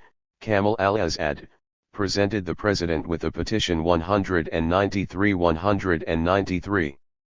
194. Signed by 69 deputies, more than the two-thirds constitutionally required for that purpose. Inside the Phalange Politburo, the majority supported Frangie's departure, but Gemayel's personal intervention was required to stop them from publicly announcing that decision. 9 Al-Assad, Salam, and Karami left for Damascus to request the intervention of Syrian authorities to convince Frangie's to take the ultimate salutary decision. President al-Assad remained committed to Frangie's but found him an honorable discharge, the election of his successor before the end of his term. But on March 25, the presidential palace was bombarded and Frangie's took refuge in East Beirut, a sad indication of the breakdown of the state. Meanwhile, another breakthrough occurred at the end of March, when Junblatt and al-Assad met for the NAL time. The former, heading a Palestinian, Lebanese coalition that controlled 80% of Lebanese territory, was engaging in his last bid to change the political system. Before him sat a head of state gripped by a strategic vision to unify under his leadership 4 peoples and 3 countries as a counterweight to Sadat, who was inaugurating his step-by-step march toward a bilateral peace with Israel. Al-Assad was hardly interested in the question of internal change in Lebanon, while a democratic and secular Lebanon was not exactly to his liking. In addition, he had committed himself to support Frangie's and the Phalange. A dialogue of the deaf ensued and lasted for more than 7 hours. Junblatt pleaded for Frangie's departure, the abolition of sectarianism and electoral reform before the election of the new president. Al-Assad, reminding his visitor that Syria was a secular state that refused to pose issues in sectarian terms, continued to back Frangieh and to the constitutional document that combated sectarianism. The meeting was doomed to end with a dangerous rupture between the two men, as each had revealed to the other his true motives and aims. Junblatt avowed that he was seeking to incite a military defeat on the Lebanese front, and al-Assad revealed his intention to carry out a Syrian military incursion into Lebanon to control the PLO. The Syrian-Israeli deterrent dialogue. This sudden and unexpected turnabout in Syrian politics was noticed by U.S. Secretary of State Henry Kissinger and put to use in his step-by-step strategy for solving the Arab-Israeli conflict. He could not have failed to notice also a BBC interview with al-Assad in 1975 in which 195 the Syrian president declared that he stood for a settlement with Israel formalized by a peace treaty. In his attempt to integrate both Arab protagonists of the October 1973 war, Kissinger had already coined a famous slogan, "There can be no war in the Middle East without Egypt and no peace without Syria." Since January 1976, the U.S. administration had lauded the positive political role of Syria in Lebanon and supported the constitutional document signed in Damascus by Frangieh and Karami. But, when on March 14, 1976 Brigadier General Hikmet Shihabi approached U.S. Ambassador Richard Murphy in Damascus and spoke vaguely of Syria's intention to intervene militarily in Lebanon, Kissinger instructed Murphy to clarify the matter with President al-Assad. On March 18, al-Assad informed Murphy that President Frangieh had requested Syrian military assistance and that he planned to extend a helping hand to our brothers. When Murphy mentioned the sensitive issue of the security of Israel's borders, al-Assad answered that he could not guarantee anything concerning Israel's borders but hoped the U.S. would urge Israel to understand that they have nothing to do with this internal Arab affair. Israeli Prime Minister Rabin's reaction was to inform the Americans on March 23 that Israeli forces would occupy strategic positions on Lebanese territory as quietly as they can in the event of Syrian military intervention. Nevertheless, on the following day, an Israeli memorandum specified that the Israeli cabinet would consider a Syrian military presence above brigade size unacceptable and would not tolerate movement of Syrian forces beyond an area of 10 kilometers south of the Beirut-Damascus road. The famous red lines between the two regional powers had already been set down. Upon Kissinger's recommendation, Dean Brown was dispatched to Beirut as a special emissary of U.S. President Ford.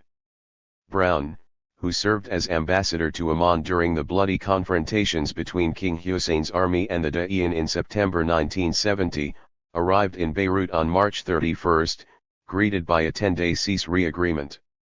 Brown reported to his superior on April 1 that the Christians want the Syrians to save them. Inside the Lebanese front, Frangieh and the Phalange were already won over to Syrian military intervention. But Shamoun and Charles Malik hoped for an American military intervention under UN auspices. Brown made it clear to them that a new military venture, barely 1 year after the Vietnam debacle, would not be understood or accepted by American public opinion. 195 195 196. In fact, the Lebanese front's decision to ask for Syrian military intervention came after failing to directly involve Israel militarily in the Lebanese conflict. The RST contacts between the Lebanese front and Israel began in September 1975 when George Adwan, a leader of the extreme right-wing organization Tanzim, known for its close links to the army, arrived at the Israeli embassy in Paris, declared his identity and asked to meet an official. He was received by David Kimchi, coordinator of Lebanese activities for Mossad, who happened to be passing through Paris. A few days later, Kimchi and Colonel Benjamin Ben Elazir arrived in Junia and held separate meetings with Pierre and Bashir Gemayel and with Kamal Shamoun and his son Dani. Another secret meeting was organized in mid-September between Shamoun and Pierre Gemayel and Prime Minister Itzhak Rabin on board an Israeli Navy speedboat off the Lebanese coast. The Israelis decided to give the Phalange arms, ammunitions, and training, but there was no question of their direct intervention in the Lebanese Con-ICT. 12 On March 12, 1976, Bashir Gemayel sent a Phalange delegation headed by Joseph Abu Khalil to Tel Aviv, where they met Prime Minister Peres, and some time later, Eliezer visited Lebanon and attended the siege of Tal al-Ziyar. 13 Peres and Eliezer reiterated that Israel was neither ready nor willing to engage itself in a direct military intervention in Lebanon. This position was highly instrumental in the Lebanese fronts opting for Syrian military intervention. Be that as it may, Brown was not worried about the Christian military situation. They could probably hold out indefinitely against the leftist, Muslim alliance alone unless Fedayeen gave them all-out support, he wrote to Kissinger. 14 On the other hand, the American emissary harbored no illusions that the Lebanese army was capable of putting an end to the armed Con-ICT. 15 Brown had left the U.S. with instructions from Kissinger that the Syrians should be kept out of Lebanon militarily. During his Lebanese mission, the US-brokered Syrian military intervention had been arranged. Reassured by his superior that Israel would not object to a limited military incursion by Damascus, he did not doubt the left and the PLO would be its victims. If Lebanon's neighbor to the east has not overly disturbed Lebanon's neighbor to the south, the same cannot be said about the Lebanese left and the Palestinians. These groups, RST informed that there was no significant build-up, are now faced with a fait accompli, softened only by the alleged assurance 196 196. 197. That the intervention is designed to strengthen the position of the left. Al-Assad's tough speech drives for fast thought that the Syrians will not let Arafat or Jumblat obstruct Syrian actions. 16. On April 12, President al-Assad, during a Ba'ath Party youth rally, violently attacked the LNM and the PLO, describing their leaders as criminals who buy and sell politics and revolution, before declaring his country's determination to intervene in Lebanon in order to defend every oppressed against every oppressor. Already on April 9, units of al-Sa'iqa had entered Lebanon and started to lift the siege of Zali, a siege that the pro-Syrian Da'i organization had originally imposed, while tanks of the Syrian Regular Army appeared inside Lebanese territory in Anjar, a few kilometers from the Syrian, Lebanese border, and at Judaydat Yabas and Bayadir al-Adas, further to the south. Brown assured Jumblat, who inquired about these troop movements, by telling him that the Syrians were on Lebanese territory in order to clear roads in the Bekaa, and denied that their intervention constituted any form of occupation. When it was brought to his attention that the clearing of roads did not require such a deployment of troops, Brown promised to inquire into the true size of the Syrian forces. In conclusion, the envoy expressed the hope that Damascus would eventually control the Palestinians in Lebanon. If one makes allowances for plans in this imperfect world, it is not out of the question that the Syrians will enforce the Cairo Agreement against the Palestinians. 17 On April 21, 1976, Israel's approval of the Syrian intervention was made public alongside its conditions. After reiterating its policy of non-intervention in Lebanese affairs, Israel made it clear that the litany was a red line. Any Syrian advance south of it would be regarded as a security threat to Israel. In fact, the red line had shifted many kilometers southwards. Thus, Syria and Israel were implicated in the Lebanese crisis, and the Syrian-Israeli deterrence dialogue on Lebanese territory was inaugurated. 18 Kissinger left no doubt about the convergence of the two regional powers. He wrote in his memoirs, "We encouraged Israel to serve as arms supplier of the Christians even while Syria was acting, temporarily at least, as their protector." 19 Furthermore, he had every reason to be happy with the astonishing reversal of fronts he had helped create. Syria, the main advocate of the representation of the PLO in the peace talks, was giving the PLO or abstaining from doing so, while Christian militias were besieging Palestinian camps.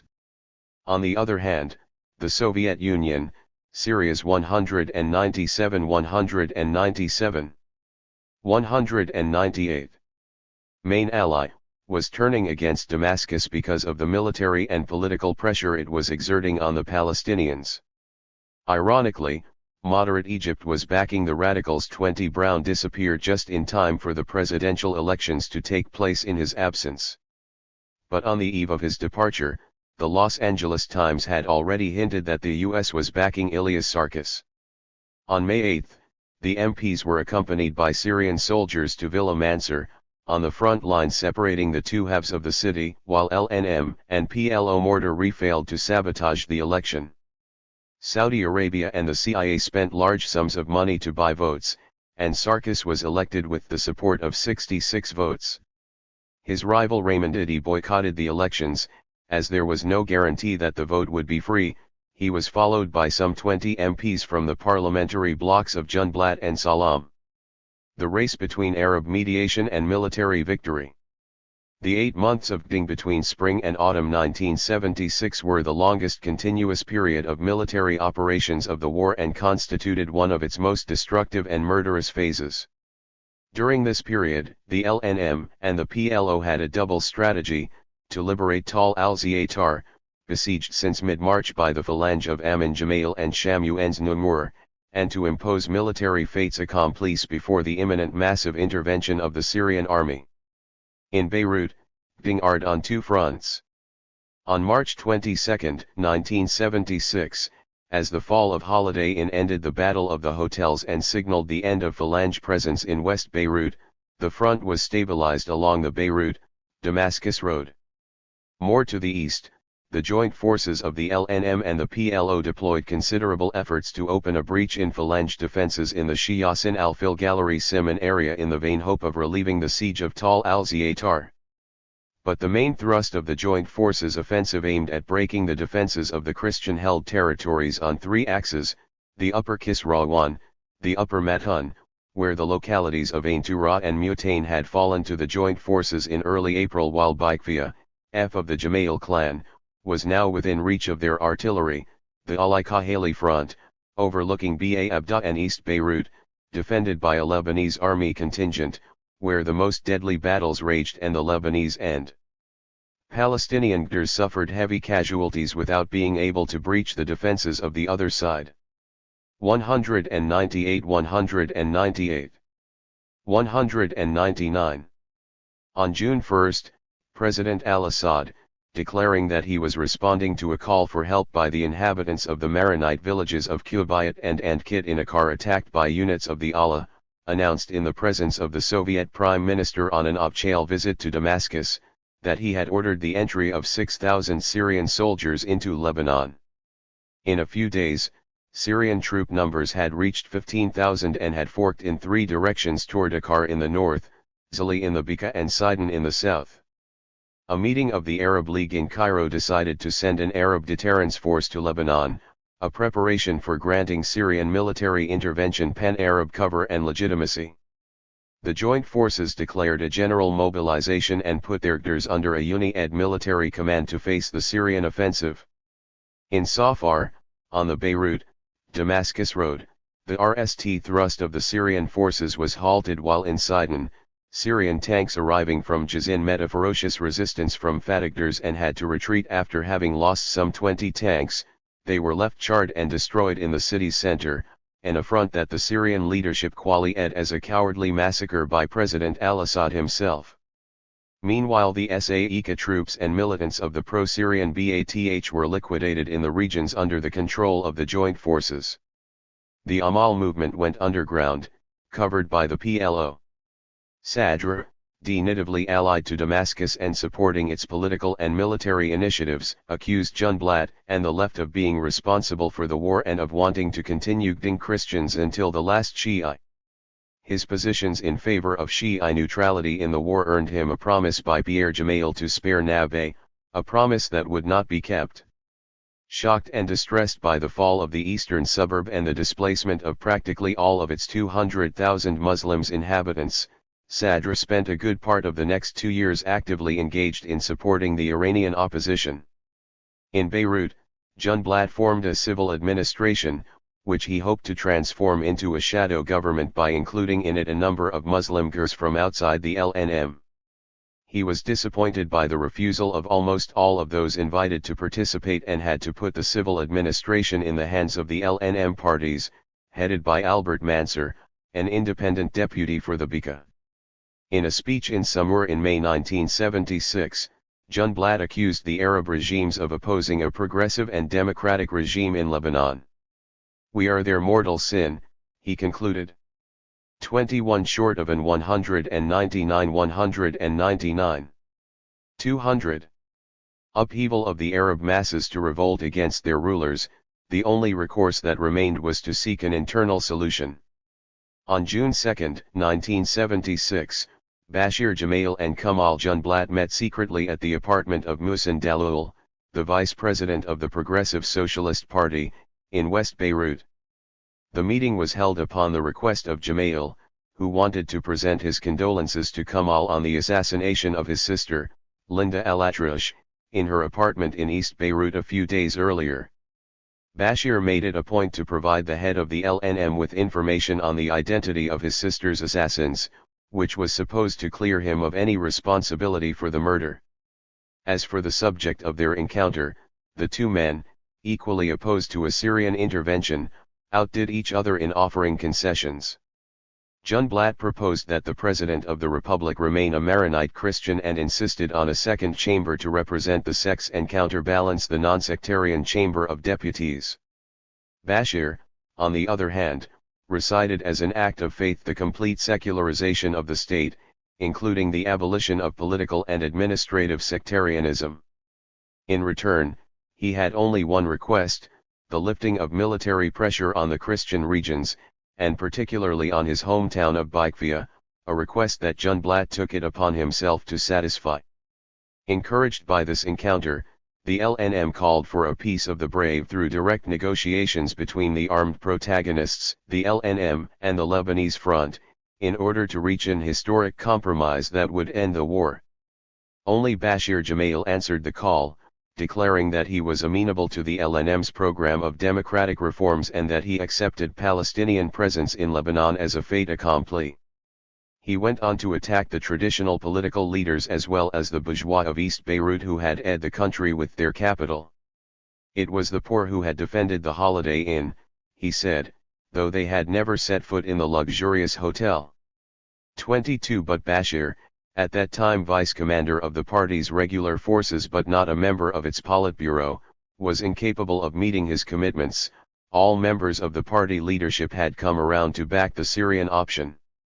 In addition, the truce observed by the PLO and the LNM in support of a peaceful solution was shattered by the deterioration at the Tal al-Zaatar camp, upon which the military pressure of the Lebanese front was becoming heavier and heavier. The following weeks witnessed a revolving door of Arab mediations, one by the Arab League, the other, an interminable mission of reconciliation between the LNM, 201. The Lebanese Front and Syria by Abd al-Salam Jalloud, the number 2 man of the Libyan regime. The only result, a new cease re-announced by Arafat and al-Assad on July 29, 1976, soon violated by the counter-offensive of the Phalange, which occupied Nab on August 6, expelling some 200,000 Shia Muslims from East Beirut, before launching their NAL assault on Tal al-Zaatar. On August 12, the Palestinian camp fell after 6 months of resistance. The devastated camp was the scene of one of the worst massacres of the war perpetrated by either side, wrote John Bullock, correspondent of the London Daily Telegraph. 2,300 of Palestinians were killed inside the camp and more still as they were trying to not to speak of the kidnapped and disappeared. On September 23, 1976, Sarkis replaced Frangieh as president as the Syrian forces launched their NAL offensive against the joint forces in the mountain and Sidon and encircled Beirut. Meanwhile, Junblad had left West Beirut, besieged by Syrian troops who had occupied the airport and Israeli speedboats, by sea to Cyprus for an Arab tour that also took him to France. This was his last effort to balance the Syrian troops in the Arab deterrent forces by contingents from the major Arab countries. In Cairo, Sadat refused any involvement of his troops in peacekeeping in Lebanon and advised the head of the LNM to mend fences with Syria. In Algeria, President Boumediene explained that the Riyadh/Cairo/Damascus axis controlled all decisions concerning Lebanon.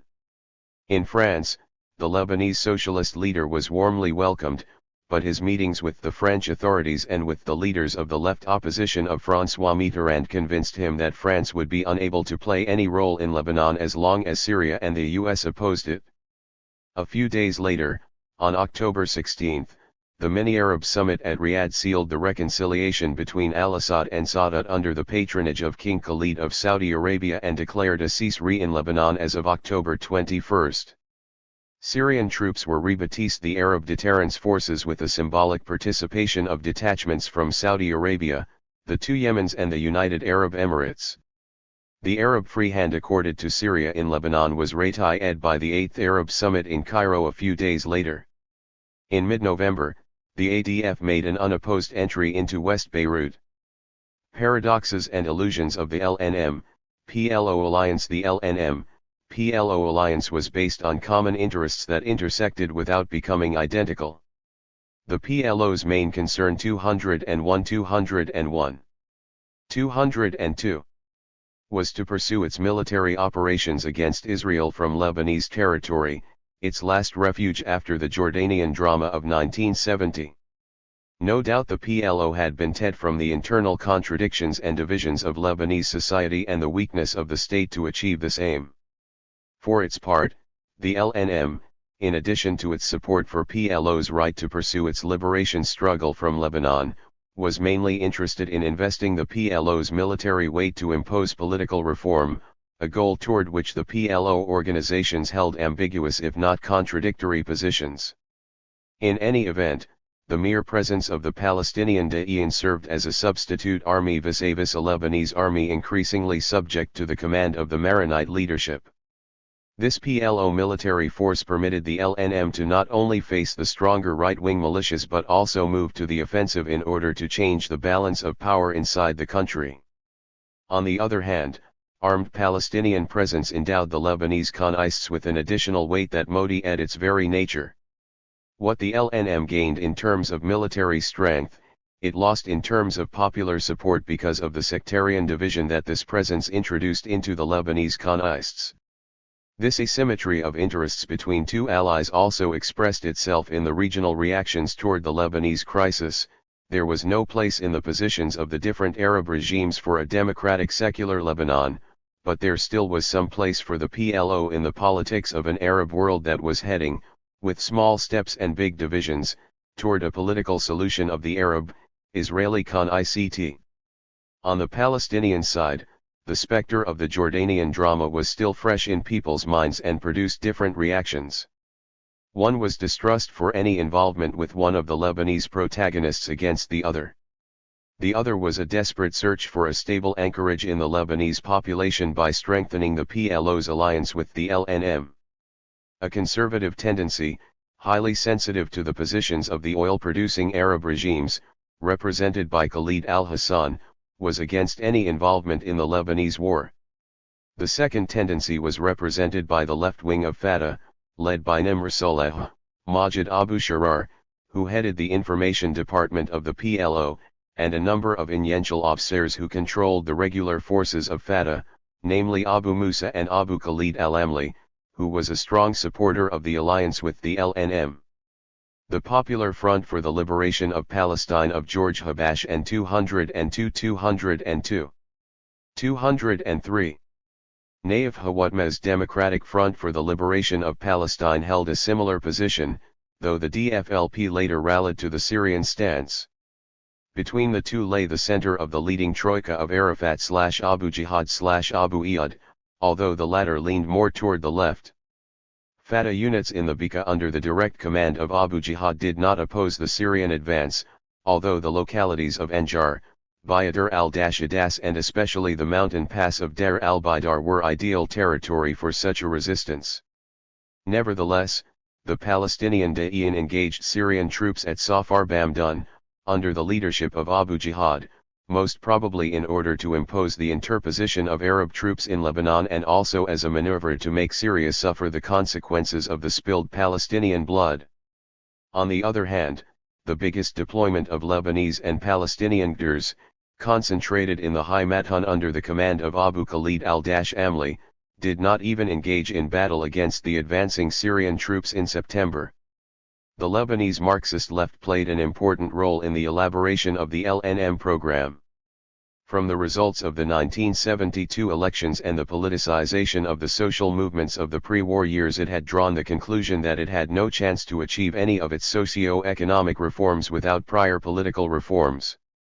The principal tactics of the LNM were to impose a new superstructure on the Lebanese oligarchy, bourgeois, modern, and non-sectarian instead of feudal, sectarian and underdeveloped. Hassan Awada, representing the left in the National Dialogue Committee, insisted that the reform program of the LNM involved simple democratic reforms within the context of the capitalist system. It was also said that these reforms were destined to strengthen the system and enable it to respond to the requirements of the century 24. However, the imposition of bourgeois rationality was exercised by threatening bourgeois economic interests.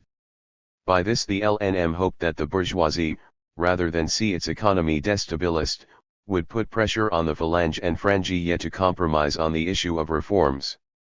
In fact, the bourgeoisie in its different components opted for the security solution against reform. It sided with a strong government, namely a strong president of the republic. Nothing illustrated this dramatic choice more than the marginalization of Raymond Idi, the representative of a reformist bourgeois rationality. 203 203. 204. Be that as it may, the attempts to impose reforms through the force of arms were broken by the force of Syrian arms. At the end of 1976, Sarkis, crowned king of the Arabs by the Arab heads of state, had under his command the 30,000 soldiers of the ADF. His government, headed by Salim al-Hus, a respected economist who had served in the banking sector, started its activity by imposing press censorship and summoning the various militias to hand in their arms before December 5. As if to close the 2 years' war, its most notable protagonist Kamal Junblad was assassinated on his way from Muqtarid to Beirut on March 16, 1977, a punishment for venturing to change the Lebanese system and for his opposition to Syrian intervention in Lebanon. Everything indicated that Lebanon was now moving toward peace. It was but the beginning of a new phase of the war.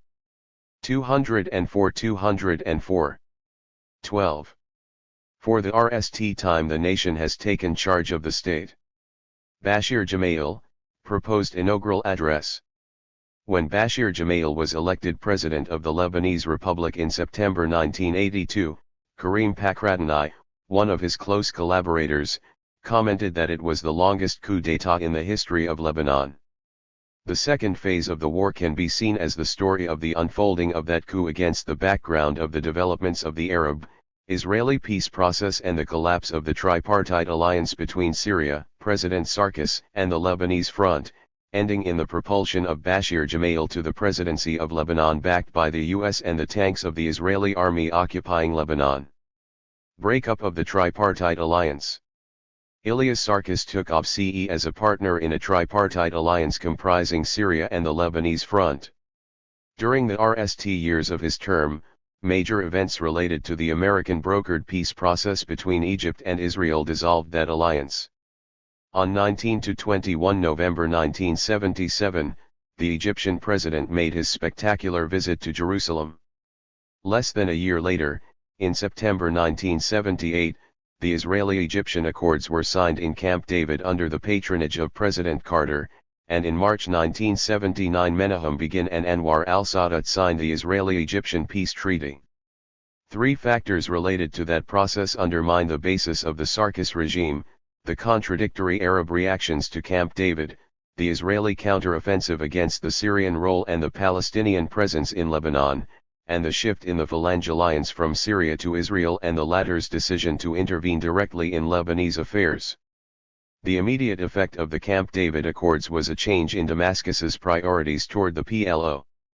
Abd al-Halim Khaddam, who boasted that he would disarm the Palestinians in Lebanon until the last kitchen knife, did not even achieve the much pressed for application of the Cairo Accords, as Brown had hoped.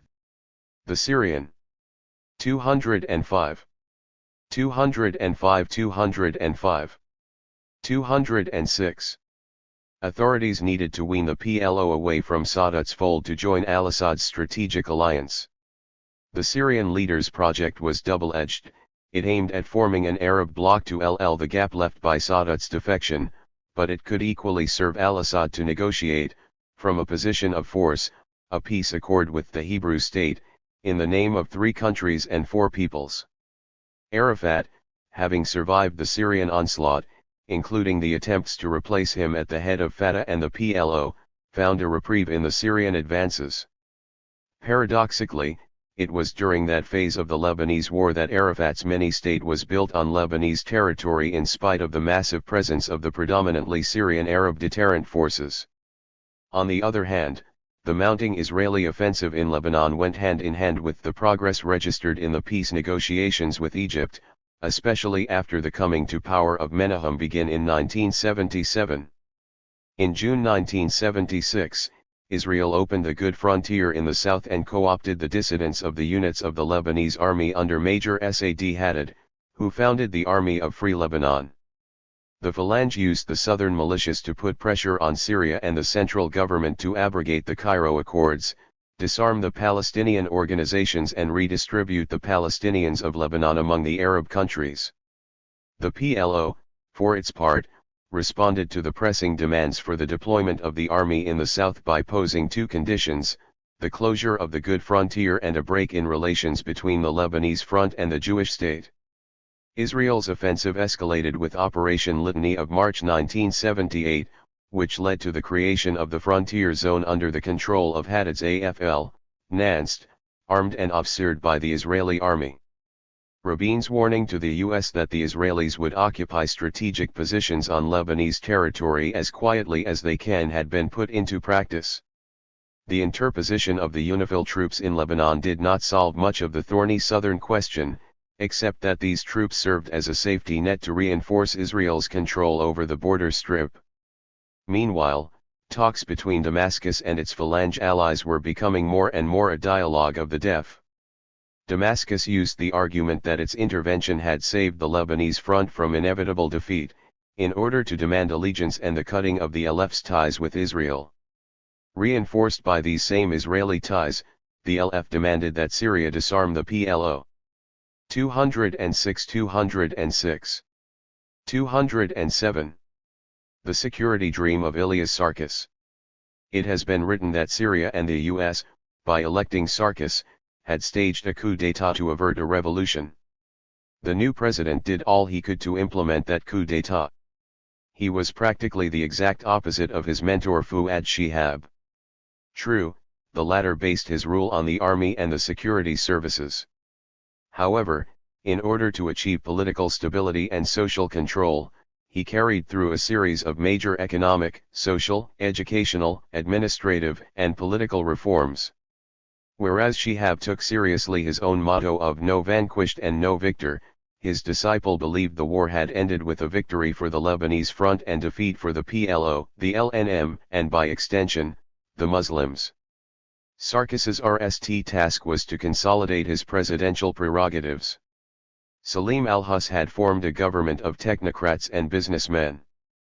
But real power laid in the hands of the president's man, Fouad Boutros, Sarkis's alter ego and the only politician in the cabinet, who held the posts of foreign affairs and defense. One Farouk Abilama, a personal friend, was named Director of General Security. Ahmed al-Hajj, a Shihabi officer, headed the Arab deterrent forces but failed to win over Syrian sympathy and was soon replaced by the more amenable Sami al-Khatib. Finally, Johnny Abdou, an army officer of Palestinian origin known for his American sympathies, took over the rehabilitated military intelligence. Sarkis had inherited a weak and divided army. Abdou transformed a part of it into a strike force under his direct command. In the economic and social elds, Sarkis's securitization was expressed in his motto "Security before bread," a pretext for attributing socio-economic difficulties to the absence of security. His reconstruction policies revolved around the banking sector, increasingly subject to foreign capital, and he pursued the privatization policies initiated under Frangiyeh. The only relic of Shi'abism that Sarkis preserved was a project to rebuild the political system on the basis of a Maronite, Druze alliance represented by Walid Junblat and Bashir Gemayel, but with the power relationship neatly tipped in favor of the latter. Johnny Abdu deployed considerable effort to dissociate the Druze chief from his partners in the LNM and the PLO, including dispatching booby-trapped cars to West Beirut. One of the rare political initiatives of the president was a project for national concord presented in 1980. All the parties to the Con ICT 207, 208 approved it, but the initiative was killed by a veto from Pierre Gemayel. Less than a month later, in February of that year, Sarkis returned from the Arab summit at Taif, insisting on the priority of deploying the army over political reforms. Convinced that the Camp David peace process would not dissociate Lebanon from the Arab-Israeli Con ICT, Sarkis opted for the unity of presidential prerogatives, and for the exclusivity of Bashir Gemayel's political representation of the Christians. After a campaign against the duality of power between president and prime minister, he replaced Salim al-Hus by Shaqi Wazan, a more conservative and malleable politician. Caught between the contradictory pressures of his two allies, Syria and the Phalange Party, and having to deal with too many states, the Maraunistan of Bashir Gemayel, as the foreign press called the Phalange Refuge, and the Fakhani mini-state of Yasser Arafat, Sarkis Nali opted to help and protect the former. Incapable of fully executing his own coup d'état himself, he decided to help prepare one by Bashir. The resistible rise of Bashir Gemayel. Bashir Gemayel began his rise to power when he succeeded William Hawi as chief of the Phalange Security Council upon the latter's death during the siege of Tal al-Ziyar camp. Bashir, who had resigned from all his posts to object to the entry of Syrian troops into East Beirut and already enjoying Israeli backing, accepted a compromise brokered by his father. He was granted funds to build new military units and transform Karantina into a headquarters for his Security Council, which was baptized as the Military Council. Thus was created the 1,000-strong SKS, under Bashir's sole command, which he used to dominate local chiefs and establish his control over East Beirut. In 1977, Bashir had rallied to his side the party's Kisrawan section and besieged his older brother Amin's F in the Matun. Two major factors contributed to Bashir's rise: RST, the stabilization of the military front in Beirut, pacified for a while by the ADF, which led to the withdrawal of each camp to its own region, and second, the progressive crumbling of the tripartite alliance between Sarkis, Syria, and the Phalange Party. But the constituents of what became the Lebanese forces had a deeper social meaning. They represented the rise of new social forces all opposed in one way or another to the traditional Christian leaders, including the Phalange leadership itself. Incapable of imposing himself directly on the family-run party, Bashir made a detour through the two weakest and most contested regions, the north and the Bekaa. In the north, a bitter Con ICT raged between the Phalange and the Frangiyeh clan. Suleiman Frangiyeh, faithful ally of Damascus, had left the Lebanese front to protest at its Israeli connection. But the Phalange, well entrenched in the villages and farms subordinated to the ruling families of Zgarda, presented a serious challenge to the authority of the Frangiyehs.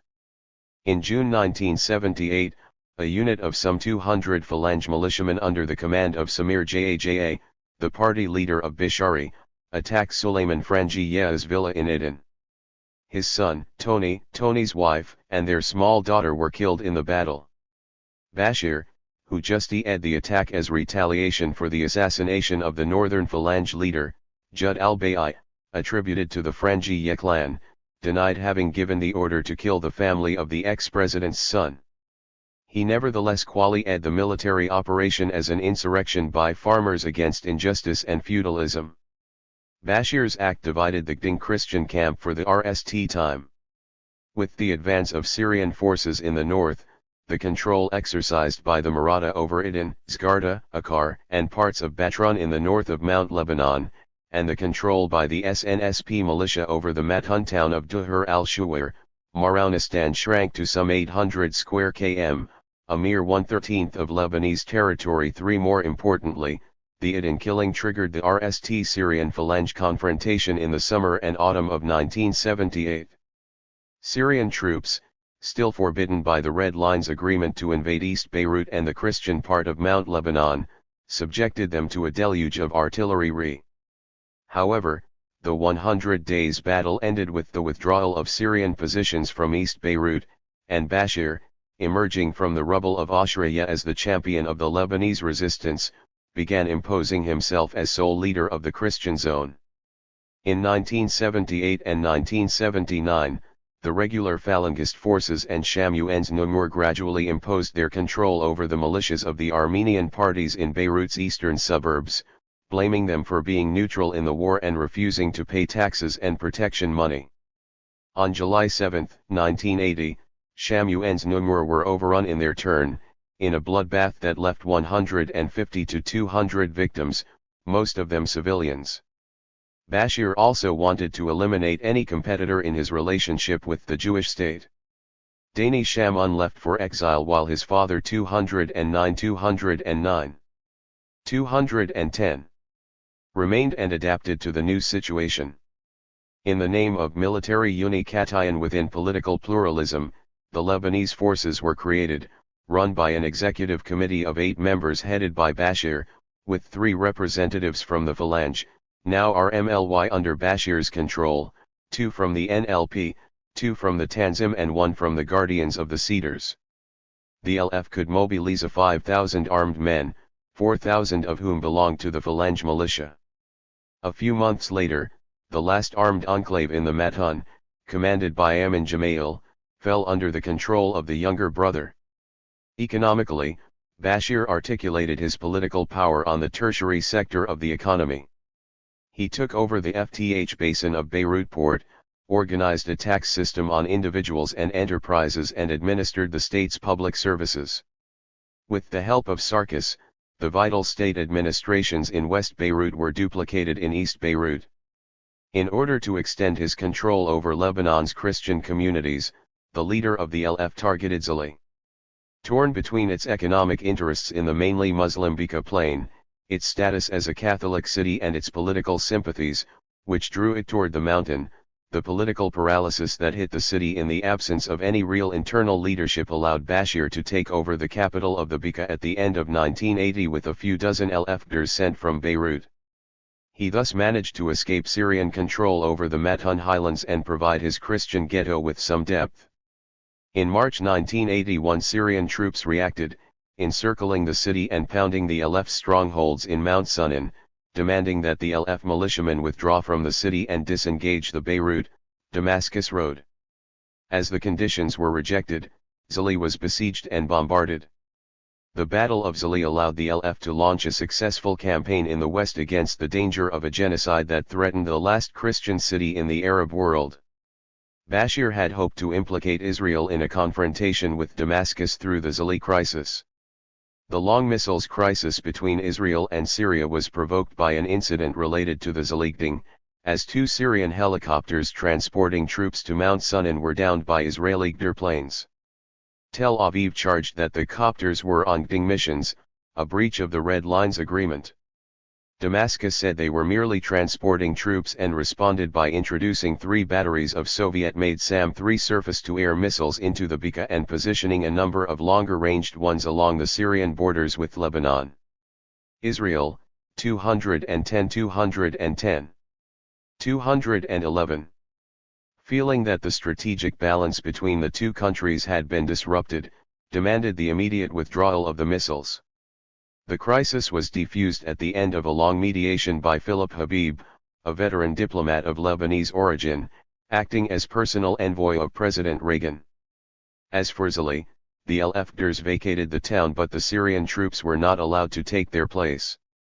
Nevertheless, the Red Lines had withstood the test and Bashir Jamail was saved thanks to the intervention of Kuwaiti and Saudi emissaries who tried to convince him to sever his relations with Israel.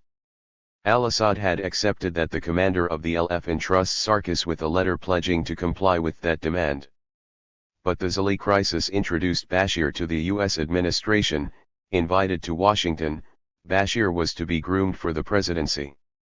Ultimately, he did submit the famous letter, but it had no effect. The US and Israel were already preparing the invasion of Lebanon. In March 1980, the LNM organized a military parade on the occasion of the third anniversary of the assassination of Kamal Jumblat, during which it launched a program for the Peace of the Brave, which called for the reconstitution of national unity on the basis of political balance between the two warring camps. Al-Amal responded by insisting that there would never be Lebanese unity as long as 500,000 Palestinians were on Lebanese territory, and demanded that priority be given to the deployment of the Lebanese army in the south. In October 1980, the Phalange daily went on the offensive. The partition of the country had taken place in West Beirut, which had fallen under the control of the Syrian Ba'athist, Palestinian, Communist, and Arab nationalist invasion that sought to change Lebanon's identity in order to Arabize and Islamize the country. Real Lebanon had been reduced to what is pejoratively called the Christian ghetto, concluded Al-Amal. Secure inside his ghetto, Bashir set about preparing a military takeover in the country, with the help of Sarkis, as represented by Johnny Abdoug. Whereas the Lebanese front fought the 1975-76 war to defend the sacred constitution against any amendment or change, it was now preparing a military campaign to impose radical modifications to that same constitution, to wipe out any trace of Muslim, Christian partnership in running the country's affairs, and to establish decisive Christian control over the state. Study for Seizure of Power by Bashir was the title of a plan drafted in September 1980 by Lieutenant Colonel Michel On and Antoine 211. 212. Najm for the eventuality of a power vacuum on the expiration of Sarkis's term of office. On, at the time commander of the Army's 8th Brigade in Mount Lebanon, was the closest Lebanese army officer to the LF. Najm, a philosophy teacher and ideologue of the Phalange, who resigned from the party in 1976 to oppose Pierre Gemayel's soft line, was Bashir's closest advisor and the initiator of a federal plan that divided Lebanon into VE regions. The plan ensured LF control over the largest and richest regions of Lebanon, all the while sharing power in the others. The study, assuming that the putschists would be quite weak facing Syrian and Palestinian opposition, suggested an immediate agreement with Israel, mutual recognition by the two countries, and a defense treaty. For a second plan drafted in December 1980 by Karim Pakradani and Joseph Abu Khalil expressly called for a federation, a new structure for Lebanon to replace the 1926 Constitution 5 delivered to Ba'athist Iraq by Eli Habika and Zahi Bustani. The plan was welcomed by Tariq Aziz, and the Iraqi leadership granted the LF generous aid in money, arms, and ammunitions. Christian Lebanon was sold to the U.S. ambassador as a second Israel with all the benefits for the USA of the RST, minus its inconveniences. As for the Saudis, they were promised a tripartite coalition between Lebanon, the US and Saudi Arabia against communism and the Soviet Union's allies, Syria and the PLO. Bashir even discussed his projected coup d'état with General Muhammad al-Kolai, commander of the Syrian Air Force and emissary of President al-Assad. In all these encounters, Bashir repeated "I want the whole country" and insisted that Lebanon needed a strong president. In early 1982, another plan for the military, LF takeover was drafted after Ariel Sharon had informed Bashir of the Israeli plan to invade Lebanon. Unsure of the support of the majority of the members of parliament for Bashir's election to the presidency, it was decided to attempt a military, LF takeover during the Israeli invasion. As the Israeli troops advanced, President Sarkis would dissolve parliament, suspend the constitution and appoint Bashir Gemayel to head a government, the main portfolios in which will be held by LF leaders. 6. Lebanon, substitute state or bargaining chip. During the Sarkis regime, the PLO was in control of the country's predominantly Muslim regions. Brandishing the threat of the Falangist mini-state and the Falangist, Israeli connection, the PLO 213 refused to cede territories under its control to the army and proceeded to build its own mini-state, the Fakhani Canton, as it was called after the location of Arafat's Beirut headquarters. During the 2 Years' War, the Palestinian factor had been invested in the project to impose the reforms of the LNM. In this new phase of the war, Lebanese factors were mainly invested to serve a Palestinian strategy. Arafat faced the whole world with the following message: give us an independent state in Palestine in return for the dismantling of the temporary mini-state on Lebanese territory. Years had passed since the PLO had adopted the two-state solution and had been recognized as the sole representative of the Palestinian people by all the Arab countries and some 20 foreign states, and accepted at the UN with observer status. Yet no progress had been achieved regarding its role in the Middle East peace process. With their incursions across the Lebanese-Israeli border severely restricted by the establishment of the Israeli-controlled border strip, the Palestinian Da'iyin resorted to artillery or missile attacks against the settlements of the Upper Galilee. This development acquired a new political function, that of imposing the PLO as a belligerent in the Arab-Israeli conflict and partner in the peace process. For some time, it seemed that this tactic was bearing fruit. In July 1981, Israeli Prime Minister Menahem Begin, after a visit to the settlements of Upper Galilee, gave the green light for a ceasefire agreement with the PLO on the Lebanese border, negotiated by Habib and Arafat. The ceasefire survived for almost 1 year, but it turned out to be a diversion to cover Operation Peace for Galilee, whose goals involved destroying the PLO infrastructure and expelling the Da'iyin from Lebanon altogether. For many Lebanese in the dominantly Muslim regions, the Palestinian mini-state was a buffer against the extension of Falange domination over the whole Lebanese entity. But the price was high: the deterioration of life in West Beirut and the other areas under PLO control, with concomitant exactions and suffering, especially among the inhabitants of South Lebanon who had been subjected for 10 years to Israeli bombardment and incursions. The LNM, having returned to the scene after the assassination of Kamal Jumblat, provided itself with a more centralist structure under the presidency of Walid Jumblat, with Muhsin Ibrahim, of the OCA, as Executive Secretary General, and the General Secretaries of the major parties and organizations as Vice Presidents. But the LNM now presented a purely defensive program. At the Initiative 213 214 of the LCP, seconded by the OCA, it had dropped from its reform program the article concerning the voluntary civil personal status law, allegedly to reassure the Muslim street and notables. Its discourse was progressively slipping toward an Arab nationalist one with sectarian themes, in which sects were divided between patriotic and non-patriotic ones. Syria, for its part, incapable of disarming and controlling the PLO, contributed to the deterioration of the situation in the predominantly Muslim regions. A bitter struggle between Damascus and the PLO was launched to win over Walid Jumblat and the LNM. Jumblat opened up to Syria, in the hope that the sister country would oblige by backing the establishment, his own mini-state and the creation of local councils to administer public affairs in the predominantly Muslim regions. But the battle for the local councils did not take place. Strongly opposed by the Amal movement and the traditional Muslim leadership, it received the coup de grace by Damascus. It was left to the left and the LNM to serve as Lebanese cover for the Palestinian military presence. The Amal movement, presided over by the lawyer Nabih Berri since 1980, took the lead in opposing the Palestinian mini-state, demanding the halt of Da'iyin operations from Lebanese territory and the return of Lebanese authorities to the south.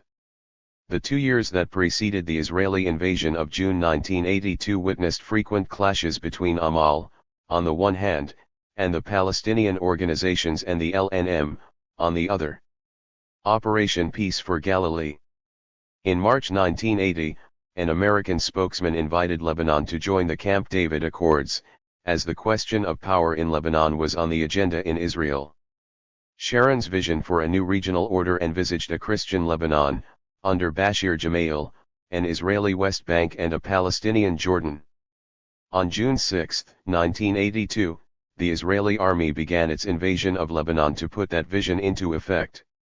On June 20, as Israeli troops were encircling the presidential palace in Ba Abda, Sarkis, backed by Habib, convoked a six-man Salvation Committee of representatives of the six major sects: Shakil al-Wazan, Prime Minister, Fuad Butros, Minister of Foreign Affairs, Bashir Gemayel, Walid Junblat, Nabih Berri and Nasri al-Malov, a veteran Greek Catholic politician close to Shammon. Sarkis congratulated himself for having narrowly succeeded in organizing a meeting between 215 Bashir and Walid. But both Bashir and Walid were focusing elsewhere. Bashir was thinking of the Sunnis whom he exhorted to liberate themselves from Palestinian Indians, or else there will never be a Sunni left to participate in government. Junblat, for his part, was preoccupied by the Israeli occupation and Habib's diktats to the PLO, accusing him of preparing a genocide against the Palestinian people, not an honorable surrender for the PLOers. As for Bashir, Junblat accused him of seeking to protest from the Israeli occupation, to which Bashir cynically replied, "We can all protest from it." Significantly, the Israeli occupation was not even on the agenda of the meeting.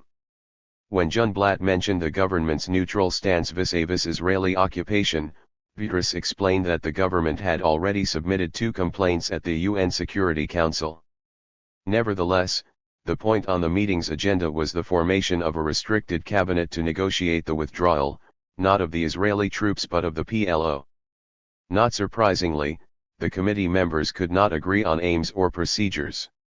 Nabih Berri suspended his participation, while Walid Junblat, refusing to deal the NAL blow to the Palestinians, resigned altogether from the committee and the government with Minister Marwan Hamadeh. 23 days of an aborted coup d'état. Philip Habib had the Israeli army at his disposal to wield pressure in his negotiations for the withdrawal of the Palestinian Dayan and the election of a new president. Sarkis had been chosen by Brown in accord with Syria and elected under the protection of the pro-Syrian Saika organization as the Syrian army was extending its control over the country. Bashir, already promised the presidency by Begin, was confirmed in the post by Habib and elected with the Israeli army occupying Lebanon. On August 23, West Beirut was bidding farewell to the last PLO fighting under the supervision of a multinational force composed of troops from the United States, France, and Italy. Overlooking the capital, in an army barracks in Fayadiyeh, Bashir Gemayel was elected president of the Lebanese Republic. The candidate of the Israeli tanks, as Walid Junblat described him, needed a quorum of 62 deputies. He got them by intimidation, terror, and buying MPs' votes, his campaign directors acknowledged. 7. The major event of the following days was the forced visit of the president-elect to Netanya on September 1, 1982, to meet Begin who 216 was spending his vacation in the Galilee. After reminding him of the efforts Israel made to save the Christians from extermination, the Israeli Prime Minister, addressing the president-elect as he always had done as my son, asked Bashir to open immediate negotiations with the Jewish state to conclude a peace treaty between their two countries. Bashir, with strong American support and advised to win over the Lebanese Muslims and not alienate the Arabs, asked for a respite of 6 to 9 months to establish his authority. Upon the insistence of Begin, he conceded to an agreement to normalize relations between the two countries. Begin still wanted a peace treaty, or else, he threatened, the Israeli army would occupy a 40 to 50 kilometer strip deep inside Lebanese territory. 8. Lebanon's president-elect left the meeting humiliated. An intentional Israeli leak to the press added insult to injury as on the following day everyone concerned knew about Bashir's secret visit. Bashir's inaugural speech, published posthumously, reveals the key outlines of his vision for Lebanon. In a pronunciamento instituting a constitutional despotism, Bashir saw himself as the winner of a war rather than a parliamentary election. He made it clear that he was taking his constitutional oath in parliament for the 6 years to come after having delivered its content during 8 years of resistance. This is why the president did not feel he had to thank the MPs for their condescension. The obligation was on them. You have elected me, now help me, he exhorted them. Moreover, the fundamentalist Christian nationalist president now saw himself as the incarnation of the nation embodied in the state. It is the RST time that the nation takes charge of the state, he affirmed. Having presented his election as the result of unanimity around his person, he felt that all of Lebanon's civilization groups should feel themselves associated to government by the mere fact of his election. The RST task of this pronunciamento was a new definition of the country. Lebanon is not a Christian country, Bashir announced, but a country of Lebanese Christians and Muslims. Nevertheless, Lebanon was purged of any Arab identity, denuded by its Oriental belonging and Arab links. No wonder that this muscular Lebanite was alien to any form of pluralism or opposition. The state was a single whole. Legitimacy could not be opposed. No opposition to an institution of the state or an agency of the administration would be tolerated, threatened the president-elect, who said opposition stops 216 217 at the borders of the policy of the state and cannot reach its institutions. On the other hand, Bashir invited all foreign forces to withdraw from Lebanese territory and vacate the area, in favor of the Lebanese army and security forces. As for the Con-ICT, it was never a civil war but a war against Lebanon, which formed part of the war of succession waged by the three monotheistic religions for the control of the Middle East. In this war, Lebanon was represented as the only Christian country that criticized the two other religions, one for seeking to bring it back to the time of the caliphs and the other to that of the prophets. Finally, Lebanon was denuded as an integral part of the free world, which sought to become a partner of that world instead of its victim. According to his advisors, Bashir had envisaged the creation of an office of vice president to be occupied by a Maronite Christian, and considered naming Suleiman al-Ali as prime minister. This was a highly significant choice, as Bashir's new Lebanon was to be built by the victorious Qing Christians and the old marginalist conservative notables of political Islam. Bashir's socio-economic program had already been presented in his May Day speech. A few weeks before his election, he proposed a social contract based on freedom and planning, production and equality of opportunities, participation, and social justice and welfare. This amalgam was the closest approximation to a fascistic vision that mixed a profession of faith in economic laissez-faire with the desire to purge dependent tertiary capitalism of its defects and excesses, without proposing an alternative mode of socio-economic organization. The program further sought to liberate Lebanon from economic dependence on the outside by developing the country's productive sectors, as it was no longer permitted to leave our economy at the mercy on brokerage and speculation. The idea of reducing envy and bringing classes together reveals a corporatist function of the state, to which a moral role is attributed, that of purifying the economic system of monopoly, brokerage, patronage, and corruption. Employment and promotion in the public sector should be based on merit, competence, and specialization, not on the privileges of birth or on patronage. Tomorrow will end the era of favoritism and be the advent of the era of accountability, promised the president-elect. Finally, the defense of the narrow socio-cultural privileges of sectarian origin was already manifest in the Federation project. Bashir Jamal answered the problem of the deprived regions 218. With a double rejection, he would not allow one region to absorb another or be parasitical on it. Regions under a federal system would nance their own development projects. 11. In any case, Bashir did not have the opportunity to implement his project. On the night of September 14, 1982, barely 1 week before his inauguration, his body was unearthed from under the rubble of the Phalange Party headquarters in Ashra, destroyed by an explosive charge activated by remote control. The next morning, Israeli troops entered West Beirut, which had resisted them for over 3 months, ostensibly in order to prevent a bloodbath. In fact, they initiated one. On Wednesday the 15th and for the whole of Thursday the 16th and early Friday the 17th, hundreds of special security units of the LF, seconded by regular troops stationed at the airport, were mainly responsible for committing the massacre of more than 1,000 Palestinians in the twin camps of Sabra and Shatila, not to speak of hundreds who disappeared. They were let in by the Israeli troops who were encircling the camps and helped by the hundreds of Aries launched by these same troops. Ariel Sharon had visited Baikvia the day before and informed the mourning Gemayels that Bashir had been killed by Palestinians.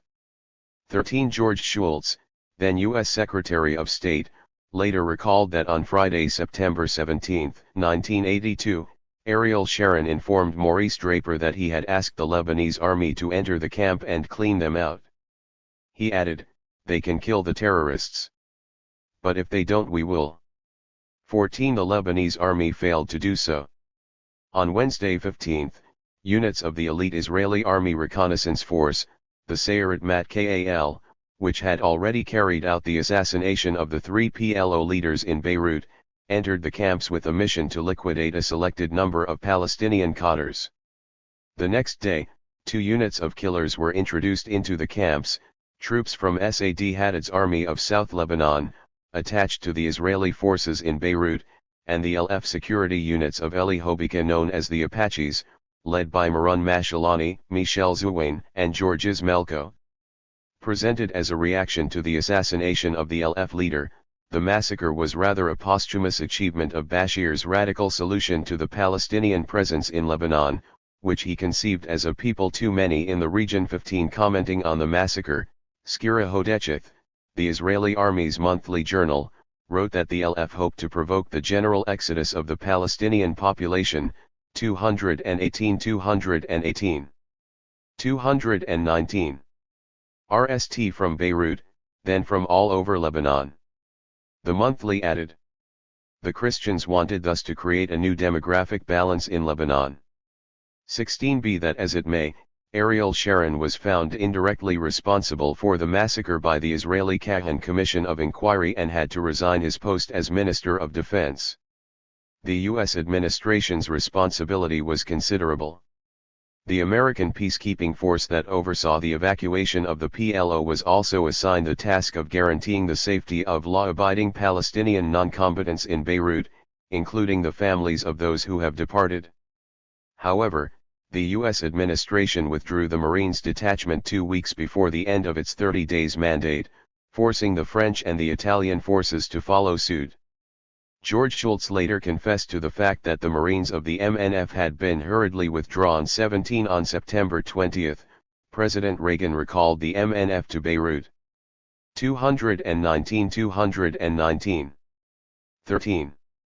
The War Order.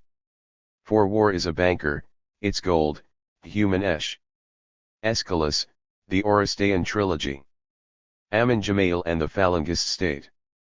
Amin Gemayel was elected to the presidency to succeed his assassinated brother on September 21, 1982 in the same Lebanese army barracks in which Bashir had been elected under the protection of Israeli tanks.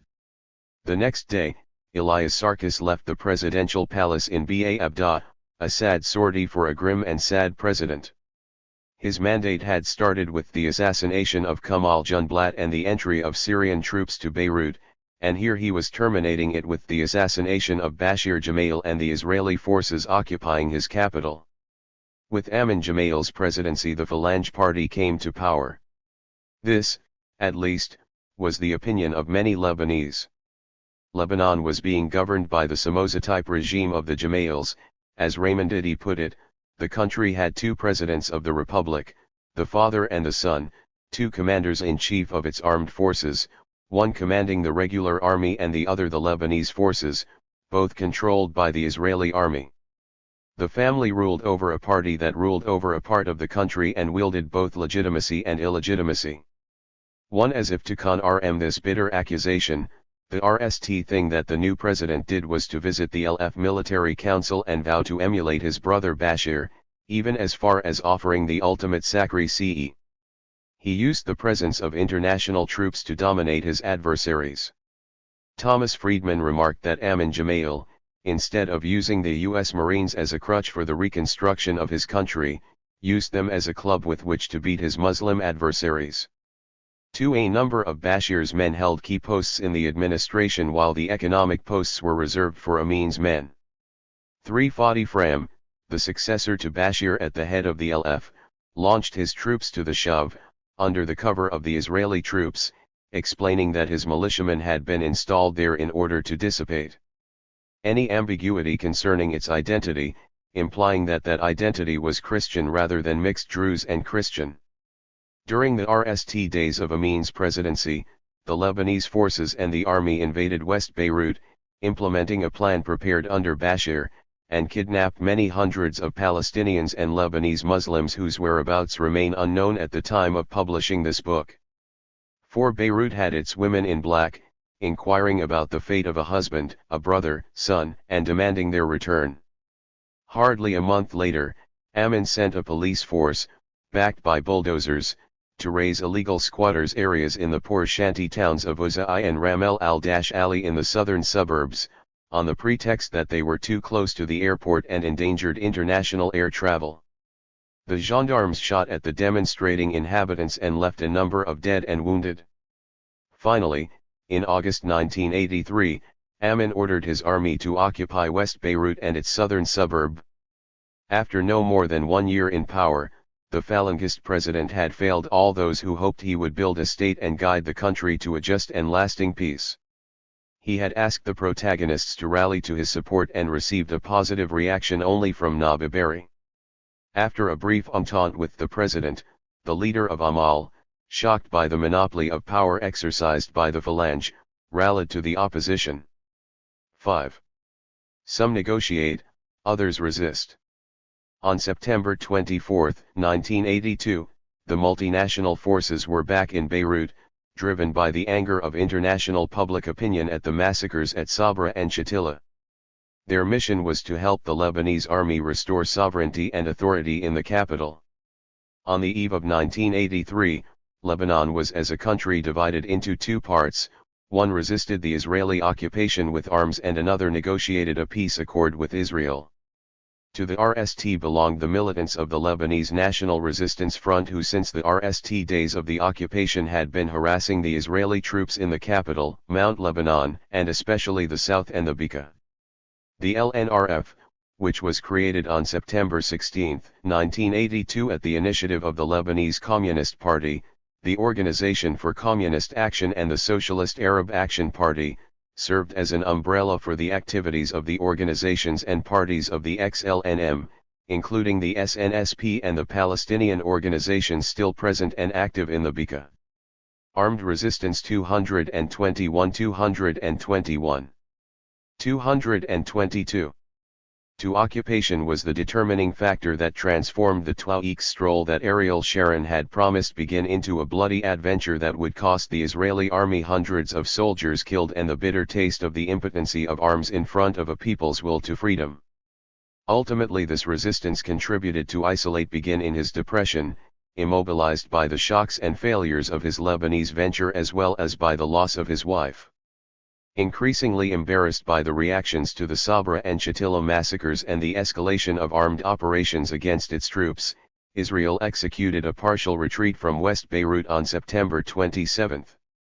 It was just in time, noted Robert Fisk in The Times, as the occupation army had been bogged down in a guerrilla war and assassinations targeting its soldiers at the rate of one operation every VE hours 6 in other parts of the country. Small groups of militants harassed the occupation forces, they threw grenades, planted landmines, attacked isolated soldiers, launched raids against posts, roadblocks, and camps and organized ambushes against military convoys. They also succeeded in triggering massive civil resistance movements in villages in the south and among the thousands of prisoners in the Ansar camp in the Nabataya region. There were women's demonstrations in front of the prison gates, hunger strikes by the prisoners, coordinated revolts in the whole camp by burning tents, mass escapes, etc. In early 1983, an editorial in Le Monde was already talking of a Lebanon that was frightening its occupation forces. 7 As a year passed under occupation, the popular mood in the south and the Bekaa was turned upside down.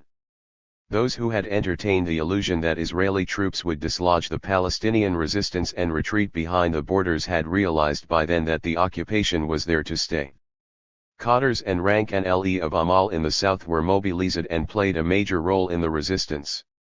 On the occasion of the RST anniversary of the invasion, in June 1983, strikes and insurrections occurred in most towns and villages of the south and the western Bika, mobilizing tens of thousands of men, while women played a role of prime importance. The courage and determination of the RST resistance members had revealed that an Israeli army deprived of air cover and incapable of using its tanks and sophisticated armaments was no longer frightening. To civilian insurrections and military operations was now added the redoubtable suicide operations of Hezbollah, recently created and operating under the banner of the Islamic Resistance. 222 222 223.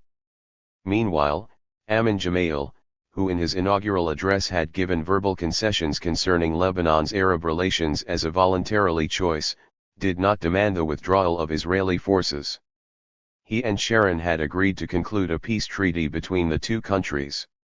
Negotiations started as the Phalange Party insisted on the need for a Palestinian and Syrian withdrawal. In December 1983, Fadi Frem talked about a civilized dialogue and special relations among all the minorities of the Middle East. The peace accord with Israel, signed on May 17, 1983, stipulated the end of the state of war between Lebanon and Israel, confirmed Lebanese arrangements to ensure security on Israel's northern borders and the integration of Saad Hadad into the Lebanese armed forces in addition to restrictions on Lebanon's Arab and foreign relations. In return for all this, Israel committed itself to withdraw from Lebanon pending the withdrawal of the Syrian troops. The accord, openly opposed by a minority of the Lebanese, met with reservations and mixed reactions from the majority. The initial position of the Syrian regime to go along with the negotiations helped the state of affairs. Ultimately, when the NAL text was published, President al-Assad described it to U.S. Secretary of State Shultz as a pact of domination, highlighting the articles that gave Israel the right to oversee Lebanon's foreign policy and normalizing relations between the two countries. But al-Assad's main objection was making the Israeli withdrawal dependent on Syrian withdrawal. Although Parliament ratified the accord with 65 votes against only 2 and 4 abstentions, it was stillborn. Amin, eager not to antagonize Damascus, did not sign it and his government officially renounced it on March 5, 1984.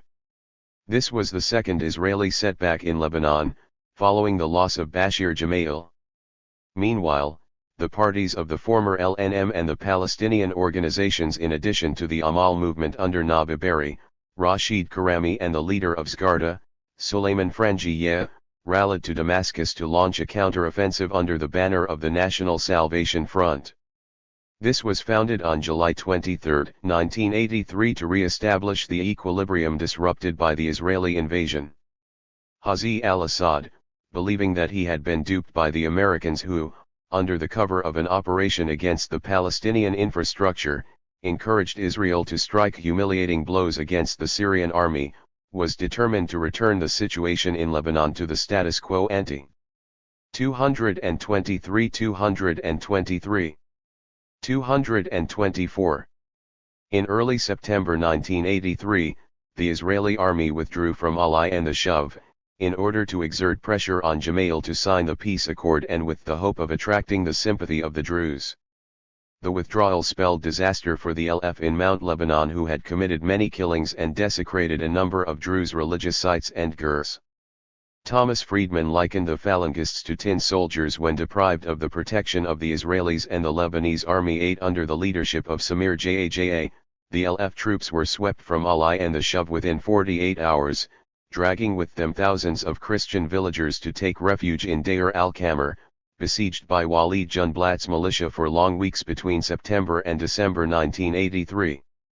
The War of the Mountain ended with massacres perpetrated by Junblatt's militiamen in which no fewer than 1,500 Christian civilians were killed and 62 villages destroyed. The majority of the Christians of the mixed districts of Mount Lebanon simply left. An international campaign and long negotiations narrowly obtained the lifting of the siege and the evacuation of Jaja and his troops to East Beirut. A conference of the Lebanese belligerents convened in Geneva under the patronage of Syria and Saudi Arabia ended in failure.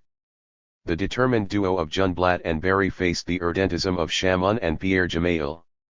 Amin Gemayel contributed to the sabotage of the agreed-upon reforms and the genuine representation of Muslims in political power. He explicitly rejected the abolition of sectarianism as a way of achieving equality between the Lebanese and insisted on the distinction between democracy and pluralism, he wrote later. Applying the rules of simple democracy founded on the principle of one man one vote, would definitely not contribute to the salvation of Lebanese pluralism, as one component of the national collectivity would monopolize the totality of power. 9. In his counter-offensive, al-Assad held many trump cards, prominent among which were military pressure on the presidential palace exerted by his allied Lebanese and Palestinian militias, keeping Gemayel in check, and the formidable range of kidnappings and executions manipulated by Hezbollah commandos. Those factors combined to promote the withdrawal of the multinational forces and provide renewed legitimacy for the Syrian role in Lebanon. In early 1984, Junblat declared that the GDIN would continue until the resignation of Gemayel's government, even if this means the destruction of Lebanon. 10 On February 6, 1984, Amin Gemayel, in 224-225. An attempt to prevent the link-up of PSP militiamen in the mountain with their Amal counterparts in Beirut's southern suburb, sent army units to take over West Beirut. The result was a new division of the army as the predominantly Shia units rallied to the rebels and West Beirut and its southern suburb fell under the control of the militias of Junblat and Berry. Following this radical reversal in the balance of power, the MNF left Beirut, after having suffered heavy casualties in the October 1983 suicide attacks against the US and French contingents. Gemayel's rule held by a thin thread, besieged as he was in his Ba Abda palace by Junblatskders and the Palestinian Da'iyan from Suk al-Gharb. He was protected only by loyal army units under General Michel Aoun and by the U.S. aircraft carrier New Jersey, which subjected the country to the bombardment of its imposing artillery, the biggest naval reforce in the world. In an attempt to save his oundering regime, in which he exercised mainly economic power, Gemayel decided to cede larger political participation to the traditional Muslim Zaims and militia leaders. Rashid Karami, designated prime minister after the Lausanne Conference, formed a government of national unity in which Walid Junblat and Nabi Berri participated.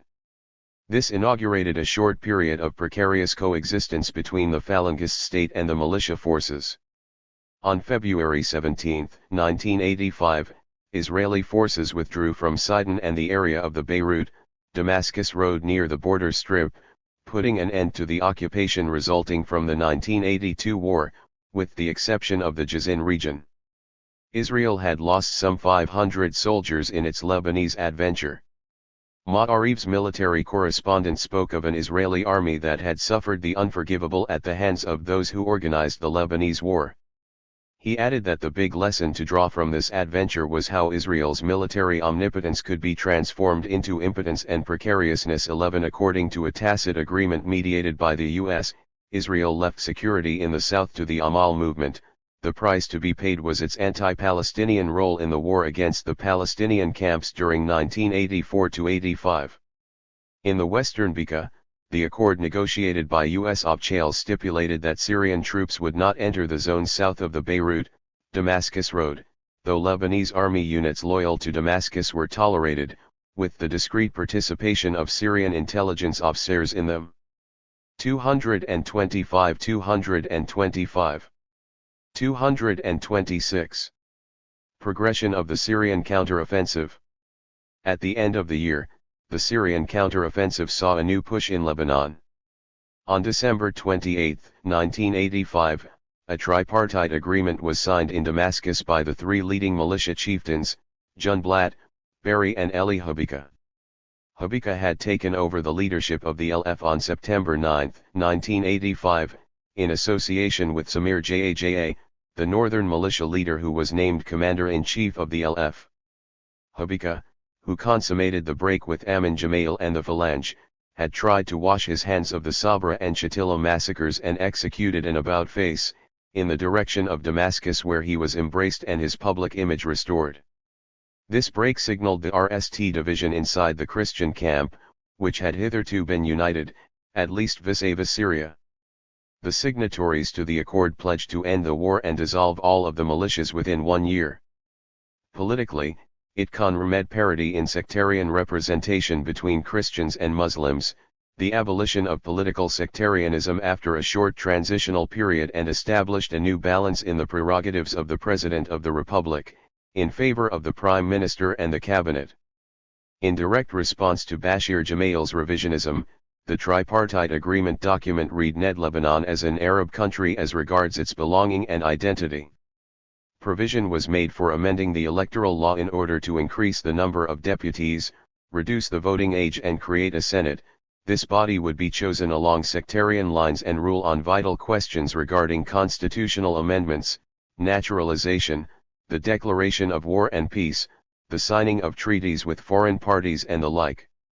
Finally, the agreement provided for the signature of bilateral treaties between Syria and Lebanon to give concrete expression to the strategic complementarity between the two countries. Economically, the accord stipulated close bilateral collaboration while respecting the difference between their respective economic systems. During the banquet to celebrate the event in Khatams of CE, the vice president in charge of the Lebanese LE reiterated the desire of Damascus to preserve Lebanon's economic system, and launched the idea that Syria could well become a consumer market for Lebanon. Amin Gemayel opposed the accord, despite the attempts to convince him to the contrary during his many meetings with President al-Assad. The NAL session, which marked the break between the two, was on 13 to 14 January 1986. Gemayel argued that the accord deprived 226-227. The president of his role as an arbiter, replaced a truly complex democracy by numerical democracy and responded to the call for the abolition of sectarianism by advocating complete secularization. Damascus responded by organizing a conference of the signatories, who declared war on the Falangist government. Gemayel's reaction was not in the least weak. In February, he resorted to Parliament to oppose the tripartite accord, while on March 12, 1986 he and Samir Jaja engineered an armed coup that ousted Habika from Maraunistan with hundreds of his partisans. The tripartite accord thus met its end, to be resurrected after some years as the basis for the Taif Accords. The economic debacle. Meanwhile, the country was on the verge of economic catastrophe. In 1984, war in a time of abundance ended. Many factors contributed to this end: the withdrawal of PLO deposits in Lebanese banks and the cessation of PLO spending, the massive destruction caused by the Israeli invaders, part of which was intentional and involved economic objectives, the decrease in bank deposits, the increased subjection of the economy, and particularly the banks, to foreign capital and the out of a good part of the deposits outside the country. The president's pro-tiering and that of his men accounted for much of this deterioration. Nicknamed Mr. 2% at the beginning of the war for the percentages he levied on all transactions in East Beirut, Amin Gemayel saw his popular appellation rise to the rank of Mr. 20%. The end of the war in time of abundance period was also the beginning of the dollarization of the economy and the devaluation of the Lebanese lira. Indeed, the devaluation of the currency had a lot to do with the speculation on the dollar. Practiced by the state as well as the president's men and the militias, speculation was soon transformed into a national sport. There were no fewer than 200,000 bank accounts in US dollars in 1988. But a structural cause is frequently neglected when it comes to dollarization. The country was practically producing nothing and importing practically everything. Two effects of this crisis are worth mentioning. First, public debt rose from LL 7 billion in 1981 to LL 35 billion in 1985, partly owing to the decrease in state revenues because of spoliation by the militias and the increase in expenses and military spending. The 228 Gemayel government had agreed to arms purchases, especially from Washington, for $1.1 billion, paid in cash. A second effect was the soaring increase in the cost of living and the depreciation of incomes. The vital minimum income for a worker's family was estimated at LL 3,000 while an average worker's salary did not exceed LL 952. Return of the Syrian forces. On February 28, 1987, Syrian troops returned to Beirut, invited by Muslim leaders. They were favorably welcomed by the capital's population as likely to put an end to the murderous infighting between Amal and the PSP. Once more, the red lines had functioned. The confrontations between Amal and the PSP threatened to produce a PSP victory that would have rendered the PLO, still the single most important military force in West Beirut, masters of the city, thus overturning all of the achievements of the June 1982 invasion. Damascus received the American green light this time to prevent this eventuality and in the hope that Syrian troops would end a way to release Western hostages. Thus, al-Assad's counter-offensive did achieve a return to the pre-Israeli invasion situation of June 5, 1982. Internally, the hegemony of the Phalange contributed to a situation in which an already marginalist state had to accommodate itself to a de facto partition of Lebanese territory among a number of armed sectarian cantons that were robbing it of much of its resources, revenues, and political power. At times, history plays curious tricks on its actors. Encouraged by the progress of the U.S.-Israeli offensive, the Phalange under Bashir abandoned regionalism in favor of a muscular domination over the whole country. Amin's attempts to implement this control triggered a process of disintegration in which cantonization ran rampant across Lebanese territory. Bashir Gemayel bequeathed to his comrades in the Phalange and the LF a heavy inheritance, which divided them. However, he bequeathed to his enemy brothers, the other warlords, a poisoned gift, the desire to emulate his model of territorial mini-states. This was a time of proliferation in many states whose justifications were the defense of their regions against the expansionism of the Falangist mini-state and the fall of the central state under Falangist domination. 17 sects, a dozen cantons, some 20 ports and dozens of armed organizations, this was the Lebanese scene after 1983. The reproduction of armed sects. The war, partially the result of sectarian conflicts, was to become the crucible in which those sects were reproduced.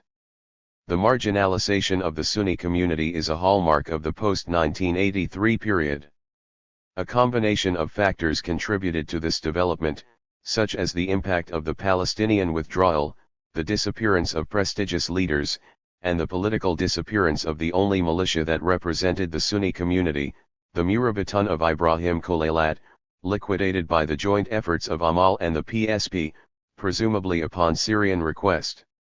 The LNM, dissolved by its president Walid Junblat, progressively ceded the arena to an increased sectarianization of Muslim political forces. Musa al-Sadra's disappearance, the failure of the reformist program of the LNM, the outbreak of the Islamic Revolution in Iran and the combined effects of the Israeli occupation and the dismantling of the Palestinian mini-state gave a new configuration to political Shi'ism, and posed new challenges. With the Azad leadership marginalist, Hussein al-Husseini, elected president of Amal after the disappearance of Imam Sadr, attempted to renew Shia leadership by parliamentary and political means. Husseini resigned 2 years later in favor of Nabibari, refusing to compromise himself in an armed conflict against the Palestinians. 3 currents working for the heritage of Imam Musa Sadr. Sheikh Muhammad Mahdi Shams al-Din, vice president of the Higher Islamic Shiite Council, supported a political solution that would reveal the numerical weight of the Shia, better to take place in time of peace than in time of war. At the opposite extreme was leading Shi'i Mujtahid of Lebanon, Sayyid Muhammad Hussein Fadl Allah. Unconvinced by Khomeini's governance of the jurisprudent and hesitant to recognize the authority of Qum and the Iranian mullahs at the expense of the Najaf in Iraq, Fadl Allah was nevertheless the spiritual guide of Hizb Allah, which advocated the Islamic Republic. Though present in the south and Beirut's southern suburb, Hizb Allah's bastion was in the Bekaa. As Amal was progressively subjected to the interests of the parvenu bourgeoisie, especially those who made their fortunes in Africa, the middle classes and the intelligentsia claimed by public service. Hizb Allah's radicalism attracted the more deprived and the younger segments of the population. Another bone of contention between the two organizations concerned the anti-Israeli resistance and the Palestinian presence in Lebanon. After the Israeli withdrawal of 1985, Amal was content to suspend most of its resistance activities, while Hizb Allah's role progressed at the expense of the other organizations, especially on the left. The new force was soon to become the sole resistance movement, strongly backed by the Syrian authorities, which deployed all available efforts to block the participation of the communists in the resistance. On the other hand, Hezbollah had publicly disavowed Amal's War of the Camps, a war encouraged and armed by Damascus and backed by a parliamentary vote abrogating the Cairo Accords. Amal, in both discourse and practice, held an intermediary position between the two poles of the community, the legalist and the radical. Barry's contribution can be likened to that of Bashir Gemayel. Like the LF commander in rebellion against the image of the Christian/businessman/passist who always turned the other cheek, Barry represented the rebellion against the traditional image of the Shia as millenarian oppositionists, permanent victims and scapegoats of Muslim history. Representing a political and armed brand of Shi'ism, Barry was intent on eliminating this historical image in favor of a positive image of a community claiming its share of political power. On the Druze side, a slow but steady radical revision of Kamal Junblat's democratic and secular project was taking shape. The Battle of the Mountain girt in the speeches of Walid Junblat as revenge by the Druze against a Maronite expansionism that had been perpetuating itself for centuries. Its climax, the occupation of Bashir Shihab's palace in Beit al-Din, was the occasion for the reversal of roles among the three Bashirs. Bashir Gemayel was associated with Bashir Shihab too, seen as the emir who reversed power in the mountain in favor of the Christians after he had Bashir Junblat assassinated in 1825. Bashir Junblat was thus promoted to the rank of mythical ancestor of the Druze community and rehabilitated by an act of historical revenge executed by one of his descendants more than a century and a half later. Thus, Walid Junblat could nally declare, "The only Bashir we recognize is Bashir Junblat." But, as always, sectarian distinction cannot function without its class component. For the historical reversal to be completed, the historical identikation had to be pushed to its ultimate logic. A popular poem by the Druze poet Tali Hamdan, celebrating his community's victory in the War of the Mountain, identified the Druze community with its feudal status and reduced its adversaries to their former status as commoners and peasants. The Christians found themselves attacked in Hamdan's poem as peasants, sharecroppers, and servants whom we brought to our region but revealed their ungrateful nature as venomous serpents who turned against their benefactors. In contrast to Junblat's socio-sectarian model of the Muqaddaji sect, the superior aristocratic/tribal community that was condescending toward those who plowed the earth and engaged in manual labor, Nababari's sect was primarily denuded by its populist, anti-feudalist connotations. In the Lebanon of the second half of the 20th century, Amal's war against political feudalism, represented primarily by the Azad clan, interpellated the bourgeois parvenus and the intellectuals, blocked in their social mobility, to occupy the place they deserved in the political and economic system. It is of course highly significant that militia legitimacy began to erode as the militia took over control of its own territory. In the relative absence of external enemies to frighten their subjects with, militia violence was internalized in order to control its subjects inside the communitarian ghettos carved out and cloistered by violence. In the ambient chaos, Lebanon between 1985 and 1990 lived under the domination of associated armed MAs that had renounced each other, respected their mutual borders and entertained close ties between themselves for a better spoliation and control of everything Lebanese. The political economy of militia control. It has been said that wars have no sense but functions. In fulfilling a series of extra-military functions, the Lebanese Civil War created its own order, an order that was a monstrous mutation of its pre-war political and economic system. The autonomy of the sects mutated into armed control and sectarian cleansing, while the wild laissez-faire economy transformed into MA predation. This new order was a new form of war, the war waged by the militias against the state and its citizens. Political and military power became the principal means of extracting the economic surplus and the constitution of new economic interests and social relations. The tribute collecting and tax farming role of the warlords achieved the supreme capitalist phantasm, the generation of revenues and proteas without capital investment, through the malicious parasitical politico-military levy on practically all economic activities. 12. Cantons and ports, a new configuration of space. Beirut's central and centralizing role, in the economic, political, and administrative elds, was dissipated in favor of no less than 10 militia-controlled cantons mostly built around a number of illegal ports. Similarly, the central market towns of the interior lost their function or were replaced by new ones. Catholic Zali ceded its monopoly position as the economic and administrative capital of the Bekaa to a number of localities, among them Ba al-Bak, while Maronite Deir al-Kamar, in the Shuv, lost much of its role to Ba Aklin. The first illegal ports on the Lebanese coast emerged at the beginning of the war and were used to smuggle arms. Later they became economic enterprises in their own right and controlled foreign trade. In the extreme north, the small port of Al-Abdeh was primarily engaged in imports destined for the Syrian market. The port of Tripoli was still run by the Lebanese government but with Syrian control and protection. Businessman Tariq Fakhr al-Din on behalf of the fundamentalist Islamist organization Al-Tawhid administered Al-Mahdi port. Shikaz port primarily exported the products of its cement factories, under the protection of Frangieh Marada, the SNSP and other pro-Syrian groups. Juniyeh port imported foodstuffs for Maraunistan and ran a regular ferry to Cyprus. The port of Beirut's FTH basin was under the control of the Falange Party and the Lebanese forces. Uzai, south of Beirut, was run by Amal militia beginning in 1984, while the neighboring ports of Khalday and Jiyeh were operated by Junblatt's PSP as outlets for the Druze canton in the Shuv. Users of the port of Sidon had to pay duties twice, to the government authorities and to Mustafa Sad's popular Nasserite organization. A part of the port's revenues was also paid to the South Lebanese army of dissident General Lott as the port was within reach of SLA artillery. The port of Zerani, under the control of Baris Amal, was mainly used to import fuel oil. Its revenues were divided between Amal and the Lebanese government, and a share also went as protection money to General Lott.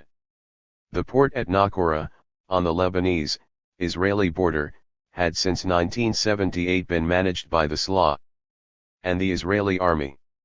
It imported goods for the Israeli-controlled southern strip. Marginalization of the state.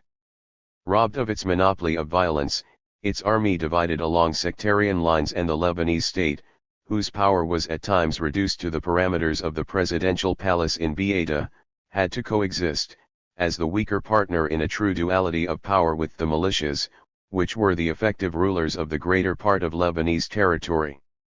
Militias took over most of the state's income-generating functions, especially those that provided the bulk of state revenues, customs duties and indirect taxes. At least a quarter of the state's revenues were thus reverted to militia funds. Further, the state's monopoly over the audiovisual media was shattered as a number of militia-owned TV stations and FM radios went on the air. Sectarian division and Puri-Katayan. When the militias nally cleansed their territories and came to control their own people and run their affairs, pressure on the individual to deny himself/herself in terms of a unique social and cultural sectarian identity reached its climax. Militia power not only practiced ethnic, sectarian, and political cleansing of territories but also committed what Juan Goytisolo has aptly called memoricide, the eradication of all memories of coexistence and common interests between Lebanese. Instead, they imposed their discourse of protection on their own people. The other wants to kill you, but we are here to save your lives. Paradoxically, however, when the sectarian system achieved its paramount goal, self-rule of each community on its own territory, the contradictions inherent in the system exploded in the most violent forms. War shifted from intersectarian gding to a bitter struggle for power and control inside each community. The notion of a unique political and military representation of the community, undertaken for a brief period under Bashir Gemayel, became the dream of each and every militia leader.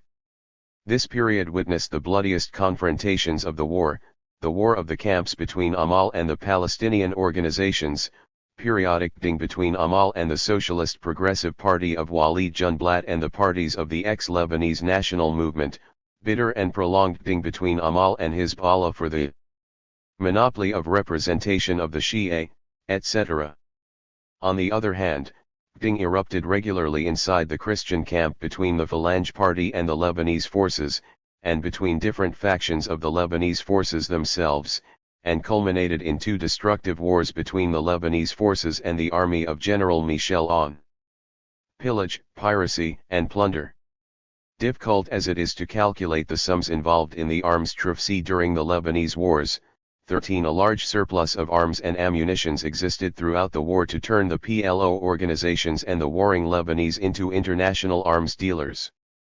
Afghan guerrillas, Yemeni tribes, and the protagonists of the war in the former Yugoslavia were among their many customers. Drug trafficking was the economic activity in which all militias collaborated. During the war period, the area devoted to hashish cultivation doubled and came to occupy more than 40% of the cultivable land in the Bekaa. More importantly, opium culture was introduced for the RST time, its production estimated at a dozen tons of heroin processed in a number of clandestine laboratories that even processed Colombian cocaine.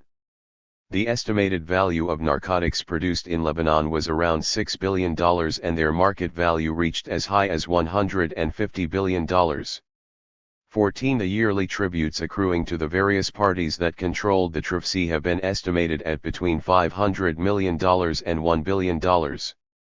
15. The Lebanese War was the scene of the most famous thievery of recent times, the pillage of the port of Beirut by the Falangist Party and the robbery by a Palestinian organization of the British Bank of the Middle East, which entered the Guinness Book of Records as the biggest bank robbery of all time. To these we should add the regular practice of stealing cars, which became a lucrative trade in itself throughout the war. According to Police Lay, during only 8 months in 1985-86, a total of 1,945 cars were registered as stolen, the majority in Beirut. George Iskorm has estimated the total revenue accruing from pillage and robbery during the Lebanese Civil War at $5 to $7 billion. 16. The illegal ports engaged in smuggling cigarettes, drugs, and arms. They also moved contraband commercial goods and livestock. It has been calculated that the value of goods smuggled into Syria, Israel, and Cyprus through Lebanon amounted to $21 billion in 1986. A modern form of piracy took on an exaggerated importance during the Lebanese War as merchants' ships along the Lebanese coast were diverted from their course, their merchandise sequestrated and the ship sunk or returned to service under a different name, registration, and AG. The LF mainly carried out this activity, allegedly in collaboration with the Italian MAA. Between 1986 and 1989, 140 ships en route to the Indian Ocean disappeared along the Lebanese coast. By 1989, British insurance companies had paid no less than £120 million in compensation for ship owners who had suffered from piracy on the Lebanese coast. Militia-controlled ports were also engaged in the import of toxic waste from Europe, dumped inland in return for large sums of money. 17. Tribute and protection money. The RST aspect of the new configuration of space were the armed checkpoints and passageways on the borders between the different cantons, which had the dual function of controlling entry and exit to the zone under militia control and serving as customs posts. The various militias imposed their tolls on passengers, vehicles, and merchandise. Passengers paid per head while cars were taxed on the estimated value of the goods transported and the nature of the vehicle itself. At the LF checkpoints, goods were taxed at 2% of their estimated value. On the road to South Lebanon, one had to pass the checkpoint of the PNO on the outskirts of Sidon. Further on, one would end Amal militiamen imposing a XED tax on trucks leaving the IPC Reneri at Zerani.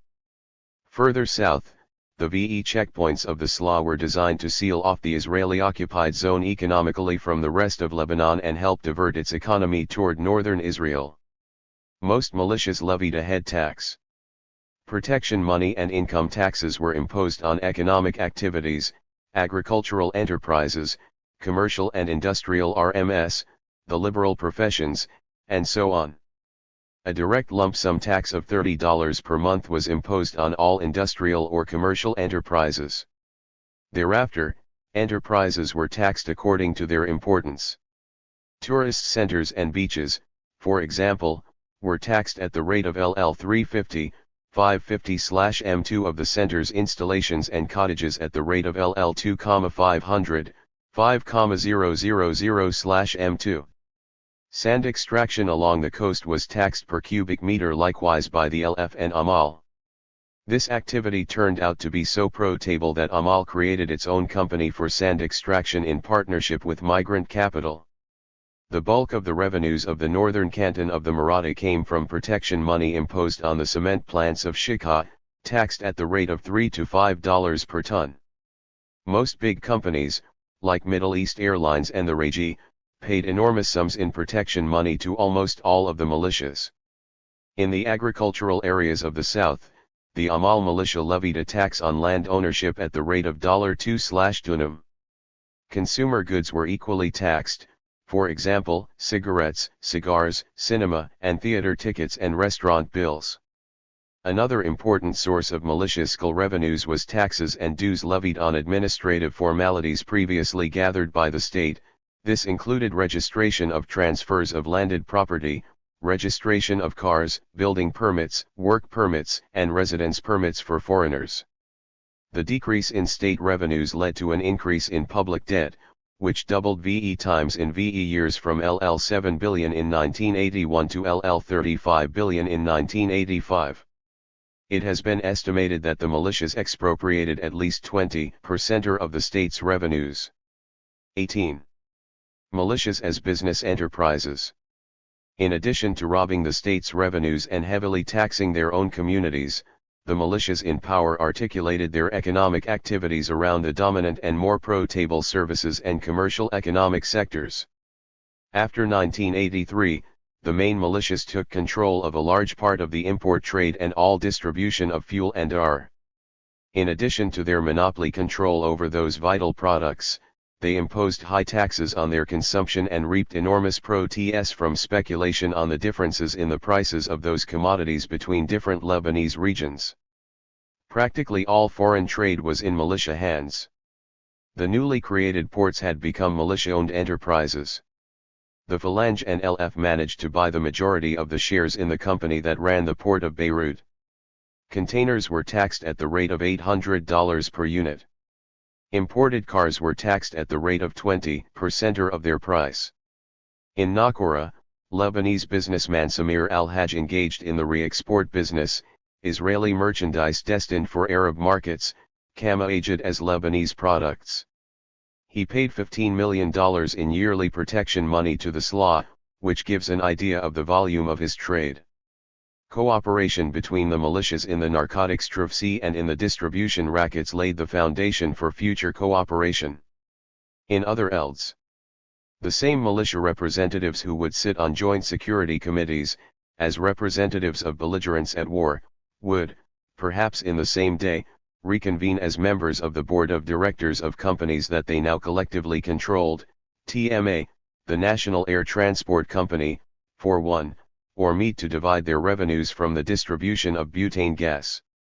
Strange bedfellows such as the General Secretary of the pro-Syrian Ba'ath Party and the sons of the Christian right-wing leader Kamal Shaman were partners in the lottery business, which held monopoly rights over all Lebanese territory. Not only did militias exchange services with sections of the bourgeoisie, but they soon became large business enterprises in their own right and an integral part of that class, entering into close business partnerships with many of its members, especially in the R and fuel trade. And as war neared its NAL phase, the warlords had laundered a part of their capital into privately owned companies. One other important function of the informal militia economy was the development of a black market for imports to Syria, which involved a number of ports and the central Bekaa region. War and social mobility. How were the revenues of these enormous enterprises distributed? One part was invested in the war effort. Another became the personal fortune of the warlords, deposited in Swiss banks or invested abroad. Yet another part was reinvested in a number of holding companies duly registered in Lebanon, the three main ones being under the control of the Lebanese forces, the Amal movement and the Progressive Socialist Party of Walid Junblat. A striking aspect of sectarianism in business, these Maronite, Shiite and Druze holdings came to own a number of companies operating in all economic sectors, private ports, import, export trade, cement factories, tourism, real estate agencies, FM radios, television companies, newspapers, and publishing houses, to name but a few. In the early phase of the war, the sacking of the port of Beirut and the city center were orgiastic forms of redistribution of wealth. Later on, redistribution became more straight-eyed as the masses withdrew gradually from the stage. Although the above-mentioned forms of income redistribution by military and political means were not 238 restricted to the warlords, the amounts that trickled down to the rank and le militiamen are more difficult to identify, especially since social mobility related to emigration cannot be easily differentiated from that arising from the war itself.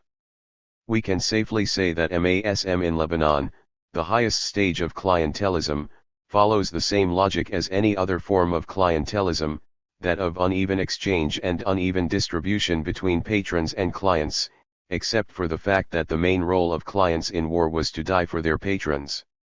War as demographic purge. Wars, civil or regular, share a common anthropological function, that of the expulsion of human surplus and the establishment of demographic equilibrium. It has been estimated that the bloody 15-year purge in Lebanon resulted in 71,328 killed and 97,184 injured. The expulsion of the human surplus in Lebanon took three basic forms. The RST, sectarian cleansing of the community's territory of strangers, led to some 670,000 displaced among the Christians and 157,500 among the Muslims. 19. This sectarian cleansing was coupled with a political one, the expulsion of political strangers and those members of the community who did not comply with the policies or dictates of the dominant militia. Second, there was the expulsion of foreigners or intruders, which in this case refers mainly to the Palestinians.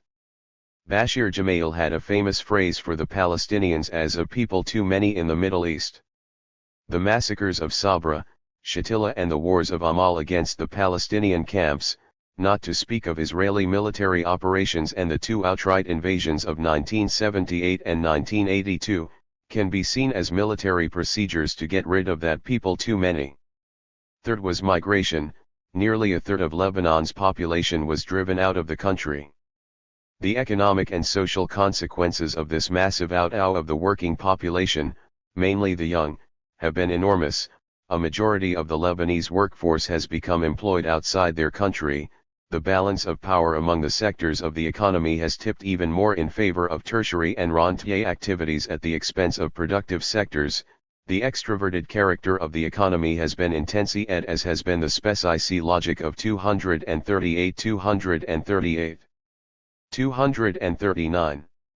Capital investment directed towards speculation in property and foreign currency. However, it still can be said that the war did its job in establishing a new demographic equilibrium by the double means of death and emigration. 239. Postscript. Ambiguities and contradictions of the Taif Agreement. The Taif Agreement, signed on October 22, 1989 in Saudi Arabia by the Lebanese parliamentarians, inaugurated a process that put an end to the Lebanese civil war and set the country on the path to peace and reconstruction. A year later, a Syrian-American rapprochement, in preparation for negotiations on peace in the Middle East, reinforced by the participation of Syrian troops in the Operation Desert Shield, in October 1990, allowed Damascus to launch a NAL assault to dislodge General Michel Aoun from the presidential palace in Abda and put an end to 2 years of dissidence and to dual legitimacy. General Aoun took refuge in the French embassy, and after long deliberations between the French and Lebanese governments, he was allowed to leave for France as an exile, in August 1991. Aoun's dissidence had started in October 1988 when Amin Gemayel's term of office ended without the election of a new president, as most of the concerned factions had rejected Mikhail al-Tahir, a compromise candidate agreed upon by Syria and the United States. Gemayel named Army Commander-in-Chief Michel Aoun as Prime Minister, an appointment immediately contested by Muslim politicians. Salim al-Hus, who had resigned as Prime Minister, went back on his decision and declared himself the legitimate holder of the post. Thus Lebanon lived for 2 years with a vacant presidency and a duality of power between two competing prime ministers. Michel Aoun could well be called Bashir too, as his policies, in more than one sense, were echoes of Bashir Gemayel's, in his quest to monopolize Christian representation, his military methods and his identification of Lebanese with Christian. All is said in the title of a brochure by one of his advisors, "The Army is the solution." But whereas Bashir sought to integrate the army in his project for taking over power by the LF, Aoun, while calling for the end of all militias, eventually sought to suppress the LF and integrate it into the army's project to take over power. In his quest for regional and international legitimacy, Aoun received massive aid from Saddam Hussein's Iraq, yet he opened negotiations with Damascus on his candidacy for the presidency. Earlier on, he had helped the LF of Samir Jaja eliminate Amin Gemayel's partisans and establish full control over Maraunistan. But he soon turned against Jaja, in February 1989, most probably to prove to his Syrian negotiators that he was the sole authority in the Christian regions. The confrontation between the two ended in stalemate. Upon the failure of his negotiations with Damascus, Aoun made a complete about-turn in March 1989 and launched his war liberation by shelling Syrian positions in West Beirut.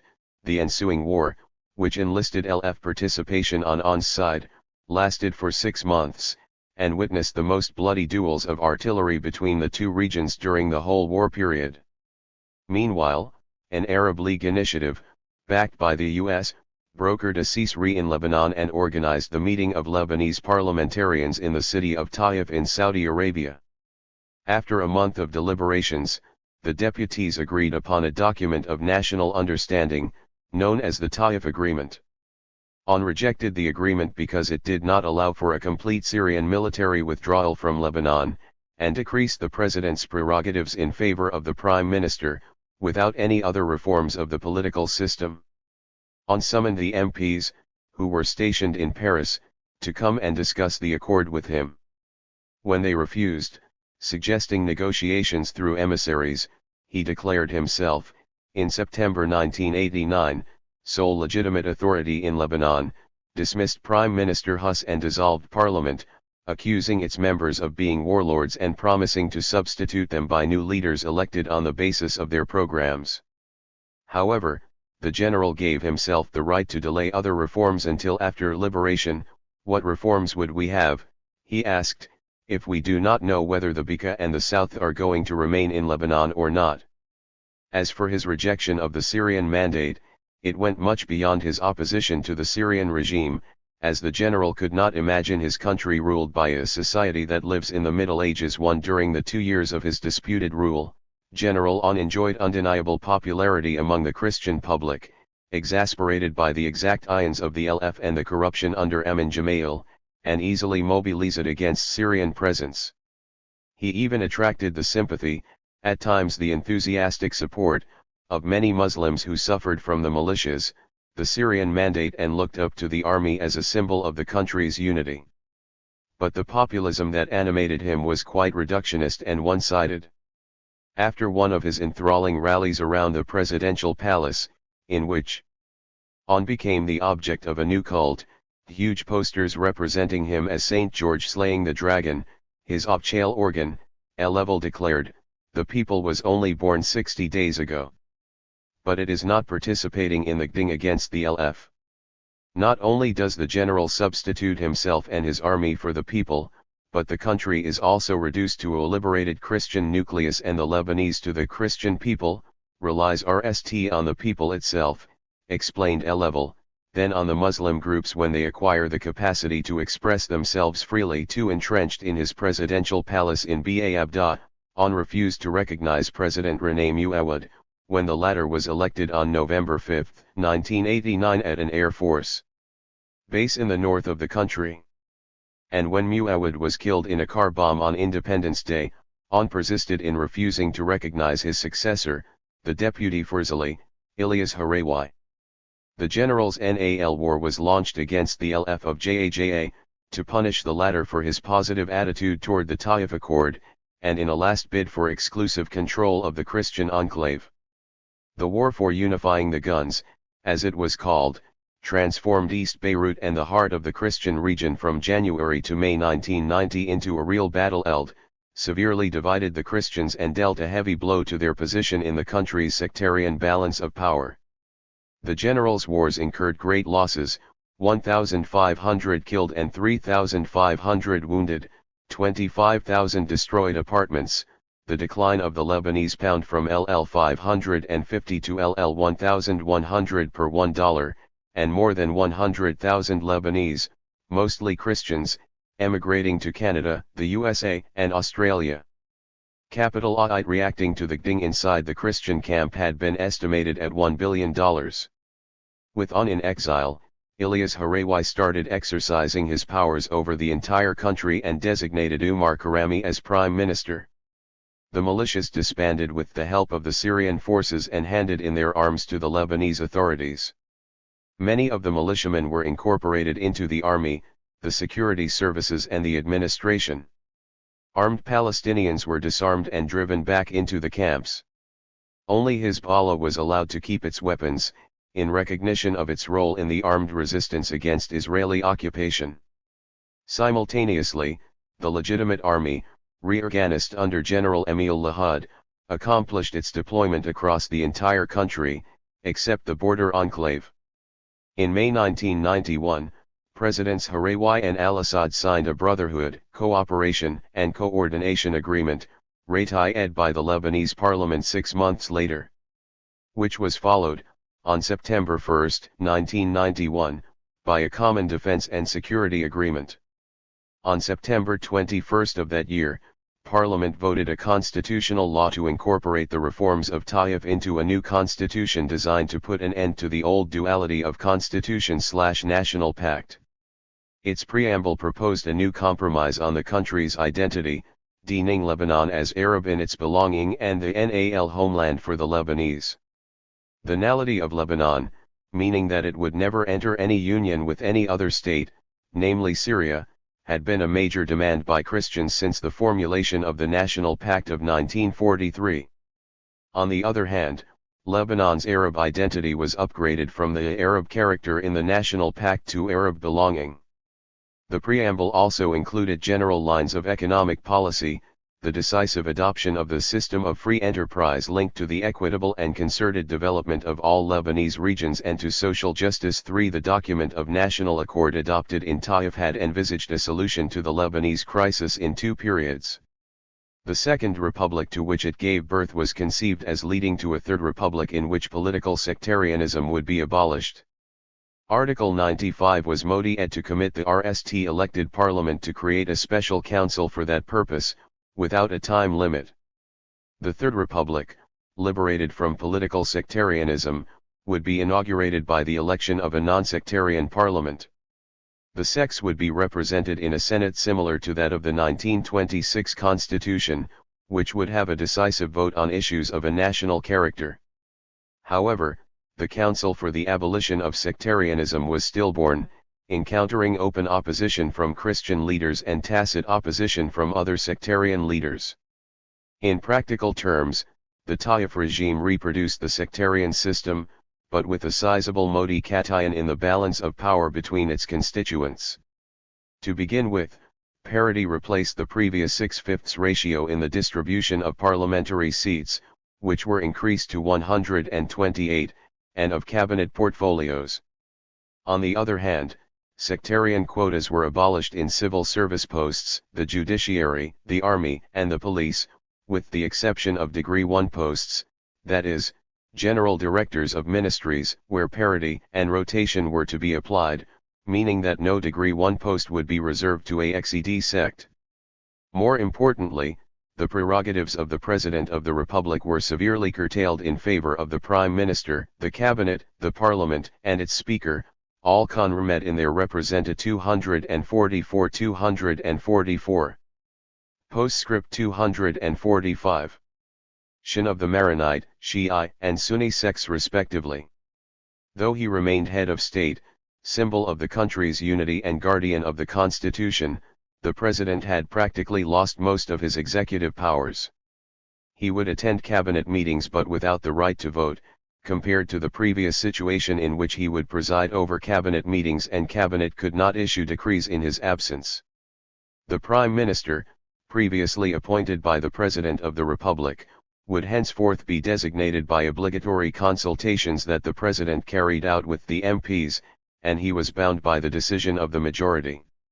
In addition, the right to dissolve Parliament passed from the President to the Cabinet, and the decrees he previously signed with the minister concerned required henceforth the additional signature of the Prime Minister. This ruling Troika arrangement created one of the most unstable power relations imaginable. In that sense, the Taif Accord merely created another system of discord. Contests between the holders of the three top posts became endemic. But this time, there was an arbiter, President al-Assad in Damascus. Thus, in the best tribal manner, mediation in contests, and what we now call con-ICT resolution, became in itself a potent lever of Syrian power over Lebanon and the Lebanese. But there was much more than that to the Syrian role in Lebanon. Post-war Lebanon had been entrusted to Damascus as a mandatory power by the US and Europe. Although the Taif Agreement had Syria and Saudi Arabia as regional patrons, the decisive role was taken over by Damascus, especially as its Saudi partner got increasingly bogged down in the Gulf crisis. The withdrawal of Syrian troops to the Bekaa, supposed to take place before September 1992, did not materialize, and the designation by Syria of 40 new deputies in the transitional parliament greatly enhanced the coming elections and the advent of a legislature with a pro-Syrian majority. That imbalance was aggravated by a massive decision by the major Christian forces to boycott the 1992 elections. On the eve of the publication of the Fraternity Agreement, General Ghazi Ghanan, security chief of the Syrian troops stationed in Lebanon, made a revealing declaration to the Lebanese press. "You Lebanese, you are shrewd, creative, and successful merchants. Soon, you are going to have 12 million neighbors coming toward you. Create light industries. Engage in trade and commerce. Indulge in light media, which does not affect security. Shine all over the world by your inventiveness, and leave politics to us. Each has his domain in Lebanon, yours is trade, ours, politics and security." 4. Therein lies a comprehensive program. Not only was security entrusted to Syria's Abchales and troops in Lebanon, but the whole Lebanese state also. As for the linkage between media and security, it was not the product of some professional deformation from which Ghanan suffered. Freedom of the press in Lebanon was dealt with as a security matter in the Defense and Security Agreement between the two countries, submitting it to the decades-long phobias of Syrian rulers vis-a-vis the role of the Lebanese press in effecting political change in the sister country. All this assumed that Syrian Abchales in Lebanon and in Syria would respect the division of labor that allotted the economy to the creative and successful merchants, and leave light industry, trade, and commerce and light media in the hands of the Lebanese.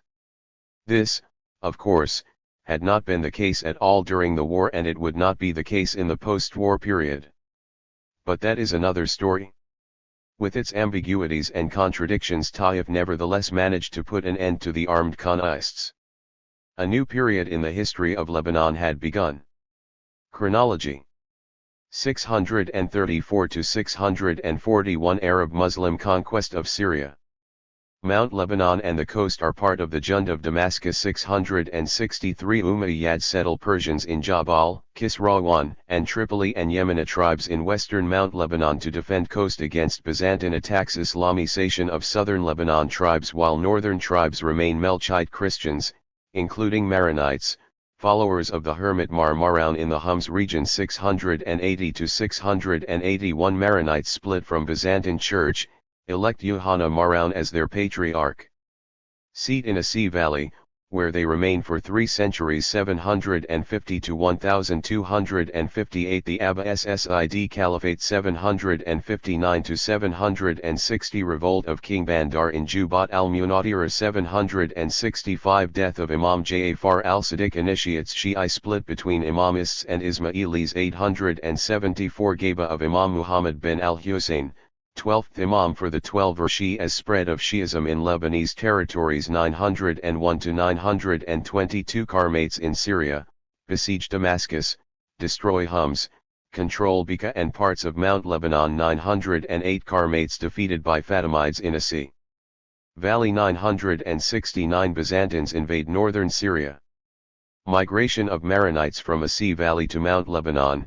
E'ing Byzantine advance. Fatimids overthrow Oxhidi rule in Egypt. 977 The Fatimids in Syria defeat Karmates. Tyre rebels against Fatimids under Amir Alaika. 1000 Maronites move into northern Mount Lebanon. 1017 Beginning of Druze Dwa in Cairo.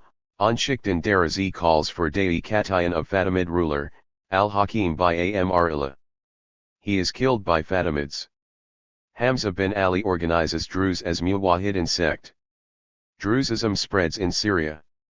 1019 Fatimids in Syria control Mediterranean trade between Syrian coast and Italian city-states Tripoli and Tyre of Yent enough to attain self-rule. 1058 Seljuks in Syria, GHT weakened Byzantine and Abbasid empires. 1086 Seljuks achieve control of Syria and Mediterranean trade. Fatimids raid Syria and reconquer coastal cities, except Beirut. 1096 to 99 Pope Urbanus II launches First Crusade against Islam. Crusaders take Constantinople and Antioch and march toward Al-Quds. 1110 to 24 cities of the Syrian coast fall to Crusaders. Crusaders open Al-Quds. Muslim Indians reduced to Damascus and Aleppo. 1110 to 1282 Maronites divided on alliance with Crusaders. Maronites of coast, loyal to Crusaders. Maronites under Patriarch Gregorius al-Halati vow allegiance to Rome. Highlanders in Jubat Bishari, Jabal, and Batran refuse allegiance. 1110 to 1230 Civil war between Maronite factions. 1282 Continued schism inside Maronite community leads to election of 2 separate patriarchs. Divisions remain until departure of Crusaders. Rise of Muqaddams Binting from church weakness. 1516 Ottoman rule. 1523 to 1697 The Ma'an dynasty in Mount Lebanon. 1590 to 1635 Reign of Fakhr al-Din Ma'an II. 1697 to 1841 The Shihab dynasty. 1697 to 1707 Reign of Bakir I. 1707 to 32 Reign of Hyder Shihab. 1711 Final victory of Qasis over Yamanis in Ain Dara battle. Druze internal strife for succession. 1750 to 75 Dair al-Dash Umar in Acre. 1775 to 1804 Ahmed Pasha al-Jazar in Acre. 1788 to 1840 Reign of Bakir Shihab II. 1820 to 21 Antillia's Ladi commoners revolt crushed by joint forces of Bashir Shihab and Bashir Junblat. 1825 Assassination of Bashir Junblat. 1831 to 40 Ibrahim Pasha in Syria. 1838 Druze revolt against Bashir Shihab and Ibrahim Pasha. 1840 Revolt against Bashir and Egyptians. Military intervention of foreign powers in Mount Lebanon ends Egyptian rule. Bashir II banished to Malta. 1841 Civil strife in Mount Lebanon. 1842 January 13 Ottomans declare end of Emirate of Mount Lebanon. 1843 Double K Macamate Mount Lebanon divided into a Christian region and a Druze region. 1845 renewed civil strife in Mount Lebanon. 1858-61 Kisrawan commoners revolt. 1860 civil war in mixed regions of Mount Lebanon and massacre of Christians in Damascus. 1861-1915 the Mutasariyah of Mount Lebanon. 1915 Ottomans abolish Mutasarifiyah, appoint Ottoman governor. 1916 famine hits Beirut and Mount Lebanon. 1918 French armies in Lebanon. 1920 San Remo Conference grants France mandate over Syria and Lebanon. July 24, Battle of Maysaloun, French troops overthrow Arab rule in Damascus. August 31 and September 1. Declaration of Greater Lebanon. 1926 Lebanese Constitution. 1936 French Lebanese Independence Treaty. 1943 November Crisis, Lebanese Parliament terminates French mandate. French delegate Hillou dissolves Lebanese Parliament, arrests President Khoury, Prime Minister Sulh and Ministers Usayran and Tikla. November 22, Khoury and companions released, Official date of Lebanese independence. 1947 May 25, rigged parliamentary elections. 1948 May 15. Palestine War. 1949 March, Hosni Ziaim's coup d'état in Syria. June, renewal of Khoury's mandate. June 9, SSNP armed rebellion, Saadies to Damascus. 6-7 July, SSNP leader Anton Saadi delivered by Syrian authorities, executed. July 8 Lebanese, Israeli truce treaty. 1950 breakup of Syrian, Lebanese Customs Union. 1951 April, general elections give sizable representation to anti-Khoury opposition. July 16, assassination of Riyad Sulh in Amman airport by SSNP commando. October 21, Lebanon Officially asked to join me military united command, Khoury rejects offer. 1952 July 23, free officers coup in Egypt. September 17, general political strike forces resignation of Bishra al-Khoury. September 23, Kamal Shaman elected President of Lebanese Republic. 1953 Summer, parliamentary elections, women granted right to vote. 1954 February 24, Iraq and Turkey sign Baghdad Pact. 1956 July 26, nationalization of Suez Canal. October 30, Suez War. November, Arab Summit in Beirut. 1957 March, Lebanon joins Eisenhower Doctrine. May, June, parliamentary elections, major Muslim leaders fail to be re-elected. 1958 8/22 February, Declaration of United Arab Republic. 9 March, Nasser in Damascus, massive popular Lebanese delegation to greet him. May, armed revolt against Kamal Shaman. June 6, UN Security Council sends observers to Lebanon. July 14, Republican coup in Baghdad. July 15, U.S. Marines land in Lebanon. July 31, election of Fouad Shihab President of Lebanese Republic. September 23, Shihab appoints Rashid Karami Prime Minister, Phalange Party declares counter-revolution mid-end October. Four-man ministry under Karami ends counter-revolution, U.S. Marines leave Lebanon. 1959 Shihab, Nasir meeting on Syrian, Lebanese borders. 1960 June/July. General elections for a 99-seat parliament. 1961 September 28, breakup of UAR. 1961-62 New Year's Eve, SNSP failed coup d'état. 1963 March 8, military coup d'état by Ba'athists and Arab nationalists in Syria. 1964 Charles Hillou elected President of Republic. 1965 Intra-bank crash. 1967 June, Arab Israeli war tripartite alliance between Jamal, Shaman and Idi, against Arabism, Zionism, and Communism. 1968 First Palestinian commandos enter Lebanese territory. December 28, Israeli raid on Beirut International Airport. 1969 April 23, massive demonstration in support of PLO. Security forces open many killed and wounded. November 3, Cairo agreement between Lebanese government and PLO. November 26, Karami forms Government of National Union. 1970 September, Black September in Jordan. September, election of Suleiman Frangieh President of Republic. November, corrective move in Syria puts Hazi al-Assad in power. 1973 May, Ding erupts between Lebanese army and Da'iyan. Syria closes its borders with Lebanon. Pierre Gemayel visits Damascus at head of Phalange delegation. October War 1975. January 7, President Assad visits Lebanon, declares Syria ready for military support to Lebanon in case of Israeli aggression. March, assassination of Maruf Sad in Jeddah. April 13, Ain al-Rumana incident. Beginning of civil war. May 23, Frangieh appoints military cabinet, survives for 3 days. July 6, Karami forms 6-man cabinet excluding Junblat and Phalange. August, Lebanese National Movement launches transitional program for democratic reforms. August, 4th and FTH rounds of Ding Inzali and Zgarda Committee for National Dialogue. December 6, Gemayel in Damascus, Black Saturday in East Beirut, at least 200 Muslims killed. LNM reacts by launching Battle of Hotels 1976. January 13, fall of Dbeiya Palestinian camp, quarantine and Maslak quarters besieged by Phalangists. LNM PLO besieged Amur. January 20, fall of quarantine and Maslak. January 22, fall of Damur. January 23, new Syrian mediation and ceasefire. February 7, President Frangieh, in accord with President al-Assad, declares constitutional document. March 11, coup d'état of Brigadier Adab, 68 MPs demand resignation of Frangieh. Frangieh refuses, backed by Damascus. March 22, fall of Holiday Inn Hotel.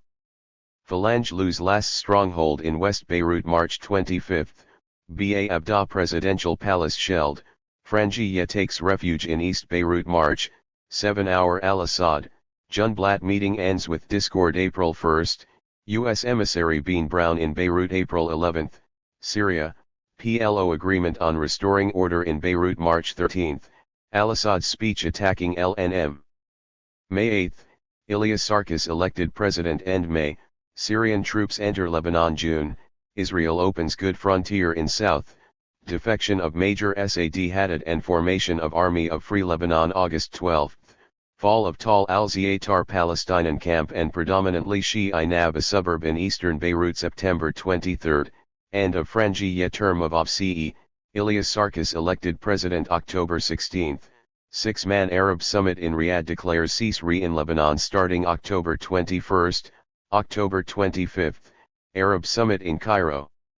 Con RMS Riyadh decisions, Syrian troops named Arab Deterrent Force mid-November, ADF enter Beirut. December, government of technocrats under Salim al-Hus. 1977. March 16, assassination of Kamal Junblat. 19-21 November, Sadat's visit to Jerusalem.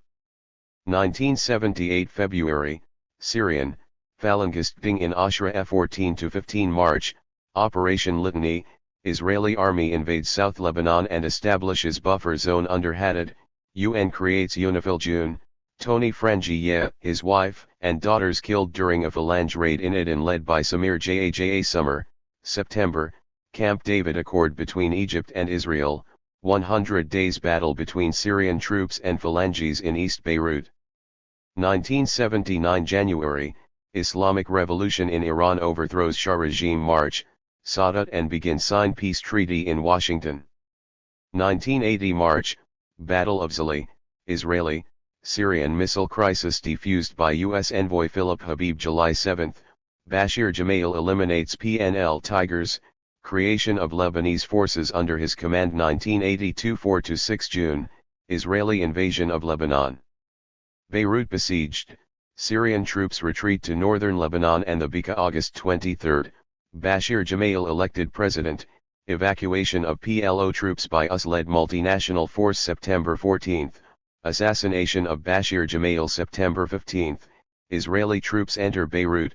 15-17, Sabra and Shatila massacres. September 16, left parties launch Front for Lebanese National Resistance. September 21, Amin Gemayel elected president. 1983 May 17, Lebanese, Israeli Treaty War of the Mountain by Junblat's Druze forces, massacres and displacement of majority of Christians from southern parts of Mount Lebanon. Laws in a conference between warring Lebanese factions. 1984 Amal militia controls West Beirut, MNF leave Beirut Abchail declaration of the creation of Hezbollah, Party of the Islamic Revolution, already active in the resistance against Israeli occupation since 1982-1985 tripartite agreement between Junblatt's Progressive Socialist Party, Nabih Berri's Amal movement and the Lebanese forces. Commanded by Eli Habika. Under Syrian auspices. January, coup d'état by Samir Jaja against tripartite agreement. Eli Habika and his partisans ousted from East Beirut. War of the camps launched by Amal militia against Palestinian camps in Beirut and the South. 1986 Trade unions lead civil society demonstrations in opposition to the war. 1987 Syrian troops return to Beirut after devastating fighting between Amal and PSP militias. 1988 Amin Gemayel, at the end of his presidential term, appoints General Michel Aoun interim prime minister. Post of President of Republic vacant, two prime ministers, Salim Al-Hus and Michel Aoun, compete for recognition. 1989 February, RST confrontation between army units loyal to Aoun and Lebanese forces. Militia march, Aoun bombards West Beirut, declares liberation war against Syrian troops. October 22, Lebanese parliament convened in Taif issues Charter of National Concord. November 5, Parliament, meeting at Kolay at military base, approves Taif Accord and elects René Muawad president. 22 November, Muawad assassinated by bomb. Ilyas Rawi elected president. 1990 Second round of Aoun, LF Ding Iraq invades Kuwait, Syria joins US-led coalition, given green light to pacify Lebanon. October, Syrian troops assault Ba Abda presidential palace, Michel Aoun takes refuge in French embassy, allowed to depart to exile in France in August. 1991 Syrian troops begin disarming Lebanese militias. Abaya, traditional Arab dress for upper classes and tribal chiefs. Amma, commoners. All inhabitants of Mount Lebanon who do not hold a noble title. Amiya, commoners movement or revolt. Iraq, popular alcoholic drink made of alcohol distilled from grapes and tempered with aniseed. Bilad al-Sham, natural Syria. Beek, initially the title of a Sanjak ruler, came to be a title in itself. Qaza, subdivision of a Sanjak Divan, administrative council. Amir Liwa, ruler of a Sanjak or Liwada'ian, Palestinian commandos. Garadia, partisan allegiance of commoners to their lords. Hajj, seigneurial closure in 19th century. Mount Lebanon Intifada, uprising. Iqta, Ottoman tax. Farming and land tenure concession. Jizya, protection tax for the people of the book, according to the millet system. Manazib, Muqaddaji orders, amirs, sheikhs and muqaddams. Millet system, a two-tier hierarchy in the Ottoman Empire between a higher community, made up of Muslims, and a lower protected community, made up of the people of the book, Christians and Jews. The latter enjoyed a measure of freedom of religious belief and religious rights in return for the payment of a protection tax. The Jizya Mudabir, secretary to a Muqaddaji, usually Christian Muqazzama, form of tenant farming in which the sharecropper comes to own a plot of the land after having cultivated it for a number of years, usually between 6 and 10 Muqaddaji, holder of a tax farming concession. Musha, village commonsnai, subdivision of a Qaza Qai Makamaya, division of Mount Lebanon into two political and administrative units each governed by a Qai Makam. KC/Yamani, political factionalism prevalent in Bilad al-Sham until the late 18th century between tribes claiming descent from northern Arabia and tribes claiming descent from Yemen. Sanjak or Liwa, subdivision of a wilaya, ruled by an Amir Liwa or a Sanyak B Sharika, sharecropping Sheikh Shabab, local leaders of the commoners' revolts. Under the Mutasarrifiyya, elected representatives of Mount Lebanon villages and towns who formed the Electoral College for the election of the Administrative Council. Tanzimat, Ottoman centralizing and modernizing reforms, 1839 and 1856.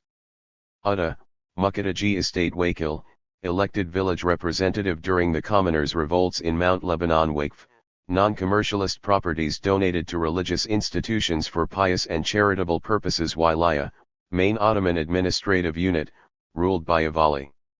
The wilaya is divided into a number of sanjaks and the latter into a number of naiz-zi'aim, political boss. Sajalia, popular poem in colloquial Arabic.